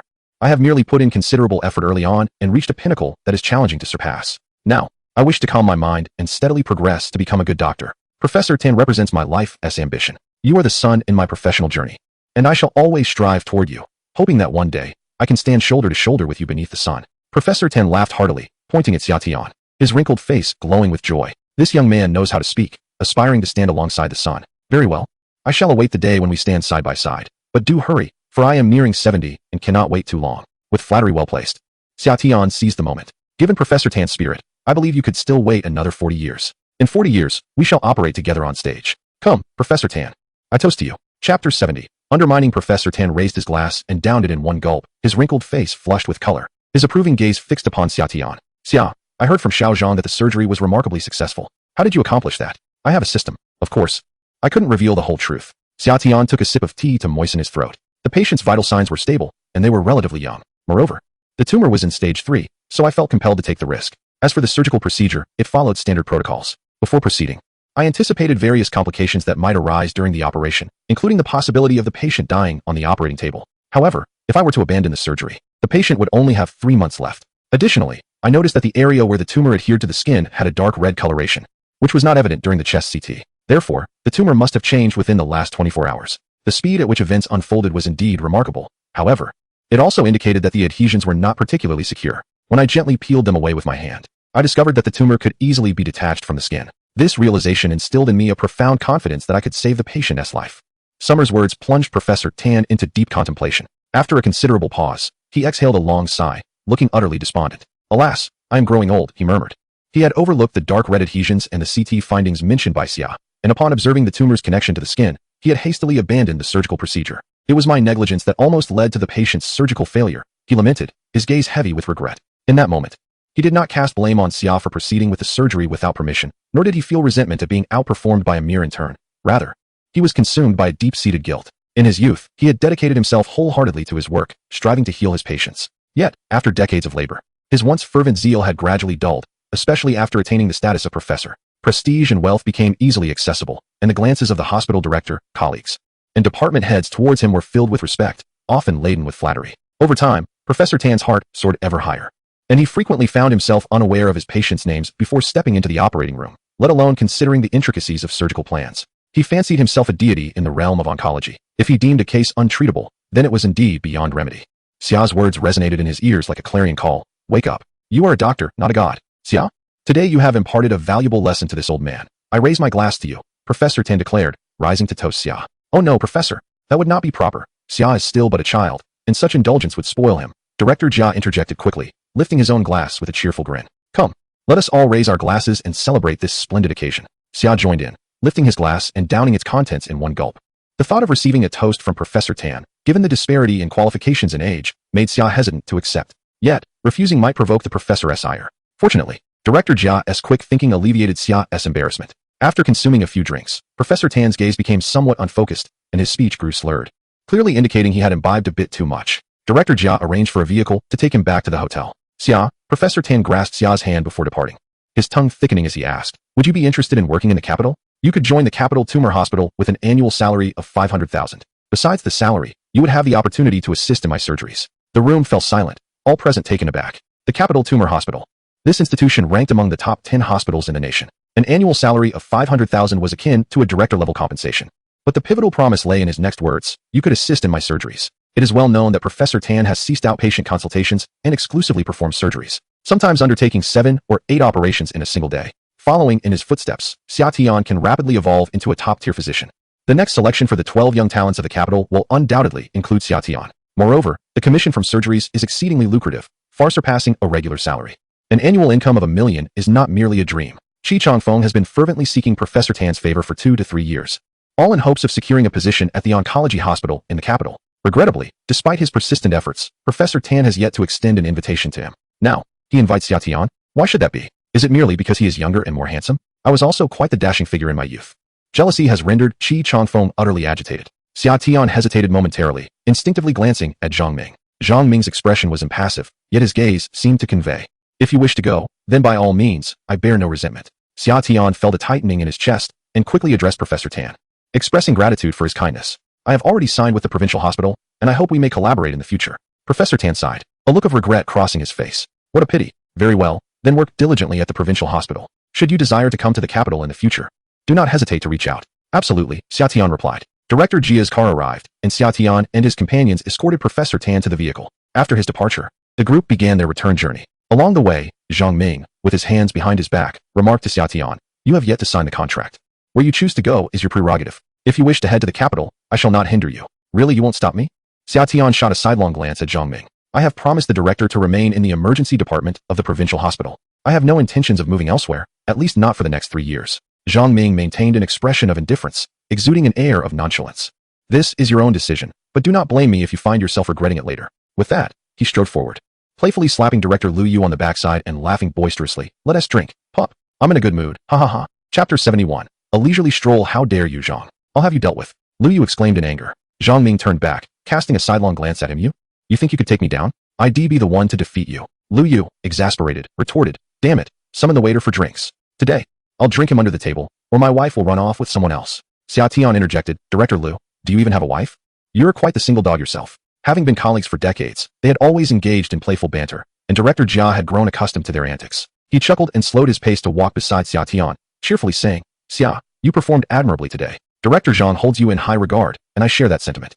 Do you work tomorrow? Night shift?" Xia Tian replied, "Night shifts are too late. When you're on the day shift, come to my office to sign your contract.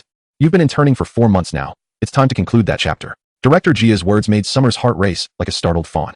The end of the internship was near. After this period, he would officially become a doctor. Although, with his exceptional performance and the affection of Zhang Ming, it was merely a matter of time before he attained this status. The anticipation of the moment was still exhilarating. It was akin to a young person's first experience. Despite understanding the rationale and being mentally prepared, the reality of that day brought about an undeniable nervousness. "Thank you, Director.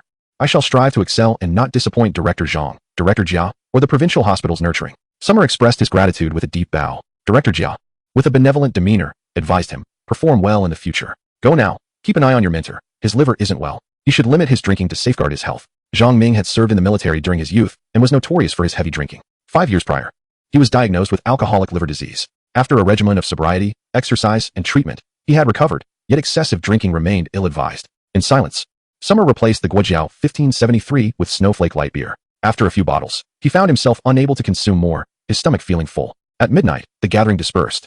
After seeing Director Jia off, the group scattered. Those living nearby returned home, while others headed to hotels. Zhang Ming's hotel was close to Shengxianhui. "Xia, are you tired?" he inquired. "Not at all," she replied. "Then accompany me for a stroll." "Okay." Zhang Ming produced a pack of Hong Shuangxi cigarettes. Taking 2 out, he lit one for himself and offered the other to Summer. She declined, saying, "I don't smoke." Zhang Ming chuckled. "You youngsters, how can you not smoke? During your rebellious teenage years, didn't you sneak off to the restroom to smoke? Back then, it didn't even taste good, but just seeing the smoke brought joy." Summer offered a wry smile and calmly replied, "That applies to other people's children. I had no rebellious phase. When I was 10, my father fell ill, depleting our family's savings for his treatment. By the time I was 16, he had passed away, leaving my younger brother, who was only 8, in the care of my mother. She worked tirelessly at a brick factory to support us both. Every day after school, I rushed to the factory to help her carry bricks before heading home for dinner, and on weekends, I spent the entire day assisting her from 6 in the morning until 9 at night, only to return home for a quick shower and complete my homework." Summer spoke with a calmness as if recounting a tale unrelated to himself, yet Zhang Ming was taken aback. They walked silently for 10 minutes, with Zhang Ming remaining quiet, and Summer hesitant to speak. Stealing a glance at Zhang Ming, she noticed his eyes were reddened, glistening with tears. Aware of Summer's gaze, Zhang Ming awkwardly remarked, "Do you have a tissue?" "My eyes are squinting." "Yes," Summer replied, handing him a tissue. Zhang Ming wiped his tears and patted Summer on the shoulder with a smile, saying, "Now you have the capability. Soon your mother and brother will enjoy a better life. Work hard, earn money, and buy a big house to bring them here." "I think the same way," Summer nodded. After walking a while longer, Zhang Ming curiously asked, "Lu Yu called me LSP.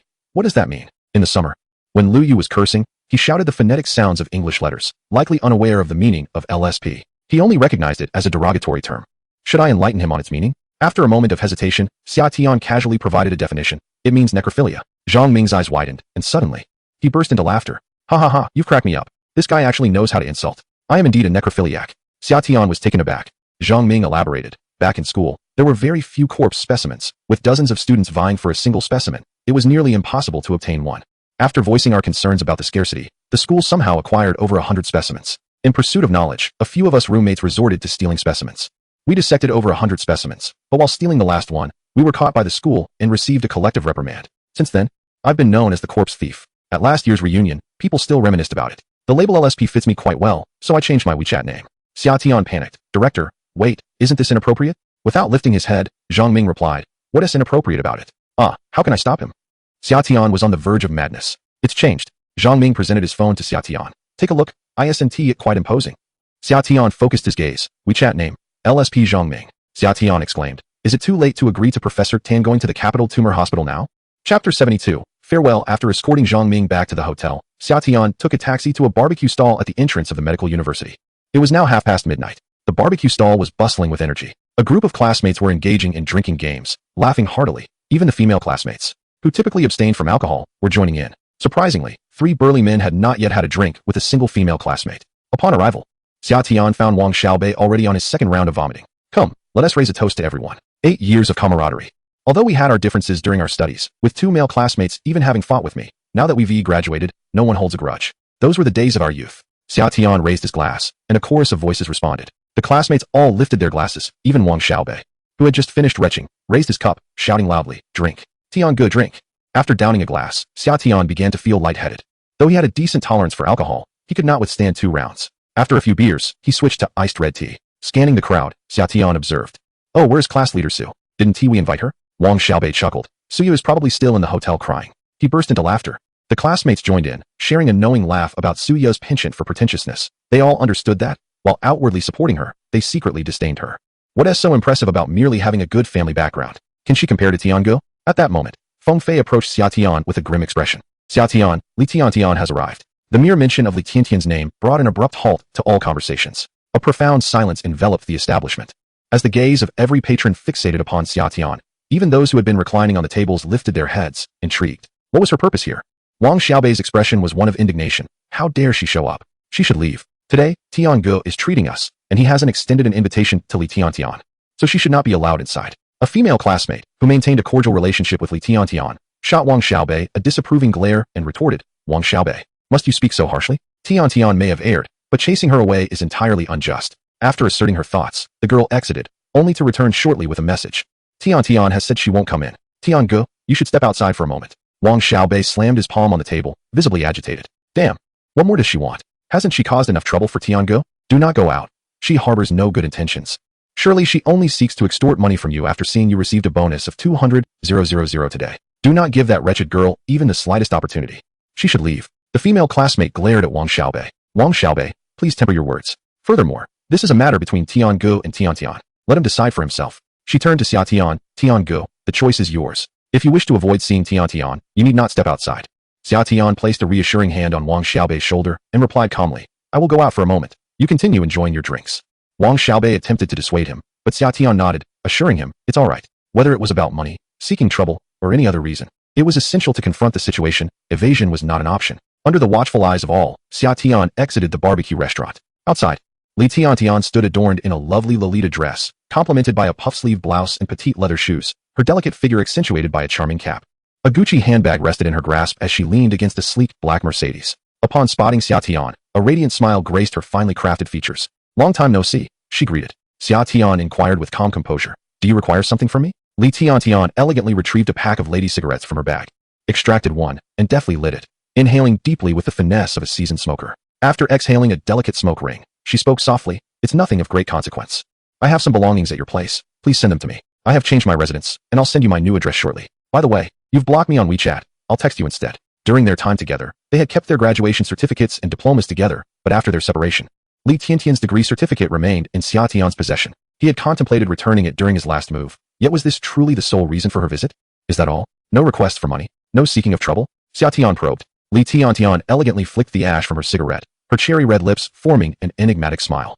What else could there possibly be? Revenge against you? Demanding money? Hee. I heard Wang Xiaobei's words. Rest assured, a mere 200,000 is beneath my notice. I'm leaving. You all carry on. After discarding the half-burnt cigarette onto the ground, Li Tiantian turned and got into the car. At the moment she opened the door, Xia Tian caught a glimpse of a man seated in the passenger seat. The light was dim, yet Xia Tian could discern that the man was considerably older, at least in his 50s, with a flushed face, slumped over in the seat as if intoxicated. Once Li Tiantian entered the vehicle, the man reached out and brushed his hand against her thigh. The car started. Li Tiantian rested one arm on the car window, turned her head, and smiled at Xia Tian, lightly saying, Goodbye, Xia Tian. Chapter 73, delivering on the high-speed train at 11 a.m., the alarm clock jolted Xia Tian awake. Having drunk until 2 in the morning, he could scarcely remember how he returned to the hotel. Xiaobei, get up, he kicked the bed of the adjacent bunk. No. Wang Xiaobei groaned without opening his eyes, letting out a pitiful wail. Get up, we need to head to the high-speed train station. Xia Tian kicked him again. Wang Xiaobei remained utterly still. After 10 minutes of indulging in sloth, it was imperative to rise. There was a night shift to attend to, the high-speed train at midnight. After a few days of idleness, it was time to return to work. Washing his face and brushing his teeth, he roused Wang Xiaobei. At 11:50, the two boarded the high-speed train. Once seated, Wang Xiaobei, with a hamburger in hand, curiously inquired, Did Li Tiantian ask you for money last night? Didn't she cause you any trouble? This isn't typical of a gold digger's playbook. Demanding money, throwing a tantrum, causing a scene at the provincial hospital. Now that would be the usual script. Why is this Li Tiantian not following the script? Wang Xiaobei was all set to confront the so-called gold digger. Yet this was all there was. Xia Tian replied calmly. She said, a mere 200,000 is beneath her. Enough about her. It's all in the past. Wang Xiaobei had repeatedly warned Xia Tian to be cautious of Li Tiantian, worrying she might stir up trouble. This had heightened Xia Tian's anxiety. However, after encountering Li Tiantian last night, he felt an immediate sense of relief. A mere 200,000. Did she truly care? She dined on M12 beef, black truffles, and caviar. 200,000 hardly sufficed for her monthly sustenance. Ultimately, Li Tiantian's farewell left Xia Tian with an unmistakable sensation. They had conclusively parted ways. From this moment on, Li Tiantian would no longer inhabit his world. Now, Xia Tian was eager to return to work. After several days of indulgence, he felt utterly drained. Having eaten and drunk his fill, he reclined the seat and lay down to rest. In a state of drowsiness, he heard a flurry of footsteps, followed shortly by a commotion of hurried running. Moments later, the train attendant made an urgent announcement. Attention! Attention! In car 5, a pregnant woman is about to give birth. We are seeking medical personnel. We are seeking medical personnel. Upon hearing the announcement, Xia Tian and Wang Xiaobei, both medical professionals, immediately awoke. They swiftly rose and approached the attendant. Hello, we are doctors. Where's the patient? Upon hearing the word doctor, the train attendant felt as though she had clutched at a lifeline. Please follow me to car 5. 3 minutes later, the two arrived at the 5th carriage. Inside, the atmosphere was chaotic, with a throng of onlookers and some capturing the scene on their phones. The anguished cries of the pregnant woman echoed through the air. Ah, it hurts so much. Please help me. Beside her stood a boy of about 7 or 8, devastated and weeping uncontrollably, pleading, someone save my mother. Save my mother. The attendant, drenched in sweat from anxiety, shouted to the crowd, step aside, please. The doctor is here. Move aside, everyone. Upon hearing this, the crowd parted to create a pathway, allowing Xia Tian and Wang Xiaobei to advance swiftly. Hello, Xia Tian crouched down beside the expectant mother. I am Dr. Xia Tian from the emergency department of the provincial hospital. I have a few questions for you. The woman, drenched in sweat and lying in the aisle, appeared not merely overweight but also somewhat swollen, indicating possible edema. She nodded in response to Xia Tian's inquiry. Xia Tian asked, how many weeks pregnant are you? Is this your first or second child? Have your prenatal checkups been normal? The woman replied, I'm 37 weeks along. It's my second child, and my prenatal examinations have been normal. A fetus is typically fully developed at 37 weeks, with delivery expected around 40 weeks. However, with nearly a month remaining until her due date, it was perplexing that she was suddenly in labor. Xia Tian pressed further, what is your age, medical history, and any allergies? The woman responded, I am 32 years old, have no medical history or allergies, but my blood pressure began to rise when I was 5 months pregnant. The doctor advised a cesarean section, but the county hospital refused to admit me. My husband urged me to go to Jiangnan for the procedure. This morning I felt fine, but then suddenly I had a sharp pain in my abdomen, and the contractions have been increasing in frequency. I feel like I am about to give birth. Upon hearing high blood pressure, Xia Tian exchanged a grave glance with Wang Xiaobei. While hypertension can often be managed with medication for the average person, gestational hypertension poses significant risks, with a prevalence of 5 to 10. It can lead to numerous complications: eclampsia, placental abruption, disseminated intravascular coagulation, renal failure, liver hemorrhage, blindness, and heart failure. Typically, pregnant women with gestational hypertension may opt to terminate the pregnancy, but at 37 weeks, that option was no longer feasible. Xia Tian made a swift decision. Is there a first aid kit on the train? She asked the attendant. The attendant nodded vigorously. Yes, there is. Please fetch it immediately. She ordered. Bring all the first aid kits available. Additionally, procure several blankets and inquire about the distance to the next city. We may need to stop en route. The mother's condition is critical, and she requires immediate transport to a hospital. The attendant nodded. I will ask right away. Turning to Wang Xiaobei, Xia Tian instructed Xiaobei, check how many centimeters she is dilated. Then, addressing the crowd of onlookers, she declared, please disperse. Give the pregnant woman some space and privacy. Ladies aboard, please escort the gentleman out. Those filming, kindly stop and show some respect. Under Xia Tian's authoritative command, the crowd gradually dispersed. The man discreetly exited the 5th carriage. Inside the carriage, only a few caring ladies remained, continuously offering comfort to the expectant mother. Wang Xiaobei glanced over and said to Xia Tian, Brother Tian, the contractions have begun. She will give birth within an hour. Xia Tian nodded and addressed the pregnant woman. I need to check the fetal position. It may cause some discomfort, so please bear with me. The pregnant woman nodded through the pain. Typically, by the 8th month of pregnancy, the fetal position is generally fixed. However, some little ones might be a bit mischievous and move around. Hence, it is essential to recheck the fetal position before delivery. For a natural birth, the position must be correct, with the baby's head facing downwards. If the baby is in a transverse position or feet down, it is considered an incorrect fetal position. An improper fetal position precludes a natural birth, necessitating a cesarean section. Generally, an ultrasound provides a more accurate assessment, but in the absence of such facilities, traditional methods must suffice. Placing both hands on the lower part of the uterus, Xia Tian gently palpated. If he felt a firm, hard area with a floating sensation, it indicated the baby's head. Conversely, if the area was soft and irregular, it likely indicated the baby's bottom. Xia Tian pressed gently with his fingertip and felt a firm texture. Coupled with normal prenatal checks, the fetal position appeared to be correct. Given that it was the second pregnancy and the position was appropriate, a natural delivery was viable. Xia Tian reassured the pregnant woman, do not be anxious. Did you experience gestational hypertension during your first delivery? The pregnant woman shook her head. No, I was younger then. Doctor, is my gestational hypertension severe? Will there be any complications during delivery here? Before Xia Tian could respond, a wave of pain surged through her. The pregnant woman's face turned pale, her cries echoing with anguish, her bangs soaked and clinging to her cheeks, her hands gripping her clothes, veins bulging. Take deep breaths. Focus on deep breathing. Do not hold your breath. Follow my lead. Inhale deeply, then exhale. Inhale, exhale. Find your rhythm. With Xia Tian's guidance, the pregnant woman adjusted her breathing, and the contractions soon subsided. A kind lady beside her wiped her sweat and offered her a can of Red Bull. During labor, a significant amount of energy is expended, so it is advisable to have snacks, chocolates, and energy drinks like Red Bull on hand to help the mother quickly regain strength. Once her breathing was steady, Xia Tian addressed her earlier concern. Rest assured, your cervix has not yet fully dilated. You still have at least an hour. The train attendant has gone to check. And when we reach the next station, an ambulance will be called to meet you at the platform. Gestational hypertension is quite common. Out of every 100 pregnant women, 5 to 10 may experience it, and the risks are minimal. It is crucial to maintain steady breathing and avoid urgency to keep your blood pressure stable. Xia Tian's professional response instilled confidence in the pregnant woman. Xiaobei, how long was the interval between the last and this contraction? 7 minutes, lasting 15 seconds.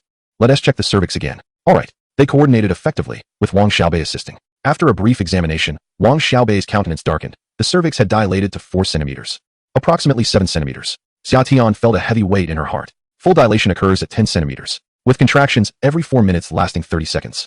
The mother was on the verge of labor. There might not be an hour to spare. If the mother were in good health, she could be delivered by a surgeon. Both Xia Tian and Wang Xiaobei had committed the delivery process to memory. However, the mother suffered from gestational hypertension.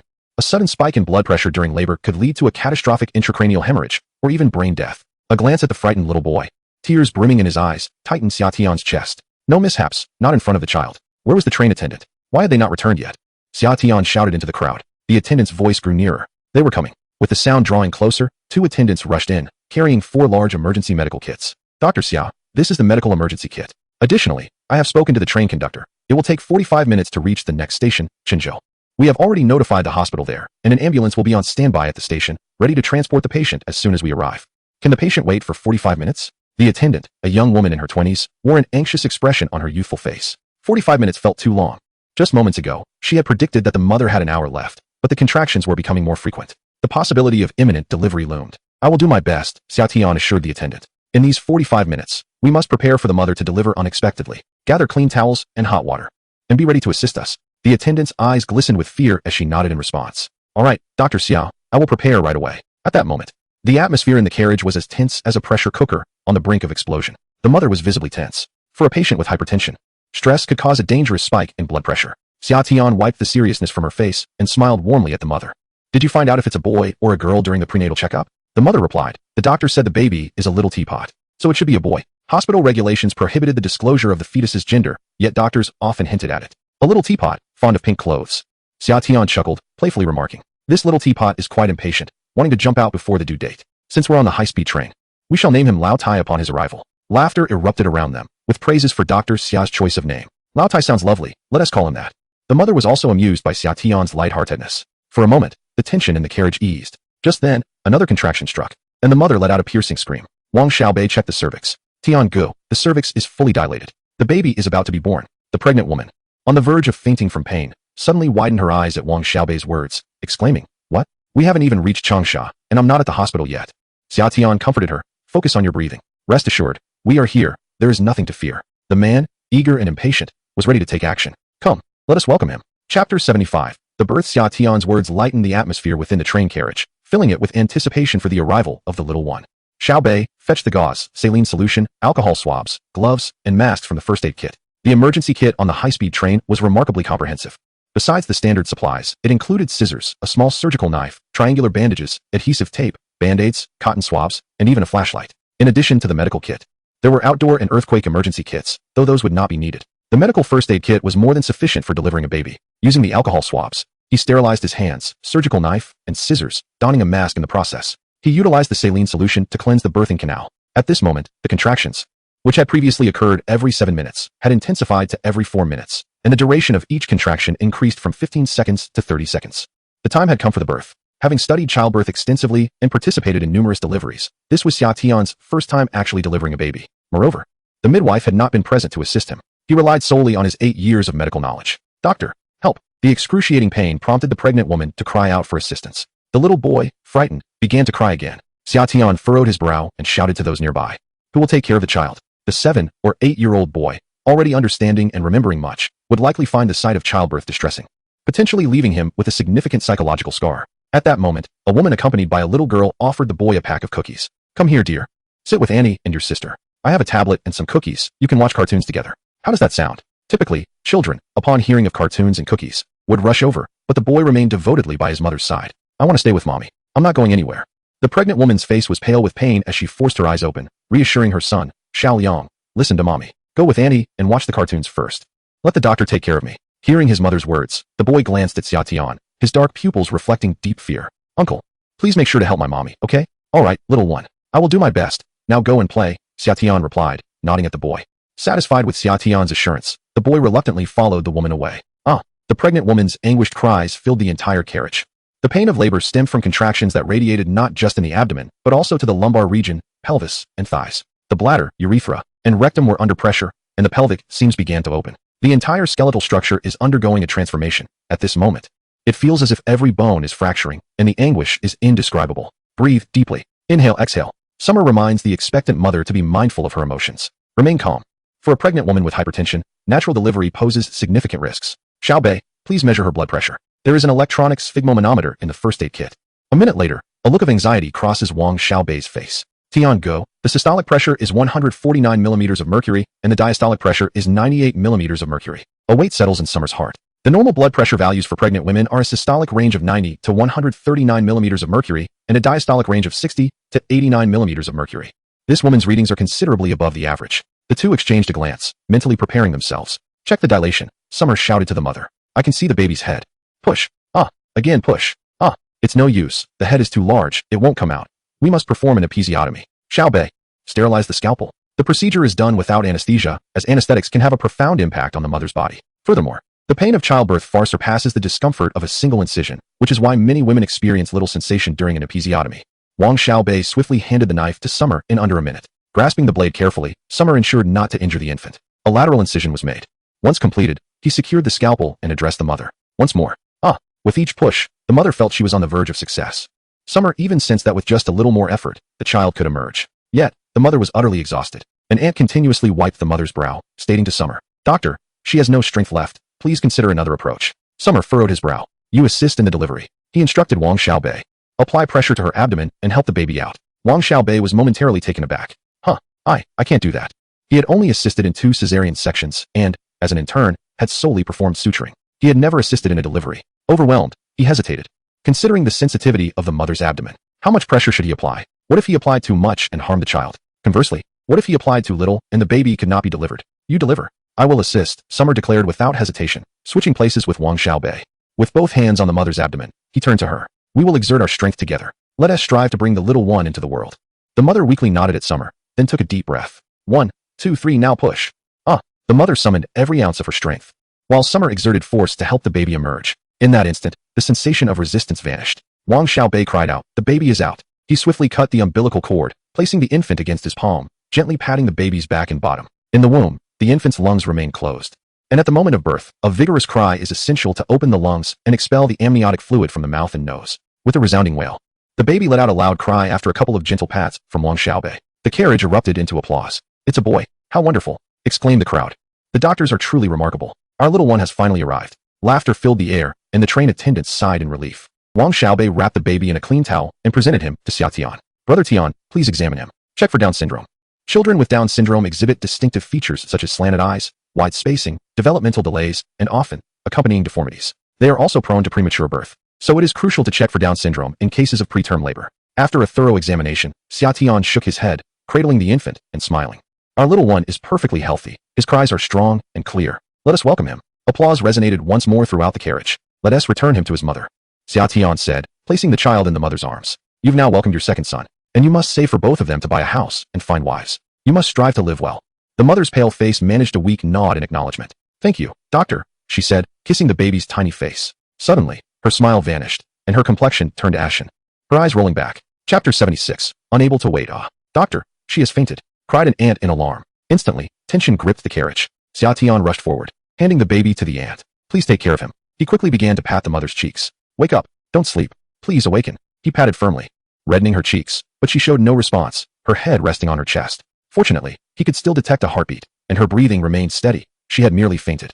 Brother Tian, this is bad. The mother is bleeding. Typically, childbirth results in some bleeding, but not in excessive amounts. At that moment, the towel beneath her was drenched in crimson. Internal hemorrhaging. Xia Tian felt a weight of dread settle in his chest. There are numerous causes for significant bleeding: weak contractions, incomplete or retained placental separation, injury to the soft birth canal, or coagulation disorders, among others. What should we do, Brother Tian? The blood loss has exceeded 700 milliliters.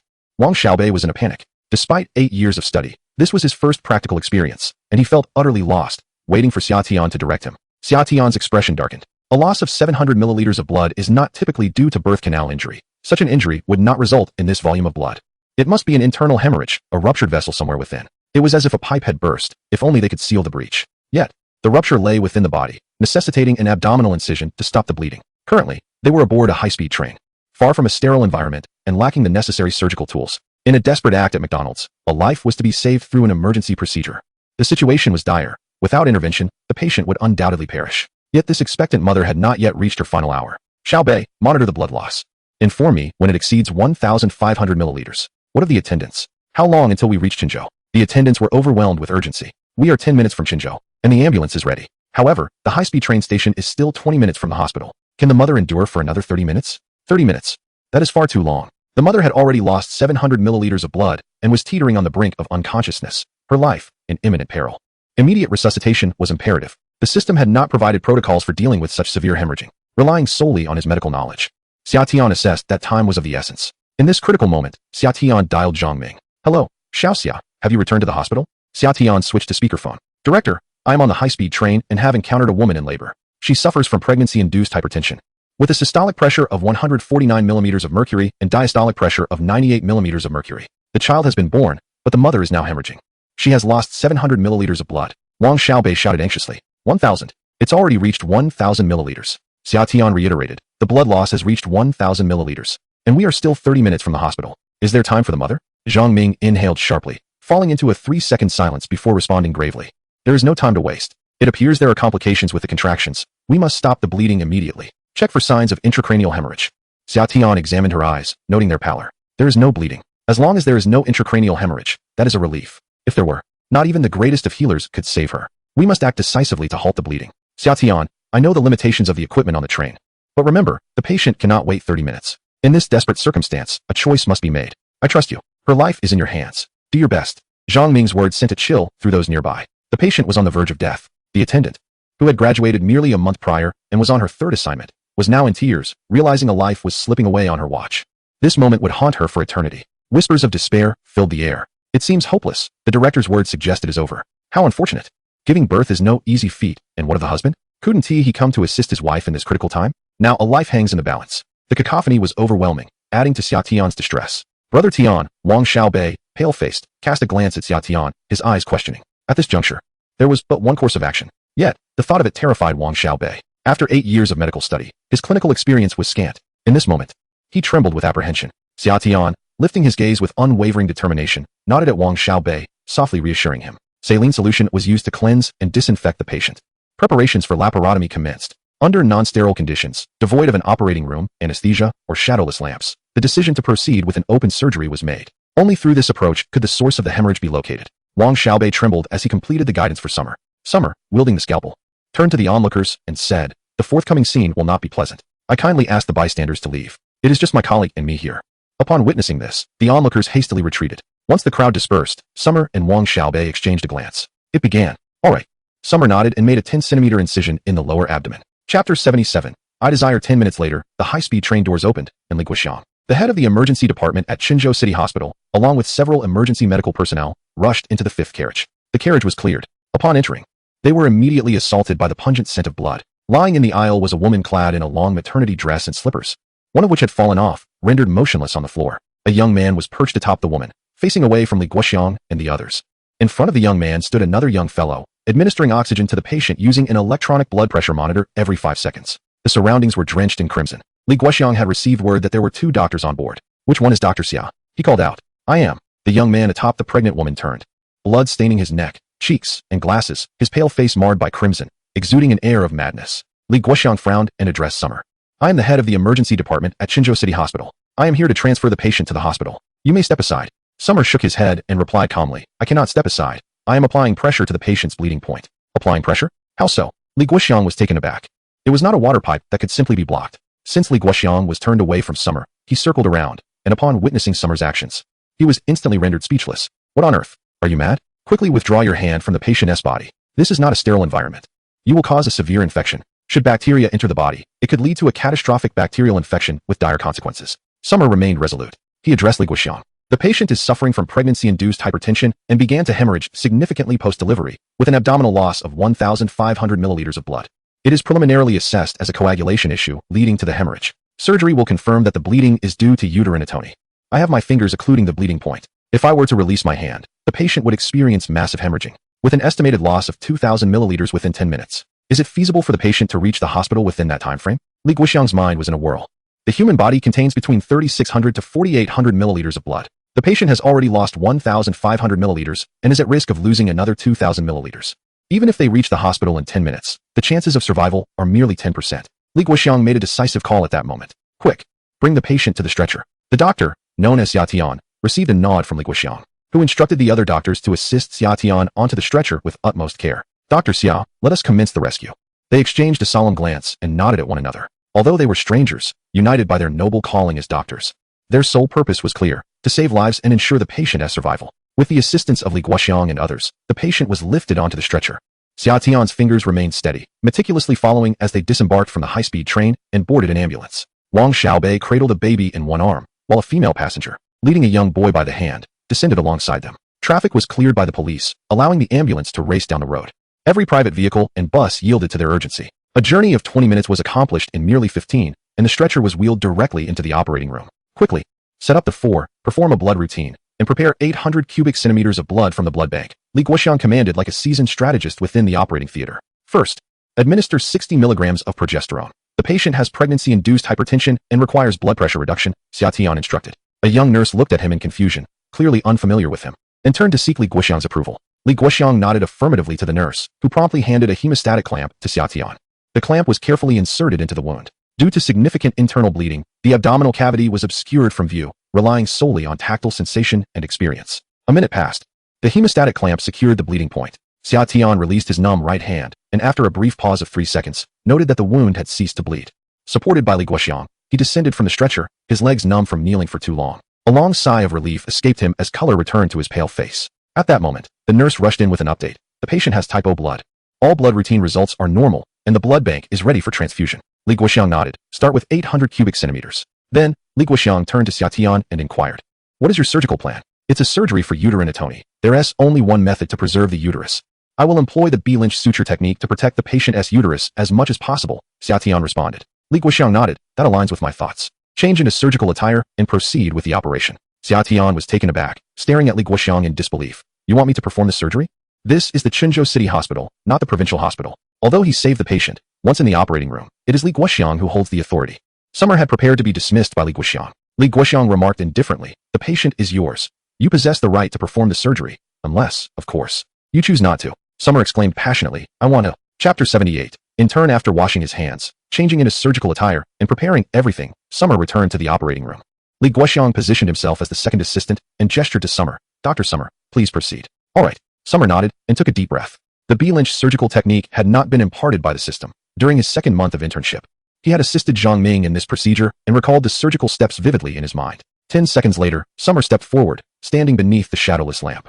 The first step, position the patient for bladder stone removal. The patient was laid supine on the table, with their buttocks near the window, legs placed on the supporting braces to fully expose the wound site. The second step, make a transverse incision above the pubis. As the patient already had an abdominal incision, he could directly access through that opening. The third step, curettage of the uterus. Clear any residual tissue and dirty blood from the uterus, ensuring it remains clean. The fourth step, perform the B-Lynch suturing, which is the most crucial phase. The Vicryl suture was handed to Summer, who began the suturing process. Li Guoxiang observed closely, ensuring that each step was executed flawlessly. Even a student who had been in medical school for only 2 years would understand the B-Lynch suturing technique. However, achieving proficiency required over 5 years of surgical experience for flawless execution. Summer was quite young, appearing to be no older than 30. Li Guoxiang harbored concerns about his performance, remaining vigilant and ready to intervene should Summer falter. Yet, it became evident that his worries were unfounded. Summer's suturing technique was remarkably proficient. His hands were steady and methodical, maintaining a rhythmic pace. The speed was swift, yet each stitch was executed with composure. In the observation room, 3 attending physicians were engaged in a discussion about the operating room. A shorter doctor, with his legs crossed, expressed dissatisfaction. "Who is this person? Coming to Qinzhou City Hospital to snatch a surgery? He looks quite young. He must just be a resident." The doctor with a buzz cut scoffed. "No way. A resident wouldn't know how to perform the B-Lynch suturing. During my residency, I never led a surgery. I could only manage some skin sutures." He must at least be a resident. The bespectacled doctor frowned and remarked, he appears quite youthful, certainly not over 30. He probably isn't an attending physician. What is his name? The buzz-cut doctor replied, I think it's Summer. I overheard a young nurse in the emergency department recounting an extraordinary incident where a doctor assisted a pregnant woman in labor aboard a high-speed train, following a severe hemorrhage. He performed an emergency cesarean section, using his fingertip to staunch the bleeding. Such bravery is not something one would expect from a mere resident. He must at least be an attending physician. The bespectacled doctor exclaimed, slapping his thigh in excitement. I know him. He is a general surgeon at Jiangnan City Hospital. Not only is he an attending physician, but he is also an associate chief. A physician with a crew cut, lounging with his leg crossed, remarked sarcastically, no wonder. He is just an associate chief. However, an associate chief is not to be underestimated. After more than a decade of practice, one would expect him to handle surgery without such evident tension. Beads of sweat were forming on his forehead. When the chief surgeon takes the stage, the attending physicians have the opportunity to assist, gaining invaluable experience and a potential increase in income. In pursuit of this opportunity, every attending physician exhausts their ingenuity, some even resorting to picking up soap. Today, however, this operation was unexpectedly commandeered by an outsider. How disheartening. I even picked up soap for this. One lamented. What did he do to deserve this? His technique seemed fluid, yet he appeared overly anxious. How laughable that he is still so tense, even as an associate chief. By the time we reach that level, we surely won't be so nervous, right? Nonsense. I am not nervous at all. This morning, while chatting with Xiaomei about our date tonight, I managed to perform 2 appendectomies. The 3 attending physicians were fervently criticizing Xiaotian. In a corner, Wang Xiaobei timidly interjected. He is not the associate chief Xiaotian from Jiangnan City Hospital. They just share the same name. Suddenly, a figure emerged, startling the 3. They turned to see Wang Xiaobei, who was somewhat obscured in the dim light of the observation room, and the 3 had not noticed him until he spoke. Who is this fool? Who are you? What is with the blood on you? Wang Xiaobei's white t-shirt was stained crimson. He had attempted to wash up in the restroom, but the blood was too extensive. Having only managed to clean his face and hands, he turned abruptly to find a bloodied figure before him, a somewhat chilling sight. Quickly, Wang Xiaobei explained. I was with Xiaotian in the operating room. We both assisted in delivering a baby for the pregnant woman on the train. I carried the child while he went into the operating room. The 3 men exhaled in relief, one of them asking Wang Xiaobei, so, you say he isn't the associate chief from the city hospital? Then who is he? Wang Xiaobei coughed awkwardly before responding. He is merely an intern from the provincial hospital's emergency department. Chapter 79, surname Gao, given name Tai. Goodness, an intern. The 3 men were instantly petrified. The bespectacled doctor exchanged glances with his 2 colleagues, and they all turned to look back at Xiaotian in the operating room. The surgery was nearing its conclusion. Xiaotian was meticulously suturing the uterine incision, his technique steady and focused. The patient's blood pressure has stabilized. Throughout the entire surgical procedure, Li Guoxiang remained motionless. It was solely Summer who accomplished everything. The short-statured doctor exclaimed in shock, no way. Is it possible that he is merely an intern? The bespectacled doctor furrowed his brow and remarked, judging by his appearance, he cannot be over 30. He must indeed be an intern. The reality struck the 3 of them like a thunderbolt. They felt as if they were inferior to an intern. At that moment, Wang Xiaobei glanced at the trio and timidly inquired, during your internships, did any of you perform the B-Lynch suture surgery? The atmosphere in the observation room plunged into an icy silence. Wang Xiaobei shivered, forcing a smile at his 3 seniors while internally cursing. I need to use the restroom. He muttered, eager to escape. 40 minutes later, Summer closed the abdomen and instructed the nurse, insert a catheter for the patient and monitor her for 24 hours. There may be a small amount of bleeding. Keep track of the volume. If it exceeds 100 milliliters, notify the doctor immediately. Additionally, during the delivery, due to the baby's large head, I performed an episiotomy. The wound requires cleaning, disinfection, and dressing changes. I leave everything in your capable hands. Thank you so much for your assistance during the surgery. With a polite smile and a radiant grin revealing his pearly whites, Summer captured the attention of the nurse, who was momentarily taken aback. Her large, glistening eyes misted over, and a tear fell. Summer was taken aback. Had he truly reached the point where a mere glance could render a girl emotional? Oh, it was just tears. With a perplexed expression, Summer wondered. Have I done something wrong? Should I take responsibility? The nurse quickly wiped her tears and awkwardly apologized. I'm so sorry, before turning and fleeing. Dr. Xiao, let us step outside, Li Guoxiang said, patting Summer on the shoulder. The 2 exited the operating room. Outside, the husband of the patient had already arrived, clad in a short-sleeved shirt, covered in dust, and his khaki pants had turned a shade of gray, resembling someone who had just come from work. His face glistened with sweat, anxiety etched across his dark features. Doctor, how is my wife? Has she been saved? Li Guoxiang nodded and responded in a magnetic, reassuring tone to the patient's family. The patient has been stabilized and is currently in the ICU for observation. We will monitor her for 24 hours. If there are no complications, she can then be transferred to a regular ward. However, during the delivery, there was significant bleeding. Although we managed to preserve the uterus, the patient has developed gestational hypertension, which poses risks for any future pregnancies. The hospital advises against further pregnancies, but ultimately, that decision rests with your family.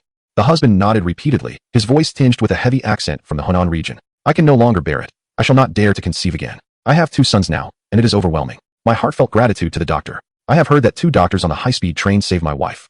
Are they present? After the incident with the pregnant woman, she immediately called her husband. On the train, she even comforted him for a moment. Li Guoxiang smiled and pointed to Xia Tian. This is Dr. Xia, the one who saved you on the train. And it was he who personally performed the surgery to bring your wife back to life. The family of the patient turned their gaze upon Xia Tian. His weathered face, wrinkled by time, was suddenly awash with tears. Dr. Xia, thank you. You have saved my wife. If not for you, she would be lost to me. I kneel before you. The family member was visibly emotional, dropping to his knees before Xia Tian. Upon witnessing this, Xia Tian hurriedly assisted him back to his feet, offering comfort. I am but a doctor. Healing the sick is my duty. You need not thank me. If you wish to express your gratitude, do so towards your wife. For she has borne you 2 sons, and her life was nearly extinguished. You must cherish her. The family member nodded fervently. Absolutely. I shall comply with her every wish and dedicate my earnings to her. Besides my wife, there is also our eldest son and my dear friend, Xia Tian jested. Since the birth occurred on the high-speed train, I have named him Lao Tai. The family member was taken aback, exclaiming, I bear the surname Gao. Thus, the second one shall be called Gao Tai, with the nickname Lao Tai. The name bestowed by Dr. Xia is indeed melodious and endearing. What a coincidence. Now, it was Xia Tian's turn to be astonished. Li Guoxiang, standing nearby, chuckled and remarked, this is fate. Gao Tai is a splendid name, fitting for him. The name Xia is also charming. The previously tense atmosphere lightened, as laughter erupted at the mention of Lao Tai. The short-statured attending physician pulled out his phone to capture a photo of Xia Tian and sent a message to the group. A high-speed train delivery, the pregnant woman, aged 32, experienced gestational hypertension and insufficient uterine contraction pressure, resulting in a hemorrhage of 1,500 milliliters. A passenger doctor performed an emergency laparotomy, using their fingers to staunch the bleeding, employing B-Lynch suture technique to save the patient. The family expressed their gratitude to the doctors. Chapter 80, a mentor. Most medical school graduates pursue a career as physicians. During their studies, they are classmates, but upon entering the workforce, they become part of a professional community. As soon as the news was released, it caused a stir. Goodness. To experience such a massive hemorrhage on a high-speed train is truly unfortunate. To have bled for 8 lifetimes, surviving a loss of 1,500 milliliters is remarkable.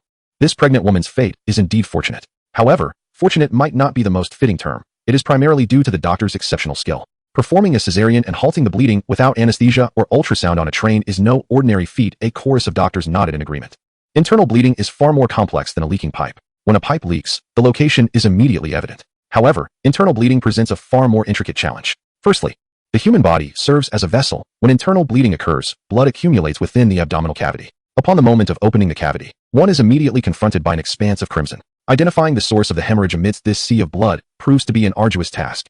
Some bleeding points are minuscule, imperceptible to the naked eye, and can only be discerned through tactile experience. Upon locating a bleeding point, one must apply pressure with their fingers to staunch the flow. A group of doctors buzzes with chatter, exclaiming, impressive. What a skilled technique. Reflecting upon my own abilities, I feel a wave of self-doubt. Have confidence. Cast aside your uncertainty. Your inadequacy mirrors mine. Surely, such skill must belong to an assistant director, I ponder. The diminutive attending physician chuckles lightly. Can you guess his specialty? With dog emojis circulating, the group eagerly engages in speculation. What does that imply? Is he not an assistant director, but rather the director? Could he be an expert? Nonsense. Observing that physician, he is neither elderly nor bald. How could he possibly be an expert? In my estimation, he is at best an assistant director, if not merely an attending physician. Perhaps he hails from the provincial hospital? Or is he from the capital? Yesterday marked the centennial celebration of our medical university, and 8 distinguished individuals from the capital attended. Perhaps he is one of them. Regardless, he is undoubtedly at least an attending physician. Residents lacked such expertise. The short attending physician chuckles again, quietly typing in the group chat. He is indeed an intern from the provincial hospital's emergency department. Bombshell. The chat explodes with activity, phones vibrating incessantly. A physician erupts, cursing, damn it, that little guy. Who does he think he is fooling? An intern performing a B-Lynch procedure? Why not claim he can undertake a stage for cancer resection while you're at it? If you're going to deceive, at least craft a more believable tale. The short physician retorts with a smirk, I speak the truth. He is genuinely an intern in the emergency room at the provincial hospital. If you don't believe me, ask Old Chong. Old Chong, come out. Old Chong.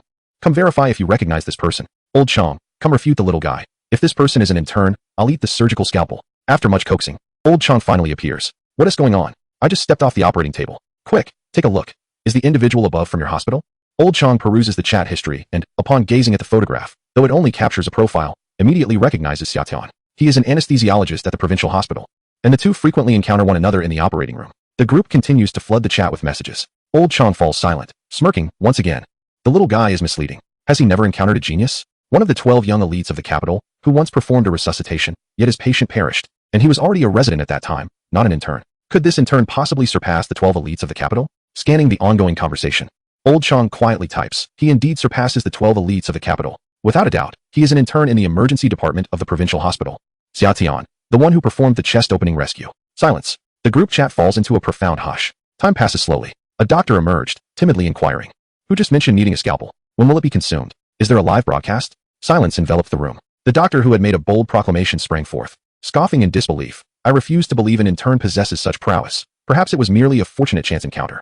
Or maybe the pregnant woman did not experience significant blood loss. He might have spoken out of turn, intentionally leaving a trail of intrigue. Moreover, the pregnant woman has just undergone surgery. Her survival remains uncertain. At least a fortnight must pass before we can ascertain her recovery. How formidable could a mere intern truly be? During their internship, they have not even performed a primary surgery. And the B-Lynch suture is a tertiary procedure. Can he truly execute it? Nonsense. The group fell into a brief hush, until Old Chong produced 8 images. The onlookers clicked to examine the files, gasping, liver cancer. The tumor is so large it has adhered to the aorta. It's hopeless. The surgery is too perilous. With only a 10 chance of success, the patient has a 90 likelihood of dying on the operating table. Then, Old Chong presented 2 additional images, accompanied by a remark, post-operative scans. The audience opened the 2 new pictures, and in comparison to the previous 8, these were remarkably pristine. The dark mass of the tumor had been entirely excised, and the liver had regained its original hue, though a substantial portion was missing. The liver is known for its rapid regeneration. It would not be long before it healed. The crucial point was that the tumor was gone. Impressive. Even the tumor that was attached to the aorta has been removed. Surely, the surgeon must be an expert from the capital. Such skill can only be attributed to a seasoned specialist. The flag-raising doctor interjected. This surgery is extraordinary. Which doctor performed it? Please tell me his name. I wish to seek him out as a mentor. Old Chong replied. Do you truly wish to apprentice under him? The flag-raising doctor insisted. His skills are worth more than gold. Quickly reveal his name. Do not delay my path to becoming a master physician. Old Chong quietly typed a message. His name is Xia Tian, an intern in the emergency department of the provincial hospital. You should seek him out while he is still at the Qinzhou hospital. Hurry and find him. Chapter 81. Zhang Ming is about to commit murder. Jin Mingsheng was left in shock. An intern performed a level 4 tumor resection? Could this be true? He stared at his phone for a moment before opening Old Chang's WeChat to inquire privately. Old Chong, is what you posted in the group genuine? An intern performed a level 4 surgery? Are you joking with us? Old Chong replied. When have I ever jested? Jin Mingsheng felt a weight in his heart. Old Chong is not one for idle chatter. He speaks truthfully and never exaggerates for attention. If that is the case, did Xia Tian truly perform that surgery? Jin Mingsheng held his phone, glancing up at Xia Tian, who was engaged in conversation with Li Guoxiang. Good heavens, a mere intern can execute a level 4 surgery. He is already a attending physician, yet he is only qualified for level 2 surgeries, never even having the privilege to lead a level 3 operation. Comparing himself to Xia Tian made him want to weep. Why is he so much more capable than I? And to make matters worse, he is tall and well-built. Talent may not be my forte, and my legs are but half the length of others. After discussing subsequent matters with the patient's family, Li Guoxiang invited Xia Tian into his office. Following the surgery, a report must be compiled detailing who performed the operation and who assisted, all of which must be documented. As Xia Tian is not a physician from Qinzhou City Hospital, specific details must be recorded, including his medical qualification certificate number and identification number, ensuring that he can be promptly contacted should any issues arise. Xiao Xia, please register your personal information, Li Guoxiang said, handing a tablet to Xia Tian. With the advancement of the times and the evolution of medical conditions, all hospital information has transitioned to an electronic format, with each physician equipped with a tablet. After filling out his details, Xia Tian returned the device to Li Guoxiang. Director, I have completed it. Li Guoxiang glanced at the tablet and was taken aback upon seeing Xia Tian's age. You are merely 26? Indeed, Xia Tian nodded. Li Guoxiang was flabbergasted. After a brief calculation, he realized that at 26, one would typically be a fresh graduate. So, you are a resident doctor? Xia Tian shook his head. I am still an intern, but I will soon be promoted to resident status after signing a contract with the provincial hospital. Li Guoxiang was astounded. He had allowed an intern to perform a B-Lynch suture operation, a procedure of significant complexity. He had assumed Xia Tian was at least an attending physician. You, an intern, executed such a proficient surgery? Li Guoxiang questioned his own understanding of reality. At over 50 years of age, he had encountered numerous prodigious doctors. Yet an intern successfully conducting a tertiary surgery surpassed mere talent. It was extraordinary. Ahem, Xia Tian coughed awkwardly. Here it comes again. This young man seems to attract admiration wherever he goes. One must remain humble. During my internship, I assisted in several B-Lynch surgeries, and with Director Li by my side, I felt quite assured. The patient was relatively young, and there were no complications during the procedure, which contributed to its success. However, the pivotal factor was Director Li's presence, which bolstered my confidence. Li Guoxiang glanced at him sideways. Are you flattering me? Do you think I am so easily impressed? As a distinguished director, he could discern a doctor's skills at a glance. On a scale of 100, Xia Tian would surely score a remarkable 95, eclipsing all attending physicians in his presence. With a chuckle, Li Guoxiang regarded Xia Tian with an expression of approval. Which department are you in at the provincial hospital? The emergency department. The emergency department? Li Guoxiang pondered for a moment before asking. Is the director Liu? Xia Tian shook his head. No, Director Liu specializes in proctology. The emergency department is headed by Director Zhang Ming. Upon hearing the name Zhang Ming, Li Guoxiang's eyes lit up. He clapped his thigh enthusiastically. Zhang Ming. I know him well. I just played football with him last month. Xia Xia, you are still an intern. Yet your skills are already sufficient to qualify as a resident physician. Have you considered which hospital to join? Here it comes again. Xia Tian awkwardly cleared his throat. I have promised Director Zhang to stay in the emergency department at the provincial hospital. Have you signed a contract? Not yet, since you haven't signed. There is still an opportunity. Li Guoxiang chuckled, finding Xia Tian increasingly appealing. This young man is quite handsome and possesses great skills. Taking on such a talented apprentice would not only bring honor, but also financial gain. The more he thought about it, the more pleased he became. Li Guoxiang said, I will call Zhang Ming and discuss letting you join me. Xia Tian's heart tightened. He quickly interjected, Director, that wouldn't be appropriate. I have already committed to Director Zhang. What does it matter? I want you. It's no trouble. I have a good relationship with Zhang Ming. He has plenty of interns. Losing one won't bother him. Let me call him first. If he agrees, we can discuss the details further. Li Guoxiang took out his phone and dialed Zhang Ming. Just as Xia Tian attempted to intervene, the call connected. Hello Lao Zhang, it's Lao Li. Li Guoxiang said with a broad smile. Xia Tian hurriedly blurted out, Director, I need to use the restroom. It's a matter of life and death. Run. Xia Tian had already envisioned Zhang Ming charging in, wielding a 40-meter-long knife. Chapter 82. Let us take a picture together, Tian Go. You crack me up. Let me tell you. Wang Xiaobei had been waiting outside and rushed to Xia Tian as soon as he emerged, recounting the events that transpired in the observation room. Ha! You should have seen the expressions on the faces of those 3 attending physicians. It was simply priceless. You're getting more impressive. You really put those attending physicians in their place. Xia Tian rolled his eyes. What did the attending physicians do wrong? Why should I put them in their place? By the way, where are our belongings? While they were busy saving lives, both had completely forgotten about their luggage. Xia Tian brought it up, and Wang Xiaobei suddenly remembered, slapping his forehead and exclaiming, Oh no, I forgot about the luggage. I'll call the flight attendant and ask her to take it down when we arrive in Jiangmen City. While saving lives, Xia Tian had glanced at the flight attendant. She was a young girl with a petite face. Though not exceptionally beautiful, she possessed a certain innocence, her big, watery eyes filled with panic, evoking a sense of pity.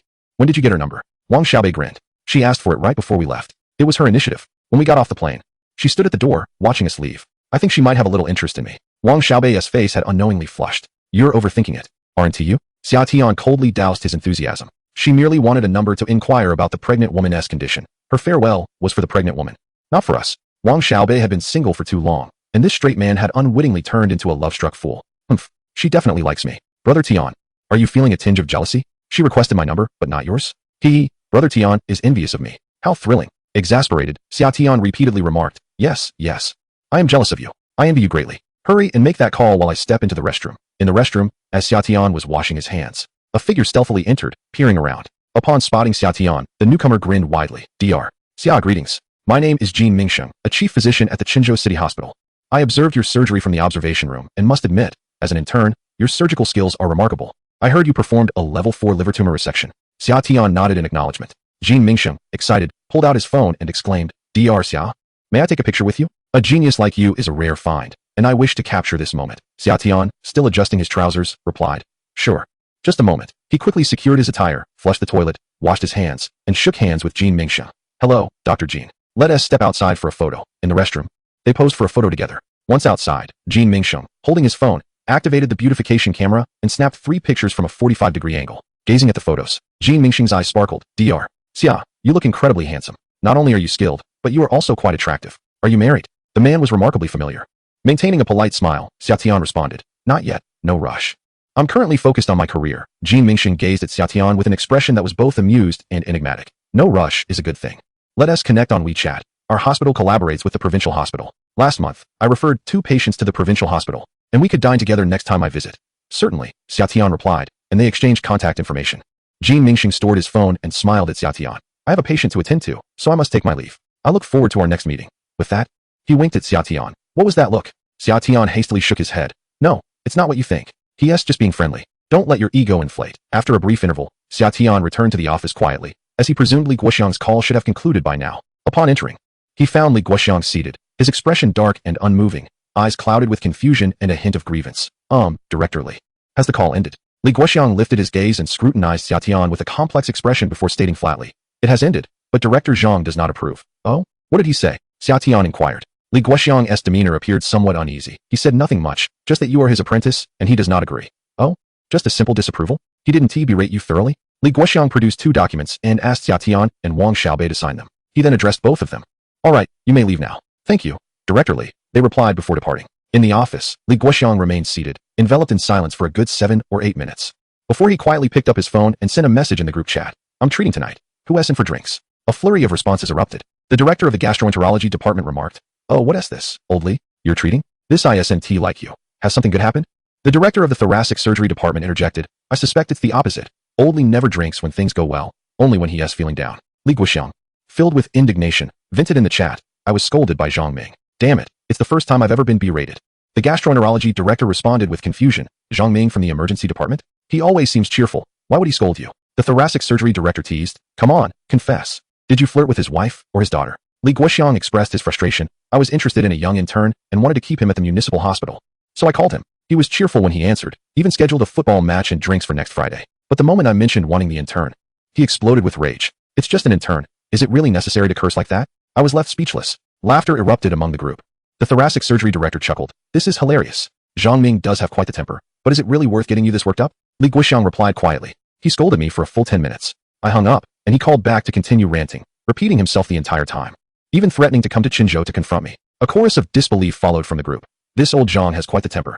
He usually calms down after a few minutes of scolding. Don't let it get to you, old Li. Li Guoxiang retorted. He didn't stop. I had to block him. Chapter 83. Agreed upon leaving Li Guoxiang's office. It was already 5 o'clock in the afternoon. Wang Xiaobei took out his phone to book a train ticket back to Jiangnan. The journey from Qinzhou to Jiangnan only took an hour and a half. Brother Tian, there are no tickets left. It seems we may not be able to return today. Let us book for tomorrow morning instead. All right, go ahead and book it. Also, reserve a hotel. We might as well stay here for the night. If we can't return, we might as well spend the night. Xiaobei, while you book the tickets, I'll go buy a couple of shirts. Their t-shirts were stained with blood, and they had forgotten their luggage on the train. It was acceptable in the hospital, but such a sight would frighten others outside. There was a supermarket downstairs. They could easily purchase a couple of shirts. As they descended, a soft sobbing sound reached their ears. A female nurse was crouched in a corner, her head buried in her knees, her frail shoulders trembling. Upon noticing their approach, she lifted her head slightly. It was the nurse from the operating room. She was still crying. Indeed, girls are tender-hearted. Cough, cough. Summer awkwardly inquired of the female nurse. Pardon me, have I done something wrong? Did I upset you? He expressed his gratitude, and she began to weep. Although Summer was bewildered about what he had done to provoke such a reaction, the nurse had remained composed and exhibited remarkable professionalism during the surgery. Yet, the moment he spoke, her tears flowed uncontrollably. No, it's not your fault, the nurse quickly replied, wiping her tears with a tissue, feeling embarrassed. Dr. Summer, it's due to my own circumstances. I experienced a breakup 2 days ago, hence my heart is a bit heavy. Oh, so it has nothing to do with me. Observing Summer's puzzled expression, she decided to share her story. My ex-boyfriend was also a doctor at the municipal hospital. He looked down upon me, claiming that as a nurse, I was merely a servant, catering to others while he, as a physician, was a noble warrior in white. He believed I was unworthy of him. During our time together, he consistently belittled and insulted me. When you expressed your gratitude to me in the operating room, I was deeply touched. It was the first time a doctor had ever said thank you to me, and I could not help but cry. Summer furrowed his brow. The disdain some doctors held for nurses was a regrettable habit within hospitals. Doctors were accustomed to summoning nurses at their whim. After 8 years of rigorous study, including undergraduate and postgraduate education, a doctor would then require 3 years of residency training to become a qualified physician. In total, that amounted to 11 years. In contrast, nurses needed only 2 years of study to obtain their nursing certification and could then commence their careers. While the academic challenges faced by doctors were indeed more stringent, it did not justify a sense of superiority over nurses. Was it acceptable for one to look down upon another simply because of their extended education? Summer's mother, illiterate and uneducated, had raised 2 sons through her own efforts, supporting Summer's education. Should she be regarded with contempt? During the outbreak of the virus, nurses stood resolutely on the front lines. Were doctors the only warriors in white? Were nurses not angels in white as well? Gazing at the young nurse, Summer spoke emphatically. No, you are not the one unworthy of him. He is unworthy of you. There are no distinctions of worth among people. Nurses are indeed angels in white, and your profession is not in the least demeaning. The only truly contemptible one is he. Believe in yourself. You are remarkable. His words brought her tears to an end. She raised her head to look at Summer, and in her tear-filled gaze, a glimmer of light emerged. Just then, an impatient voice echoed from afar, growing closer. What are you doing now? We have already broken up. Don't come near me. A male doctor clad in a white coat approached, and before he could finish his sentence, he noticed the unfamiliar Summer, casting an unpleased glance up and down at him. Who are you? Why are you two together? In the hospital, most people opted for the elevator, rarely choosing the stairs, leaving the stairwell sparsely populated. In the dimly lit corridor, only a few young couples or smokers tended to linger. A pair of youthful individuals stood in a corner, neither partaking in smoking nor displaying any signs of romantic involvement. What could they possibly be doing? My hesitation as a nurse momentarily clouded my judgment. Summer cast a glance at me, then shifted his gaze to the male doctor, whom I suspected to be my former boyfriend. In a flash of inspiration, he grasped my hand and offered a subtle smile to the doctor. Hello, I am Summer, the new boyfriend of Xiao Hui. Thank you for letting her go. The name on my badge was unmistakable. The male doctor was taken aback, shock radiating across his features as he alternated his gaze between me and Summer, his fury igniting. When did you two start seeing each other? I averted my eyes, feeling a twinge of fear in response to the doctor's anger. Summer gently squeezed my hand, offering me encouragement, and turned to the male doctor with a friendly demeanor. I have known Xiao Hui for 2 years. I am a doctor at Jiangnan Provincial Hospital. Upon hearing of her recent breakup, I came today to profess my feelings for her. Xiao Hui is now my girlfriend. I wanted to inform you that from this moment forth, she and you are strangers. Please cease any further contact with her. The male doctor was bewildered, a tempest of unbridled rage brewing within him. Damn it, just 2 days post-breakup. And you found a new boyfriend? I haven't even found someone new myself. What gives you the right? Xiao Hui, come here. I have something to say to you. His tone was commanding, laced with fury. I hesitated, caught between the urge to comply and the fear of his wrath. Summer's expression hardened. Friend, a bit of civility would be appreciated. Who are you directing your anger towards? Xiao Hui is my girlfriend. Do you think I can be disregarded? With a height of 6 feet tall, Summer's imposing presence contrasted sharply with the male doctor, who stood at a mere 5'7", lanky and slight. Having trained in martial arts for 7 years, Summer's muscular build rendered the doctor no match for him. His words instilled a sense of trepidation in the male doctor. Shooting daggers at Summer, he glared at me with resentment before uttering, "You, Qin Yuan Hui, have revealed your true colors. I misjudged you." With that, he stormed away in a huff. What madness! Just because I sought a new relationship after our breakup, I was labeled a bad person? Human nature is indeed perplexing. One's discarded rubbish can evoke ire when taken up by another. Such is the nature of greed. I fear ghosts, yet they have never harmed me. I do not fear humans, yet they leave me battered and bruised. After the male doctor's departure, I found myself unable to hold back tears once more. Summer furrowed his brow. Why are you crying again? That kind of person isn't worth your sorrow. Humanity's ugliness aside, the doctor was not even an appealing figure. I, on the other hand, despite not being conventionally beautiful, possessed fair skin, soft and supple, reminiscent of dewdrops on a pear blossom, endearing and charming. Such a good girl like me should have no trouble finding a boyfriend. I wiped my tears away. No, I am not crying because of the breakup. I suddenly realized that I had been entangled with such a scoundrel for over a year. I truly feel like a fool. I weep for my own foolishness. Love renders one blind. When ensnared in the tumultuous web of romance, it is challenging to regain clarity, as one often seeks only to please. However, once awakened, the realization strikes. I have been a simpleton. Throughout the journey of personal growth, one continually comes to the disheartening recognition of past naivete. Well, no more tears. Those days are behind me. From now on, I shall embrace confidence and allow no one to belittle me, for I am indeed a guardian angel in white. Summer, with a radiant smile, resembles the gentle breeze of April, unhurried and serene, accompanied by the melodious chirping of birds and the fragrance of the grass. Xiao Hui suddenly felt enlightened, bowing deeply to Summer. Thank you, Dr. Summer. You are the first to call me a guardian angel, and I am grateful for your role in helping me recognize my true self. I shall return to my work now. Go ahead. Summer nodded in acknowledgement. At the supermarket, they casually purchased 2 t-shirts, changing in the restroom, discarding their old clothes into the trash. Wang Xiaobei remarked, "The hotel is booked, conveniently located near the city hospital. Let us find something to eat first." At this moment, it was 5:30 in the afternoon. Having toiled throughout the day and feeling mentally exhausted, Summer was ravenous. Eager to indulge in a 30 yuan portion of spicy hot pot. As they approached the elevator, a small boy's voice called out, "Uncle, uncle, wait." A little boy and a man approached them, the man cradling an infant in his arms. Summer was taken aback. Wasn't this the husband and son of the pregnant woman? Dr. Summer, Dr. Wang, we finally caught up with you. My son wishes to express his gratitude personally. Xiao Liang, bow to Dr. Summer and Dr. Wang. The young boy bowed deeply, his innocent voice echoing, "Dr. Summer, Dr. Wang, thank you for saving my mother." "No need for thanks," Wang Xiaobei responded with a smile, gently ruffling the child's hair. The boy beamed, his gaze fixed on Summer. "Dr. Summer, thank you. You kept your promise." Summer felt a stirring within. On the high-speed train, in an effort to comfort the young boy, she had assured him that she would save his brother and mother. In that moment of urgency, she nodded in agreement without much thought. Little did she know how significant that promise would become in the child's heart. In an instant, warmth surged through Summer's chest. This must be the joy of being a doctor. Healing the sick, receiving heartfelt gratitude from families, and feeling the honor of the profession. Dr. Summer, Dr. Wang. I too bow to you. The man, holding the child, deeply bowed in respect. The name Old Iron brought laughter to Summer and Wang Xiaobei. Haha, Old Iron. Grow up quickly. Once you do, remember to honor your mother. She nearly sacrificed her life for you. Wang Xiaobei playfully patted Old Iron's cheek. By 6 o'clock, they found themselves seated in a hot pot restaurant near the city hospital. I am famished, Summer declared, as she ordered 32 yuan worth of vegetables and meat rolls, along with noodles, resulting in a chaotic bowl of hot pot costing over 40 yuan. Wang Xiaobei was also unambiguous, devouring a meal worth 50 yuan. The two indulged voraciously. Ding dong. After a couple of bites, Wang Xiaobei's WeChat chimed, prompting him to reply before setting his phone aside. Mere moments later, ding dong. Another message arrived. Despite not finishing a bowl of spicy hot pot, the phone buzzed incessantly. Xia Tian was at a loss for words. Who could be so clingy? "Let us chat after the meal." Wang Xiaobei, grinning mischievously, remarked, "Who else could it be but Zai Mimiai? Who is Zai Mimiai?" "She is a flight attendant. Her name is Su Mimi." Just as they were conversing, Wang Xiaobei's phone buzzed again. He glanced at it and presented the screen to Xia Tian. "She sent me a picture of her dinner." In the image, there was a boxed meal featuring a hefty portion of rice accompanied by a few unappetizing side dishes.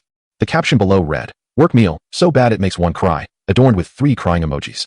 The flight attendant's profile picture featured her with one hand propping her face, a subtle smile gracing her lips, while a shaft of golden sunlight cascaded from the upper left. lending her an ethereal beauty. A brief glance at their conversation revealed some casual exchanges. Wang Xiaobei recounted an incident regarding a pregnant woman arriving at the hospital, followed by some trivial chatter. The young lady responded promptly, indicating she likely held a fondness for Wang Xiaobei. Not bad. Xia Tian nodded approvingly. She seems to like you. Engage more, be a bit more enthusiastic. And after a month or two, arrange to meet. Treat her to a 7 yuan hot pot, and you'll seal the deal. Wang Xiaobei was taken aback. Isn't 7 yuan a bit too little? My bowl cost 50. Xia Tian, speechless, replied, you don't know what a 7 yuan hot pot signifies? Wang Xiaobei shook his head. I don't. Such a simpleton. Just buy do it. Chapter 85. The con artist. After finishing their spicy hot pot, the two strolled around Qinzhou, a second-tier city in the south, which paled in comparison to the first-tier Jiangnan city. Growing bored after their circuit, they returned to the hotel. After a shower, they lay on the bed, scrolling through their phones. Timmy. Wang Xiaobei's phone emitted a sound, and he grinned at Xia Tian. Brother Tian, want to play a few rounds? Sure. Xia Tian also opened her phone, and they began ranked matches together. An hour later, Xia Tian shut her phone. I'm done. If I keep playing, I'm going to drop out of Diamond. 6 consecutive losses. Each match lasted 6 minutes, culminating in a humiliating defeat after 4 minutes of staunch defense. Having played for several years, how is it that you can only use one hero? Xia Tian was exasperated. In all 6 matches, Wang Xiaobei had instantly selected Yao Mei, revealing himself as a mere support. Were it not for their 8 years of camaraderie, Xia Tian would have wished to berate him. Wang Xiaobei chuckled. Yao Mei is adorable, pretty and fun. When her ultimate activates, I can simply ride on her, no need to farm or tank damage. And I don't have to maneuver. Perfect for a player like me who is a liability. At least you recognize you're a liability. There's hope yet. Just then, a notification pinged in their WeChat group. A classmate named Xia Tian. On the train, a video surfaced featuring Tian Ge and Xiaobei, the doctors who assisted in delivering a baby. Summer clicked on the video to take a quick look. In the footage, he and Wang Xiaobei were urgently aiding a pregnant woman in labor. The video was somewhat blurry, obscuring their features, revealing only a profile. Released 3 hours prior, it had already soared to the trending section on Douyin, attracting a flurry of comments from netizens. These two young men are quite handsome, especially the taller one, who remained unfazed in the face of danger. The attendants referred to him as Dr. Xia, and indeed, he is commendable. They are warriors in white. Kudos to Dr. Xia. Dr. Xia and the one resembling Song Xiaobao. Thank you for saving a family. As a stranger, I am sincerely grateful to you. Haha. How can one say he resembles Song Xiaobao? Though he does bear a striking resemblance, it should be expressed more delicately. Dr. Xia is truly dashing. Summer scrolled through a dozen videos, nearly all related to the train delivery. Numerous passengers in the carriage left comments. I was in the same compartment. The screams of the pregnant woman were quite loud. The attendants were exceedingly young and were startled to tears. They immediately broadcasted a call for assistance. And when I saw the two young men arrive, I was overwhelmed with emotion. I was there too. It was said that the pregnant woman had gestational hypertension, and her condition was perilous. The two doctors were remarkable. It is rumored that the mother and child were saved, especially Dr. Xia, who remained calm under pressure and even named the child Lao Tai. Ha ha ha, what a hilarious name. Dr. Xia is not only skilled but also quite humorous. Reading the comments from netizens, Summer felt a profound sense of satisfaction. Xiaobei, stop playing. We saved a life on the train, and it's trending on Douyin. Upon hearing that it was trending, Wang Xiaobei exclaimed excitedly, no way, really? He immediately closed the game and opened Douyin. The classmates group chat buzzed with excitement, filled with messages about Summer and Wang Xiaobei. Wang Xiaobei, you're not mistaken. It was indeed us. A pregnant woman with gestational hypertension delivered on the train. And I helped bring Lao Tai into the world. I'm incredible. The group erupted with enthusiasm. Wang Xiaobei, Xiaobei is awesome. Wang Xiaobei, are you sure you were the one who delivered the baby? I heard that you were following Tianji's instructions. Did Tiangu tell you to assist the pregnant woman, but you, out of fear, went ahead with the delivery? Wang Xiaobei, without Tiangu, could you have done it alone? Wang Xiaobei, go away. Assisting in childbirth is still within my capabilities. The expectant mother suffered from gestational hypertension, and the situation was quite dire. Following the delivery, she experienced severe hemorrhaging due to weak uterine contractions, losing 1,500 milliliters of blood. We managed to control the bleeding on the high-speed train, and upon our arrival in Qinzhou, Director Li of the municipal hospital personally attended to the patient, performing a B-Lynch procedure that ultimately saved her life. Gestational hypertension, a blood loss of 1,500 milliliters. To the untrained eye, these phrases may elicit little concern. However, as healthcare professionals, witnessing such statements signals a potential loss of life. In an instant, the hearts of all present raced with anxiety. They exclaimed, good heavens. She can be saved. The mother's will to live is formidable. Director Li's exceptional medical skills, combined with the mother's resilience, played a pivotal role in her survival. At that moment, Suyu emerged, addressing Wang Xiaobei. You must extend your gratitude to Director Li. Had it not been for his brilliant execution of the B-Lynch procedure, your lives would have been irrevocably altered. In the event of a mishap, the family of the patient would not hesitate to seek retribution. Physicians dread such confrontations, particularly when emergency surgeries are conducted without familial consent, leaving them defenseless in the aftermath of any complications. Upon reading Su Ya's words, Wang Xiaobei smirked and retorted. The B-Lynch suturing technique was not proposed by Director Li. It originated from Brother Tian. He performed the surgery as well. A hush fell over the class group for 3 seconds. A timid voice broke the silence, inquiring, is there any surgical procedure that Brother Tian cannot perform? Wang Xiaobei wished to boast further, but Xia Tian interjected calmly. All right, that's enough. One must remain humble. With that, Xia Tian excused himself to the restroom. Inside, he checked the Inda bottle. It had been several days since he last looked, and he was uncertain about its current status.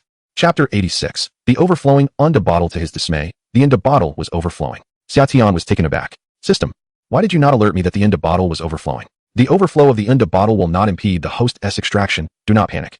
Host, will the overflow yield additional rewards? Indeed, the excess will be granted. Please proceed with the extraction, host. Excellent. Xia Tian rubbed his eager hands together and gently tapped the overflowing Inda bottle. A torrent of information flooded into his mind. Reward, world-class posterior pelvic resection. Reward, renal transplantation and resection. Reward, great saphenous vein bypass surgery. Reward, cerebral palsy SPR surgery. Reward, skillful hands 100. Reward, lung transplantation. Reward, limb reattachment surgery. A total of 7 rewards. Xia Tian was elated, and notably, apart from the cerebral palsy SPR surgery classified as a level 3 procedure, all other surgical rewards were rated as level 4. His dexterity skill had also elevated to 100. In addition to agility, the stability of one's hands is of utmost importance. He wiggled his fingers, confirming their remarkable flexibility. With these hands, he would not even need to seek a partner. Incredible. He absorbed 6 surgical techniques. Every surgical procedure is rehearsed in my mind at least thrice, merging my 8 years of medical knowledge with mental imagery to attain a profound understanding. An hour later, I had absorbed all the surgical techniques. Indeed, mastering these operations would soon elevate me to the status of an expert physician. Excitement coursed through me. At that moment, I heard Wang Xiaobei's faint voice. Tiangu, are you still in the restroom? You aren't indulging in anything untoward, are you? What untoward? I was momentarily taken aback. Wang Xiaobei coughed. Given your current single status, some matters must be attended to alone. With a playful smack on Wang Xiaobei's head, I replied, you've been single for nearly 30 years. You have far more experience in that regard. By the way, what time does the high-speed train arrive in Jiangnan City tomorrow? At 9 o'clock. The train station is a bit of a distance from the provincial hospital, about a 40-minute taxi ride. Since both of us work tomorrow, with an 8:30 start, we will definitely be late if we arrive at 9:40. I should inform Zhang Ming. I opened Zhang Ming's WeChat. Director, Wang Xiaobei and I will be arriving at the hospital a bit later tomorrow morning. We arrive at 9 o'clock and should reach the hospital before 10 o'clock. At that moment, it was already 10 o'clock in the evening. After sending the message, I set my phone down. Zhang Ming usually goes to bed early, around 9. So I anticipated he would see it in the morning. Ding dong. Just as I put my phone down, WeChat chimed. I opened it to see Zhang Ming had replied. Why are you coming back tomorrow morning? Can't you return tonight? There are no tickets left for the high-speed train, I responded. Zhang Ming replied. If there are no high-speed trains, you can take a bus. I was taken aback. The route from Qinzhou to Jiangnan is not straightforward. It involves a detour. The high-speed train takes an hour and a half, while the bus requires at least 6 hours. Moreover, the next bus departs at 11 o'clock tonight, making it impossible to sleep. Feeling awkward, I replied. The bus takes too long. We have already booked the high-speed train for tomorrow morning. After a few minutes of silence, Zhang Ming asked in a teasing tone, where are you right now? Who are you with? Send me a picture. This felt oddly reminiscent of a girlfriend checking in. Xiaobei, come, let us take a picture together. We snapped a selfie and sent it to Zhang Ming. Director, Xiaobei and I are at the hotel. A minute later, Zhang Ming replied, all right, you two get some rest. Make sure to lock the door. When you arrive, head straight to the provincial hospital. I responded with a simple okay, and set my phone down, thinking that the conversation had concluded. In the early days of my internship, Zhang Ming would provide instructions through WeChat and not respond further, leading me to believe our exchanges had reached their end. To my surprise, my phone chimed again. Zhang Ming, I'll be waiting for you tomorrow. He added a playful dog emoji. How had the director become so childlike? I hurriedly replied, all right. Finally, the chat seemed to be over. At 11:30 p.m., I called out to Wang Xiaobei, let us go to bed. Wang Xiaobei, cradling her phone, softly said, I'm heading to sleep now. Good night. Morning arrived at 7 o'clock a.m. Before Summer had fully awakened, the melodramatic voice of Wang Xiaobei reached my ears. Mimi, are you awake? Have you had breakfast? Did you sleep well last night? It was already 7:30 a.m. On the high-speed train, Wang Xiaobei captured a photograph of the train. Mimi, we are now aboard the high-speed train. At 9 a.m. As they disembarked, he took another picture. Mimi, we have arrived at our destination. We are heading back to the provincial hospital. At 9:10 a.m., while in a taxi, Wang Xiaobei snapped a photo of the cab. We are on our way to the provincial hospital, which should take about 40 minutes. I plead with the heavens for a delay, perhaps an accident on the road, so I can chat with you a little longer. Once we reach the hospital, I will be swamped with work, hardly having a moment to check my phone. The life of a warrior in white is indeed arduous. Beside him, Xia Tian timidly spoke. Xiaobei, may I ask you for a favor? Wang Xiaobei grinned broadly. Hey, Tiangu, must we even use the word favor between us? Just ask. While I may not be able to traverse mountains or seas, I can certainly assist with a small matter. Observing the youthful exuberance on Wang Xiaobei's face, Xia Tian replied with a straight face, if one day I fall in love and turn into someone like you, please strike me down. Chapter 87. An annual salary of 300,000 at 9:50 a.m., the two entered the provincial hospital. Greeted by familiar sights and scents that bestowed upon Xia Tian a sense of warmth and nostalgia. After a few days at school filled with drinking, he felt utterly drained. Back at work, he felt rejuvenated. In the office, Wang Boyi and the chubby Yang were tending to a patient with an injury. It hurts so much. Doctor, please. I beg you, give me a shot of Dolantin. The pain is unbearable. The patient, in his 30s, appeared pale from the agony, continually pleading for relief. Wang Boyi frowned. Your bone isn't fractured. It's merely a surface abrasion. Bear with it. Once we disinfect, we can bandage it. He continued. Dolantin has severe side effects and can lead to addiction. Besides that, it dulls your pain threshold. A light tap in the future will feel painful. We wouldn't want you to become like Lin Dayu, would we? As a man, endure a bit of pain. It will pass. Just hold on for another 5 minutes. After receiving a mild reprimand from Wang Boyi, the patient fell silent, gritting his teeth as they cleaned and bandaged his wound, prescribing 3 days' worth of anti-inflammatory medication and instructing him to return for a follow-up in a week before they left. Once they finished, they noticed Xia Tian, now clad in a white coat. Yang's eyes lit up. Ah, Tiangu is back. We missed you while you were gone. Xia Tian chuckled. Since you missed me so much, let us have lunch together. It's my treat. The school rewarded us with 200,000. And since my colleagues are too polite to ask, we shouldn't be stingy. He urged, let us be a bit more proactive. Great, great. Tiangu, you're amazing. Yang exclaimed, clapping his hands excitedly, his joy reminiscent of a 300-pound flower. There is a new roast duck restaurant nearby. Let us go there. Xia Tian looked around at the others. Shall we all go? I love roast duck. Brother Tian is treating us. I relish all kinds of food. Heh. Are you perhaps longing for Brother Tian? Silence. Do you not crave his company? A group of interns were playfully bantering, while only Wang Boyi kept his head down in silence. Ever since he had erupted in the office, claiming that the director favored Xia Tian, Wang Boyi had not exchanged a word with Xia Tian, nor did he acknowledge him when they crossed paths, creating an atmosphere tinged with awkwardness. Boyi should join us. Xia Tian suggested. If he chooses not to speak, we must not remain silent either. It's akin to being bitten by a dog. One cannot retaliate by biting back. Can one? Wang Boyi, without lifting his gaze, coldly replied, I'll be on duty at noon, so I won't be attending. By the way, the director mentioned you should visit his office upon your return. With that, Wang Boyi took his cigarette and headed to the balcony. Cough. Why is he still angry? Brother Tian hasn't he wronged him in any way. He is merely more accomplished. Is that a crime? Li Xiaohong murmured softly. Yang, the hefty fellow, rolled his eyes dramatically. He is just jealous of Brother Tian, thinking that being from the first hospital of medical university makes him superior, while Brother Tian hails from the second hospital. After graduation, we all start from the same line. Education alone holds no merit. Wang Xiaobei exclaimed, his round eyes glaring in indignation. Damn. He walks around with a sour face as if someone owes him millions. Brother Tian, ignore him. Such trash is unworthy of dining with you. Xiaobei, mind your words. Xia Tian admonished, frowning slightly. The office was bustling with chatter. One could not guarantee that even 95% of what was said would not be leaked. Words must be chosen with caution. Furthermore, Xia Tian could never resort to slandering others behind their backs. He preferred to confront them directly. Let us get to work. I'll pay a visit to the director's office. The door to the director's office was ajar, and Zhang Ming was bent over his desk, scribbling something. Xia Tian knocked gently and spoke softly. Director, I'm back. Upon seeing Xia Tian, Zhang Ming's face illuminated with the kind of excitement that a father feels upon the return of his child. Please, have a seat. Xia Tian sat opposite Zhang Ming, carefully observing him. Director, did Director Li Guoxiang call you yesterday? I have already declined his request. He insisted on speaking with you.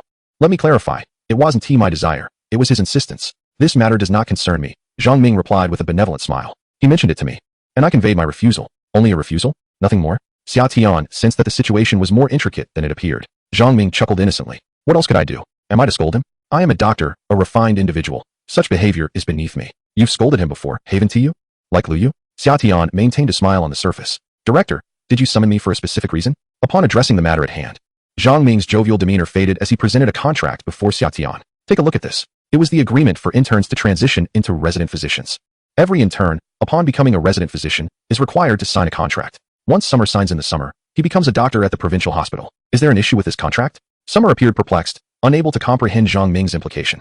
Zhang Ming clarified. This is the contract Director Jia provided me yesterday, asking you to sign upon your return. He offers you an annual salary of 300,000. 300,000. That is a salary commensurate with a department head. Although it may not rival that of hospitals in the capital, in the entire Jiangnan region, a resident physician earning 300,000 is undoubtedly the highest. Director Jia is quite sincere. However, Zhang Ming's expression was far from favorable. Summer timidly inquired, Director, is there a problem with this contract? Bang. Zhang Ming slammed his palm on the table, his eyes wide with indignation. There is a problem. Of course, there is a problem. Only 300,000. That is an insult. Prepare yourself. When Director Jia returns at 4 this afternoon, you and I will discuss the terms of the contract with him. With a snap, Zhang Ming broke the pencil in his hand. Chapter 88. Dining out at the roast duck restaurant. Wang Xiaobei snapped a photo of the roast duck, holding his phone with a mischievous grin as he sent a voice message. Today, Brother Tian is treating us to roast duck. Do you want to join? Come over now. Ding dong. The response came swiftly, a young girl's playful voice chiming in. I really want to eat roast duck, but I'm stuck at work and can't leave. Please tell Brother Tian that the next time he is in Jiangnan City, he must treat me to roast duck. Her voice was sweet and melodious, imbued with an innocent charm. Oh my, Xiaobei has a girlfriend. A group of colleagues teased. Even the eternally single Wang Xiaobei has found someone. When will Brother Tian find his partner? Brother Tian is currently a prized bachelor. It shouldn't be difficult for him, as there are plenty of nurses and female doctors in our hospital eager to be his girlfriend, but it all depends on his willingness. Fatty Young adjusted his glasses, grinning as he asked Summer, Brother Tian, what are your plans? Why haven't you found a girlfriend yet? It had been a month since his breakup with Li Tian, and many colleagues and classmates had shown interest, yet Summer feigned ignorance. Wang Xiaobei blinked his small, beady eyes. Brother Tian isn't still heartbroken over Li Tian? Is he? Is he avoiding abalone and settling for hot dogs now? Enough, Summer retorted, rolling his eyes. Don't be ridiculous. I've only been single for a month. I'm not rushing to find a girlfriend. Right now, I just want to earn money, buy a big house, and bring my mother and brother over. As for a girlfriend, that can wait. Li Tian was such a wonderful girl, mature and understanding, but ultimately, it led to this conclusion. At this age, seeking a girlfriend would be with the intention of marriage, a lifelong commitment that requires careful consideration. Summer spoke calmly, unfazed by matters of the heart. Besides saving money, he harbored another ambition, accumulating merit to earn rewards, to become a world-renowned physician. Furthermore, the system indicated that his rank was relatively low, and the gifts received from the bottle were rather modest. He was quite curious about what constituted a more prestigious gift. He rubbed his hands together discreetly, filled with anticipation. Wang Xiaobei nodded. Tian Ge is different from someone like me, a sea king. He is a romantic, merely seeking a partner to live a fulfilling life. A sea king? You? Summer did not expose him, smiling as she lifted her teacup. Come, let us raise a toast to Xiaobei, wishing him and Mimi a swift union.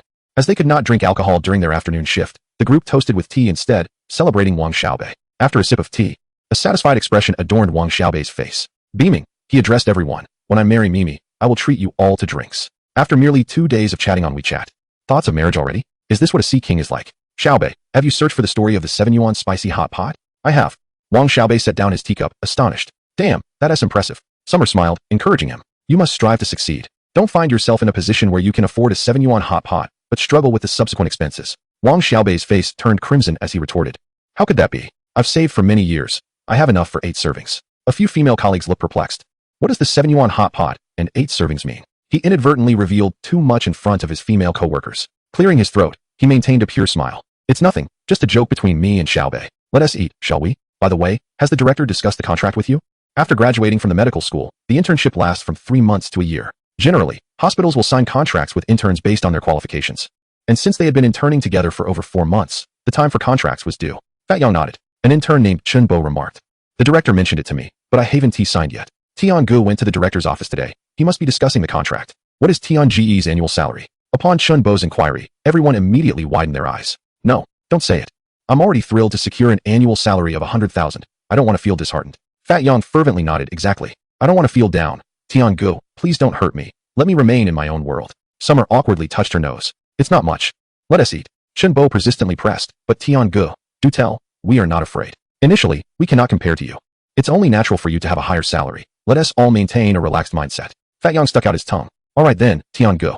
You may speak. I'm not envious of you. Go on, we are not afraid. Since you have asked, I shall share. Dean Jia offered 300,000. Summer stated casually. Everyone's mouths fell open in astonishment, but quickly accepted the information, nodding in agreement. 300,000 is reasonable. Tian Ge deserves it. I am already content with 1/3 of Tian Ge's salary. Chen Bo smiled and raised his teacup, expressing admiration for Tian Ge's prowess. Here's to you, Tian Ge.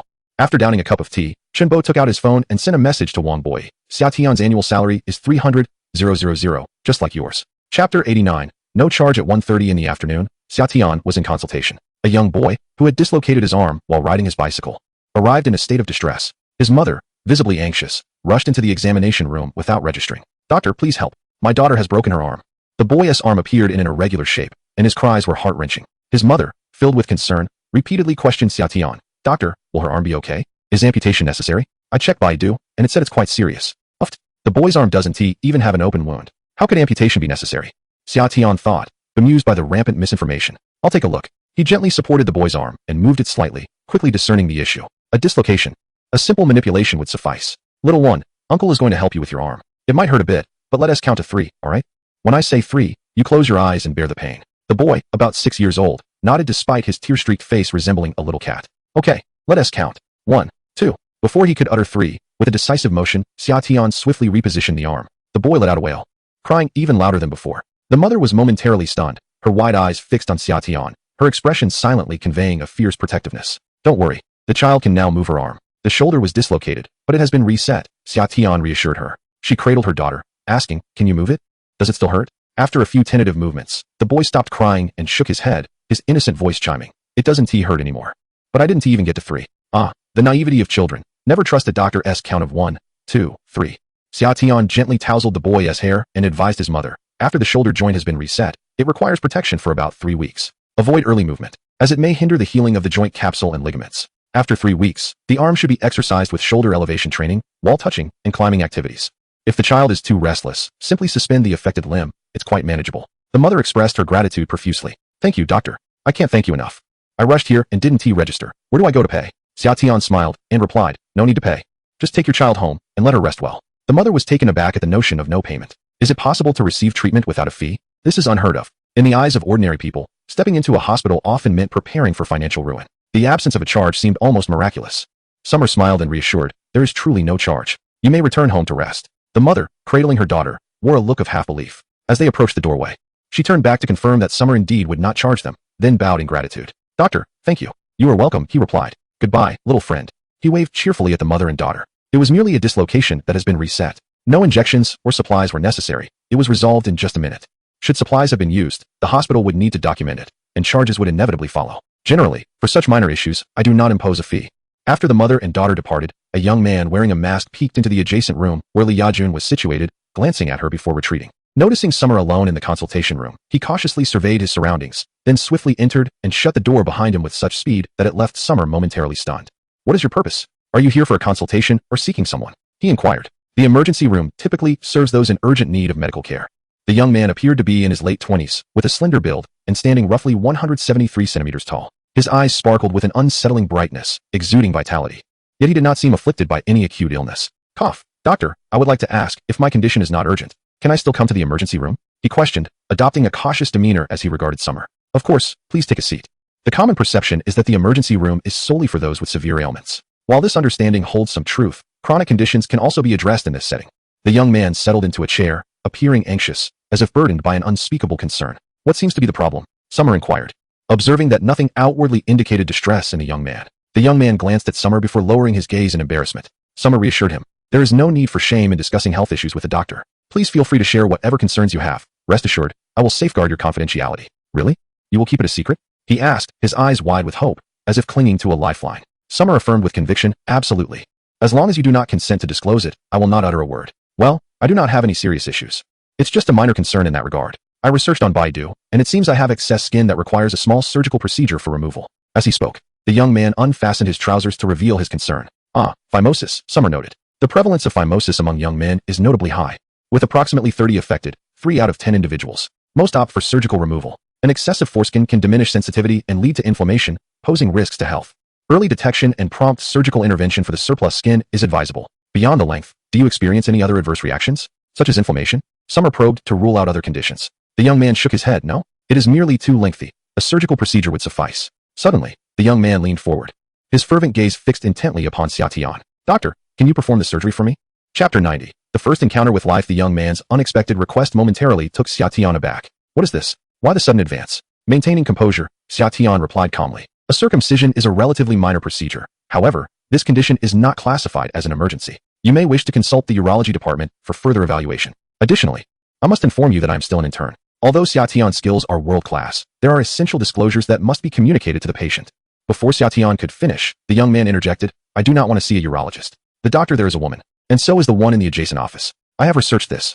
A circumcision is a very minor operation that can be completed in just a few minutes without the need for hospitalization. Doctor, can you perform it? Is it that women cannot perform surgeries? In the face of life, doctors do not differentiate between genders. However, many individuals harbor reservations, such as preferring male doctors for urological matters or female doctors for gynecological issues. While most are amenable, a minority remains conservative, reluctant to expose their bodies to the opposite sex, often due to personal beliefs. Xia Tian expressed understanding. I can perform the procedure. However, as an intern, if you consent to let me operate, we can schedule it for this afternoon. Please consider it. Upon hearing the term intern, the young man hesitated, evidently uneasy about the prospect. Is the head of your department male or female? Male. Can he perform the surgery for me? Xia Tian adjusted his glasses and replied. Somewhat awkwardly, our department head is quite busy. Surgeries are scheduled 3 days in advance. If you insist on having him operate, I can arrange it.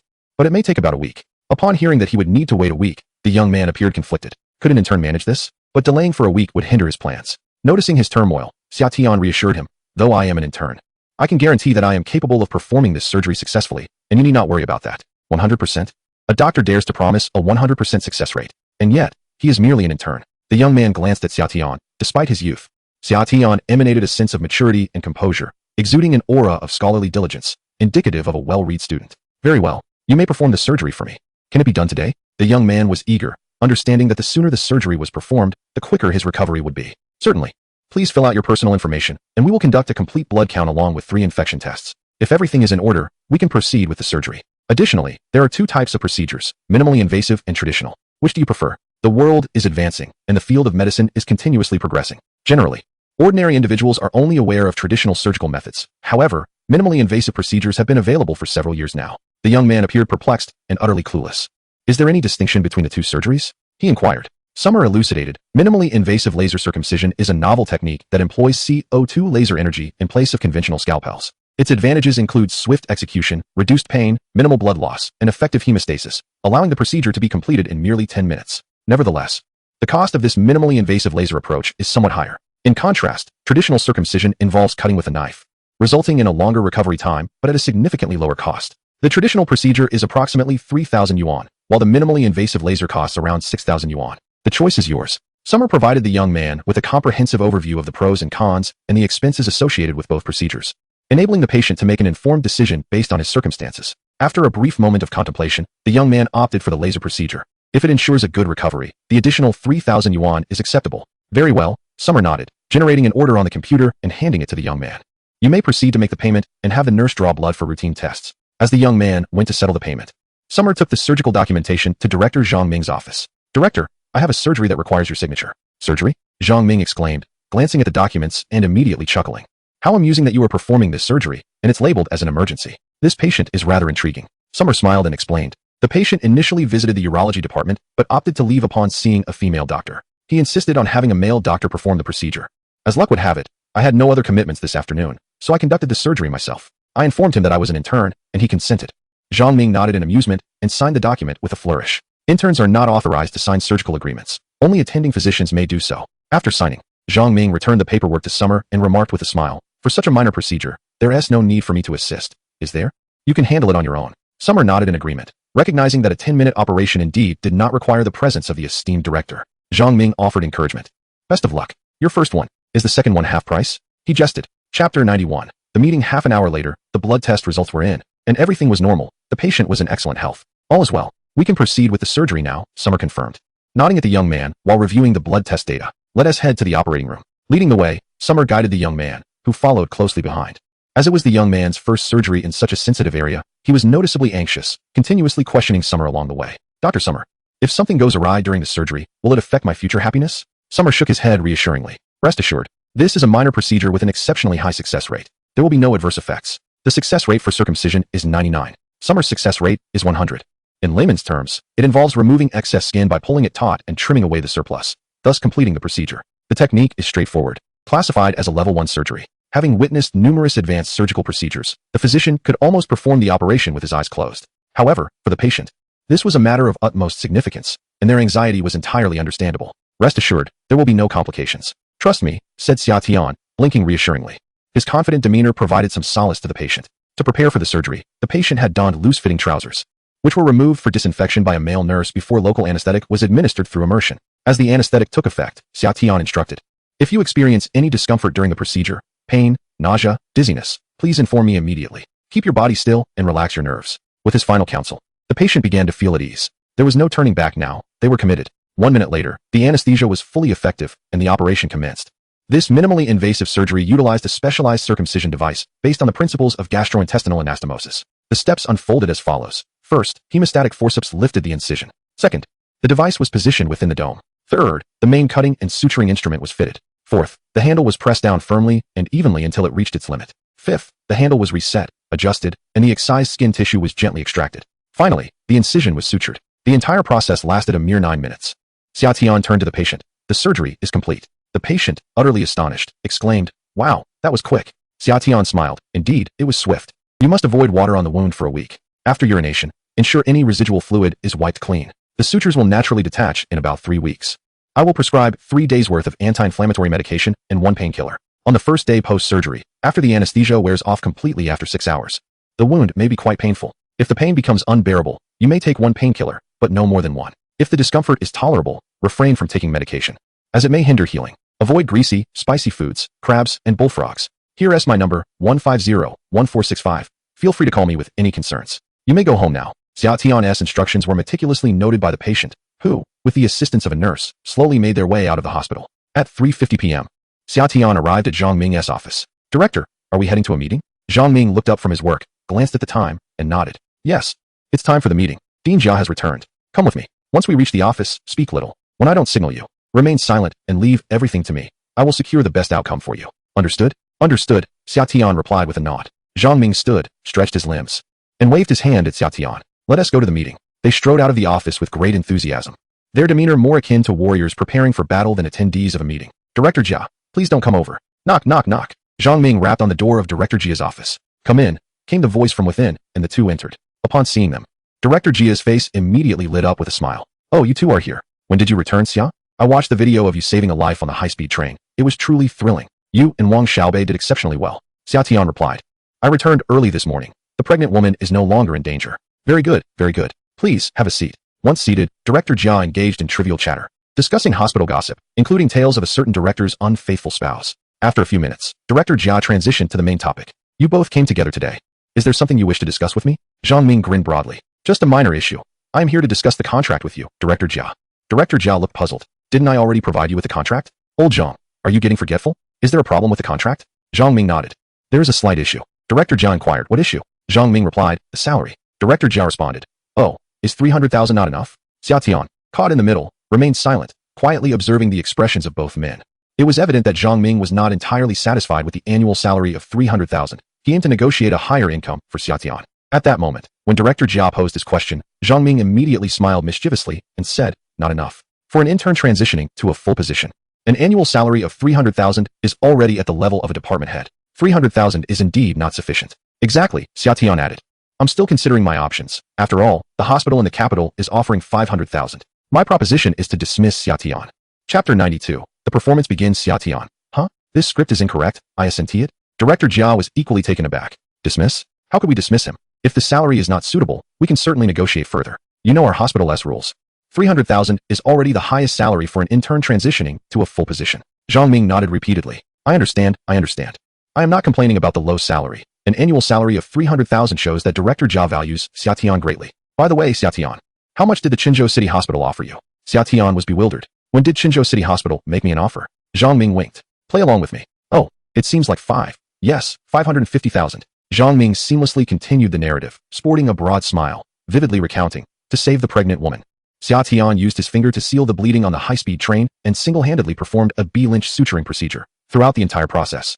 The director of the city hospital did not assist at all. In a Tier 3 surgery, Xia Tian completed the task alone in about half an hour. When Director Li Guoxiang from the city hospital called me, he kept praising Xia Tian, saying he is a genius and wishes to keep him at the city hospital.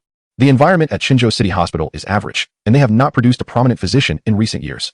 He wants to retain Xia Tian and cultivate him into a renowned medical expert. During our phone conversation, Li Guoxiang and I spoke for over half an hour. We were previously acquainted, having played football together, and upon mentioning the summer, we felt an instant camaraderie, even pledging brotherhood over the phone. Now, he addresses me as brother without hesitation. This is all due to the remarkable summer. Although I am reluctant to let him go, old Li's offer is indeed substantial. Which is why I came today to discuss matters with Director Jia. Shall we consider releasing Summer? Summer interjected, Director, your storytelling talents are wasted on anything but stand-up comedy. Our conversation barely lasted a mere 10 minutes. How has it transformed into over half an hour? And about the brotherhood pledge, was that truly the case? Li Guoxiang's expression hardly suggested camaraderie. It resembled that of someone who had just been scolded to the core of their ancestry. Director Jia's expression shifted, instinctively glancing at Summer and then at Zhang Ming, before breaking into a smile. I remarked, Old Zhang, what are you saying? Summer is like a son to you, having been nurtured under your guidance. Would you truly part with him? Director Jia waved his hands emphatically, stating, Summer absolutely cannot be released. Zhang Ming sighed, wearing a look of helplessness. Of course, I do not wish to part with him either. However, as elders, we cannot let Summer down. The hospital in Qinzhou is offering 550,000, and the one in the capital 500,000, while we can only provide 300,000. The disparity is too great. It would create an overwhelming psychological gap for the child. I also wish to avoid putting the hospital in a difficult position. How about this? I can allocate a portion of my salary to Summer. My annual salary is 100,000. That should suffice. Director Jia's eyes widened in disbelief. Old Zhang, what are you suggesting? The director of the emergency department at the provincial hospital earns merely 100,000 a year. Wouldn't that be a slap in the face for me in the provincial hospital? Zhang Ming sighed deeply again, expressing his resignation. I find myself with no other option.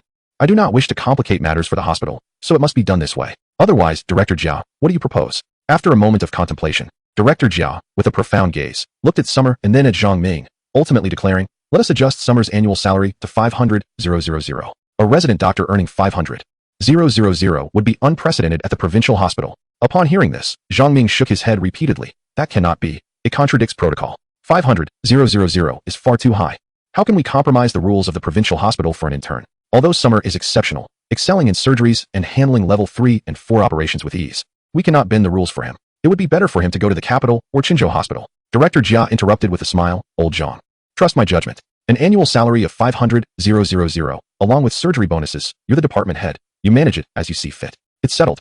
Zhang Ming appeared anxious, wearing a face of guilt and concern. Director Jia, I truly apologize. I came today to discuss the contract, never anticipating a salary increase. Since you have made the offer, let us ensure Summer expresses his gratitude. Summer, the diligent assistant, rose and bowed in appreciation. Thank you, Director Jia. Director Jia, with a cheerful demeanor, patted Xia Tian on the shoulder and said, no need for formality. You must strive diligently to become a renowned physician, bringing honor to the provincial hospital and contributing to the medical field. Now, I have a meeting to attend, so you may head back. Understood, Director Jia.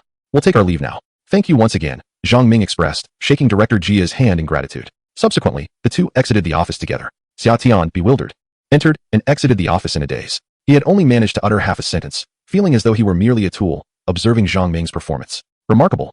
Truly remarkable. After more than 20 years as a director, Zhang Ming had showcased to Xia Tian not only his exceptional medical skills, but also his adeptness in negotiation. With just a few words, 300,000 transformed into 500,000. A fixed annual salary of 500,000, supplemented by surgical commissions, easily amounts to 1 million annually. The mere thought sent shivers of excitement through his entire being. Director, thank you, Xia Tian said, bowing deeply in gratitude. Zhang Ming's theatrics were all for him. Despite his somewhat clingy nature, Zhang Ming was profoundly loyal and caring towards Xia Tian, akin to a biological father, for which Xia Tian felt genuine appreciation. Zhang Ming grinned and said, no need to thank me, just work hard. He then added, come to my office later to sign the contract. All right. Xia Tian nodded, filled with a sense of anticipation. Once he signed the contract, he would officially be a physician, stirring a modest thrill within him. Suddenly, Zhang Ming shifted the topic. By the way, this Friday is your aunt's birthday. You should come over for dinner.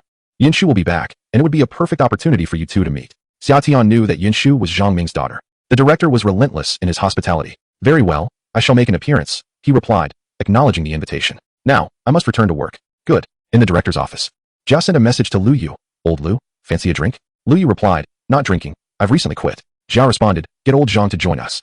Lu Yu asked, where to? What time? Jia replied, at the Drunken Immortal Pavilion, 8 o'clock. You call old Zhang and old Li. I'll bring the liquor, both white and red, and we'll have him thoroughly intoxicated tonight. Lu Yu acknowledged, got it. Author's note, 6 updates today. I've saved up 2 chapters. Originally intended for a date, but then thought, what could be more important than an update? Please, no harsh criticism. Chapter 93. Closing the door to strike the dog at 8:30 a.m., Xia Tian arrived punctually at the office. Upon entering, he observed Wang Boyi and Chun Bo packing their personal belongings. What are you two doing? Li Xiaohong inquired. Wang Boyi, expressionless, continued to pack, ignoring her. I'm too cool for this. Chun Bo, with an amiable demeanor, cheerfully announced to everyone, I've signed on with the thoracic surgery department. The contract was finalized this morning. Henceforth, we are residents in thoracic surgery, no longer emergency physicians. After our internship, we will be assigned to various departments. Exceptional interns naturally attract the attention of department heads. Among them, Wang Boyi and Chun Bo stand out, particularly Wang Boyi, whose capabilities rank just below Xia Tian among the interns. The chubby Yang's eyes gleamed with enthusiasm. You actually went to the cardiothoracic department. What kind of offer did Director Yang make you? Do share, let us bask in envy. Li Xiaohong, Wang Xiaobei, and the chubby Yang had all signed contracts with the emergency department. Typically, interns remain in the department where they train, unless their abilities are inadequate, leading to dismissal. Those who manage to change departments are often courted by the department heads, and such enticements come at a premium. With a sheepish smile, Chun Bo replied, I don't have much to offer, merely 150,000, while Boyi's is a bit higher, around 300,000 annually. At the mention of 300,000, all eyes instantly turned to Xia Tian. Wang Xiaobei's eyes widened in astonishment. He earns the same as brother Tian. Xia Tian refrained from disclosing that his salary had risen from 300,000 to 500,000. In the realm of friendship, discretion is paramount. Flaunting such wealth invites envy rather than well wishes. In short, one must remain humble. Furthermore, if news of this spread, wouldn't one have to treat others? Better to keep one's wallet closed. Wang Boyi paused his actions, locking eyes with Wang Xiaobei. The atmosphere thickened. What? In your eyes, is Xia Tian the only one worthy? Are all others beneath him? Was this a provocation? Did he seek a confrontation? Wang Xiaobei, refusing to back down, retorted, indeed, Brother Tian surpasses you. He can perform level 4 surgeries and save lives in the streets. Can you? It is essential to recognize one's place. There are always those who excel beyond oneself. Some individuals simply possess greater talent and capability, a fact one must accept. Wang Boyi scoffed coldly, casting a disdainful glance at Xia Tian before tauntingly pointing at Wang Xiaobei. What kind of spell have you cast on Wang Xiaobei that he defends you so? With such skills, you should abandon medicine and raise dogs instead. They would surely become loyal companions and bring you great wealth. After all, they would not be in the same department for long. The provincial hospital is vast, with the cardiothoracic unit on the 8th floor of Building 2 and the emergency department on the 1st floor of Building 1, merely a few meters apart, making future encounters rare. Hence, Wang Boyi felt no fear of offending anyone. Wang Boyi felt a sense of rivalry towards Xia Tian, who was already aware of this. Within the office, disputes occasionally arise, but Xia Tian typically does not dwell on them. As long as they do not interfere with his work or insult him directly, he tends to brush them off. However, Wang Boyi's public insults crossed the line. How dare you treat me as an easy target? He thought. Wang Boyi, mind your manners. We are colleagues. Let's not make this too uncomfortable. Apologize immediately and leave the emergency department. From this moment on, we shall be strangers. Xia Tian endeavored to remain calm. Wang Boyi sneered, regarding Xia Tian with the eyes of a spectator observing a fool. Apologize? On what grounds? What gives you the right to demand an apology from me? You rely solely on the director's favoritism. Without his support, you would have been expelled from the provincial hospital for your disgraceful conduct at McDonald's. It is the director who has safeguarded your position. Do not presume that I am unaware of your clandestine dealings. In my realm, the medical profession is revered and sacred. Yet individuals like you tarnish the entire industry with your sordid methods. People of your ilk are utterly unworthy of being called doctors. Summer stood there, and in an instant, all eyes turned towards him. Despite the shock of disbelief, the allure of gossip was too strong to resist. Wang Xiaobei was infuriated, while others may not comprehend Summer's character. He certainly did. Summer was not that kind of person. Wang Boyi, what the hell are you babbling about? He fumed. Insulting me is one thing, but to slander Brother Tian and the director is unacceptable. Do you wish for your own demise? If so, simply speak up, and I shall ensure your end. Wang Boyi shot a disdainful glare at Wang Xiaobei, retorting, who let this stray dog bark? Frustration boiled over in Wang Xiaobei as he clenched his fists, preparing to charge. Xiaobei, Summer called sharply, halting his movements. What is it? He asked, bewildered. Wang Boyi has insulted us so brazenly. Must we endure this? Is Brother Tian truly so cowardly? At that moment, all attention shifted to Summer, who, unfazed, strolled towards the door. He placed a hand on the handle, removed his glasses, and wiped them clean, displaying a calm demeanor on his handsome face. Over the course of our 4 months of internship together, we evolved from novices to residents, forming a familial bond. We have shared tears and laughter, yet our affection remains steadfast. When you call me Brother Tian, it brings me joy, and I willingly adopt the role of protector for you all. However, Wang Boyi's words today have imparted a crucial lesson. A wolf raised by humans will always remain a beast at heart. Wang Boyi's eyes widened in shock, ready to retort. But Summer swung a punch, landing squarely on his chin. Although Summer restrained his strength, the blow left Wang Boyi dizzy. Who are you accusing of clandestine dealings? Summer demanded. I usually overlook your antics. Do you take me for a feeble creature? With that, he delivered another punch to Wang Boyi's abdomen, causing him to double over in pain. Chen Bo rushed in to intervene. Brother Tian, stop. If this escalates, there will be consequences. Chen Xiaohong, Yang the portly one, and others joined in to mediate, urging. Stop fighting. We are all interns together. Let us not create discord. They managed to pry Summer away, while Wang Boyi clutched his stomach, his face contorted with rage, glaring at Summer with fierce intent. No need to hold him back. Let him strike. I fear him not. As soon as the words left his lips, Wang Xiaobei delivered a swift slap, catching Wang Boyi completely off guard. In an instant, Wang Boyi's fair complexion became swollen and red. Wang Xiaobei chuckled. Since you have so ardently requested it, father shall oblige. Do you still desire more? Here you go. He raised his hand for another strike. But Wang Boyi swiftly sidestepped in an attempt to evade it. Unfortunately, with a resounding thud, he collided headfirst with Li Xiaohong's thermos, the stainless steel vessel clanging loudly. A large bump instantly formed on Wang Boyi's forehead, causing him to grimace in pain. Li Xiaohong, with an expression of alarm, hurriedly inquired, Ah, Senior Wang, are you all right? Did you hurt yourself? As she stepped forward to offer a comforting rub to his head, her foot inadvertently landed on Wang Boyi's toes. Ah, it hurts. It hurts, it hurts. Wang Boyi, clad in fabric shoes, felt the sharp sting as Li Xiaohong's high heels pressed down upon his toes, twisting his face in agony, as if adorned with a mask of suffering. Oh dear, I'm so sorry, Senior Wang. Li Xiaohong quickly jumped back, her petite face flushed with embarrassment. I truly apologize. It was not my intention. I am sincerely sorry. I am just a young girl. I did not mean to. Wang Boyi, wincing in pain, cast a resentful glance at Li Xiaohong. Meanwhile, Chen Bo, in a state of panic, perspired profusely as he attempted to mediate. Stop it. Stop it. Tian Go, you've already struck him. Let it go. Xiaobei, cease your assault. His face is swollen. This will only escalate matters. Wang Boyi, do not say another word. Let us hastily gather our belongings and head to the cardiothoracic unit. The director is waiting for us. Chen Bo, in a flurry, gathered their items, clutching both their personal effects in one hand while urgently pulling Wang Boyi along with the other. Once the two departed, tranquility returned to the office. Uffed. Wang Xiaobei burst into laughter. Tiangu is impressive. You even closed the door before striking. I was so enraged that I forgot to shut it. Xiaoyan leaned against the desk, arms crossed, and remarked with exasperation, this is a workplace. The matters within the office should be resolved here. Allowing patients to witness doctors in conflict tarnishes our image. A physician must embody maturity and composure to earn the trust of patients. If doctors behave like petty thugs, who would dare seek their care? However, doctors are human too, possessing emotions and desires. For instance, Wang Boyi's words ignited Xiaoyan's fury. It is permissible to berate him. But to insult Wang Xiaobei and demean Zhang Ming is entirely unacceptable. Wang Xiaobei is his brother, and Zhang Ming is his mentor. To disparage his brother and insult his mentor without retaliation is inconceivable. Fatty Yang, with his pudgy hands clasped together, wore a look of deep contemplation. Oh dear. We are all colleagues. Wang Boyi's words were rather harsh. However, the hospital has a clear regulation that prohibits conflicts among physicians. Could Wang Boyi possibly report to the dean? A look of sorrow enveloped the round face. Wang Xiaobei's eyes widened as he exclaimed, what? Does he dare to be the first to complain like a villain? Damn it. If I lose my job, I will be the first to end him. If I can't live well, he shouldn't expect to thrive either.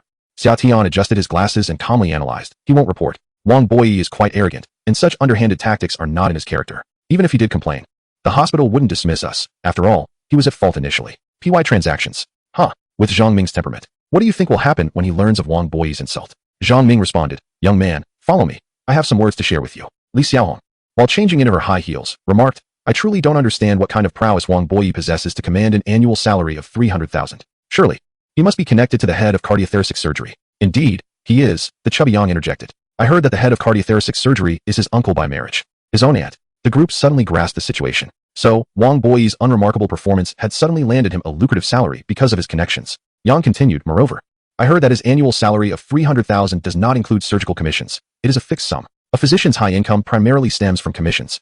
Although resident doctors perform fewer surgeries and earn less from commissions compared to salaries, over time, the number of surgeries will gradually increase. A stagnant salary of 300,000 is inferior to a guaranteed base of 100,000 plus performance bonuses. What a foolish decision to settle for a stagnant salary of 300,000, devoid of commissions or bonuses. He fancies himself clever.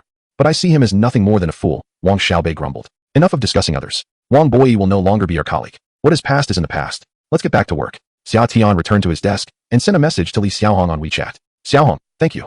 The incidents involving the thermos and the heels seemed unintentional, yet were indeed deliberate. Between Wang Boyi and Xiao Tian, Li Xiaohong chose to side with Xiao Tian. Li Xiaohong replied, Tiangu, you are too kind. Having enjoyed so many meals at your expense, I must show my appreciation. Xiao Tian responded with a smiling emoji. No need for formalities. What would you like to eat tonight? My treat. Li Xiaohong replied, I'm so excited. I want to eat crayfish. Xiao Tian agreed. All right. Let us have crayfish then. Having completed over 4 months of internship, the group was set to become permanent employees. In the emergency department, Li Xiaohong, Yang, Wang Xiaobei, and he had been together since the internship, and now that they were permanent, a celebration was in order. Xiao Tian said, you call Yang, and I'll call Wang Xiaobei. Let us head over together after work. Li Xiaohong did not respond, and Xiao Tian returned to his tasks. Half an hour later, a notification chimed. Li Xiaohong messaged, can it just be the two of us? Xiao Tian replied with confusion. Still awaiting a reply. The screen displayed, your friend has retracted a message. Li Xiaohong, hee, I made a typo. I'll inform Fatty right away. Let's all forgo together this evening. Grinning. Chapter 95, patient with intestinal obstruction, she won't fall in love with me, will she? After all, how can one claim to be in love without any experience?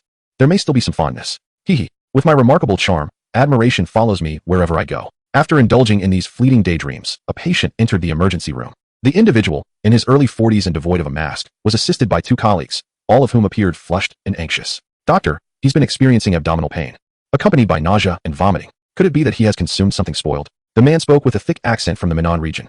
Summer quickly noted 2 keywords, abdominal pain, vomiting. Please lie down. Let me examine you. With assistance, the patient reclined on the examination bed in the emergency room. Summer gently pressed on the abdomen. Does this hurt? The patient nodded repeatedly. It hurts. It hurts everywhere. Where's the most intense pain? Summer inquired.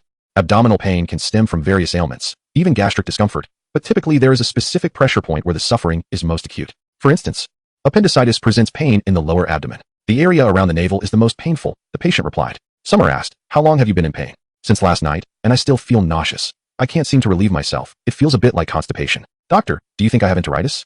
The boxed meal I had last night seemed a bit off. Enteritis is not too expensive to treat, is it? Summer recorded the patient as symptoms and responded in a professional tone. Enteritis can cause abdominal pain and vomiting, but it does not typically lead to constipation. I will order a few tests for you. Please proceed with these. He ordered 5 tests: blood routine, abdominal ultrasound, CT scan, MRI, and and abdominal artery angiography. Take this form to the payment counter and queue for the tests. Inform the nurse that you are in the emergency department. The process will be expedited.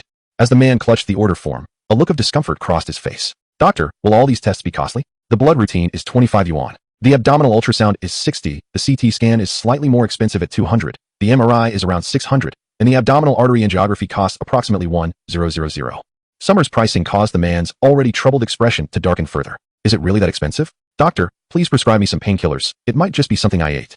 I'll be fine by tomorrow. The man's dark skin and weathered face bore the marks of life as hardships. With each price he heard, his eyelids twitched. His appearance reminded Summer of his father, who had passed away at around the same age. Feeling a pang of empathy, Summer suggested, how about this?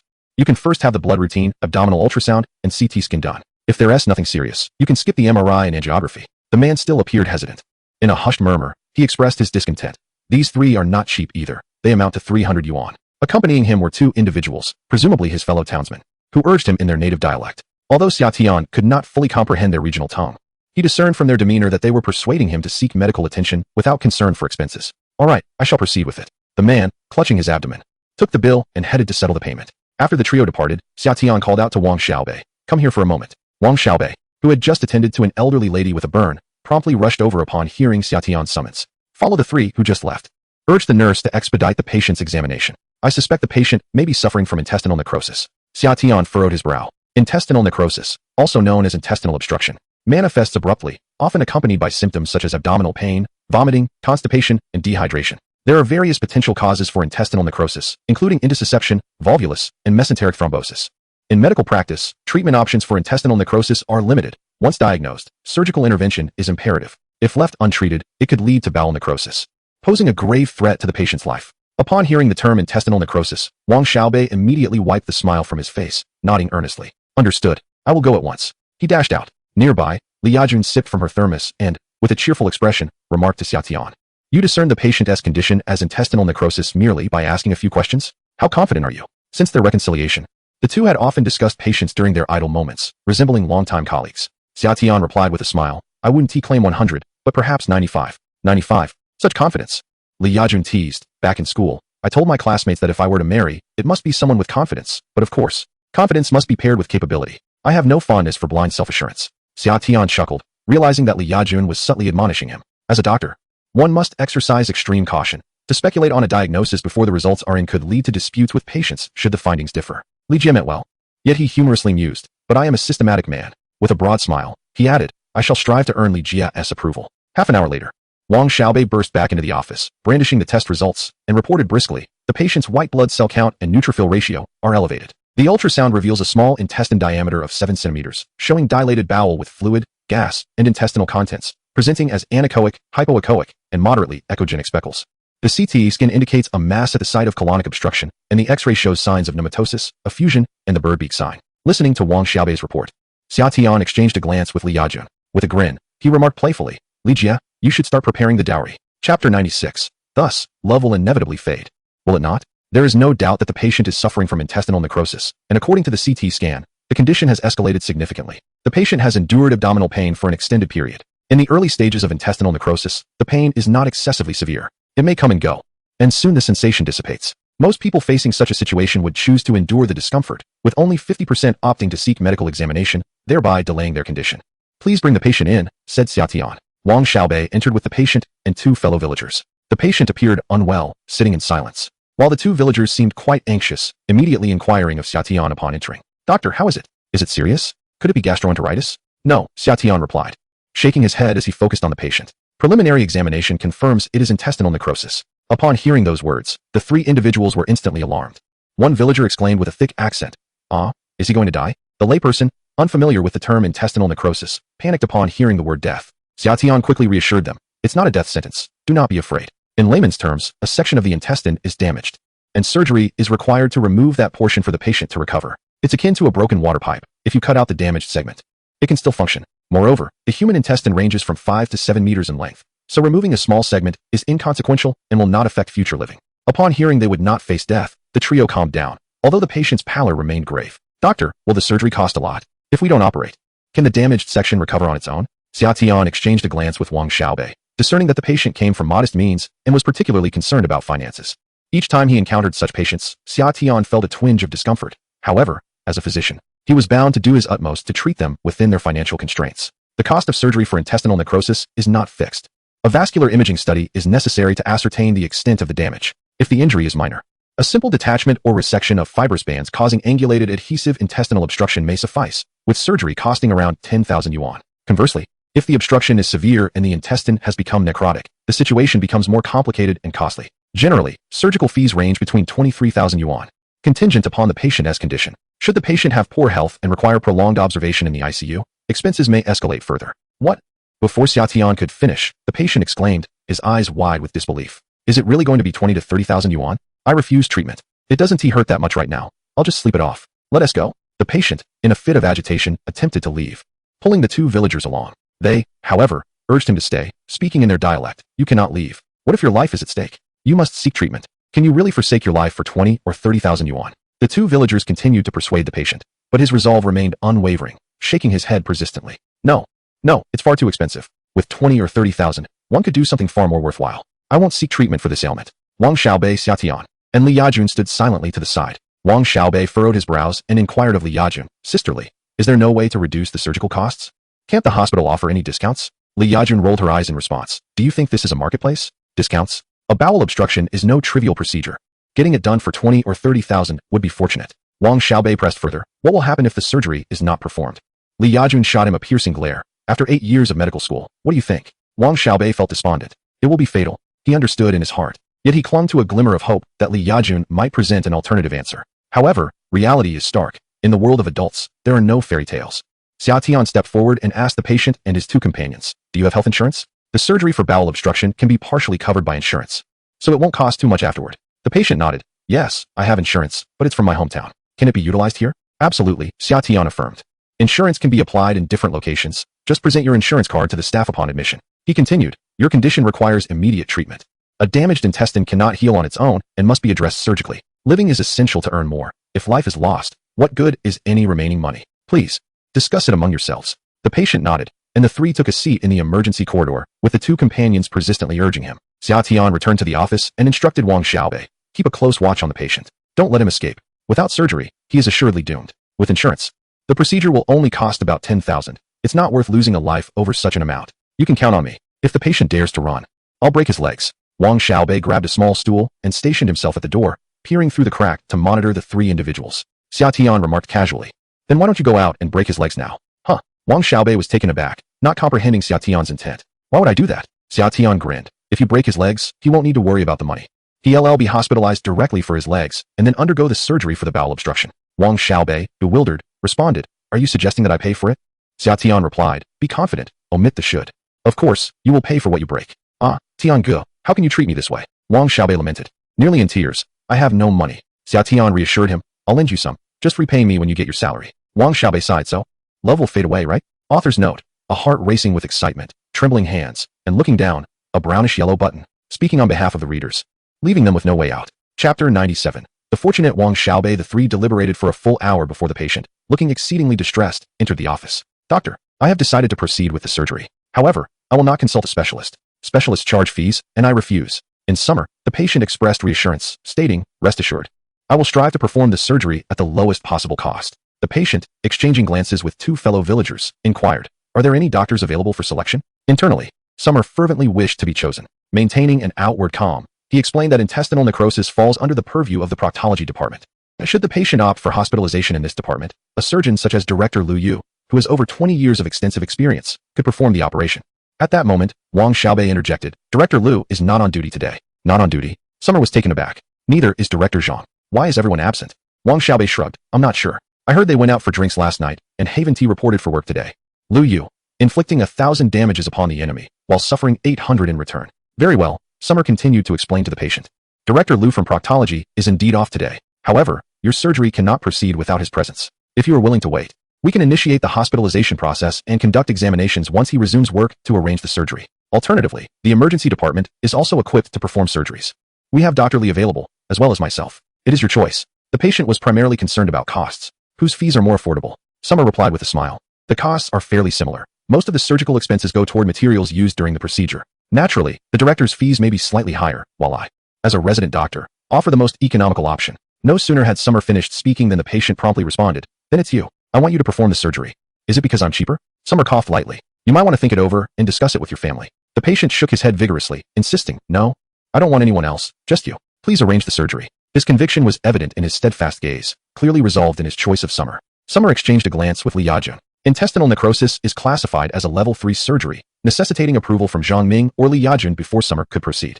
With Zhang Ming absent, he turned to Li Yajun for confirmation. Throughout the consultation, she had been standing nearby and nodded in agreement. "Let us arrange for the patient to be hospitalized. Additionally, take the patient for an MRI and vascular imaging to ascertain the extent of the intestinal necrosis. Once the report is available, we can finalize the surgical plan." Summer felt a surge of joy and nodded in acknowledgement. "All right, Xiaobei, let us proceed with the hospitalization and MRI." Wang Xiaobei was brimming with excitement. "Ah, will Brother Tian take me to the operating room?" Summer chuckled. "What?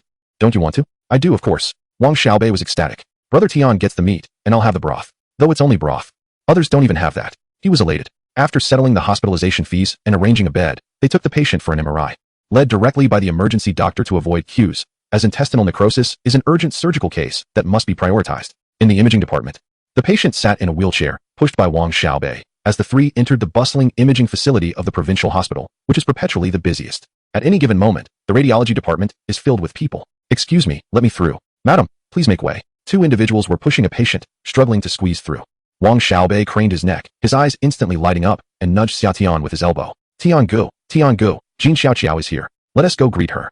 Jean Xiaoqiao is the belle of the provincial hospital, and Wang Xiaobei had been yearning to flirt with her for months, yet she had persistently ignored his advances. Xia Tian was at a loss for words. "Aren't you already involved with Mei Mei? One beauty isn't enough. You wish for Xiao Xiao as well?" Wang Xiaobei grinned widely. "A man remains a boy at heart until death. Wait for me a moment. I'll go say a few words and be right back." 10 minutes later, Wang Xiaobei returned, his face alight with excitement. His pupils dilated from sheer exhilaration. He resembled a monkey on a sugar high, nearly bouncing off the walls. Tian Gu, guess what happened?" "What?" "Jean Xiaoqiao added me on WeChat, and she did it first." Wang Xiaobei was practically ready to leap for joy. Xia Tian rolled his eyes. "Look at your excitement. I thought she had confessed her feelings to you." Wang Xiaobei chuckled. "A confession isn't out of the question. I sensed something different about her today. Previously, when I approached, she pretended not to see me, but today, as soon as I walked over, she smiled at me, asked if I had signed a contract, inquired where I currently resided. She was genuinely concerned for me. She even took the initiative to add me on WeChat." Tian Gu. Wang Xiaobei grasped Xia Tian's hand, utterly ecstatic. "I suspect Jean Xiaoqiao might have feelings for me. Adding WeChat is merely a courtesy. Don't let your imagination run wild. Now, let us take the patient for an examination." Xia Tian pushed the wheelchair and escorted the patient into the MRI room, helping him position himself comfortably while advising.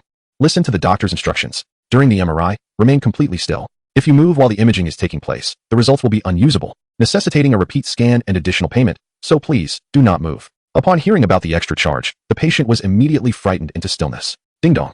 While waiting for the results backstage, Wang Xiaobei's phone chimed. His eyes sparkled with excitement. "It's Xiao Xiao. She initiated a conversation and asked me what I'm having for dinner. Tian Gu, I'm convinced she likes me. Ha ha ha. My glorious moment has finally arrived." Chapter 98. His bargain an hour later. Xia Tian returned the patient to the ward and advised, "The results of the MRI and angiography will not be available until tomorrow. There will be an on-call doctor in the emergency department tonight. If any issues arise, do not hesitate to reach out. Should you experience severe abdominal pain, please notify us immediately. Once the results come in tomorrow, I will formulate a surgical plan and inform you accordingly. If all is well, try to get some rest tonight." The patient's wife then arrived. A 40-year-old rural woman surveyed the young man, then whispered to her husband, "Can he really manage, given his youth? Perhaps we should opt for a more experienced chief to perform the surgery." Before Summer could clarify, the patient winked at his wife and quietly replied, "I have already agreed to let Dr. Summer handle it. I cannot go back on my word." Upon hearing this, Summer felt a wave of joy wash over him. The gentleman was indeed a man of integrity. However, the patient added, "He is inexpensive. Let us go with him. Is love merely a result of my affordability?" Tears welled up. "You all rest. I am off duty now." Summer awkwardly exited the ward. After a long day, all he could think about was indulging in a feast. Crawfish, grilled skewers, and chilled beer were calling out to him. A lack of enthusiasm for dining indicated a troubled mind. Once the time arrived, the four of them joyfully dashed out of the hospital. The crawfish restaurant was not far, and they walked there together. Wang Xiaobei and the chubby friend playfully jostled ahead, while Summer and Li Xiaohong trailed behind. "Brother Tian, I heard you took a patient with intestinal obstruction today. He actually agreed to let you be the lead surgeon?" Intestinal obstruction, a level 3 surgery. It is a procedure that typically only a chief can perform. Even attending physicians rarely get the chance for such significant operations. Yet, Summer was taking the lead. How enviable. "Yes," Summer nodded. Li Xiaohong's eyes sparkled with admiration. "Brother Tian, you are so impressive. The patient believes in your capabilities. That is wonderful. I want to learn from you and become an exceptional doctor like you." "Exceptional? I do possess some merit. But the patient's choice was not based on my excellence, but rather my affordability. Don't worry, you will excel too, but surpassing me might be a tall order. Summer smiled. The sunset's afterglow illuminated his profile, leaving Li Xiaohong momentarily entranced. Sensing her gaze, Summer turned to her. What's the matter? Her cheeks flushed, and she quickly averted her eyes, stammering, "Oh, it's nothing. Wait a moment." Suddenly, Summer halted, reaching out to brush a stray hair from her forehead. "You had a little hair out of place. I've taken care of it." As his hand approached, Li Xiaohong caught a whiff of a refreshing lemon-scented soap. "Wow. It smells wonderful." She suddenly realized how pleasant the hospital's hand sanitizer was, a stark contrast to her previous disdain for it. Gazing up at Summer's warm smile felt like a breath of spring. Her heart raced. "Brother Tian." Li Xiaohong could not restrain herself from calling out. Summer turned back. Oblivious to Li Xiaohong's subtle affections, his mind was occupied with thoughts of the intestinal obstruction patient, occasionally interspersed with musings on what flavor of crawfish to choose, spicy or garlic. "What is it? Do you have something to say to me?" Just as Li Xiaohong was about to speak, Wang Xiaobei excitedly rushed over, his eyes sparkling with excitement as he presented his phone to Summer. Brother Tian, look at this." "What is it?" Summer glanced down. A picture reveals a chicken leg, a modest portion of lettuce, an egg, and a sweet potato, undoubtedly a weight loss meal. What could possibly be amiss with this image? Wang Xiaobei chuckled. "Jin Xiaoqiao sent me her dinner. I can guarantee with 50% certainty that she harbors feelings for me and wishes to pursue me." Xiaoqian remarked, "It's merely a dinner picture. Why are you so elated? She hasn't even confessed her feelings to you. However, adding you on WeChat and sending you a dinner photo could imply she has some interest." Wang Xiaobei was nearly beside himself with laughter. "Brother Tian shares my sentiments. Jin Xiaoqiao surely has a crush on me." Xiaoyan patted Wang Xiaobei's head, urging him to calm down. "Jin Xiaoqiao is the belle of the courtyard. There are no fewer than 30 suitors vying for her attention. What makes you think she would choose you? Be cautious, it could be a ruse." Wang Xiaobei pouted. "Brother Tian, you're overthinking this. I'm poor and unattractive. What could anyone possibly gain by deceiving me? Are you perhaps envious? After all, you're currently single, huh?" "Brother Tian is jealous of me. It must be because I am simply too exceptional," Wang Xiaobei declared. Xiaoqian retorted, "Go ahead and assume I'm jealous." With excitement, Wang Xiaobei dashed off, running like a child with a mental disability. Xiaoyan turned to Li Xiaohong and inquired, "What were you about to say earlier?" Li Xiaohong's face flushed as she shook her head. "It's nothing. I was just wondering if Brother Tian could take me into the operating room for tomorrow's intestinal obstruction surgery. I'm fine with being the second assistant." As Wang Xiaobei has already claimed the first, Xiaotian smiled gently. "Of course, I'll call for you before we go on stage." Chapter 99. Confession. 10 pounds of crayfish. A serving of boiled bullfrog, a platter of boiled edamame and peanuts, and a case of chilled beer resulted in 4 individuals with flushed faces. Ding dong. Wang Xiaobei's phone incessantly chimed. The chubby friend grew increasingly impatient. "Wang Xiaobei, you truly are a scoundrel. How can you chat while drinking? You've barely touched your drink. While Brother Tian has downed 3 bottles, and you still have half of yours left. Put your phone down." Wang Xiaobei quickly replied to a message, a smug expression on his face. "What can I say? I'm just that popular. Ever since Jin Xiaoqiao added me on WeChat this afternoon, she has been chatting with me nonstop. And then there's Mimi. 2 exquisite flowers await their suitors. If I don't respond within 2 minutes, they worry that I might not like them. As a man, one must bear the responsibilities of manhood. How could I let them feel disheartened?" The chubby friend was taken aback. "What? Jin Xiaoqiao added you on WeChat and is chatting with you? That is absurd. Jin Xiaoqiao's background is quite impressive. Her mother is not merely the sister of Dean Jiao, but is also a Mercedes-Benz dealer in the Jiangnan region, and her father is the president of a national bank. Her uncle holds a significant governmental position. Their family does not lack influence. Do you know why no one in the courtyard has been able to win Jin Xiaoqiao's affection?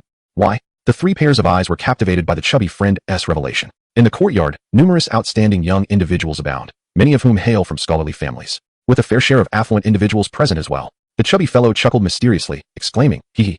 Jin Xiaoqiao has stated that her boyfriend must be someone she has chosen herself and pursued personally. Those who court her are merely sycophants, unworthy of her attention. Xiaobei, do you genuinely believe that someone as exceptional as Jin Xiaoqiao would pursue you?" Silence. Wang Xiaobei remained silent for a minute before nodding. "I believe so." Uffed. The chubby fellow nearly choked. Wang Xiaobei grinned and retorted, "Individuals like you, so mundane, cannot fathom the power of love. Appearances, backgrounds, and wealth are trifles in the face of priceless love. Jin Xiaoqiao has fallen for my soul. You simply do not understand."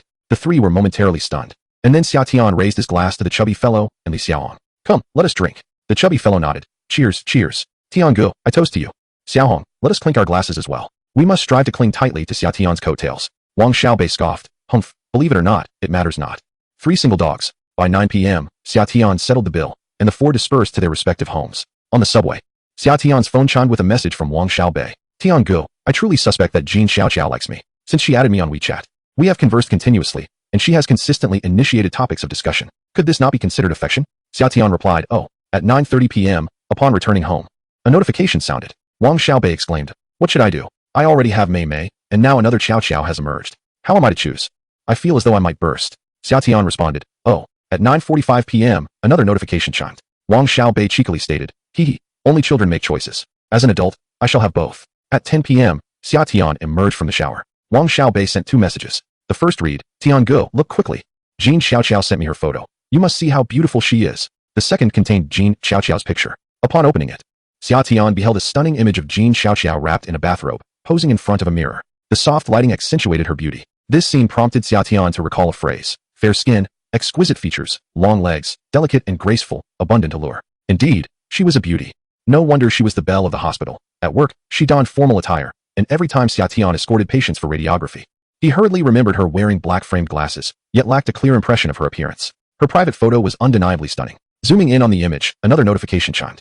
Wang Xiaobei messaged out now. There was a mere 2-minute gap since the last message. Xia Tian chuckled, replying to Wang Xiaobei, can you manage? What about Mei Mei? Wang Xiaobei swiftly replied, I truly do not know what to do. It is so perplexing. Mei Mei is lovely, but Xiao Qiao is even more so. How am I to decide? In the throes of distress, Summer replied, regardless of whom you favor, you must sever ties with the other in advance. Wang Xiaobei sighed. All right, I'll think it over. In the dormitory, on a small bed, he tossed and turned, his mind a chaotic whirlwind. After over 20 years of singlehood, he suddenly encountered a pinnacle moment in his life, a choice between 2 enchanting individuals, Mimi, the charming neighbor, and Xiao Qiao, the alluring mature woman. How to decide? In a state of inner turmoil, he thought, let us choose Xiao Qiao. Wang Xiaobei mused.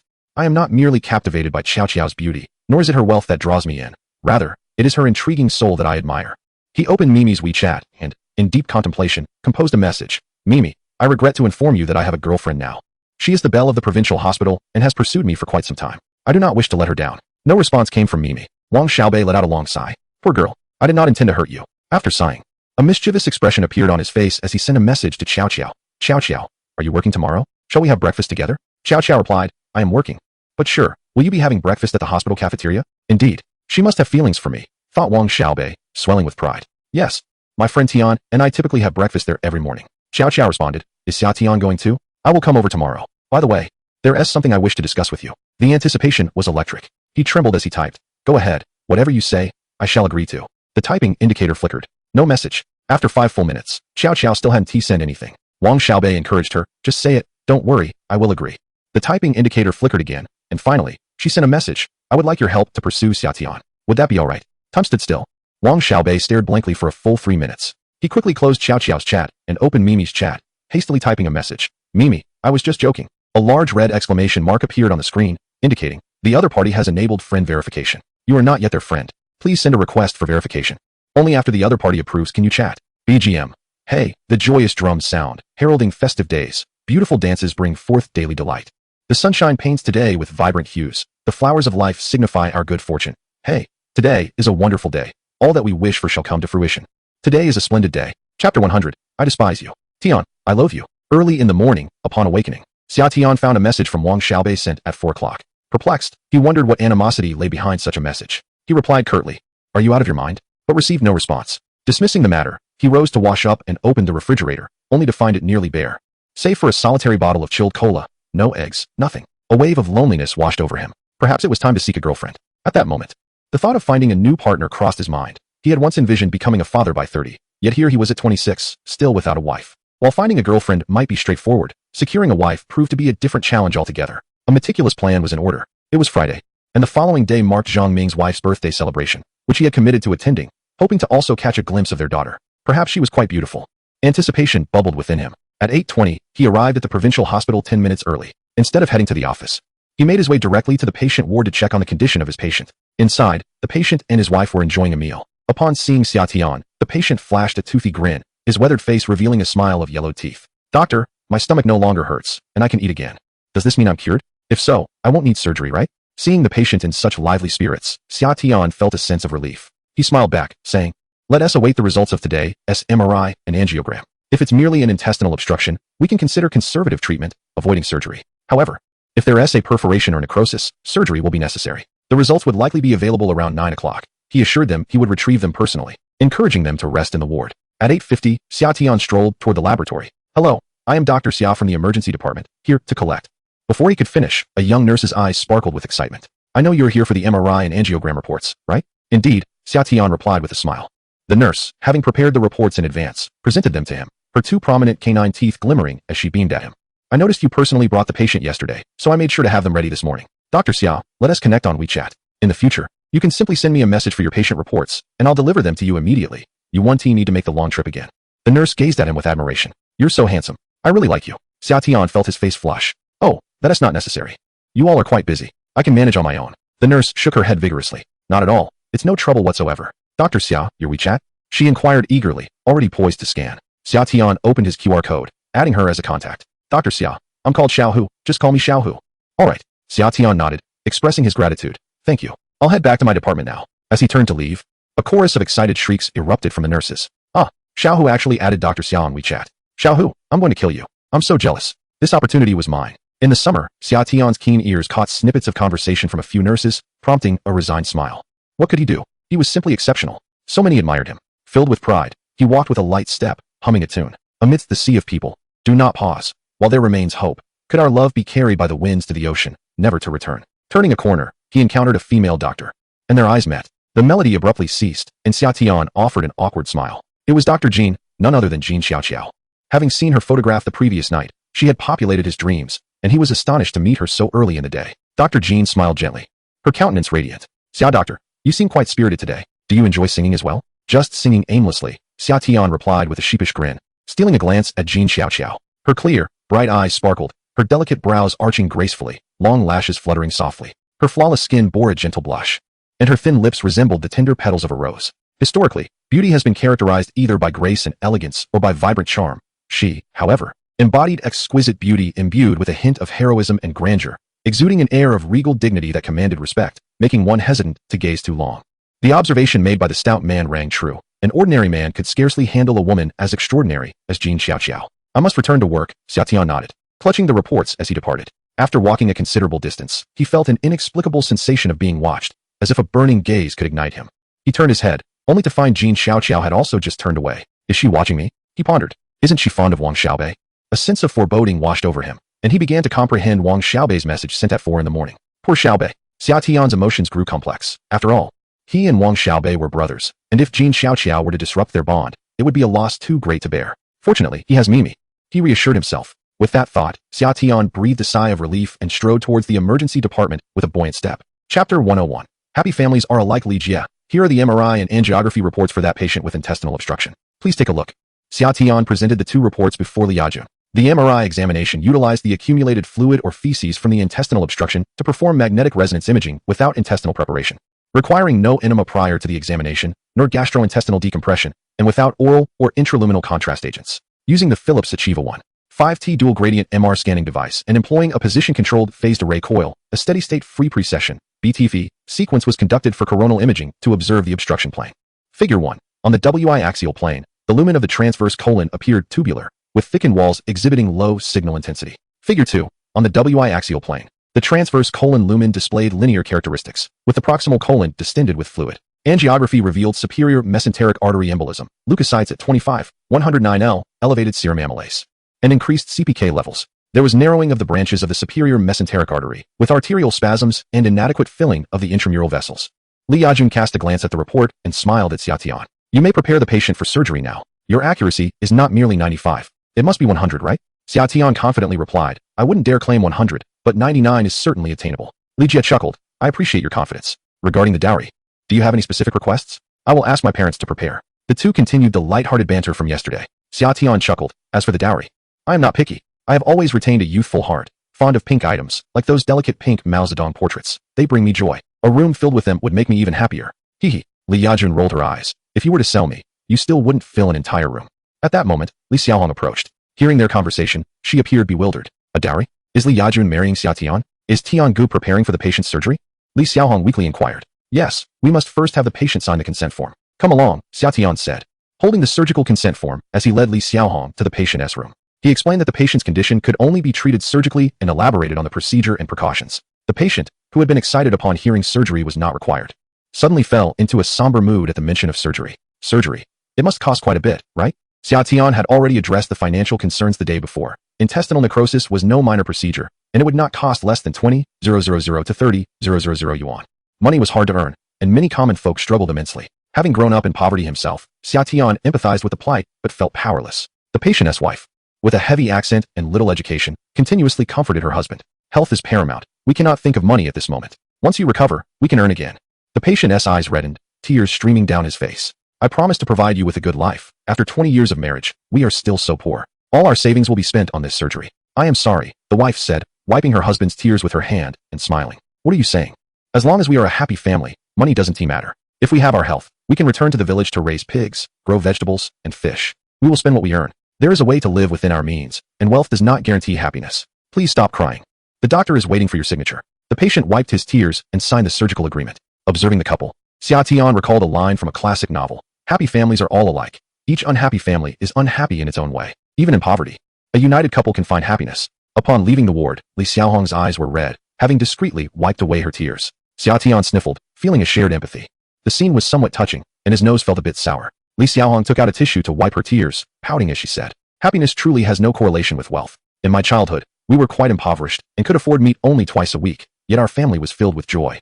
My father, though awkward in his movements, would dance clumsily before my mother and me every day, resembling a great gorilla. Those moments were genuinely blissful. Later, when my father ventured into transportation and became a boss, our financial situation improved, yet he ceased to dance. He no longer danced for my mother and me. They argued daily, and on several occasions, he struck my mother. Now they have been separated for 3 years, and I haven't seen my father in a year and a half. I wonder if he ever thinks of me. With a delicate face, her nose and eyes reddened.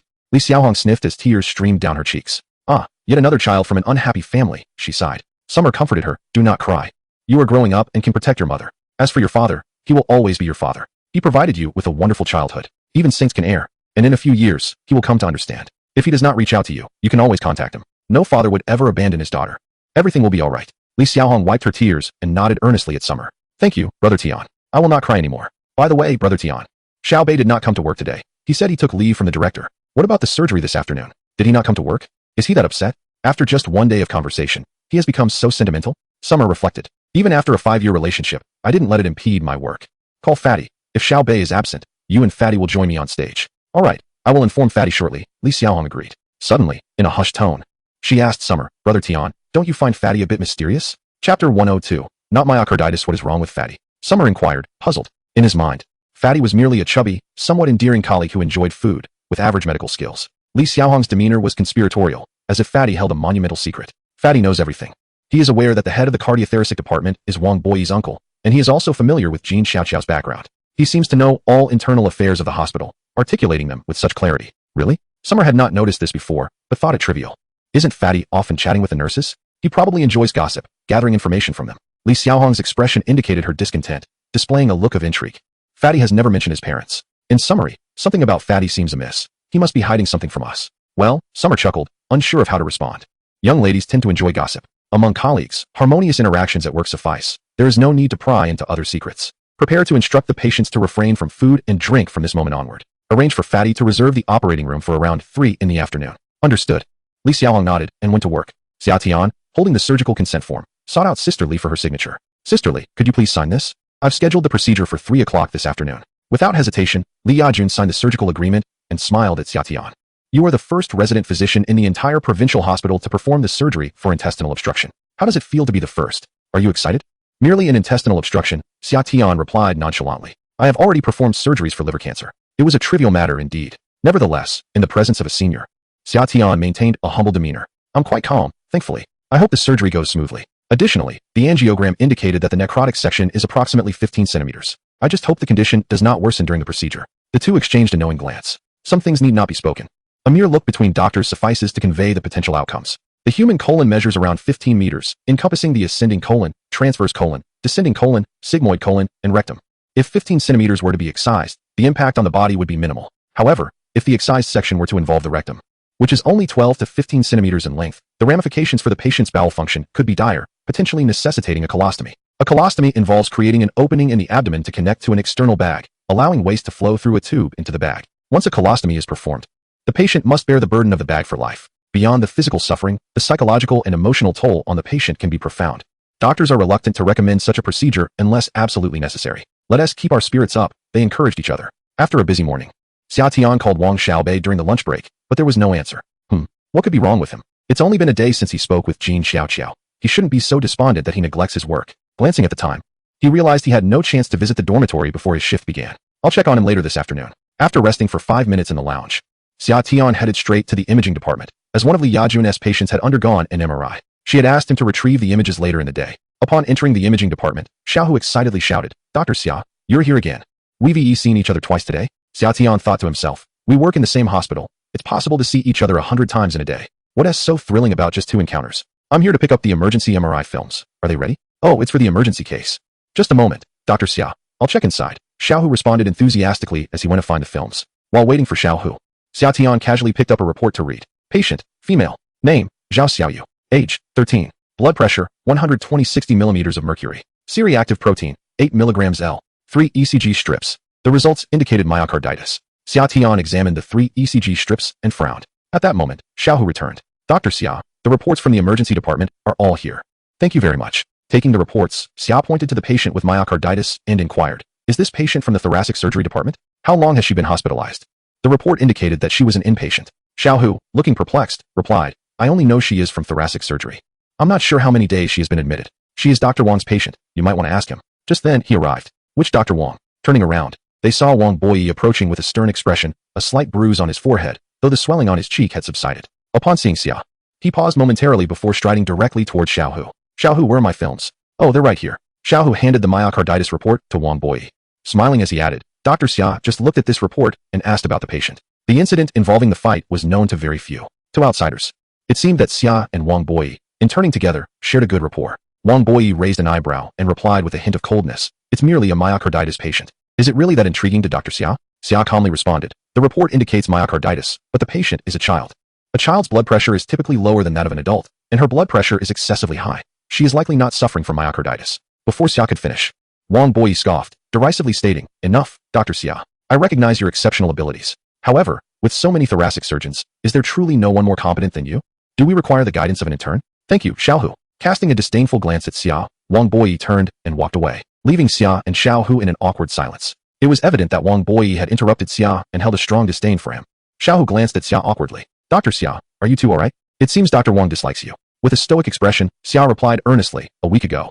He confessed his feelings to me, and I rejected him. What? No way. What a bombshell. The flames of gossip ignited fiercely as Xiaohu's eyes widened in surprise. Is that true? Xia chuckled, of course not. There is nothing between Dr. Wang and me. Competition among colleagues is quite normal. I'm heading back to the department now. With that, Xia left with the report. Xiaohu sighed in relief. Thank goodness it's not true. Otherwise, I would have been heartbroken. Xiam, are you in a relationship? Chapter 103. What are the rules? At 3 in the afternoon, Xia, Li Xiaohong, and Fatty made their way to the operating room, scrubbed in, donned surgical attire, and fitted their masks before entering the sterile environment. The patient lay on the operating table, visibly tense under the bright surgical lights, her demeanor reflecting anxiety. During one's first surgery, it is only natural to feel apprehensive, akin to a fish on a cutting board, vulnerable and exposed. Do not be anxious, sir. The surgery will be performed under general anesthesia. You will feel nothing throughout the entire procedure. Simply close your eyes, and it will pass. You will awaken shortly after, and the operation will be concluded. Now, relax your body and allow the nurse to administer the injection. The patient nodded slightly, taking a deep breath. The nurse proceeded to insert the needle. Following a bowel obstruction surgery, a minimum of 7 days of intravenous injections is required to avoid daily needle pricks. A catheterization method is employed. Doctor, the patient called out. Summer quickly approached. Is there something else on your mind? Noticing the patient's distressing expression, Summer reassured him. It's all right. Feel free to ask me anything if you have concerns or questions. The patient's lips moved, struggling for a good 10 seconds, as if summoning all his strength to voice his thoughts. I looked it up. This surgery is quite perilous, with a 3% mortality rate. If complications arise during the procedure, save me if you can, but if not, let me go. My wife is only 39. I do not wish to burden her. Just let me die. His words rendered all the medical staff in the operating room utterly speechless. Li Xiaohong exchanged a glance with Summer. It is rare to encounter a patient who voluntarily relinquishes their chance at survival. After all, everyone fears death. Summer gently patted the patient's hand and said, your wife is only 39, having born and raised children for you. What will become of her if you leave? Rest assured, nothing will happen. Hot tears streamed from the corners of the patient's eyes as Summer solemnly declared, trust me, I will heal you. The patient nodded in gratitude and said, thank you. Doctor, let us proceed with the surgery. Summer acknowledged with a nod, signaling old Chong to administer the anesthetic. Within 3 seconds, the patient succumbed to slumber. Chubby, intubate him. General anesthesia necessitates intubation to assist with breathing. Once intubated, the surgery officially commenced. The electrosurgical knife, known for its efficiency in coagulating blood and minimizing infection risk, was employed. The high-frequency current generates intense heat, instantly vaporizing tissue, creating a distinct aroma reminiscent of roasted meat within the operating room. Some patients under local anesthesia may mistakenly perceive this scent as a medicinal aroma, unaware that it is, in fact, the smell of their own flesh being cauterized. Upon opening the abdomen, minor bleeding ensued, necessitating the use of a retractor to clear the internal blood, ensuring a clearer view of the abdominal cavity. Li Xiaohong utilized the retractor to suction the blood away. The intestines were now exposed. In the left section of the lower abdomen, a conspicuous black spot appeared on the transverse colon, differing markedly from the surrounding tissue. Here, Summer indicated the location of the black spot. Chubby, assist me. With Chubby's help, they extracted the affected section of the colon from the abdominal cavity. How large is the black spot? Chubby used a measuring tool to assess it. 10 centimeters. Very well. Summer nodded with satisfaction. The transverse colon measures 40 centimeters in total. Excising 10 centimeters does not necessitate a stoma. Brother Tian, should we proceed with the resection? The presence of black spots necessitates excision, for their occurrence signifies that the corresponding segment of the intestine has succumbed to necrosis. Only through removal can the body restore itself. There is no need for haste. Xia Tian directed his attention to other tissues, meticulously examining adjacent areas for any signs of intussusception or adhesions. Inch by inch, he scrutinized the intestine. Typically, upon discovering a blackened section, one would simply excise the affected area. However, given that the abdomen has already been opened, the surgery must be executed with unparalleled precision, leaving no inch unchecked. Brother Tian, nothing detected here, remarked the stout individual. Brother Tian, I, too, have found nothing. Li Xiaohong shook her head. After a thorough examination, Xia Tian had also uncovered no anomalies. Nevertheless, the human intestine spans approximately 15 meters, and the patient had previously experienced intestinal infarction, indicating a fragile bowel structure that could harbor other necrotic segments. Furthermore, the recurrence rate of intestinal infarction is notably high. Xia Tian must eliminate all potential hazards during the surgical procedure. They conducted another round of inspection, moving methodically from one end to the other, ultimately repeating the process 3 times. It's sufficient now. Let us proceed with the excision of the necrotic tissue. In the proctology department, Lu Yu was conducting rounds when an attending physician rushed in, visibly anxious. Director, there's a situation. Lu Yu glanced at him, unhurried. What is it? No need to be flustered. The attending physician replied, I've heard that in operating room 8, a resident is performing surgery on a patient with intestinal obstruction. A resident, mind you, is wielding the scalpel for an obstruction. What? Lu Yu's eyes widened, his face flushed with indignation. What qualifications does a resident possess to undertake surgery for intestinal obstruction? A few doctors nearby began to murmur. If they can perform the surgery, it must indicate that the resident possesses some skill, wouldn't you think? Nonsense. Lu Yu retorted sharply, rules are rules, regardless of a resident's capabilities. They lack the authority to conduct surgery for intestinal obstruction. This is a provincial hospital's regulation. No one is permitted to violate it. Come, let us head to the operating room. Lu Yu strode purposefully forward, followed by 3 or 4 attending physicians, all exuding a fierce determination as if preparing for a confrontation. While waiting for the elevator, Lu Yu inquired, what is the name of the resident? One physician replied, I believe it is Xia Tian. Lu Yu scoffed. Enough of this nonsense. He turned and made for the office. Since it is Xia Tian, there is no need to intervene. Let him proceed. The attending physicians protested. But you just stated that there are regulations at the provincial hospital. Lu Yu turned back, raising an eyebrow. Oh, did I mention the regulations of the provincial hospital? What are the regulations? The attending physicians hesitated, and Lu Yu glanced at his watch, grinning. It is nearly time to clock out. Let us tidy up and head home for dinner. In the 50th minute of the surgery, Xia Tian extracted a segment of the intestine, smiling as he addressed his colleagues. It resembles pig intestines closely. Perhaps we should indulge in pig intestines for dinner tonight. For physicians, various gruesome scenes in human tissues have become commonplace. They can even partake in hearty meals while observing such sights without a hint of lost appetite. Li Xiaohong chuckled, remarking, this patient and his wife share true love. In reality, such love is a rarity. The hefty man lowered his head and murmured, such love is virtually non-existent in reality.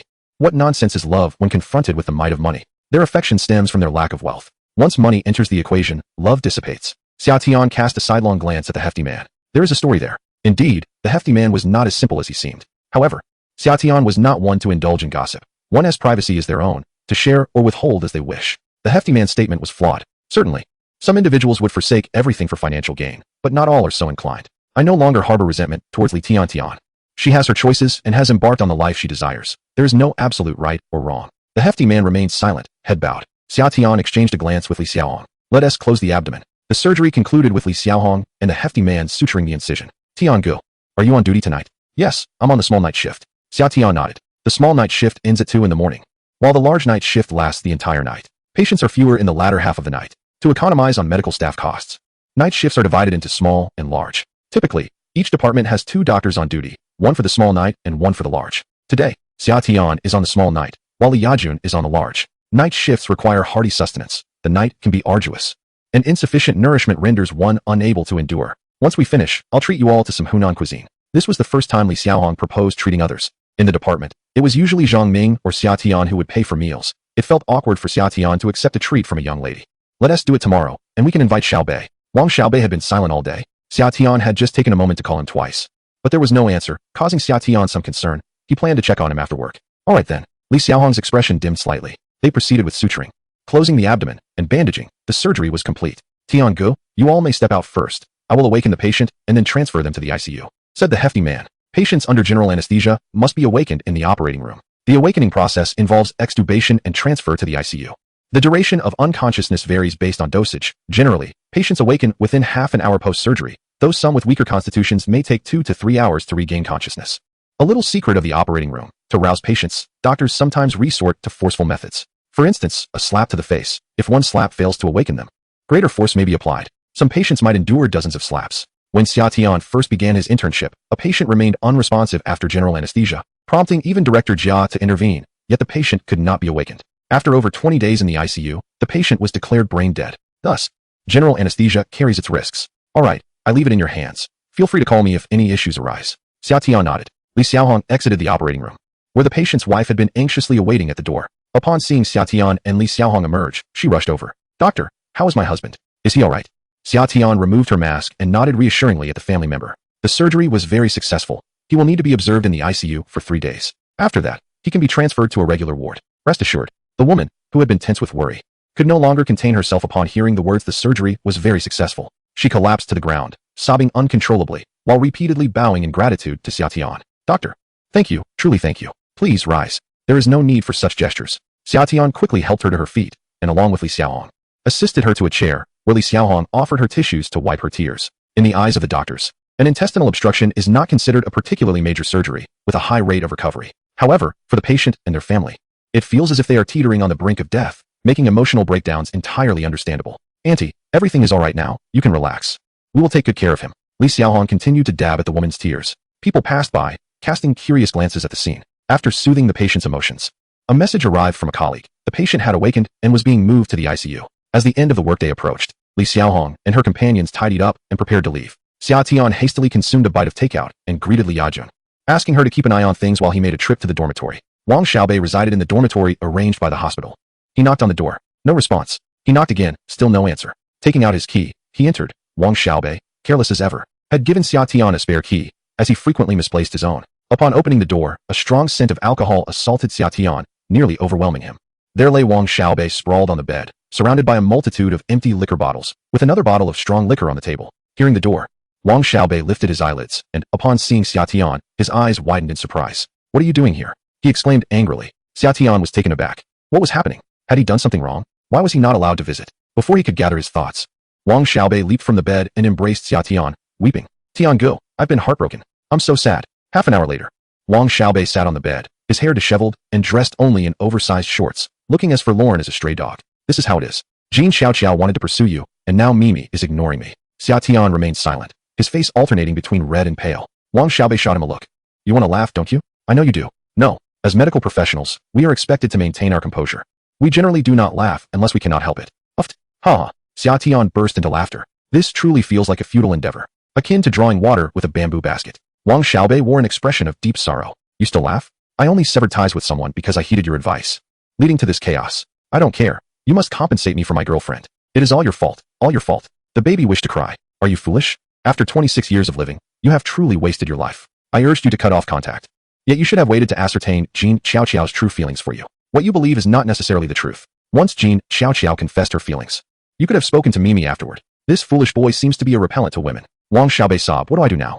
I no longer want Jin Xiaoqiao. I only wish to win Mimi back. Tian-gu, please assist me in speaking with Mimi. She won T at me on WeChat. Xia Tian found himself in a dilemma. The key issue was that he did not know Mimi at all. Their acquaintance was merely a fleeting moment on the train.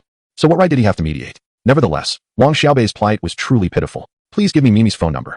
I will call her and invite her for a meal. Wang Xiaobei's eyes brightened with excitement. Really, Tian-gu? Are you willing to help me? Xia Tian replied with a sigh. If I do not assist you, will you let me be? Wang Xiaobei immediately shook his head. No. I will pester you until you help me. Xia Tian rolled his eyes. Hand over the phone number. After noting the number, Xia Tian glanced at the time. He had 15 minutes before his night shift began and would need 10 minutes to get back, so he had to prepare to leave. The intestinal obstruction surgery has been completed. Since you were not here, I had Xiaohong and Fatty assist. After 8 years of study, do you value work or your girlfriend more? Xia Tian's words caused Wang Xiaobei to lower his head once again. He mumbled softly, work is important. But I just can't help myself. Think carefully about it. Xia Tian had to depart. As he reached the door, he turned back to glance at the room cluttered with empty bottles. The dormitory contained 2 beds. Wang Xiaobei occupied one, while the other was strewn with dirty socks and disheveled clothing, the cleanliness of which was uncertain. The mess was overwhelming. The floor was littered with used tissues, the purpose of which was unclear. The mingling scent of dirty socks and alcohol made Xiaotian frown. You should tidy up your space. Even if Mimi forgives you, she would be frightened away by this sight. First, clean yourself up, then you can bring happiness to others. On his way back to the hospital, he purchased 2 cups of Starbucks coffee. Li Jie, one with sugar and one without. Which would you prefer? In the office, only Li Yajun remained. I'll have the unsweetened one. I'm on a diet. Xiaotian handed her the unsweetened coffee, smiling as he said, Li Jie, you're not even overweight. There's no need for a diet. Although she was 38 years old, having never married or had children, she appeared quite youthful.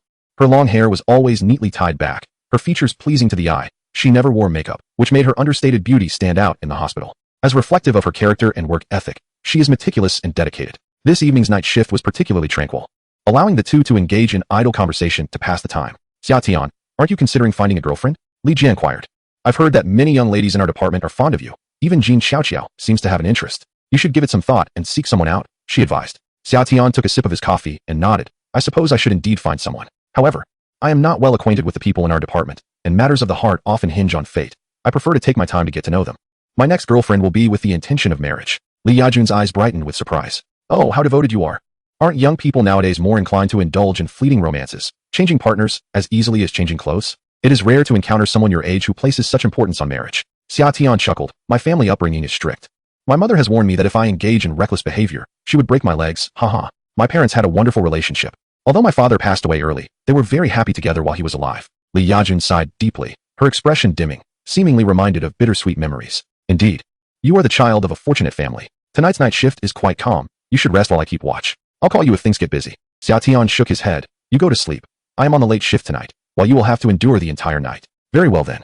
Call me if you need anything, Li Yajun said as she retired to the adjacent rest area. Xiaotian, in turn, took out his phone and began playing games. Paid gaming. What joy. Meanwhile, in the external ward, Wang Boyi was conducting rounds with the attending physician, Zhou Boguang. After completing the rounds, Zhou Boguang said to Wang Boyi, I'm off to sleep now. Call me if anything arises. Understood, Wang Boyi replied. Typically, during night shifts, it is customary for the attending physician to sleep while the resident physician oversees the ward. But since you are the newcomer, you must take on more responsibilities. As Wang Boyi made his way to room 8, he caught a glimpse of the little girl with myocarditis through the window. She was already fast asleep. Xiaotian had mentioned that she was not actually suffering from myocarditis, and that he should communicate this to Dr. Zhou. After a moment of internal conflict, he gritted his teeth and thought, Xiaotian is not a deity. He is merely an ordinary resident physician. Why should I heed his words? Turning away, he returned to the rest area. Chapter 106. Call for emergency assistance inside the rest area. Wang Boyi tossed and turned, the words of Xiaotian echoing in his mind. 5 minutes later, he knocked on the door of the adjacent rest area. Zhou Boguang's impatient voice came through. What is it? I just fell asleep. Wang Boyi cautiously replied through the door. Brother Zhou, I'm a bit worried about that girl with myocarditis. This afternoon, when I went to retrieve the report, a doctor mentioned that her blood pressure was too high and suspected it might not be myocarditis. Shouldn't we conduct another examination? Zhou Boguang lazily responded. Which doctor said that? Is he from our department? No, it was a resident from the emergency department, Wang Boyi replied, his face flushing as he spoke softly. The room fell silent for a few seconds. Suddenly, with a loud clap, Zhou Boguang flung open the door. At the threshold, he was clad only in a pair of shorts, his shirt removed, and his aged face contorted with fury, small eyes scrutinizing Wang Boyi from head to toe. Boy, what is the matter with you? The director instructed me to look after you, but you must also exert yourself. Do you truly believe the words of a mere resident physician? I personally diagnosed your daughter's myocarditis. Are you implying that I am inferior to a resident? Wang Boyi replied, his head bowed, weakly asserting, no, I did not mean that. I am merely a bit concerned. Zhou Gu, please rest. I shall not disturb you further. Back in the lounge, Wang Boyi tossed and turned on the bed, a pillow draped over his head as he forced himself to close his eyes. Leave me be, Summer. He silently pleaded. Eventually, in a haze, he drifted off to sleep. Suddenly, a piercing scream jolted him awake. A woman, frantically rushing out, clad in her nightgown with disheveled hair, startled Wang Boyi into jumping from his bed. He hurriedly asked, what happened? What is wrong? He recognized her as the mother of the girl suffering from myocarditis, who was hospitalized while her mother kept vigil at her side. The mother, terrified, her features twisted in distress, gripped Wang Boyi's hand tightly like a vice, crying out, Doctor, please, save my daughter. She's convulsing. Without hesitation, Wang Boyi dashed into the room. Inside, the girl was convulsing, her eyes skewed to one side, and she was vomiting incessantly. Stroke. Wang Boyi's mind raced to that conclusion. He carefully turned the girl onto her side to prevent choking on her vomit, simultaneously retrieving a tongue depressor to place between her teeth, preventing her from biting her tongue. Quickly, he shouted to the nurse, call Dr. Zhou. 3 minutes later, Zhou Boguang entered the room briskly. He examined the girl's eyes swiftly and instructed the nurse.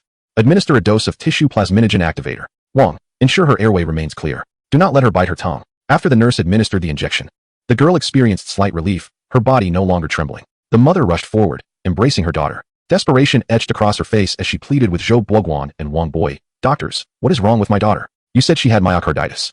Why has she suddenly deteriorated? Zhou Boguan's expression darkened. Currently, we suspect the patient may have suffered a stroke. Once her condition stabilizes, we will call the cardiovascular department for a consult tomorrow. Wang Boi was taken aback. A stroke? If that were the case, it indicated that the girl's illness was not myocarditis. He cautiously glanced at Zhou Boguan, inquiring, Zhou Gu, there should be someone on duty in the cardiovascular unit. Should we not summon them for a consult now? Zhou Boguan shot him a glare. Mind your own business. Why disturb them at this hour? The patient is stable now. We shall wait until tomorrow for a consult. Please keep an eye on the patient and call me if anything arises. Zhou Boguan turned to leave. The mother, cradling her child, cried out, Doctor, please take a look at my daughter. The patient, who had just calmed down, began to convulse once more, and this time, the seizures were even more intense than before. Wang Boi, in a state of panic, shouted to Zhou Boguan, Brother Zhou, what should we do now? Zhou Boguan was taken aback. Why is she convulsing again? This shouldn't be happening. The tissue plasminogen activator has already been administered. She should be improving. Brother Zhou, Wang Boi exclaimed. This situation had transcended his medical expertise. If he knew what illness afflicted the girl, he could prescribe the appropriate treatment. However, it was evident that the girl was not suffering from myocarditis. Without even knowing the patient's ailment, how could they proceed with treatment? Zhou Boguan wiped the sweat from his forehead and inquired of the young nurse, who was on duty in the emergency department tonight. The nurse replied, It seems to be Dr. Li. Good. Immediately summon Dr. Li for a consultation, Zhou Boguan instructed. The nurse rushed out to make the call. 10 minutes later, a voice echoed from outside the door. Hello, I'm the emergency physician. Where is the patient in need of resuscitation? The nurse responded, I will take you there. With hurried footsteps, the nurse led a doctor into the ward. Our savior has arrived. Wang Boi exclaimed in excitement. There stood Xia Tian at the entrance, their eyes locking for a brief moment. The silence in the air was palpable. What brings you here? Wang Boi blurted out. We called for Dr. Li. I do not wish to see you. And I Zhao Kai. Xia Tian adjusted his glasses and calmly replied, Dr. Li is currently in surgery. At this moment, it was 1:30 a.m. 10 minutes prior, an emergency patient had arrived, and Xia Tian was preparing to enter the operating room. However, since he was on the night shift and was about to finish, he wouldn't have time to operate. Li Yajun voluntarily took the surgical duties to allow him to leave on time. Consequently, Xia Tian was summoned by the thoracic department. What is the patient's condition? He asked, striding over. At this moment, the girl's convulsions had subsided somewhat, but her eyes were severely misaligned. She was conscious yet unable to speak. Wang Boi glanced at him. As a doctor, even amidst personal grievances, one must put aside differences when treating emergency patients. The patient had been diagnosed with myocarditis during the day, but 10 minutes ago, she suddenly convulsed with misaligned eyes. Dr. Zhou had diagnosed her with a stroke and administered a dose of tissue plasminogen activator, resulting in slight improvement. Yet, within less than a minute, the convulsions recurred. The convulsions and misaligned eyes aligned with stroke symptoms, but the patient had been diagnosed with myocarditis, which cannot trigger a stroke. Myocarditis was a misdiagnosis. The patient must have another underlying condition. First, transfer the patient for imaging, Zhou Boguan directed. The nurse brought a stretcher, and Xia Tian and Wang Boi lifted the patient onto it, heading towards the imaging department. Simultaneously, Zhou Boguan instructed the nurse to notify the neurology department for a consultation. In the imaging room, the two placed the patient inside the machine. At this moment, the patient had calmed down and was able to maintain composure. After assisting the patient in assuming a suitable position, Xia Tian turned to leave. However, after taking a couple of steps, he noticed that Wang Boi had not followed. The radiation from X-rays can adversely affect the human circulatory system, immune system, reproductive functions, and metabolic processes. In severe cases, it can even induce cancer and accelerate the proliferation of cancer cells. Generally, medical personnel do not remain inside the room during imaging procedures, opting instead to stand outside the door. Casting a glance at Wang Boi, Xia Tian inquired, Aren't you coming out? I am about to close the door. Wang Boi, his gaze fixed on the young girl, replied softly, I want to go out. I will stay here with her. If she suddenly awakens and finds herself alone, she might be frightened. The tone of his voice seemed to carry a sense of guilt. Xia Tian recalled the report he had seen earlier in the imaging department. The patient was a 13-year-old girl. He reminded Wang Boi, but it was clear that Wang Boi was not heeding his words. As a doctor, one must pay attention to every detail. Personal grievances that exacerbate a patient's condition. Does remorse serve any purpose? Xia Tian disregarded him and closed the door decisively. He activated the equipment. Simultaneously, a cardiologist arrived in a hurry. The newcomer was a female doctor in her 30s, of modest height, around 158 centimeters, with a swift gait that sent her long hair flowing behind her as she walked. Upon seeing Xia Tian, her eyes lit up. Oh, aren't you the legendary Dr.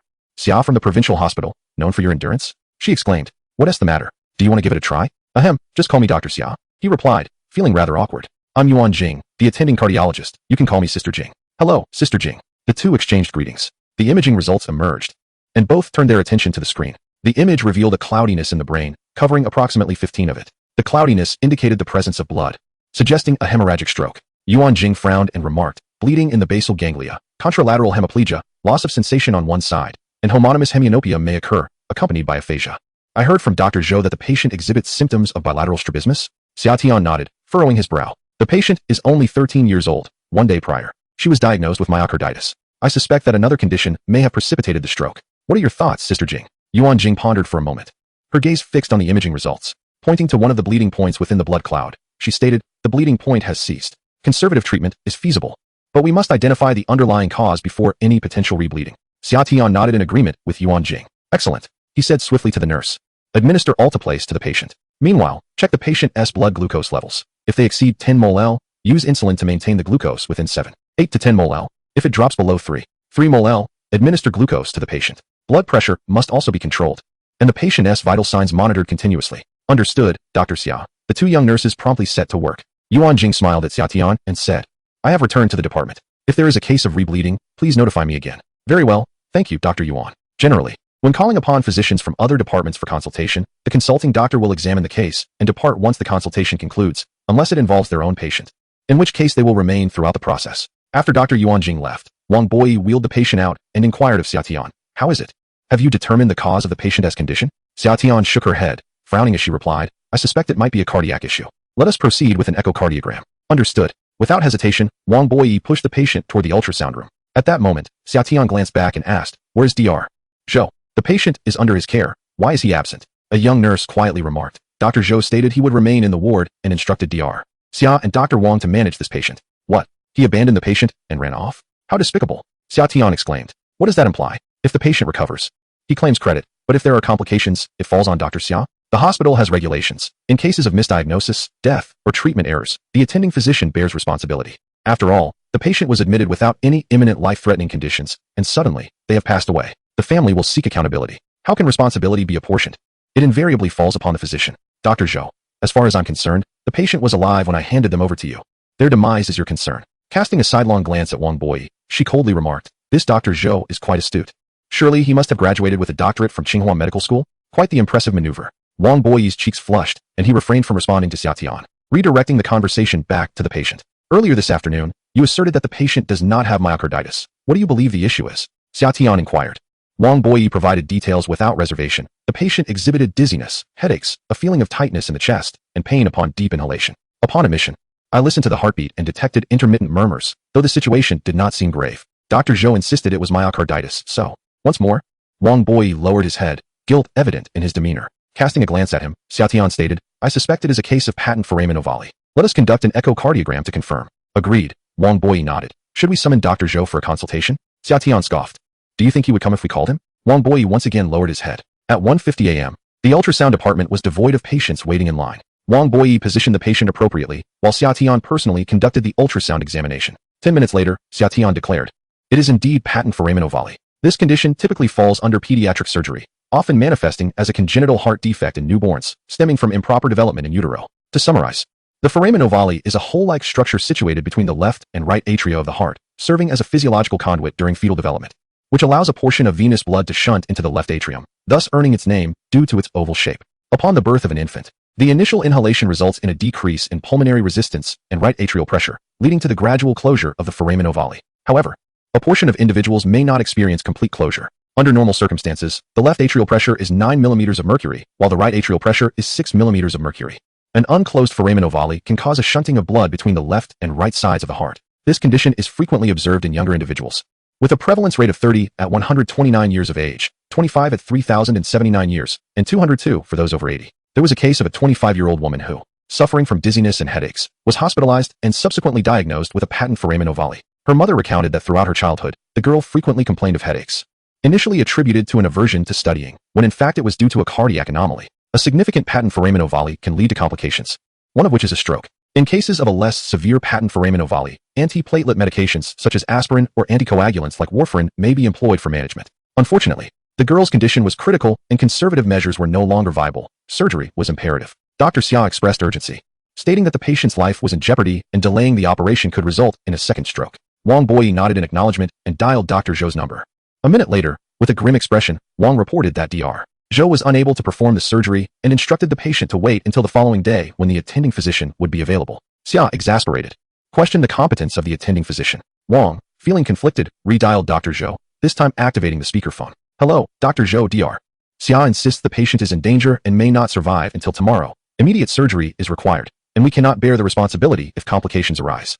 The difficulty of the patent foramen ovale surgery is relatively low, and an attending physician should be capable of executing it. However, the patient's stroke had resulted in a cerebral hemorrhage, significantly complicating the procedure. The risk of a second stroke post-surgery was high, with the first hemorrhage yielding a 50 mortality rate, and a second potentially doubling or tripling the initial hemorrhage volume, with a mortality rate soaring to 75. Dr. Zhou's reluctance stemmed not from an inability to operate, but rather from a desire to avoid responsibility. Yet, with Xia's insistence, he could no longer evade his duties. Just when it seemed Zhou would relent, he shocked Xia with his next statement. I have already transferred the patient to the emergency department. From now on, she is their responsibility. The call ended abruptly, leaving Xia in disbelief. Is he serious? To evade responsibility, he has relinquished the patient to the emergency department? Summer let out a cold laugh at Wang Boi, mocking him. And you? Are you planning to leave? This patient is in an emergency. You are no longer the emergency doctor, so you can go. Don't worry, I won't stop you. Damn it, a bunch of worthless people. Wang Boi's face flushed red, and he gritted his teeth. I won't leave. Can you perform the surgery? Yes. Summer nodded. Good, I'll assist you on stage. I'll notify the patient's family. Wang Boi strode away, and watching his retreating figure, Summer felt a mix of emotions. Compared to Zhou Boguan, Wang Boi was indeed a more dedicated doctor. His disdain for him lessened slightly. Chapter 109. I gave you a chance inside the restroom. Summer took out a small energy vial from his pocket. He opened the cap and gulped it down. System, can the flavor of the energy vial be chosen? Is there a cantaloupe flavor? Host, please exercise restraint. If you dislike it, you need not drink it. All right, I will exercise restraint. Now, you may step back. I have work to do. At this moment, it was 3 in the morning. After a day's shift without sleep, he should have returned to rest by 2. But the surgery to repair the heart had consumed significant energy, requiring at least 2 to 3 hours. To ensure he could endure the surgery and maximize its success rate, he drank an energy vial beforehand. The patient's mother had already signed the consent form. She grasped Summer's hand, pleading desperately, Doctor, I beg you, save my daughter. She is my only child. I cannot lose her. Summer patted the woman's hand, reassuring her, rest assured, I will do everything in my power to save her. Please trust me. He had not received any training on the surgery for the patent foramen ovale, but he was familiar with the procedure. During his school years, Summer had been quite interested in the heart and had studied it for a time. The difficulty of heart surgery lay primarily in the technique. The hands must be steady. After all, operating on the heart is fraught with peril. Any mistake could be fatal. With a skill level of 100 in dexterity, Summer was confident in his steady hands. Upon entering the operating room, Wang Boi had already put the patient under general anesthesia and intubated her. Meanwhile, Yuan Jing had been summoned by Wang Boi for a consultation. When she saw Summer walk in, she was momentarily taken aback and asked in surprise, You are the lead surgeon? Where is Dr. Zhou? That worthless person.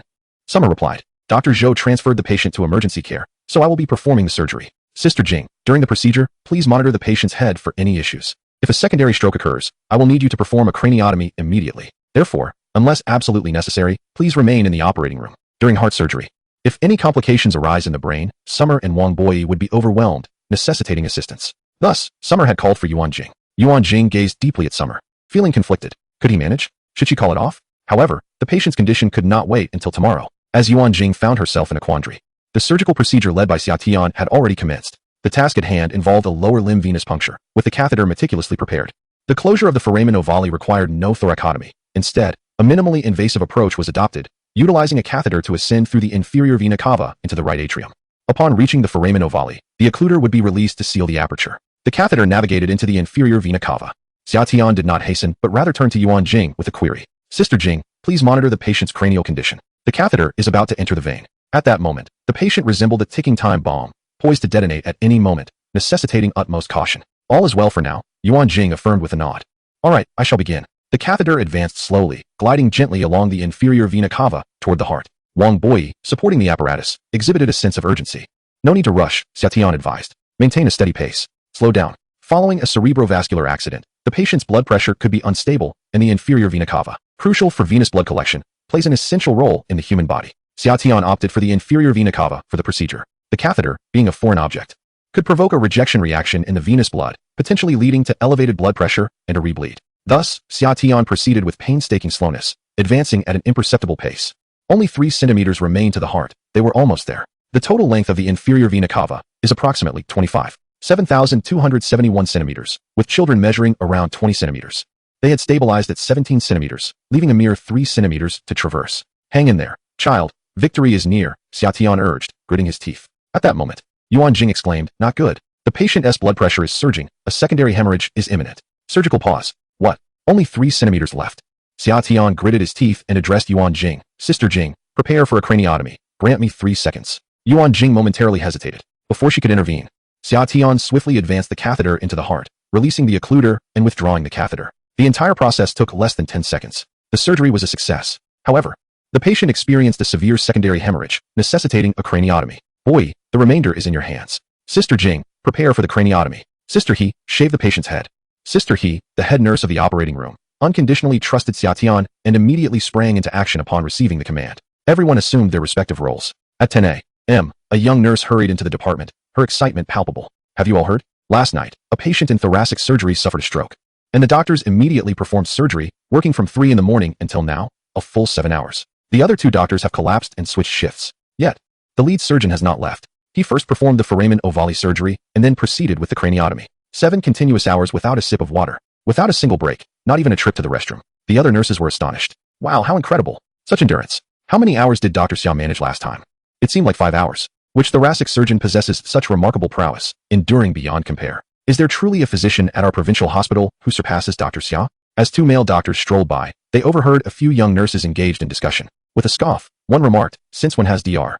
Xia become the benchmark for our provincial hospital? He is merely a resident physician. There are numerous esteemed male doctors in our institution. He is not the sole paragon of excellence." Ever since Dr. Xia gained notoriety after a single night shift, the female nurses and doctors in the hospital have incessantly spoken of him. The married male physicians are somewhat indifferent, yet those who remain unmarried harbor a dislike for Dr. Xia. His presence has elevated the standards for female doctors and nurses, making it difficult for them to find partners. They can only rely on their own hands. Is it any wonder that Dr. Xia is deemed irksome? Moreover, he is just a resident, yet his skills eclipse those of several attending physicians. It is quite embarrassing. Day in and day out, it's Dr. Xia this and Dr. Xia that. If you have time, perhaps you should also pay attention to other doctors. There are plenty of excellent ones around. Xiao Qing, what is the name of the thoracic surgeon? Xiao Qing, looking somewhat awkward, chuckled nervously. I think I'd rather not say. You all go on with your work. I don't wish to dampen your spirits. The 2 attending physicians pressed on. Why not? Afraid we'll be jealous? Rest assured, we are not so petty. Just tell us. Xiao Qing hesitated, then cautiously replied. Well, I suppose I will. His name is Dr. Xia. Both men were taken aback. What? There's a thoracic surgeon named Dr. Xia too? We have only heard of the emergency physician Dr. Xia. Xiao Qing shook her head. The thoracic department temporarily transferred the patient to the emergency unit, and since Dr. Xia worked the night shift yesterday, it was indeed the emergency Dr. Xia who performed the surgery. The 2 attending physicians exclaimed in astonishment. Xiao Qing thought, I had given you a chance. Author's note, recently, many medical students have appeared in the comments section, which has left the author somewhat anxious, as they do not come from a professional background and may encounter some technical inaccuracies. The author is now seeking 2 medical students for professional consultation. There are 4 requirements. 1. Female. 2. Aged between 18 to 38. 3. Fair-skinned, beautiful, with long legs, you know what I mean. 4. The final point is crucial. No fees charged, preferably those willing to pay. Those who meet the criteria may apply to the author. Chapter 110. The birthday banquet. After returning from work, Dr. Xia felt an overwhelming need for sleep, as if no amount could suffice. He was in a daze, wanting nothing but to sleep and eat. The residual effects of his energy depletion left him lethargic. He awoke once from hunger, nibbled on a biscuit, and resumed his slumber. Sleeping from 11 a.m. until 4 p.m. Had it not been for the alarm, he might have slept until the following day. Today marks the birthday of Zhang Ming's wife, and Dr. Xia had promised Zhang Ming he would attend the celebration. Master, I will arrive around 5:30, he texted Zhang Ming. After rising to shower, shave, and tidy himself up, his phone chimed. It was a message from Wang Xiaobei. Tian Ge, did you call Mimi? Oh no, he had completely forgotten about Mimi. Last night, Xia Tian was preoccupied with surgery, having completely forgotten about Wang Xiaobei and Mimi. Xia Tian, I just woke up, I'll call right away. Wang Xiaobei, hurry up. I'm feeling down, let us go out for drinks tonight. You're treating. Xia Tian, I can't tonight, it's the director's wife's birthday banquet. I have to go eat. Wang Xiaobei, how come I didn't know today is the director's wife's birthday banquet? Why didn't the director tell me? Huh, did I let something slip? Awkward. Wang Xiaobei, humph, the director really favors you. I bet he thinks of you as a son-in-law. His wife's birthday. Their daughter must return, and you going over there today, isn't just for the birthday banquet. It's for a blind date, right? Blind date. That might actually be the case. The director has mentioned his daughter more than once. Her name is Zhang Yinshu, a second-year student at the best medical school in Jiangnan City, specializing in surgery. After graduation, she is expected to work at the provincial hospital. Zhang Ming's wife is a businesswoman, worth millions. They have only one daughter, who is greatly cherished. This family possesses both wealth and talent, and from a background perspective, Xia Tian seems unworthy. However, we have the system, haha. Xia Tian, the director treats me quite well, and I'm single now, so it wouldn't hurt to take a look. Wang Xiaobei. Oh, Tian Ge has finally come around, wanting to indulge in abalone. That is a good thing. Brother supports you. Take a picture, let me see what the director's daughter looks like. With a cheeky grin. Xia Tian, let us talk later. I need to head out. He picked out the most expensive outfit from his wardrobe, polished his glasses, and set off. For a birthday banquet, he must not arrive empty-handed. Choosing a gift for a woman is quite challenging. Not knowing much about makeup brands, after much deliberation, Xia Tian settled on a 24-karat gold necklace. The necklace cost over 9,000. Such an extravagant item was something Xia Tian would have never dared to consider before, but Zhang Ming had helped him immensely. A 9,000 yuan necklace could hardly express his gratitude. After wrapping the gift, Xia Tian took a taxi straight to Zhang Ming's home, in a high-end neighborhood in Jiangnan City.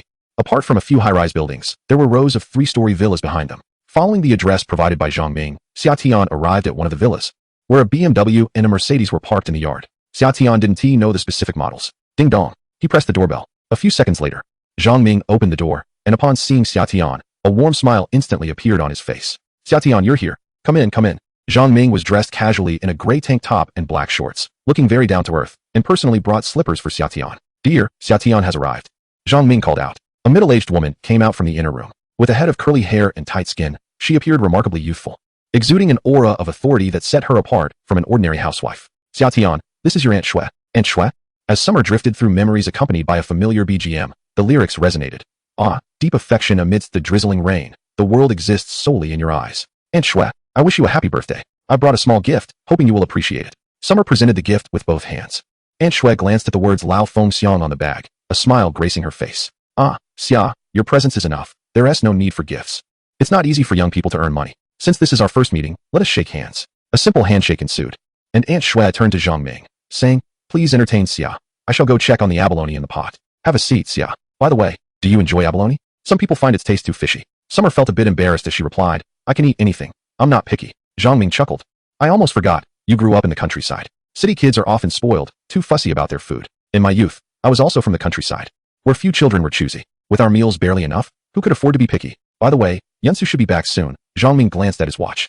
No sooner had he spoken than the sound of an engine echoed outside, and a black Volkswagen parked in the yard. A paternal smile graced Zhang Ming's face. Speak of the devil, here comes Yansu. Come, Xia, let me introduce you to my precious daughter. The moment of meeting is upon us. How exciting.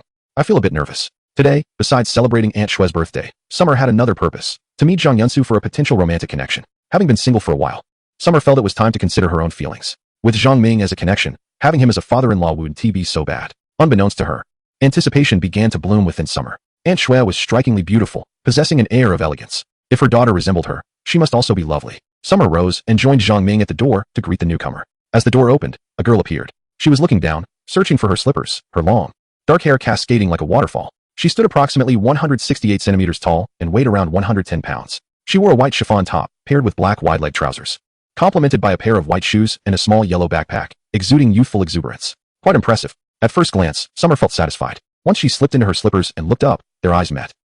Summer thought. I was mistaken. Girls often resemble their fathers. How to describe her? Perhaps she looked like an enhanced version of Zhang Ming? In Chapter 111, what shall we discuss? Yansu, do you remember the Dr. Xia I mentioned to you? The one who saved lives at McDonald's and assisted in childbirth on the high-speed train? Xia, this is my beloved daughter, Yansu. Zhang Ming warmly introduced them. Hello. Summer greeted politely. Upon seeing Summer, Yansu's cheeks flushed. Oh, you are even more handsome than in the videos. Is this my future partner? I feel so fortunate. Hello, Dr. Xia, Yansu replied. You are now a celebrated physician at our medical school, widely adored by all. It is said that you are also the most outstanding graduate of the medical university. Dr. Xia, you are truly remarkable, another admirer in the making. Xia Tian revealed a radiant smile, showcasing her pearly white teeth, and responded, It is merely the school's kindness. There are many exceptional graduates from the medical university. She continued, Additionally, I must extend my gratitude to the director. Without their support, I would not have been recognized as the most outstanding graduate. Zhang Ming beamed with a silly grin, saying, We are all family here. There is no need for thanks. Oh, so we're family now? Xia Tian felt a touch of embarrassment. Your mother is preparing abalone. I shall assist her. Yinshu, don't you have those little collectibles? What do you call them, figurines? You should take Xia to see them. The meal will take a while, so you young folks can discuss youthful matters. Go on, show him your room. Zhang Ming kept nudging his daughter with his eyes. Silly girl, don't miss this wonderful opportunity. Hurry and take him to your room. Zhang Yinshu's cheeks flushed, and she shyly asked Xia Tian, Senior Xia, do you like figurines? I have a vast collection that I can show you. Xia Tian hesitated, thinking it inappropriate to enter a girl's private space upon their first meeting. He glanced at Zhang Ming's expression. Boy, do you dare decline? Clearing his throat, he replied, I don't know much about figurines, but I suppose I can take a look. Zhang Yinshu led the way, with Xia Tian following closely behind. They reached the innermost room on the second floor. Zhang Yinshu pushed the door open, revealing a spacious room complete with a bathroom, a cloakroom, a vanity, a large desk, and a bookshelf. On the opposite side of the bookshelf were 5 entire rows of anime figurines. Senior Xia, do you have a favorite anime? She inquired. I adore Naruto. I have collected every character figurine from it. Which one do you like? I can give it to you. Glancing over the collection, Xia Tian replied. I haven't watched Naruto. You should keep it. Xiao Tian was somewhat of an antiquity. During his studies, he had been diligently working part-time and had scarcely watched anime, let alone films or TV dramas. The interests of the youth did not captivate him. Instead, it was the grand bookshelf that piqued his curiosity. Are all these your books? Xiao Tian casually picked up an entirely English medical journal. Indeed, she confirmed. These are the books I have cherished since childhood.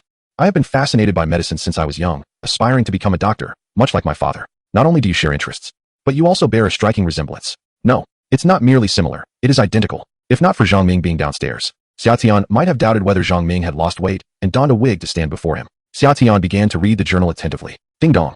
Zhang Yunshu's phone chimed. It was a message from her roommates. Roommate A. Oh, has Dr. Xiao arrived? Have you seen him? Roommate B. Quick, snap a photo of Dr. Xiao for me to admire. Zhang Yunshu. He's in my room reading. It would be rather inappropriate to sneak a photo, right? It would be so embarrassing if he caught me. Roommate C. What's the harm? Just put your phone on silent and take a quick snapshot. He won't notice. Don't worry, we won't share the photo. Casting a glance at Xiao Tian, Zhang Yunshu hesitated for a moment. Alright then, I'll take a secret shot. She muted her phone and swiftly captured a candid photo, sharing it in the roommate group. In the picture, Xiao Tian leaned against the desk, engrossed in a book. His demeanor serious and focused. Zhang Yunshu, please don't share this photo. If Dr. Xiao finds out, he might dislike me. The roommate group erupted. Roommate A. Wow. He's incredibly handsome, even more so than in the video. Roommate B.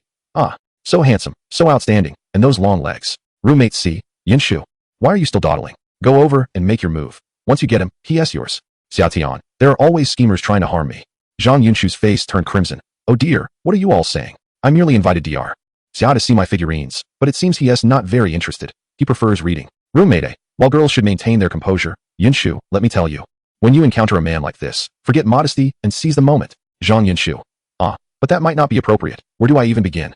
Roommate B. What do you mean where to begin? Just take his hand. After finishing an article, Xiao Tian realized he had been so absorbed in his book that he hadn't spoken to the young lady at all. How embarrassing. I'm sorry. I've always been like this, getting lost in books. Xiao Tian awkwardly replied. Zhang Yunshu, her cheeks flushed, shook her head. It's fine. Brother Xia can read as much as he likes. Meeting for the first time and occupying his time with reading. How impolite. What should I say? Xiao Tian didn't grasp the nuances of anime. Do you play mobile games? Shall we play around? Time flies when gaming. Zhang Yunshu nodded. I do. Let us go. Both took out their phones. Xiao Tian opened Honor of Kings, while Zhang Yunshu selected PUBG. Xiao Tian, you don't play Honor of Kings? I don't play PUBG. Zhang Yunshu shook her head. I only play PUBG, not Honor of Kings. Xiao Tian, well then, we're not compatible. His gaze fell upon a book resting on the desk. Clinical Guidelines for Common Diseases, Western Medicine. Is this what you've been studying recently? Zhang Yunshu nodded. This semester. I need to learn about medicine. Xiao Tian nodded in agreement. Medicine is crucial. Not only must one quickly diagnose a patient's condition, but they must also promptly determine the appropriate medication. Alright, let me quiz you. I ask, you answer. Brother Xia is initiating a conversation with me. How delightful. Zhang Yunshu excitedly straightened her back. I'm ready. Chapter 112. Eating abalone in the kitchen, Aunt Shui shot a glare at Zhang Ming, who was busy chopping vegetables. Your daughter is only a sophomore, and on their first meeting, you let Xiao Tian enter her private room. What will people think of our girl? Hurry and call them out. Zhang Ming, donned in an apron and busily frying, chuckled at his wife's words. What is the worry? Our household comprises merely 4 individuals. If you remain silent and I do not speak, who could possibly divulge our secrets? Aunt Shui expressed her lingering concerns, furrowing her brow. What if Xiao Tian were to mistreat our daughter? The internet is rife with perverts who follow young girls into their rooms. In today's society, malevolence abounds. Some individuals appear amiable and refined on the surface, yet who knows what mischief they might be capable of behind closed doors. If Xiao Tian were to harm our daughter, how would she face the world? Zhang Ming raised an eyebrow, incredulously asking, Xiao Tian would bully our daughter? Aunt Shui's eyes widened. Indeed, is that not a possibility? You have only known him for a few months. Who can ascertain his true nature? Zhang Ming grinned widely, chuckling. If he truly could bully her, that would be a blessing in disguise. Once the deed is done, I need not fret any longer. Aunt Shui. In the room, Xiao Tian stated. Gastroesophageal reflux disease has 3 optimal treatment regimens. Zhang Yunshu pondered briefly before swiftly enumerating 3 options. 1. Metoclopramide and ranitidine. 2. Metoclopramide and lansoprazole. 3. Gastrointestinal regulator and omeprazole. Observing the second hand of the clock, Xiao Tian frowned. 15 seconds elapsed. That is too slow. The next question must be answered in under 10 seconds. Zhang Yunshu's little face grew anxious. All right, I will strive to improve. Xiao Tian continued. Next question. Acute gastritis. 5 treatment options. Name 3. Zhang Yunshu gestured with her fingers, contemplating for 3 seconds before rapidly responding. 1. Metoclopramide and ranitidine with pectin. 2. Cimetidine with gastrointestinal regulator and metronidazole. 3. Pectin 6542 with metronidazole and ranitidine. Xiao Tian glanced at the clock again. 14 seconds, still too slow. Next question. This is becoming increasingly sluggish. This question took over 19 seconds. As a physician, one must act swiftly in emergencies. Upon diagnosing a condition, medication must be administered immediately. Often, patients' bodies afford us no time to deliberate. Zhang Yinshu replied, all right. I will do my best. Sweat trickled down her brow. Next question. Still too slow. Next question. Your foundational knowledge is lacking. You must study diligently. Zhang Yinshu's face flushed crimson, cold sweat cascading from her forehead. From initial excitement and eagerness, she now wondered when they would dine. I want to eat. An hour later, Zhang Ming's voice resonated from downstairs. Yinshu, Xia, come down for dinner. With a long sigh of relief, Zhang Yinshu stood and said to Xia Tian, Senior Xia, shall we go down for dinner? Certainly. Xia Tian nodded, setting aside his book as the two descended the stairs. At the long table, an array of over a dozen dishes was laid out. Though only 4 individuals were present, the feast was lavish. Soy sauce chicken, poached squid, braised turtle, spicy boiled shrimp, scallion stir-fried crab, steamed hairy crab, and stir-fried seasonal vegetables. Author's note. These are all my favorites, yet I cannot afford them. How I long for takeout. In the center, a clay pot emanated an enticing aroma. Zhang Ming lifted the lid and introduced to Xia Tian. This is Buddha jumps over the wall. I assume you have not tried it before. Come, savor this abalone. This is a 2-headed dried abalone, cherished by your Aunt Shui. 2-headed dried abalone. He once watched a culinary program that mentioned the larger the abalone, the fewer the heads. Thus, a 2-headed abalone is exceedingly expensive, worth at least 1,000 yuan. Quite extravagant indeed. Take a bite. It's very fresh. After being recooked, the dried abalone possesses a texture that is more elastic compared to the ordinary smaller ones.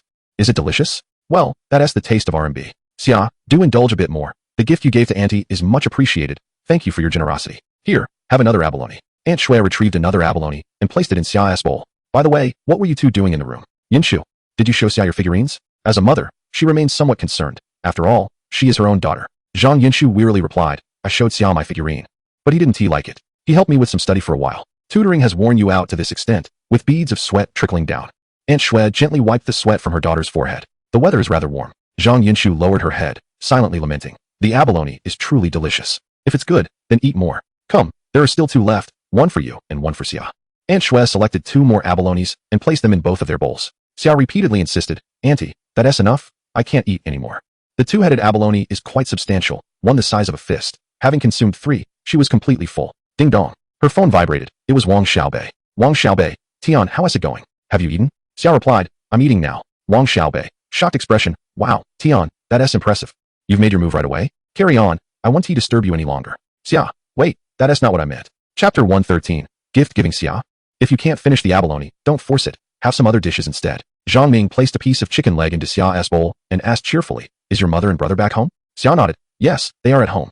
Zhang Ming exchanged a glance with Aunt Shui, whose expression was somewhat complex. This impoverished lad, does he truly deserve my daughter? Zhang Ming's thoughts contrasted. Can our daughter be a match for Xia? Aunt Shui smiled and inquired of Xia, what are your future plans? Beyond working diligently, how do you intend to manage your personal life? I heard from Lao Zhang that you're still single. Have you considered finding a partner? Is it time to begin? Xia maintained his composure, responding honestly to the elder's questions. I intend to find someone. I wish to become a father before I turn 30. I am already 26 this year, so it's time to start. However, I am not in a hurry. Marriage is a lifelong commitment. I prefer to take my time. Zhang Ming calculated the time. Becoming a father at 30 leaves him with 4 years. Zhang Yinshu is only a sophomore this year. She will graduate in 3 years. And pursuing a master's degree will take another 3. The timing seems rather off. Perhaps they should not let her pursue further studies, and instead, marry right after graduation. Becoming a homemaker? That could work well too. Shui remained oblivious to her husband's sentiments, harboring her own thoughts. She smiled at Xia Tian and remarked, Xia's ideas are quite commendable. I wholeheartedly agree. Marriage is a lifelong commitment, and one must find a suitable partner without haste. As for having children, there is no need for urgency. One can still conceive before the age of 40. Uncle Zhang has always held you in high regard, often suggesting that you become our family's son-in-law. Goodness, is he saying it outright? Xia Tian was taken aback. Zhang Yinshu's delicate face flushed instantly, her shyness rendering her unable to lift her head. Oh dear, mother, what are you saying? Let us not discuss that now. Let us eat. Look at this girl. So bashful. Fine, we'll talk about these matters later. Xia, enjoy your meal. Under the relentless advances of Shui and Zhang Ming, Xia Tian found himself overly stuffed. After the meal concluded, Xia Tian lingered for another hour before rising to take his leave. Director, see you at the hospital tomorrow. All right, see you at the hospital. As he watched Xia Tian depart, Zhang Ming felt a surge of pride and turned to his wife, saying, what do you think? The young man I chose is quite handsome, isn't he? He possesses about half the charm I had in my youth, making him a suitable match for our daughter. Indeed, he is quite presentable and articulate, but his family background is lacking. He has a younger brother. He will not only have to support his mother but also shoulder the responsibility of his sibling, which is a heavy burden. Shui furrowed her brow, noting that the only shortcoming of the ideal son-in-law was his family situation. Zhang Ming, however, was displeased. What is wrong with a modest family? It's not as if he cannot provide. Xia earns 500,000 a year, and with surgical bonuses, he could easily exceed 1 million annually. Can't he support one younger brother? Moreover, if he struggles, there is still me to assist him. He may be imperfect, but our daughter is not without her flaws either. Shui shot her husband a glare, her eyes narrowing. In what way is our daughter lacking? Her education is on par with his, and her background surpasses his in every respect. Zhang Ming retorted. Well, she is not exactly a beauty. The air grew tense as Zhang Ming glanced at the daughter lounging on the sofa, grinning broadly. Ha! I was just joking, my dear. You are not ugly.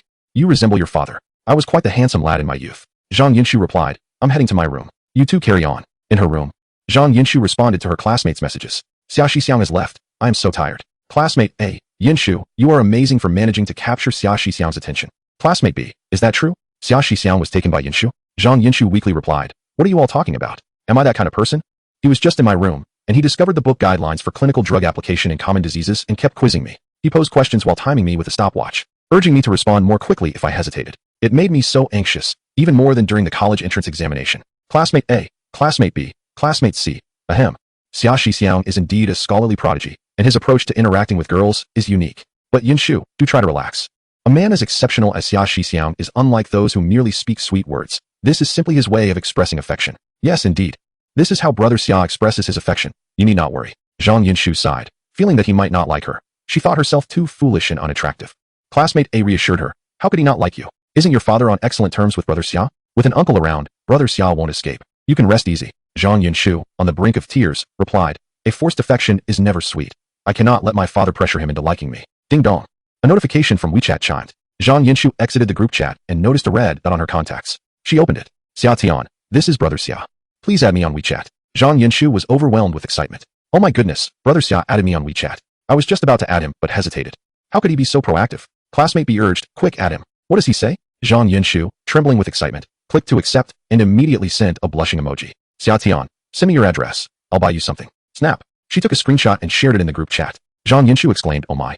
Is he sending me a gift? Classmate A responded, wow, that's impressive, Yinshu. A gift on your first meeting. It seems Brother Xia is quite interested in you. Classmate B chimed in. There's potential here. Yinshu is on her way to capturing her idol. Zhang Yinshu, still in a flurry of excitement, pondered. Should I give him my address? It feels strange to accept something from him for the first time. Classmate C interjected, if you don't provide your address, how will he send you anything? If he doesn't send you anything, how can you reciprocate? Without reciprocation, how will you stay in touch? Without communication, how can you date? Without dating, how can you marry? And without marriage, how can you have children? Zhang Yinshu conceded. All right, I'll send him my address. Opening the chat with Xia Tian, she typed in her address and added, is Brother Xia sending me a gift? Please don't make it too extravagant. I would feel embarrassed to accept. Xia Tian replied, it's not extravagant, it's already purchased. Just wait a bit. It should arrive in about 3 days. Zhang Yinshu weakly inquired, may I ask what you were sending me? She felt so elated. Her roommates bombarded her with messages. What gift did he send? Hurry and tell us so we can be at ease. Zhang Yinshu, you're killing us. Please, do share. Zhang Yinshu replied. He hasn't responded yet. Oh, he is back. Let me check. A minute later, the group erupted in excitement. Zhang Yinshu, where are you? Are you not talking? What did he send? Zhang Yinshu quietly responded. He sent me 3 sets of practice questions. Author's note. Ahem, let me clarify. After posting the recruitment information yesterday, many accused me of taking advantage of others, which felt quite awkward to read. To avoid any misunderstanding, I will revise the 4th point from yesterday. 4. I do not want anything that is free. I only accept those that require investment. Thank you, everyone. Chapter 114. The One I Admire. Wang Xiaobei, Tian Gu. How did the blind date go last night? Good heavens, did you really have abalone? The director's family is quite open. They practically offered their daughter to you on the first meeting. Tell me how it felt. I understand. I know the taste of seaweed. After emerging from the shower, I noticed a message from Wang Xiaobei. In disbelief, I replied, do you believe I will screenshot this and send it to the director? Wang Xiaobei responded, oh my. Tian Gu, are you trying to take my life? No, I'm not joking. Please, spare me. He continued, seriously, what about Zhang Yinshu? She has quite a lovely name. A child from a scholarly family should be promising, right? Zhang Ming is the head of the emergency department, and his mother is a company owner with a doctorate. So Zhang Yinshu is undoubtedly a girl from an educated background, destined to be a doctor. She seems impressive in every regard. However, a good background doesn't mean much in the grand scheme of things. I replied, I don't think it will work out between us. Wang Xiaobei, intrigued, asked, what makes you say that? Tell me. After pondering for a while, I responded, I play Honor of Kings, and she plays PUBG. We aren't compatible. Wang Xiaobei exclaimed, what kind of excuse is that? By the way, where are the photos? Did you manage to take any? I replied, I didn't take any. There wasn't an opportunity. It wouldn't be right to take candid shots. I have her WeChat. Let me see if there are any photos. Upon perusing Zhang Yinshu's moments, I found that aside from posts about studying and eating, there were only a few pictures of her outings with friends, yet none of her alone. Perhaps she is shy about her appearance? I informed Wang Xiaobei. There are no photos. He retorted, ugh, you made me wait for nothing. If there are no photos, describe her to me. I hesitated and typed silently. She resembles the director in a wig. Wang Xiaobei was typing, then deleted his message. After several moments of internal conflict, he sent a laughing crying emoji. Oh my, I hardly know what to say. This is quite embarrassing. However, When seeking a partner, one should prioritize character and compatibility over mere appearance. Li Tiantian is beautiful, yet she left for someone else. In life, one needs a grounded person. Wouldn't you agree? You're not the type to be solely captivated by looks, are you? I replied, I'm not. I just want to find someone I like. Wang Xiaobei asked, what type do you prefer? Someone talented? I answered no. How about a cool person or a funny one? He continued. Personality isn't that crucial, I stated. Wang Xiaobei, frustrated, demanded, then tell me what you like. I simply said, I like someone who is good looking. Early the next morning, after donning my white coat, I accompanied Li Xiaohong on ward rounds. Recently, the number of patients in the emergency department had surged, and the beds were nearly full. Upon entering a patient's room, I immediately approached a young girl. Meanwhile, Li Xiaohong was explaining the condition. The patient, Zhao Xiaoyu, age 13, had undergone a craniotomy and a procedure for patent foramen ovale the night before last. It had been over 24 hours, and her vital signs were stable, with no abnormalities observed in the ICU, so she was transferred to a general ward. Her myocarditis was improving, and her condition was stable following the stroke. The girl's mother recognized me as the attending emergency physician from that night. In an instant, her eyes filled with tears as she grasped my hand tightly, expressing her gratitude. Doctor, thank you so much. If it weren't for you, my daughter might not be here. I was so anxious that night, and thankfully, you came. Summer comforted the family, stating, this is my duty as a physician. The surgery was remarkably successful. The bleeding has ceased, and the foramen ovale has been addressed. The child's metabolism is rapid, and recovery is proceeding well. Should any issues arise, do not hesitate to summon me. My name is Summer. You may refer to me as Dr. Summer. Thank you, Dr. Summer, the family expressed, bowing deeply. Wiping their tears away, with a furrowed brow, one of them exclaimed, what is the name of that Dr. Zhou? My daughter was convulsing, and he insisted on waiting for the next day's doctor to perform the surgery. He was the one who initially diagnosed my daughter with myocarditis. Is this not a misdiagnosis? Dr. Summer, do you not agree it is a misdiagnosis? Indeed, it is a misdiagnosis, Summer acknowledged. However, as a physician at a provincial hospital, he refrained from speaking freely.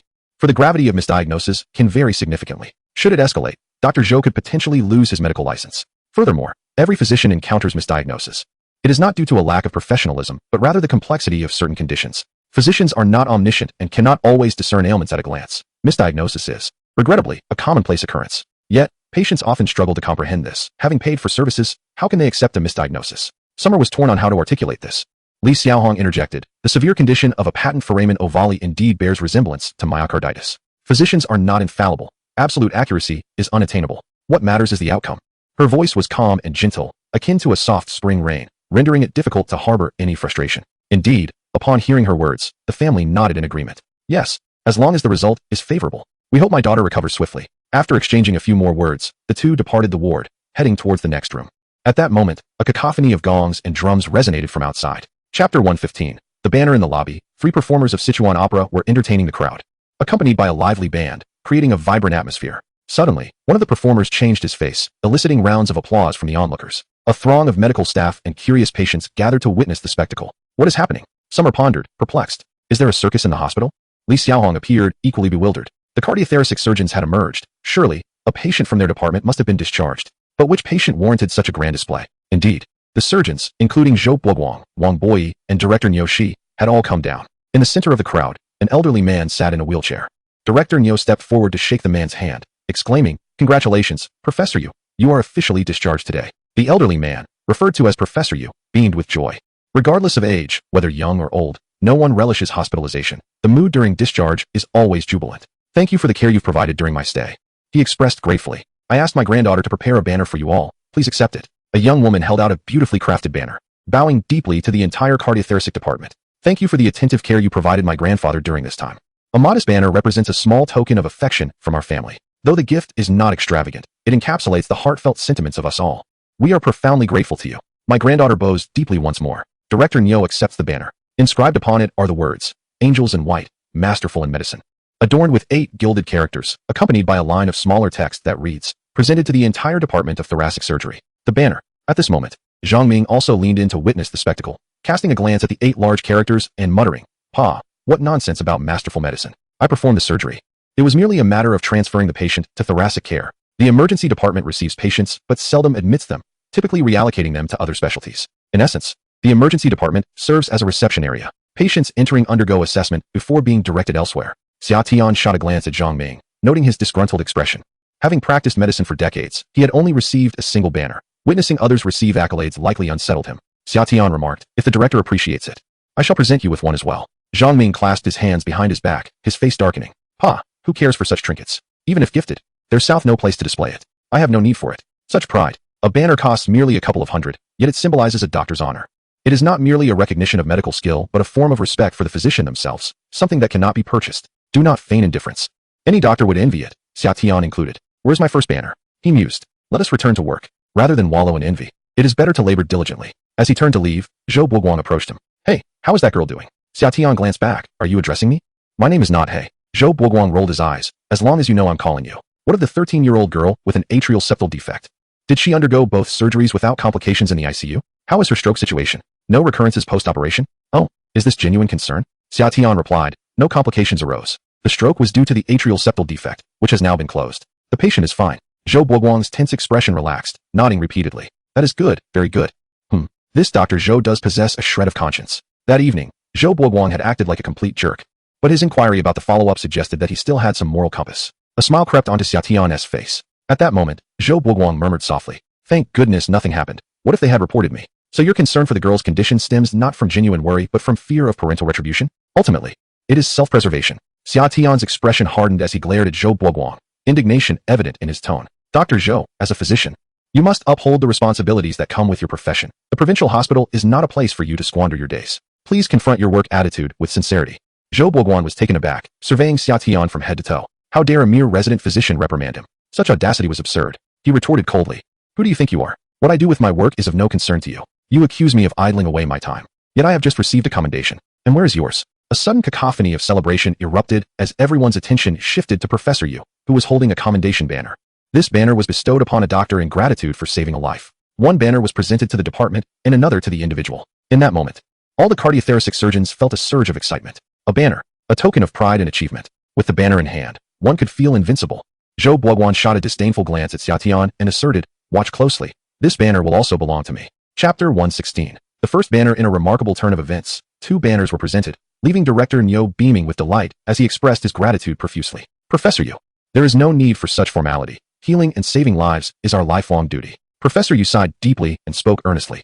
I must extend my heartfelt gratitude to this doctor. Without him, I would no longer be here. Zhou Buoguang swelled with pride, casting a sidelong glance at Xia Tian, boasting. During Professor Yu's hospitalization, he experienced a sudden episode of ventricular fibrillation while I was on duty, and it was through my intervention that he recovered. Hence, this banner is rightfully mine. Xia Tian felt a pang of discomfort. The world operates with such blatant unfairness. Those who strive diligently often receive no accolades, while those who simply flatter and ingratiate themselves bask in glory. Xiaohong, let us depart, Xia Tian declared, turning to leave, only to have his sleeve grasped by Zhou Buoguang. With a smug expression, Zhou Buoguang chuckled, don't rush off. Wait until I receive the banner. There's no hurry, is there? Are you feeling envious? Xia Tian replied coldly. There is nothing to envy. I am at peace with my conscience. If the banner is meant for the petty, then I shall gladly forego it. Zhou Buoguang's expression darkened, and he gritted his teeth in anger. Who are you calling petty? Do you wish to ruin your career at the provincial hospital, young man? Remember, you are merely a resident physician, not a director. At that moment, Director Niu inquired of Professor Yu. Professor, to which physician do you wish to present this banner? Professor Yu, with his clouded gaze, scanned the crowd in search of the deserving recipient. Suddenly, his eyes brightened. He had found his target. With the assistance of his granddaughter, Professor Yu slowly made his way in a specific direction. Zhou Buoguang was exhilarated, clearly believing that the professor was approaching him. What an electrifying moment. His first commendation banner after 5 years in the field, an opportunity for pride and boasting. The next time he negotiated a contract with the hospital, he could command a better price. Zhou Buoguang trembled with excitement. Professor Yu halted 2 meters away from him, and his granddaughter bowed deeply. Do not mention it. Zhou Buoguang began to extend his hand to assist. His granddaughter interjected. Thank you, Dr. Xia, for saving my grandfather's life. Zhou Buoguang's speech abruptly ceased, his hand lingering awkwardly in midair. Is this for me? Xia Tian was momentarily taken aback, scrutinizing Professor Yu closely. He appeared somewhat familiar, reminiscent of an elderly gentleman from McDonald's. Unable to rise, Professor Yu nodded towards Xia Tian as a gesture of gratitude. With a frail voice, he expressed, Thank you, Dr. Xia. That day at McDonald's, I experienced a medical crisis, and you were the one who saved me. Had it not been for your intervention, I would have departed this world. The video of my rescue circulated online, and I saw many people criticize you, causing you considerable distress. Today, having been discharged, I wish to extend my heartfelt thanks to you, whether it was without anesthesia or in a non-sterile environment. You did not shy away from responsibility and did not abandon me. This deeply moved me. Thank you immensely. Tears welled in Professor Yu's eyes, his gaze slightly reddened. No matter one's age, the fear of death persists. In his moment of peril, Xia Tian's presence granted him a second chance at life, a kindness that profoundly touched the elderly man. To commemorate this, he had his family prepare a banner to present to Xia Tian. Professor Yu's words warmed Xia Tian's heart. Each recollection of that day filled him with trepidation. Had anything gone awry, not only would he have been unable to pursue his medical career, but he might have faced imprisonment. No need for gratitude. I am a doctor, and it is my duty to heal, Xia Tian replied, comforted by the patient's understanding. After all, McDonald's was not a sterile environment, and as an intern, he had no right to perform surgery. Should the patient's family have pursued legal action, even the provincial hospital could not have shielded him. Professor Yu presented the banner to Xia Tian, saying, Dr. Xia, this banner represents my heartfelt appreciation. Please accept it. You are a commendable doctor. Xiaofeng, record a video. We must restore Dr. Xia's reputation online, the grandson proclaimed, wielding a professional camera. Understood, grandfather, rest assured. We will ensure Dr. Xia is vindicated. The grand display of cameras and theatrics astonished Xia Tian. A wave of joy surged within him, and at that moment, his sense of professional honor reached its zenith. The banner bore 12 gilded characters, reviving Hua Tuo's medical art, emulating Nightingale's compassion, presented to Dr. Xia Tian. In that instant, as he accepted the banner from Professor Yu's hands, Xia Tian felt an overwhelming urge to exclaim, what a thrill! It feels as though I have reached the pinnacle of life. Yet, before the patient, he maintained composure, remaining calm and smiling, as he raised the banner toward the camera.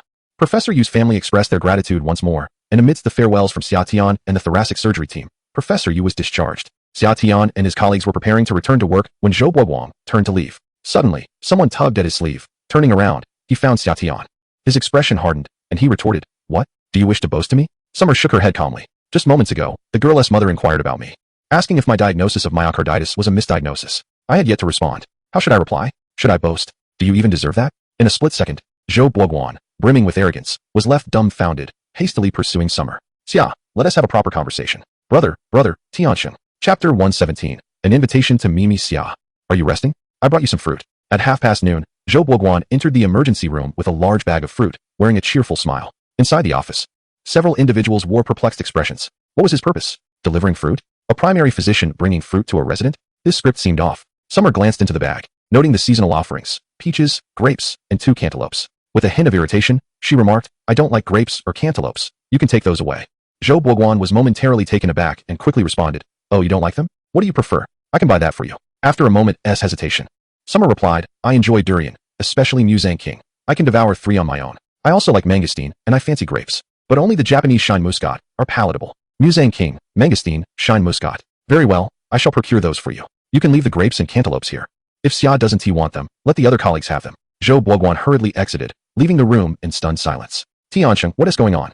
Why did Zhou Boguang bring you fruit? Could it be that he has taken a liking to you? Summer shot him an exasperated glance, noting that the office door was closed, leaving only herself, Wang Xiaobei, Li Xiaohong, and the chubby man present. She recounted the misdiagnosis incident involving Zhou Boguang.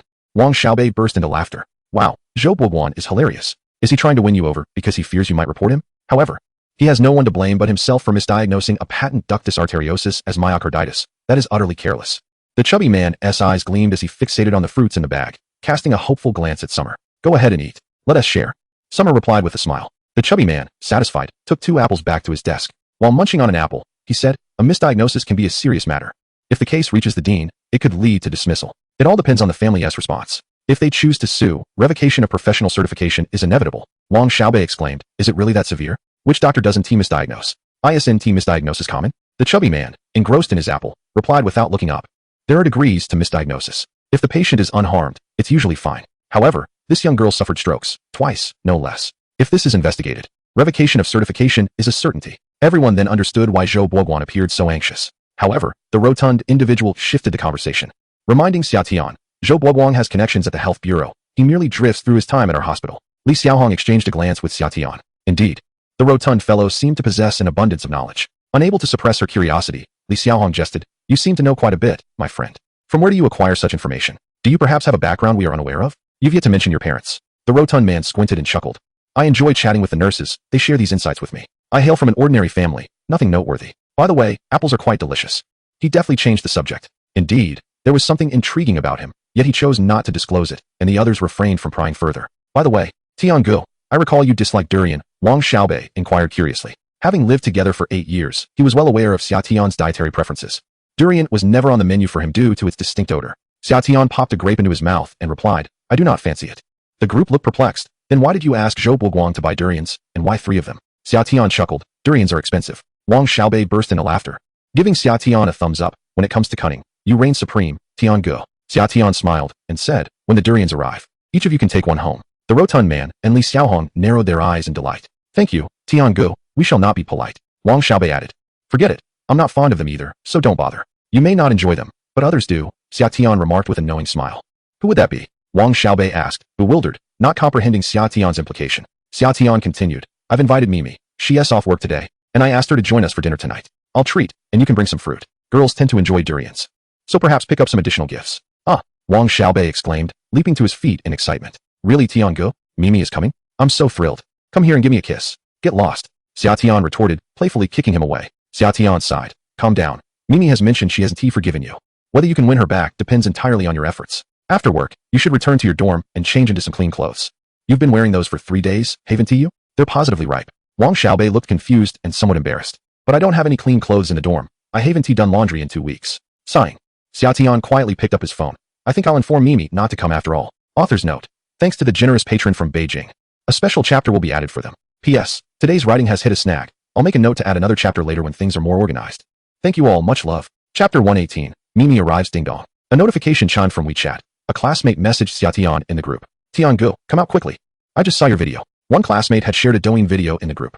Video title, McDonald's hero saves patient, now discharged, presented flag in gratitude to Dr. Xia. In an instant, the classmates group erupted with excitement. Oh my goodness, Tiangu, you are absolutely incredible. You've already received a flag while we're still interning. Tiangu is already a resident, having signed with the provincial hospital. How enviable. Tiangu, you must treat us to a meal. Xia Tian awkwardly replied, sure.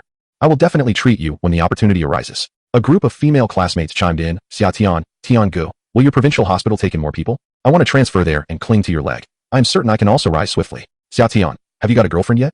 After being classmates for 8 years, what do you think of me? If we can't be girlfriends, I could certainly be your mistress, as long as it's you. I wouldn't mind. Having known each other for so long, the jokes flowed freely, especially after Li Tiantian left the group, leading everyone to speak their minds without restraint. Xia Tian chuckled. For those who wish to be my girlfriend, please line up. I will honor each of you in turn. After which I shall determine who becomes my wife and who becomes my mistress. Wang Xiaobei exclaimed. Wow, Tiangu, are you even human? Xia Tian retorted, Wang Xiaobei. Do you doubt my humanity? Wang Xiaobei quickly backed down. Hee, you're not human, but you're a god. My idol, Tiangu, is magnificent. Amidst the playful banter, Suya entered. Attention everyone. Next week there will be a pre-qualification competition for aspiring doctors at our alma mater. Those who have signed up should register with me. Additionally, there will be a prize, though I am unsure of the exact amount. Wang Xiaobei interjected. Suya, have you seen the video? Tiangu has a flag now. Suya ignored him and continued. For those who have not yet registered, you may come to me. Wang Xiaobei complained. Suya, why are you ignoring me? Suya replied. Currently, 15 students have registered. I encourage everyone to sign up. Wang Xiaobei persisted. Suya, please respond. Suya stated. You can come to me to register before 8 p.m. tonight. A classmate piped up. Suya, please register me as well. Suya replied. All right. I have signed you up. Is there anyone else? Wang Xiaobei grumbled. Suya, what do you mean? Do I not exist? Suya responded. All right, Wang. I have registered you too. Wang Xiaobei was left speechless, stuffing his phone into his pocket and muttering. If you can't act cool, just act dumb. How impressive. Xia Tian rolled his eyes. You just called her impressive, and yet you provoke her. Can you really fill that role? Just then, Li Xiaohong walked in, looking puzzled at Xia Tian. What does filling impressive mean? Is it a new internet term? As Summer blushed, glancing at the time, he hastily remarked, it's almost time to clock out. Let us prepare to dine. Xiaohong, fatty, you should join us too. Li Xiaohong, with a hesitant expression, replied, I would love to, but I have a night shift today. You all go ahead. I'll just order takeout later. Upon hearing the prospect of a complimentary meal, Fatty clapped his hands with excitement, exclaiming, great. I'll go with Tiangu. After finishing work, the trio departed from the provincial hospital, making their way directly to the nearest commercial street. Summer pointed to a Li Ning store and said to Wang Xiaobei, let us buy a set of Li Ning apparel. The sight of Wang Xiaobei's current clothing was hard to bear, and in an effort to leave a good impression on Mimi, they hurried into the store, allowing the staff to select an outfit, removing the tags, and donning the new attire. The old clothes were discarded into a trash bin.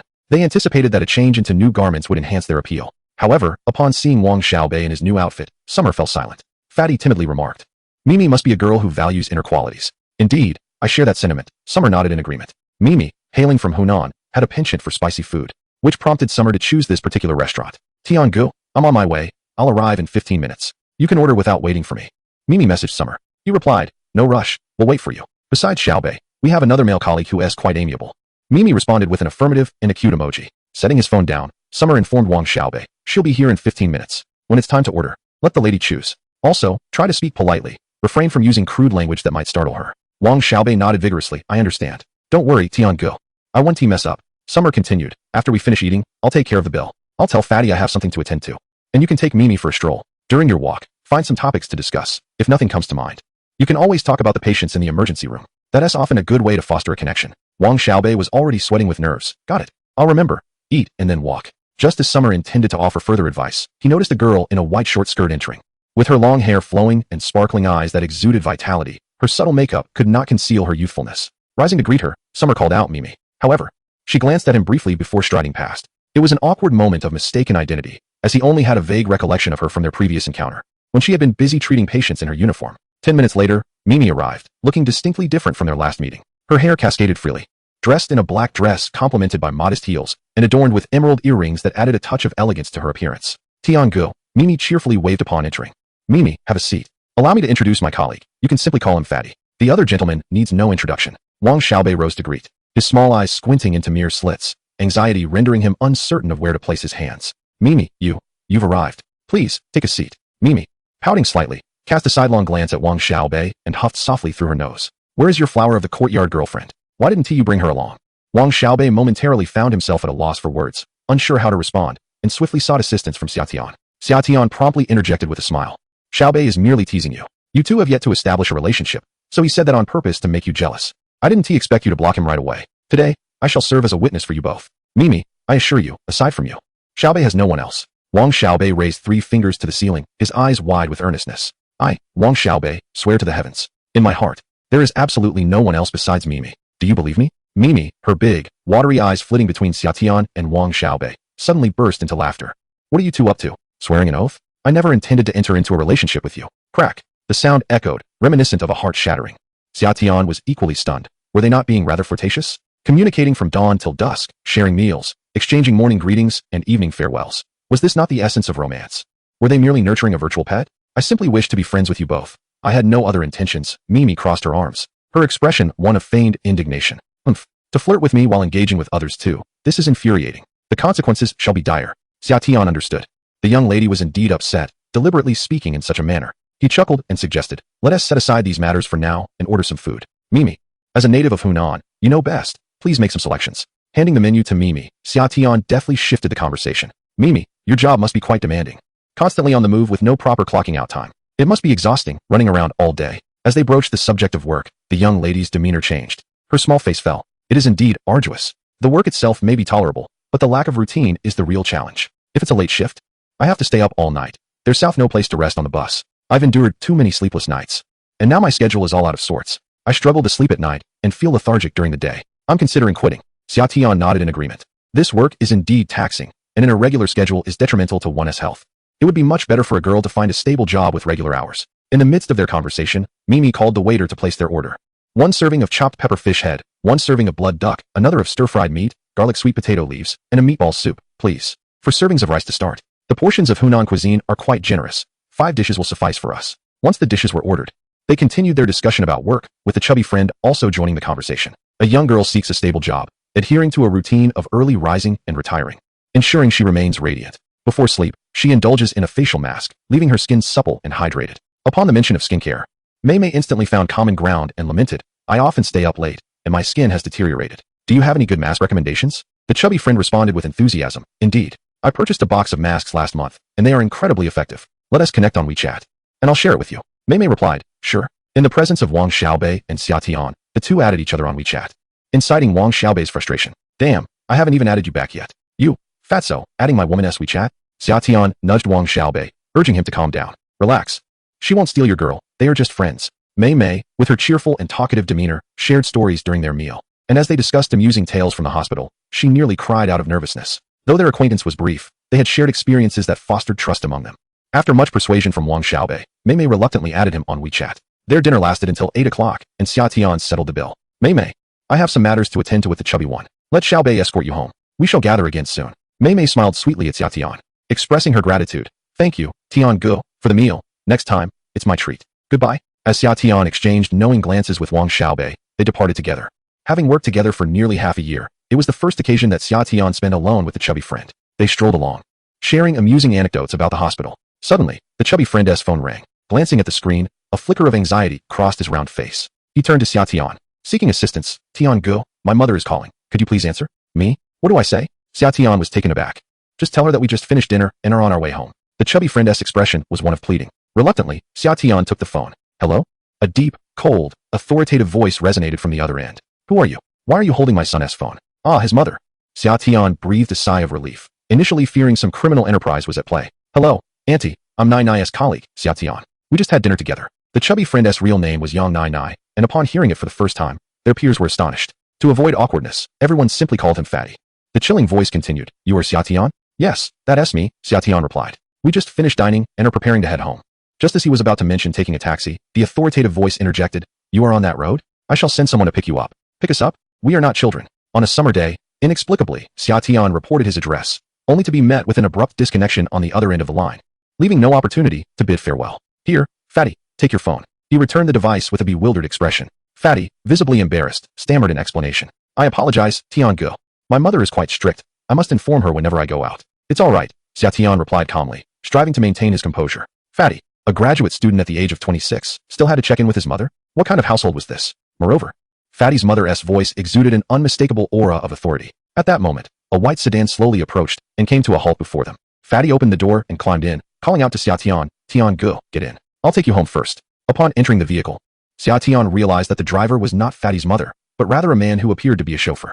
A glance at the car emblem revealed a sense of familiarity, though it was unrecognized at first. After a quick search, he exclaimed, Wait, a Maserati. He glanced at Fatty, who was fidgeting and gazing down, as if caught in a little secret. Driving a Maserati with a dedicated driver, indeed, a typical family. Chapter 120. The peculiar patient at 11:30 p.m. As Xia Tian was preparing for sleep, his WeChat buzzed with a message from Wang Xiaobei. Tian Go.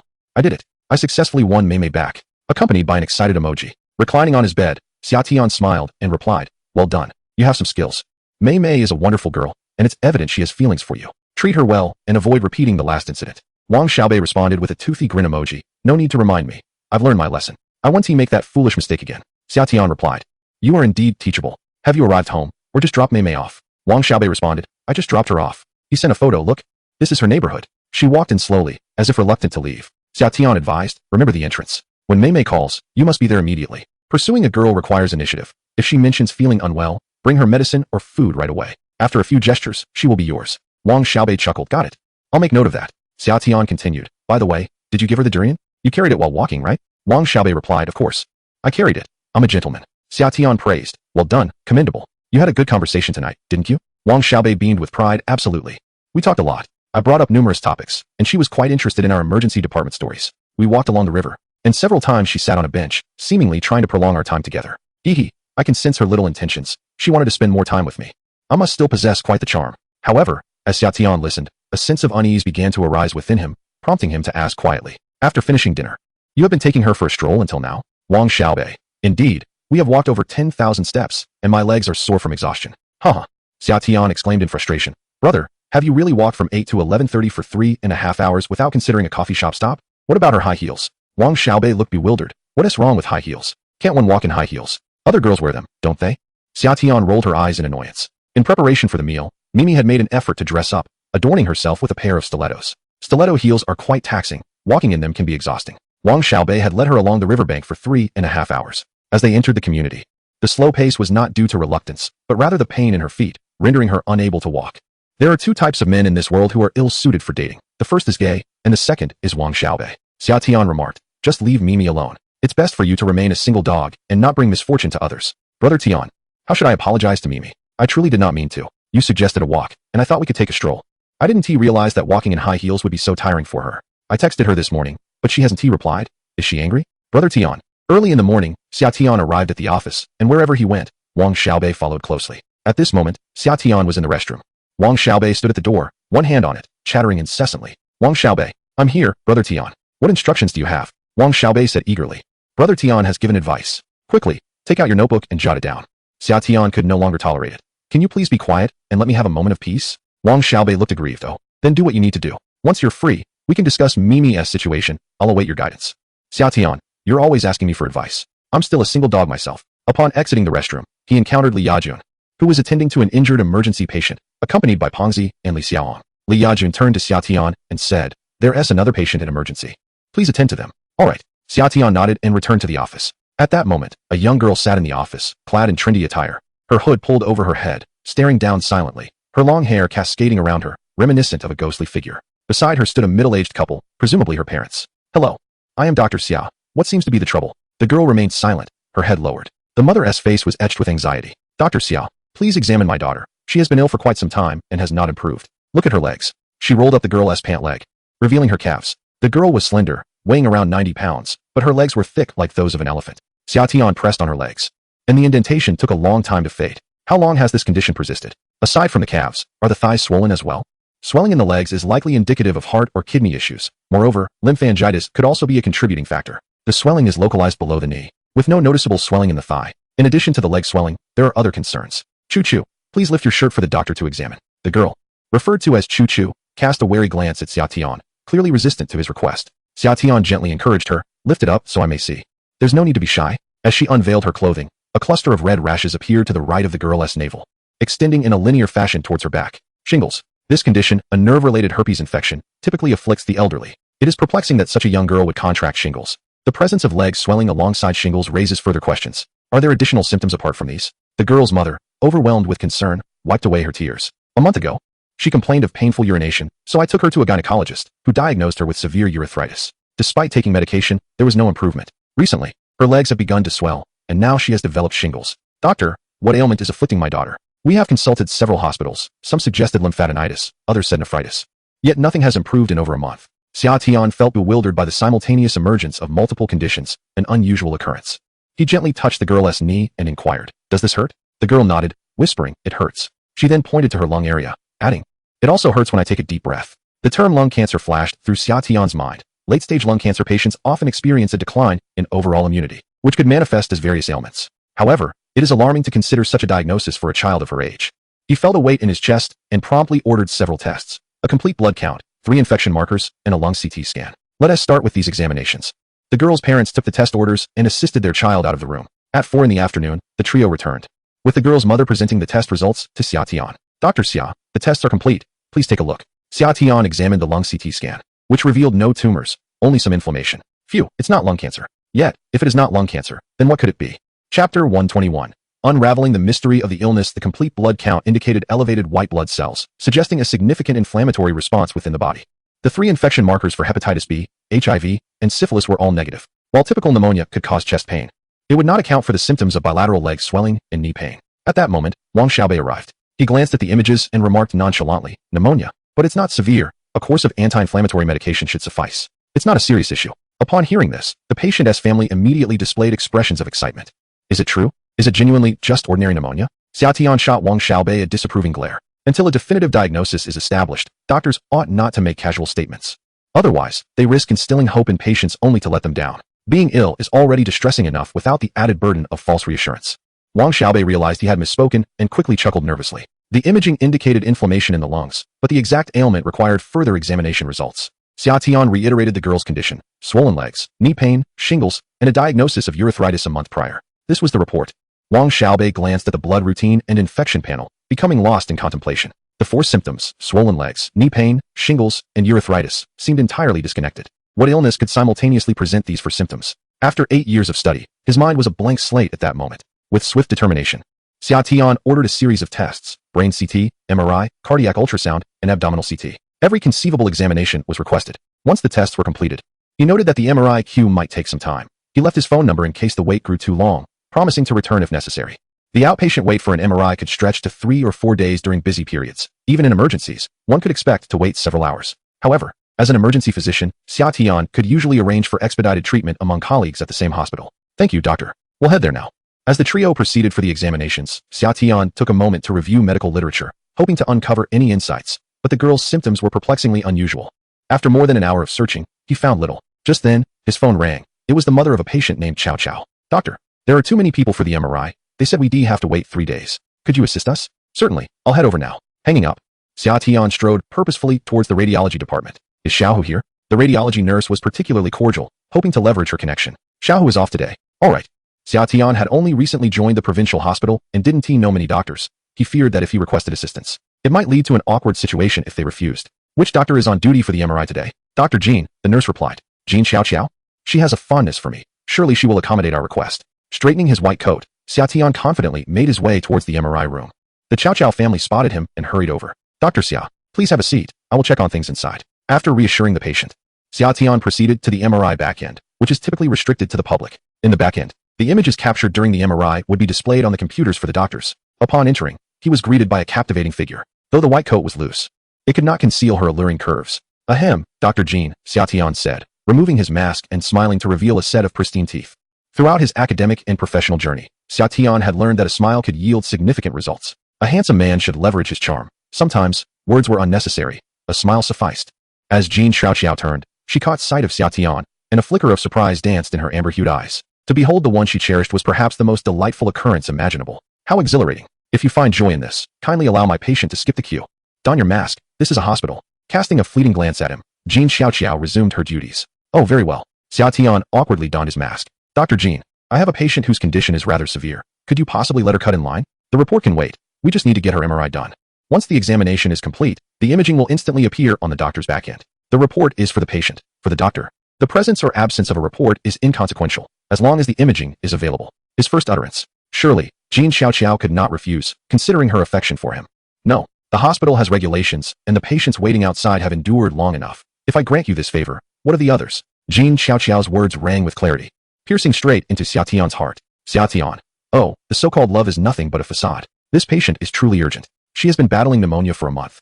Her legs swollen, accompanied by urethritis and herpes zoster. Her symptoms are quite peculiar. A girl in her 20s, she can scarcely walk. I'm concerned it may be a cardiac issue. I fear she cannot wait much longer. With a gaze imbued with deep emotion, Xiaotian looked intently at Jean Xiaoqiao. Must I weep for you to acquiesce? Jean Xiaoqiao furrowed her brows and accessed the back end to inquire about the patient. The patient's name, Yun Xiaoqiao. Jean Xiaoqiao located Yun Xiaoqiao's name and elevated it slightly. We cannot accommodate her tonight. Have her come first thing tomorrow morning. There are several patients outside who arrived early and have been waiting all day. I must attend to them first. Your patient can wait until tomorrow morning, correct? Yes, yes. Xiaotian nodded repeatedly. The best-case scenario he anticipated was indeed tomorrow morning. After all, it was quite late today. Thank you, Dr. Jean. I shall treat you to a meal another day. Having expressed his gratitude, Xiaotian turned to leave, but Jean Xiaoqiao's voice floated over. When is this another day? Some words are often spoken casually, such as the offer to treat someone to a meal, and Xiaotian had not given it much thought. However, Jean Xiaoqiao's inquiry left him feeling somewhat awkward. Tonight? Are you free? Jean Xiaoqiao nodded. Tonight is fine. I will find you in the emergency room after work. All right. Xiaotian replied, leaving in a state of bewilderment. It seemed he was about to go on a date with Jean Xiaoqiao. This girl had a somewhat aloof demeanor. After all, she was a wealthy heiress. But can wealth alone justify a cold disposition? Xiaotian furrowed his brow, for he preferred a more cheerful girl. Images of Jean Xiaoqiao, a stunning beauty emerging from a bath, floated in his mind, illuminated by soft lighting. Her gaze was hazy, her skin as fair as snow. I can indeed find charm in a high and aloof girl. Chapter 122. The first date in an effort to avert any serious complications. Xiaotian arranged for the girl to be hospitalized, facilitating an early morning MRI the following day. After a brief flurry of activity, the workday came to a close. Brother Tian, let us go eat. It's on me, called Wang Xiaobei. Xiaotian shook his head. I can't go. I have something to attend to this evening. What could possibly be so important? You, a single dog, can't have much going on, he teased. I have a dinner appointment, Xiaotian replied. Wang Xiaobei's eyes widened instantly, curiosity igniting within him. Who is it? Male or female? Are they from our hospital? Did you invite them, or did they invite you? Do tell. Li Xiaohong and the plump fellow also turned to Xiaotian, eagerly awaiting the scoop. Ahem. Xiaotian awkwardly explained. It's no one significant, just a colleague. I assisted her with the MRI, and she invited me to dinner. MRI? Wang Xiaobei pondered, raising an eyebrow. ISNT, they're a female doctor named. What was it? Gua? She is quite hefty, probably around 200 pounds, and rather tall too. Once, I stood next to her, and she was half a head taller than me. Brother Tian, could it be that you're fond of that type? What's the deal? Is that type comforting? The plump fellow chuckled, stifling laughter. It can't be that Dr. Gua, right? I recall she is married. Not Dr. Gua, then who? Just as the question hung in the air, the sound of high heels echoed from outside, approaching with an alluring cadence. A striking vision adorned in a flowing red gown caught their eye. Jean Xiaoqiao, her dress swaying gracefully. With a subtle makeup touch, she resembled an enchanting lotus. And her sharp gaze mirrored a tranquil spring, reflecting everything yet exuding an air of chill. Standing at the emergency entrance, she appeared as a vibrant rose blooming amidst the debris of a wasteland, captivating all who beheld her. Inside the office, the four were momentarily speechless. She cast a glance at Wang Xiaobei and the others before her gaze settled on Xiaotian. Xiaotian, may I leave now? Of course, he replied, removing his white coat and bidding farewell to Wang Xiaobei and the others. With that, they departed from the emergency room. Silence reigned. Only after a brief 10 seconds did Wang Xiaobei turn his stiff neck to gaze at the plump fellow and Li Xiaohong. Please tell me I'm mistaken. That wasn't Jean Xiaoqiao, and Brother Tian isn't on a date with her. Li Xiaohong, deep in thought, averted her gaze, and after 3 seconds of contemplation, picked up her bag and walked away. The plump fellow produced a packet of cookies, munching away while addressing Wang Xiaobei. If it's not Jean Xiaoqiao, could it be you? Aren't you already with Mimi? Still pining after Jean Xiaoqiao? Xiaobei, you shouldn't be like this. I have Mimi as WeChat. Beware, or I might spill the beans. Wang Xiaobei, bewildered, rushed to the plump fellow, pleading, "Please, don't be like that. We've been colleagues for so long. Don't call me that." The plump fellow retorted, puffing up in indignation. "Promise me you won't tell." Wang Xiaobei implored. "Call me that one more time, and I'll definitely inform Mimi." Wang Xiaobei, nine. Not only shall I call you Nai, but I shall also inform those little nurses that your name is Nai. Humph, will you still tell on me? The chubby boy's eyes reddened, and a tear trickled down his cheek. Oh no, Wang Xiaobei was instantly alarmed. "What are you doing? I was just joking with you. If I stop calling you that, will you not spill the beans? All right, let us cease this nonsense. I won't call you Nai, and you won't tell anyone. Let us make a pact. We shall remain good friends." The chubby boy, feeling wronged, wiped his tears and, while doing so, couldn't resist popping a small cookie into his mouth. Observing his demeanor, Wang Xiaobei nodded silently. Indeed, Brother Tian was right. He and Mimi are like sisters, so I can rest easy. In a French restaurant, Xia Tian presented the menu to Jin Xiaoqiao. "You order something, but do avoid their sirloin steak. It's seldom chosen. And a piece of steak stored in the fridge for too long becomes zombie meat. If you must select, go for the signature Thai plast steak, which is popular and made with fresh ingredients." Jin Xiaoqiao looked at Xia Tian in astonishment. "How do you know so much?" Xia Tian grinned. "When I was in school, I worked part-time at this restaurant on weekends. I've tried all their steak flavors. The signature Thai plast steak is the most delectable, followed by the short ribs. The sirloin is too obscure, no one orders it, and it doesn't taste good after sitting in the fridge for too long." Jin Xiaoqiao set the menu down. "Then I shall have the Thai plast and the ribs." She called for the waiter to place the order. "In addition to the steak, let us have 2 servings of French escargot soup, tiramisu for dessert, and a glass of Penfolds 407. Xia Tian, what will you drink?" "Penfolds 407, what is that? Is it red wine?" As a penniless youth, Xia Tian was unfamiliar with various foreign wines. "Then I shall have a glass of Penfolds 407 as well." After ordering, the two engaged in light conversation. Jin Xiaoqiao opened WeChat and sent a message to Wang Xiaobei. "On my first date with Xia Tian, what should I pay attention to?" Wang Xiaobei replied, "Brother Tian values face greatly. As a girl, you must ensure to preserve a man's dignity. Matters of paying for meals, those are best left to him. It would be undignified for a woman to settle the bill. Though Brother Tian's family is not affluent, he is certainly not one to take advantage of others. Remember, let Brother Tian pay." Jin Xiaoqiao frowned slightly. "The restaurant I chose, plus a glass of red wine. This meal will not be inexpensive. Is it appropriate for him to pay? Perhaps we could split the bill?" "Wang Xiaobei, are you serious? Splitting the bill is disrespectful to Brother Tian. It's just a meal, he can afford it. After you finish dining, take a stroll. Walking is the easiest way to foster feelings, or you could wander around and let him buy you a few outfits." Jin Xiaoqiao replied, "Isn't that inappropriate? I can buy my own clothes. We are not even together yet." "Wang Xiaobei, you're being overly polite. How can you expect to win a man's heart with such thoughts? There's no need for formality with men." Jin Xiaoqiao's face flushed slightly. "Should there be any intimate gestures?" Wang Xiaobei chuckled. "Let us skip that for the first date. Brother Tian is not one to be so casual. Trust in Brother Bei, for he shall guide you well." Jin Xiaoqiao hesitated for a few seconds before replying, "All right then." It was 11 o'clock at night. After a refreshing summer shower, I lay on my bed when a message from Wang Xiaobei arrived. "How's the date tonight? Dining with a stunning beauty must be delightful, right?" I replied, "It's all right." Wang Xiaobei chuckled. During her date with Jin Xiaoqiao, she discreetly asked me what to pay attention to on a first date. "Oh, she asked you? What did you say?" I inquired. "I told her to make sure to give you face and not to fight over the bill." He responded with a smirk. To my surprise, she actually listened to me. "It's evident that Jin Xiaoqiao quite likes you. Did you teach her to do that?" I asked. He indeed. I exclaimed in disbelief. "I can't believe it. One meal cost 1,000 yuan, and 2 outfits set me back 3,000, 4,000 for one night. Yet we didn't even hold hands." Chapter 123. Comprehensive consultation. "Doctor, you prescribed some tests for Chow Chow yesterday. All the necessary examinations have been completed. Could you please ascertain what might be wrong with her?" Last night, around 3 o'clock, Chow Chow developed a high fever again. The doctor, surnamed Wang, administered a fever-reducing medication, which brought the fever down, yet she seemed utterly drained. What could be the cause? The young mother, in her early 40s, appeared markedly worn from the stress of her daughter's illness. I examined the results. CT scan, normal. MRI, normal. Electrocardiogram, normal. Abdominal CT, normal. All indicators suggested only a mild inflammation within Chow Chow's body, with no tumors or signs of cancer. Yet her condition appeared to be deteriorating. "Please hold on a moment." I gathered the report and proceeded to Zhang Ming's office to inform him of Chow Chow's condition. "Director, what are your thoughts? What could be the matter with this patient?" Zhang Ming scrutinized the report, lost in contemplation. "This case is rather peculiar. If we cannot pinpoint the cause, let us conduct a comprehensive consultation." A comprehensive consultation involves a simultaneous assessment by all departments of the provincial hospital for patients with complex, undiagnosed conditions, pooling collective insights in hopes of uncovering the underlying issue.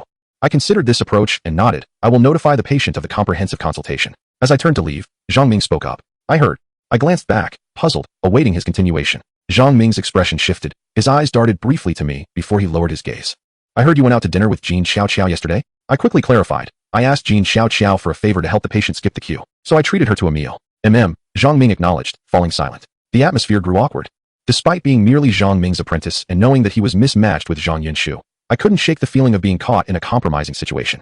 There's nothing more for me to discuss. I have work to attend to, I thought, eager to escape. Just then, Zhang Ming pulled a card from his pocket and handed it to me. Here, Xia, take this. A few days ago, I received a gift card for dining, specifically for Japanese Wagyu beef. However, the fare from Japan does not appeal to the elderly like myself, though Yunshu seems to relish it. You two should consider going together. Xia Tian glanced at the gift card, noting the amount, 5,000. Should I accept this card? It would be inappropriate for him to accompany Zhang Yunshu. One cannot force sweetness from an unripe fruit. Zhang Ming remarked, if the fruit is not sweet, I shall dip it in sugar. Observing Zhang Ming, I noticed a frown forming on his brow. Xia Tian promptly took the card, stating, I will arrange a date with Yunshu shortly to dine together another day. Zhang Ming replied, I have already made plans with Yunshu. She is free tomorrow afternoon, and we have a reservation at 7:30 p.m. at table 19. Is the table booked? Have you secured the hotel? Purchased the outfit? Xia Tian, with a sense of resignation, nodded in affirmation. I shall arrive punctually. I must attend to other matters now. Zhang Ming waved his hand, and Xia Tian departed. After Xia Tian's exit, Zhang Ming opened his phone and sent a message. Hey there, dear wife, my pocket money for this month has run short. Aunt Shui replied, 5,000 already? It's only the start of the month.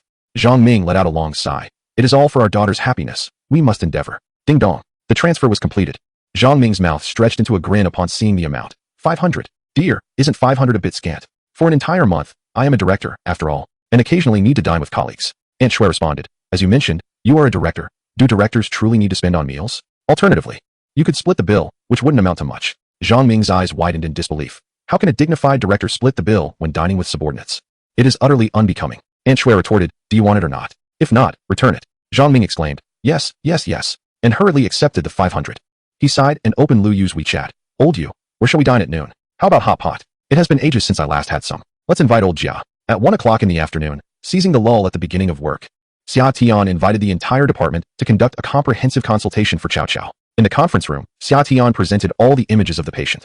The patient had developed urethritis a month prior, with swelling in both legs and accompanying knee pain, and recently exhibited shingles, chest pain, and fever. Blood tests indicated inflammation, with mild pneumonia but no tumors detected. MRI and CT scans returned normal results. Initially, I suspected heart or kidney issues, but both were ruled out, and uremia was also excluded. The lymphatic system functioned well, eliminating any lymphatic concerns. Colleagues, do you have any additions? Physicians from internal medicine, surgery, obstetrics and gynecology, oncology, and even otorhinolaryngology attended, listening to Xia Tian's report, some of them chuckling. An oncologist humorously remarked, you have ruled out tumors. What more can we contribute? I have no objections, another said, while an otorhinolaryngologist casually played with his phone. The obstetrician looked troubled and inquired of Xia Tian, was an abdominal CT performed? Could it be cervical cancer causing this? The patient is evidently experiencing a decline in overall bodily functions and a reduction in immunity, which must be attributed to some underlying ailment. The internist nodded in agreement, affirming the alignment with his own thoughts that a certain illness had led to the patient's compromised immune system, with conditions such as shingles and pneumonia manifesting as symptoms of this decline. Xia Tian shook his head, stating that the abdominal CT had ruled out cervical cancer. The two doctors pondered the specific nature of the illness, but both could only shake their heads in confusion. All necessary examinations had been conducted, and as mere mortals, the doctors were unable to ascertain the cause when even the instruments failed to reveal it. Half an hour later, the meeting concluded, and the doctors returned to their duties. Xia Tian remained alone in the conference room, deep in contemplation. What could the underlying cause be? At that moment, Li Xiaohong entered cautiously, inquiring of Xia Tian, Brother Tian. The patient's family has asked me to ask you. If the cause cannot be identified, they intend to transfer to another hospital. They were considering a transfer to a hospital in the capital. After several days of tribulation, they had yet to uncover the ailment, leading to disappointment for both the patient and her family. Typically, when a hospital fails to determine a diagnosis, they will consult with the patient about transferring to a larger institution, where the equipment is more advanced and the physicians more specialized. But should they simply surrender? Wait a moment. I must see the patient. Xia Tian returned to the ward. Inside, the patient's mother was wiping away tears, as her daughter had begun to run a high fever once again. As a mother, witnessing her daughter's suffering was unbearable. Observing the patient, Xia Tian inquired, before the onset of your illness, what activities did you engage in? Where did you go? Please share everything you can recall. The patient, exceedingly weak, could barely lift her eyelids upon hearing Xia Tian's words. The patient's mother, known for her gentle demeanor and respect for Xia Tian, suddenly turned confrontational. Stop asking. Even if you inquire, you won't uncover the cause. We are no longer staying here. Please issue the discharge papers, as we are going to the capital for treatment. Continuing with these examinations is merely a waste of time. We should have gone directly to the capital in the first place. The relentless search for a diagnosis, coupled with her daughter's deteriorating condition day by day, left the mother in a state of acute distress, and Xia Tian could empathize with her slightly irritable attitude. I'm truly sorry for not having identified the cause thus far. However, I implore you to grant me one more opportunity. If I cannot ascertain the cause by tomorrow, you are free to transfer immediately. Xia Tian's sincerity was palpable, his eyes reflecting his anxiety. He shared the same urgency as the patient's family. Very well. You have one last chance, the mother conceded. Thank you. Auntie, Xia Tian expressed his gratitude. He retrieved a notebook and addressed the patient. Chow Chow. Please tell me everything you did in the 3 months leading up to your illness. No matter how trivial, anything you can remember. With her mother's assistance. Chow Chow sat up, her frailty evident, as she spoke for a while before needing to close her eyes for a moment of rest. I usually attend classes and eat in the school cafeteria, nothing particularly noteworthy. 3 months ago, on a weekend, I went camping with classmates at the nearby Jihua Mountain. Camping? In the summer, with a flick of her brow, she encircled the words camping. Is camping merely living outdoors? Indeed, I stayed for 2 days. The patient weakly remarked. There are countless insects on the mountain. I was severely bitten by mosquitoes. On Sunday, I returned to school, attending classes, occasionally strolling through the streets. Visiting bars twice without indulging in alcohol, only beverages, and nothing particularly noteworthy occurred. I was indeed tormented by the mosquitoes. These words were highlighted. Key inquiry. Just how severe was your torment? Do you have pictures? Yes. The patient retrieved an image from her phone and handed it to her.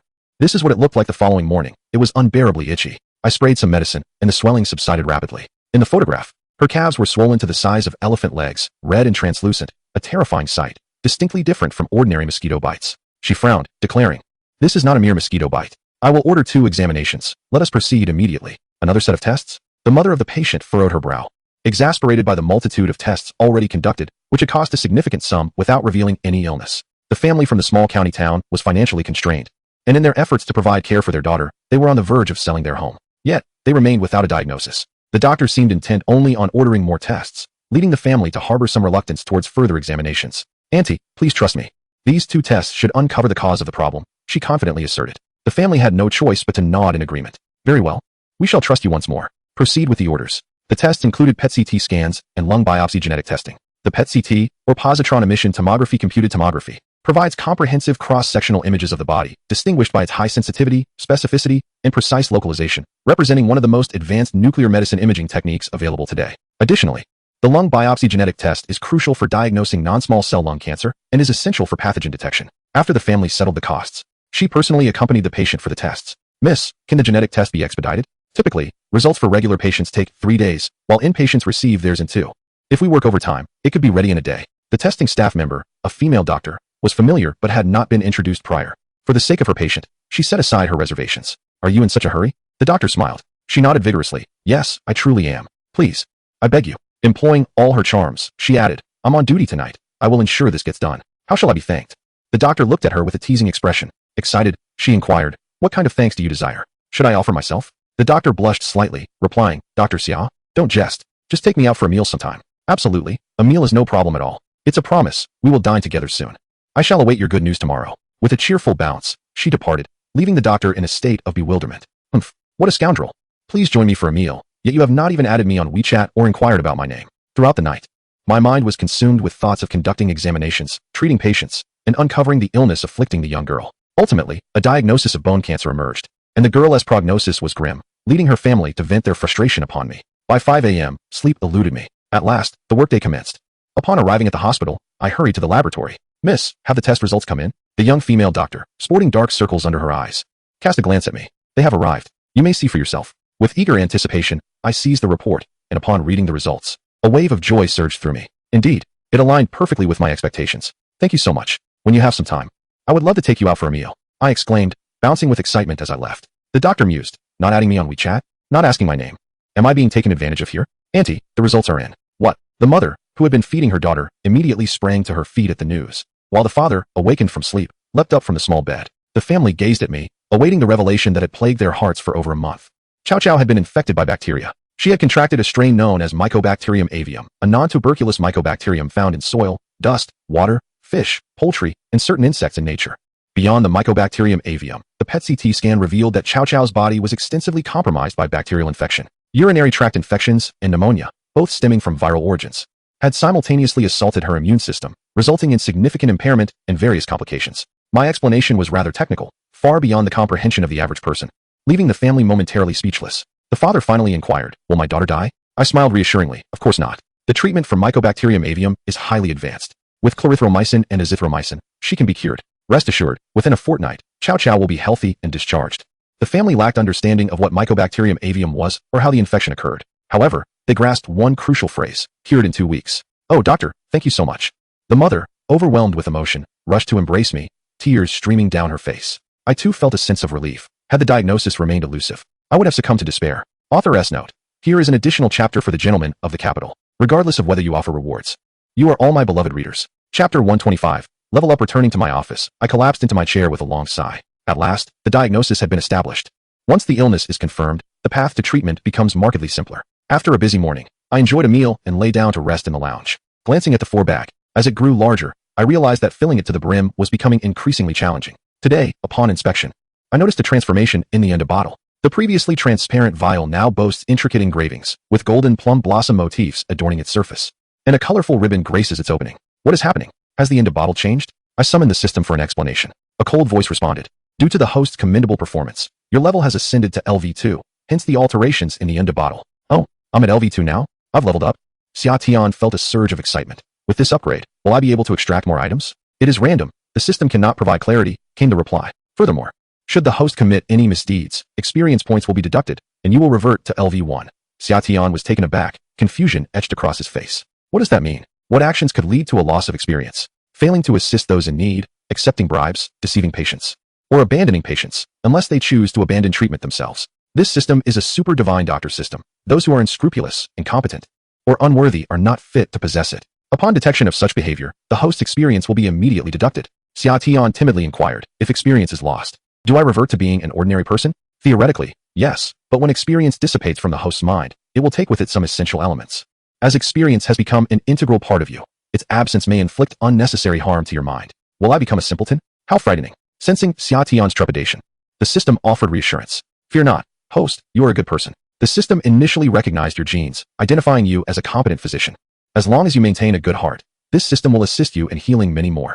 With a sigh of relief, Xia Tian reflected that this perspective held merit. He considered himself a good person and an even better doctor, despite possessing a somewhat cynical nature. He adhered to a moral code, and the actions that the system described were indeed beyond his character.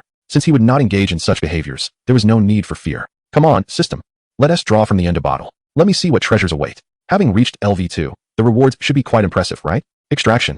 The energy bottle shook slightly and emitted a sound. Pop. The bottle opened. Rewards. 1 memory capsule. Rewards. Rewards. 3. Is that all? Xia Tian was bewildered. What on earth are these 3 items? System, please elucidate what a memory capsule is and its purpose. A cold voice replied. Upon consuming the memory capsule, the host will enter a state of photographic memory for 8 hours. Photographic memory? Remarkable. As a medical student, Xia Tian immediately thought that 8 hours could allow him to memorize vast amounts of material. This must be a coveted treasure for students. A splendid item. I shall accept it. What do the 2 question marks signify? A question mark grants 1 surgical procedure, and the specific nature of the surgery is left to the discretion of the host, who has 2 opportunities to make a choice. Wow. Impressive. The ability to select a surgical procedure is extraordinary. Can I choose again later? Yes. Whenever the host desires to make a selection, they need only call upon the system. Excellent. Thank you. Level 2 is indeed exceptional. The rewards have become significantly more substantial. With countless surgical procedures available, Xia Tian, with his current capabilities, can independently perform basic surgeries. However, there are some advanced procedures beyond his skill set. Previously, the system offered relatively simple surgeries, but now he has 2 options at his disposal, akin to possessing 2 invaluable tools. In the event he encounters a complex case, such as a head transplant or gender reassignment surgery, he will be prepared. Furthermore, the memory capsule allows for 8 hours of photographic memory. He could utilize this to learn from videos, and with a proficiency of 100 in dexterity, he can absorb much knowledge. Alternatively, he could spend 8 hours reacquainting himself with a new medical discipline or refreshing his understanding of basic traditional Chinese medicine. It's a dilemma. System, could you possibly provide me with a few more memory capsules? No. What are you thinking?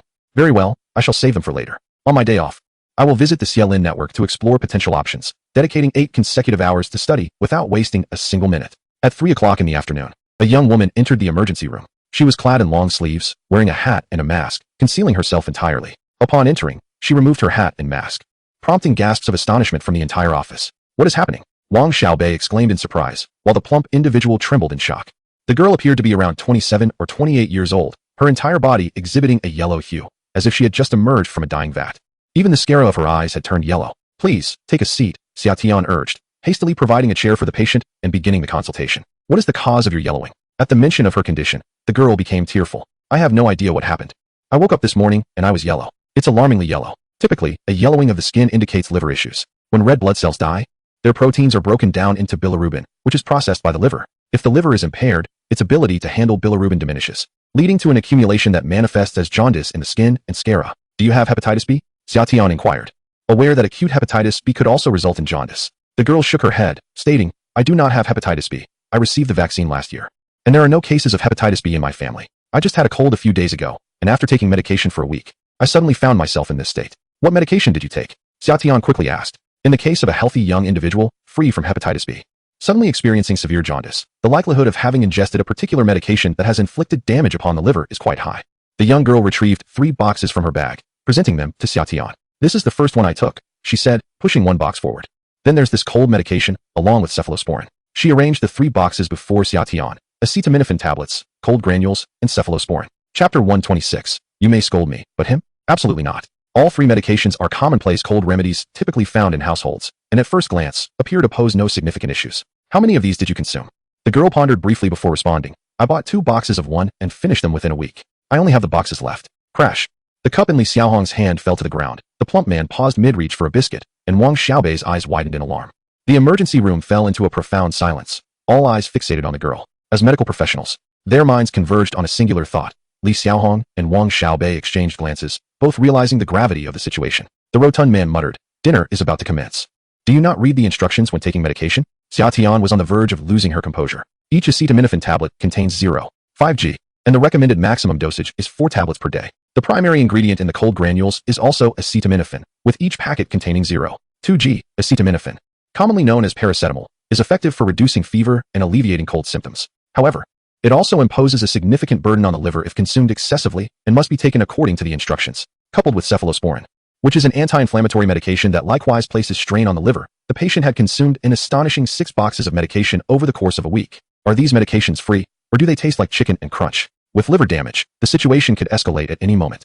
Like the sound of a swana heralding a feast for the entire village. Xiaobei, Xia Tian called out urgently, simultaneously initiating several orders. First, let's conduct blood tests for liver and kidney function, electrolytes, complete blood count, and coagulation indicators. We need to perform an abdominal ultrasound and a chest x-ray. Hurry. Wang Xiaobei pushed the wheelchair toward the girl, saying, Miss, please take a seat here. I will escort you for the examination. The girl looked bewildered, questioning whether her slight jaundice and fatigue warranted a wheelchair. Hesitant yet compliant, she sat down as Wang Xiaobei instructed. Hold on tight to the armrests. We're off.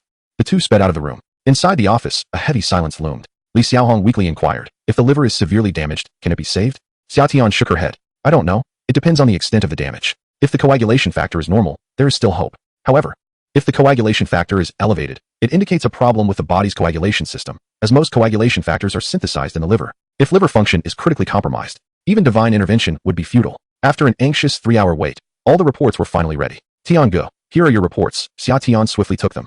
The transaminase levels soared to 900 UL, normal range, 40. Bilirubin levels were elevated. There were no gallstones or cholecystitis, and liver imaging appeared normal, ruling out liver cancer or cirrhosis. Blood routine tests and coagulation indicators remained within the normal range, although only currently. Xia Tian turned to the girl and said, your condition necessitates immediate hospitalization. Do you have health insurance? If so, please provide it during your admission. The girl appeared momentarily taken aback, sizing up Xia Tian, and with a hint of embarrassment replied, I'm sorry, doctor. I don't wish to be hospitalized. Xia Tian, prepared to sign the admission papers, was momentarily stunned by her response. Not want to be hospitalized? Your illness necessitates it. It's not a matter of preference. At that moment, footsteps echoed from outside. A middle-aged couple entered the emergency room accompanied by a middle-aged doctor. The physician, somewhat familiar, was the deputy director of the gastroenterology department, Dr. Fong. Upon seeing the girl, Dr. Fong smiled. My, how you've grown. It's been years since I last saw you. Oh dear, Huang Chum, is this jaundice? Glancing at Xia Tian, Dr. Fong casually stated, transfer this patient to gastroenterology. Please take care of it. Wait, are you snatching my patient? Xia Tian was already aware of the diagnosis and was taken aback by the abrupt transfer. Interdepartmental competition was common, as department revenue was directly tied to patient numbers. Thus, more patients equated to higher income. Typically, such competition was not so overt. Deputy Director Fong boldly demanded the patient, causing Wang Xiaobei's expression to darken. This is an emergency patient. Raising an eyebrow, Deputy Director Fong assumed a haughty demeanor. And what of it? I have watched this girl grow up. I am her uncle. What is wrong with admitting her to gastroenterology? Furthermore, is it necessary to seek your consent to transfer a patient? The resident physician held the lowest rank, akin to a cockroach in the hospital, trampled by anyone. Young and inexperienced, lacking connections, how could he compete with the esteemed deputy director? As Wang Xiaobei attempted to argue further, Xia Tian interjected, the patient's examination results are here. Currently, they are satisfactory, but the transaminase levels are alarmingly high, and there is a significant risk of before he could finish. Deputy Director Fong interrupted, enough. No need for your reminders. Having practiced medicine for several decades, do you really think I need your incessant reminders about such trivial matters? Are you overly confident in yourself? Who do you believe you are? A mere intern who knows nothing? Do you even comprehend what liver failure entails? At this moment, a group of individuals stood in the corridor, with Deputy Director Fong's voice booming. echoing throughout the emergency department, drawing the attention of Nurse Li Yajun and her colleagues. Zhang Ming strode out of his office with urgency. What is going on? Why all the commotion? Deputy Director Fong glanced at Zhang Ming, smirking as he pointed at Xia Tian. Your little apprentice lacks understanding. Allow me to teach him a lesson. Interns are like fresh recruits in the army, who ISNT bullied. Zhang Ming shot him a glance, inquiring. You're reprimanding Xia Tian? Indeed, Deputy Director Fong nodded. A little intern who disobeys. Come, let us collectively discipline him. Zhang Ming looked at Xia Tian, then turned back to Deputy Director Fong, his cheeks flushed with anger. If my apprentice is lacking, I shall handle it myself. What gives you the right to meddle? Leave. Go back to where you came from. What on earth is happening? Why the sudden fury? Deputy Director Fong was taken aback, though they were not the closest of colleagues. It seemed unreasonable to turn hostile. I haven't insulted you, so why the outrage? Zhang Ming's eyes blazed with fury, his chest heaving. You may insult me, but not him, he declared, pointing emphatically at Xia Tian. In Chapter 127, expanding the emergency department, within the confines of the director's office. Xia Tian recounted the entire sequence of events. After listening, Director Jia frowned. Since the patient is related to old Fong, a transfer would indeed be appropriate. Xia Tian nodded.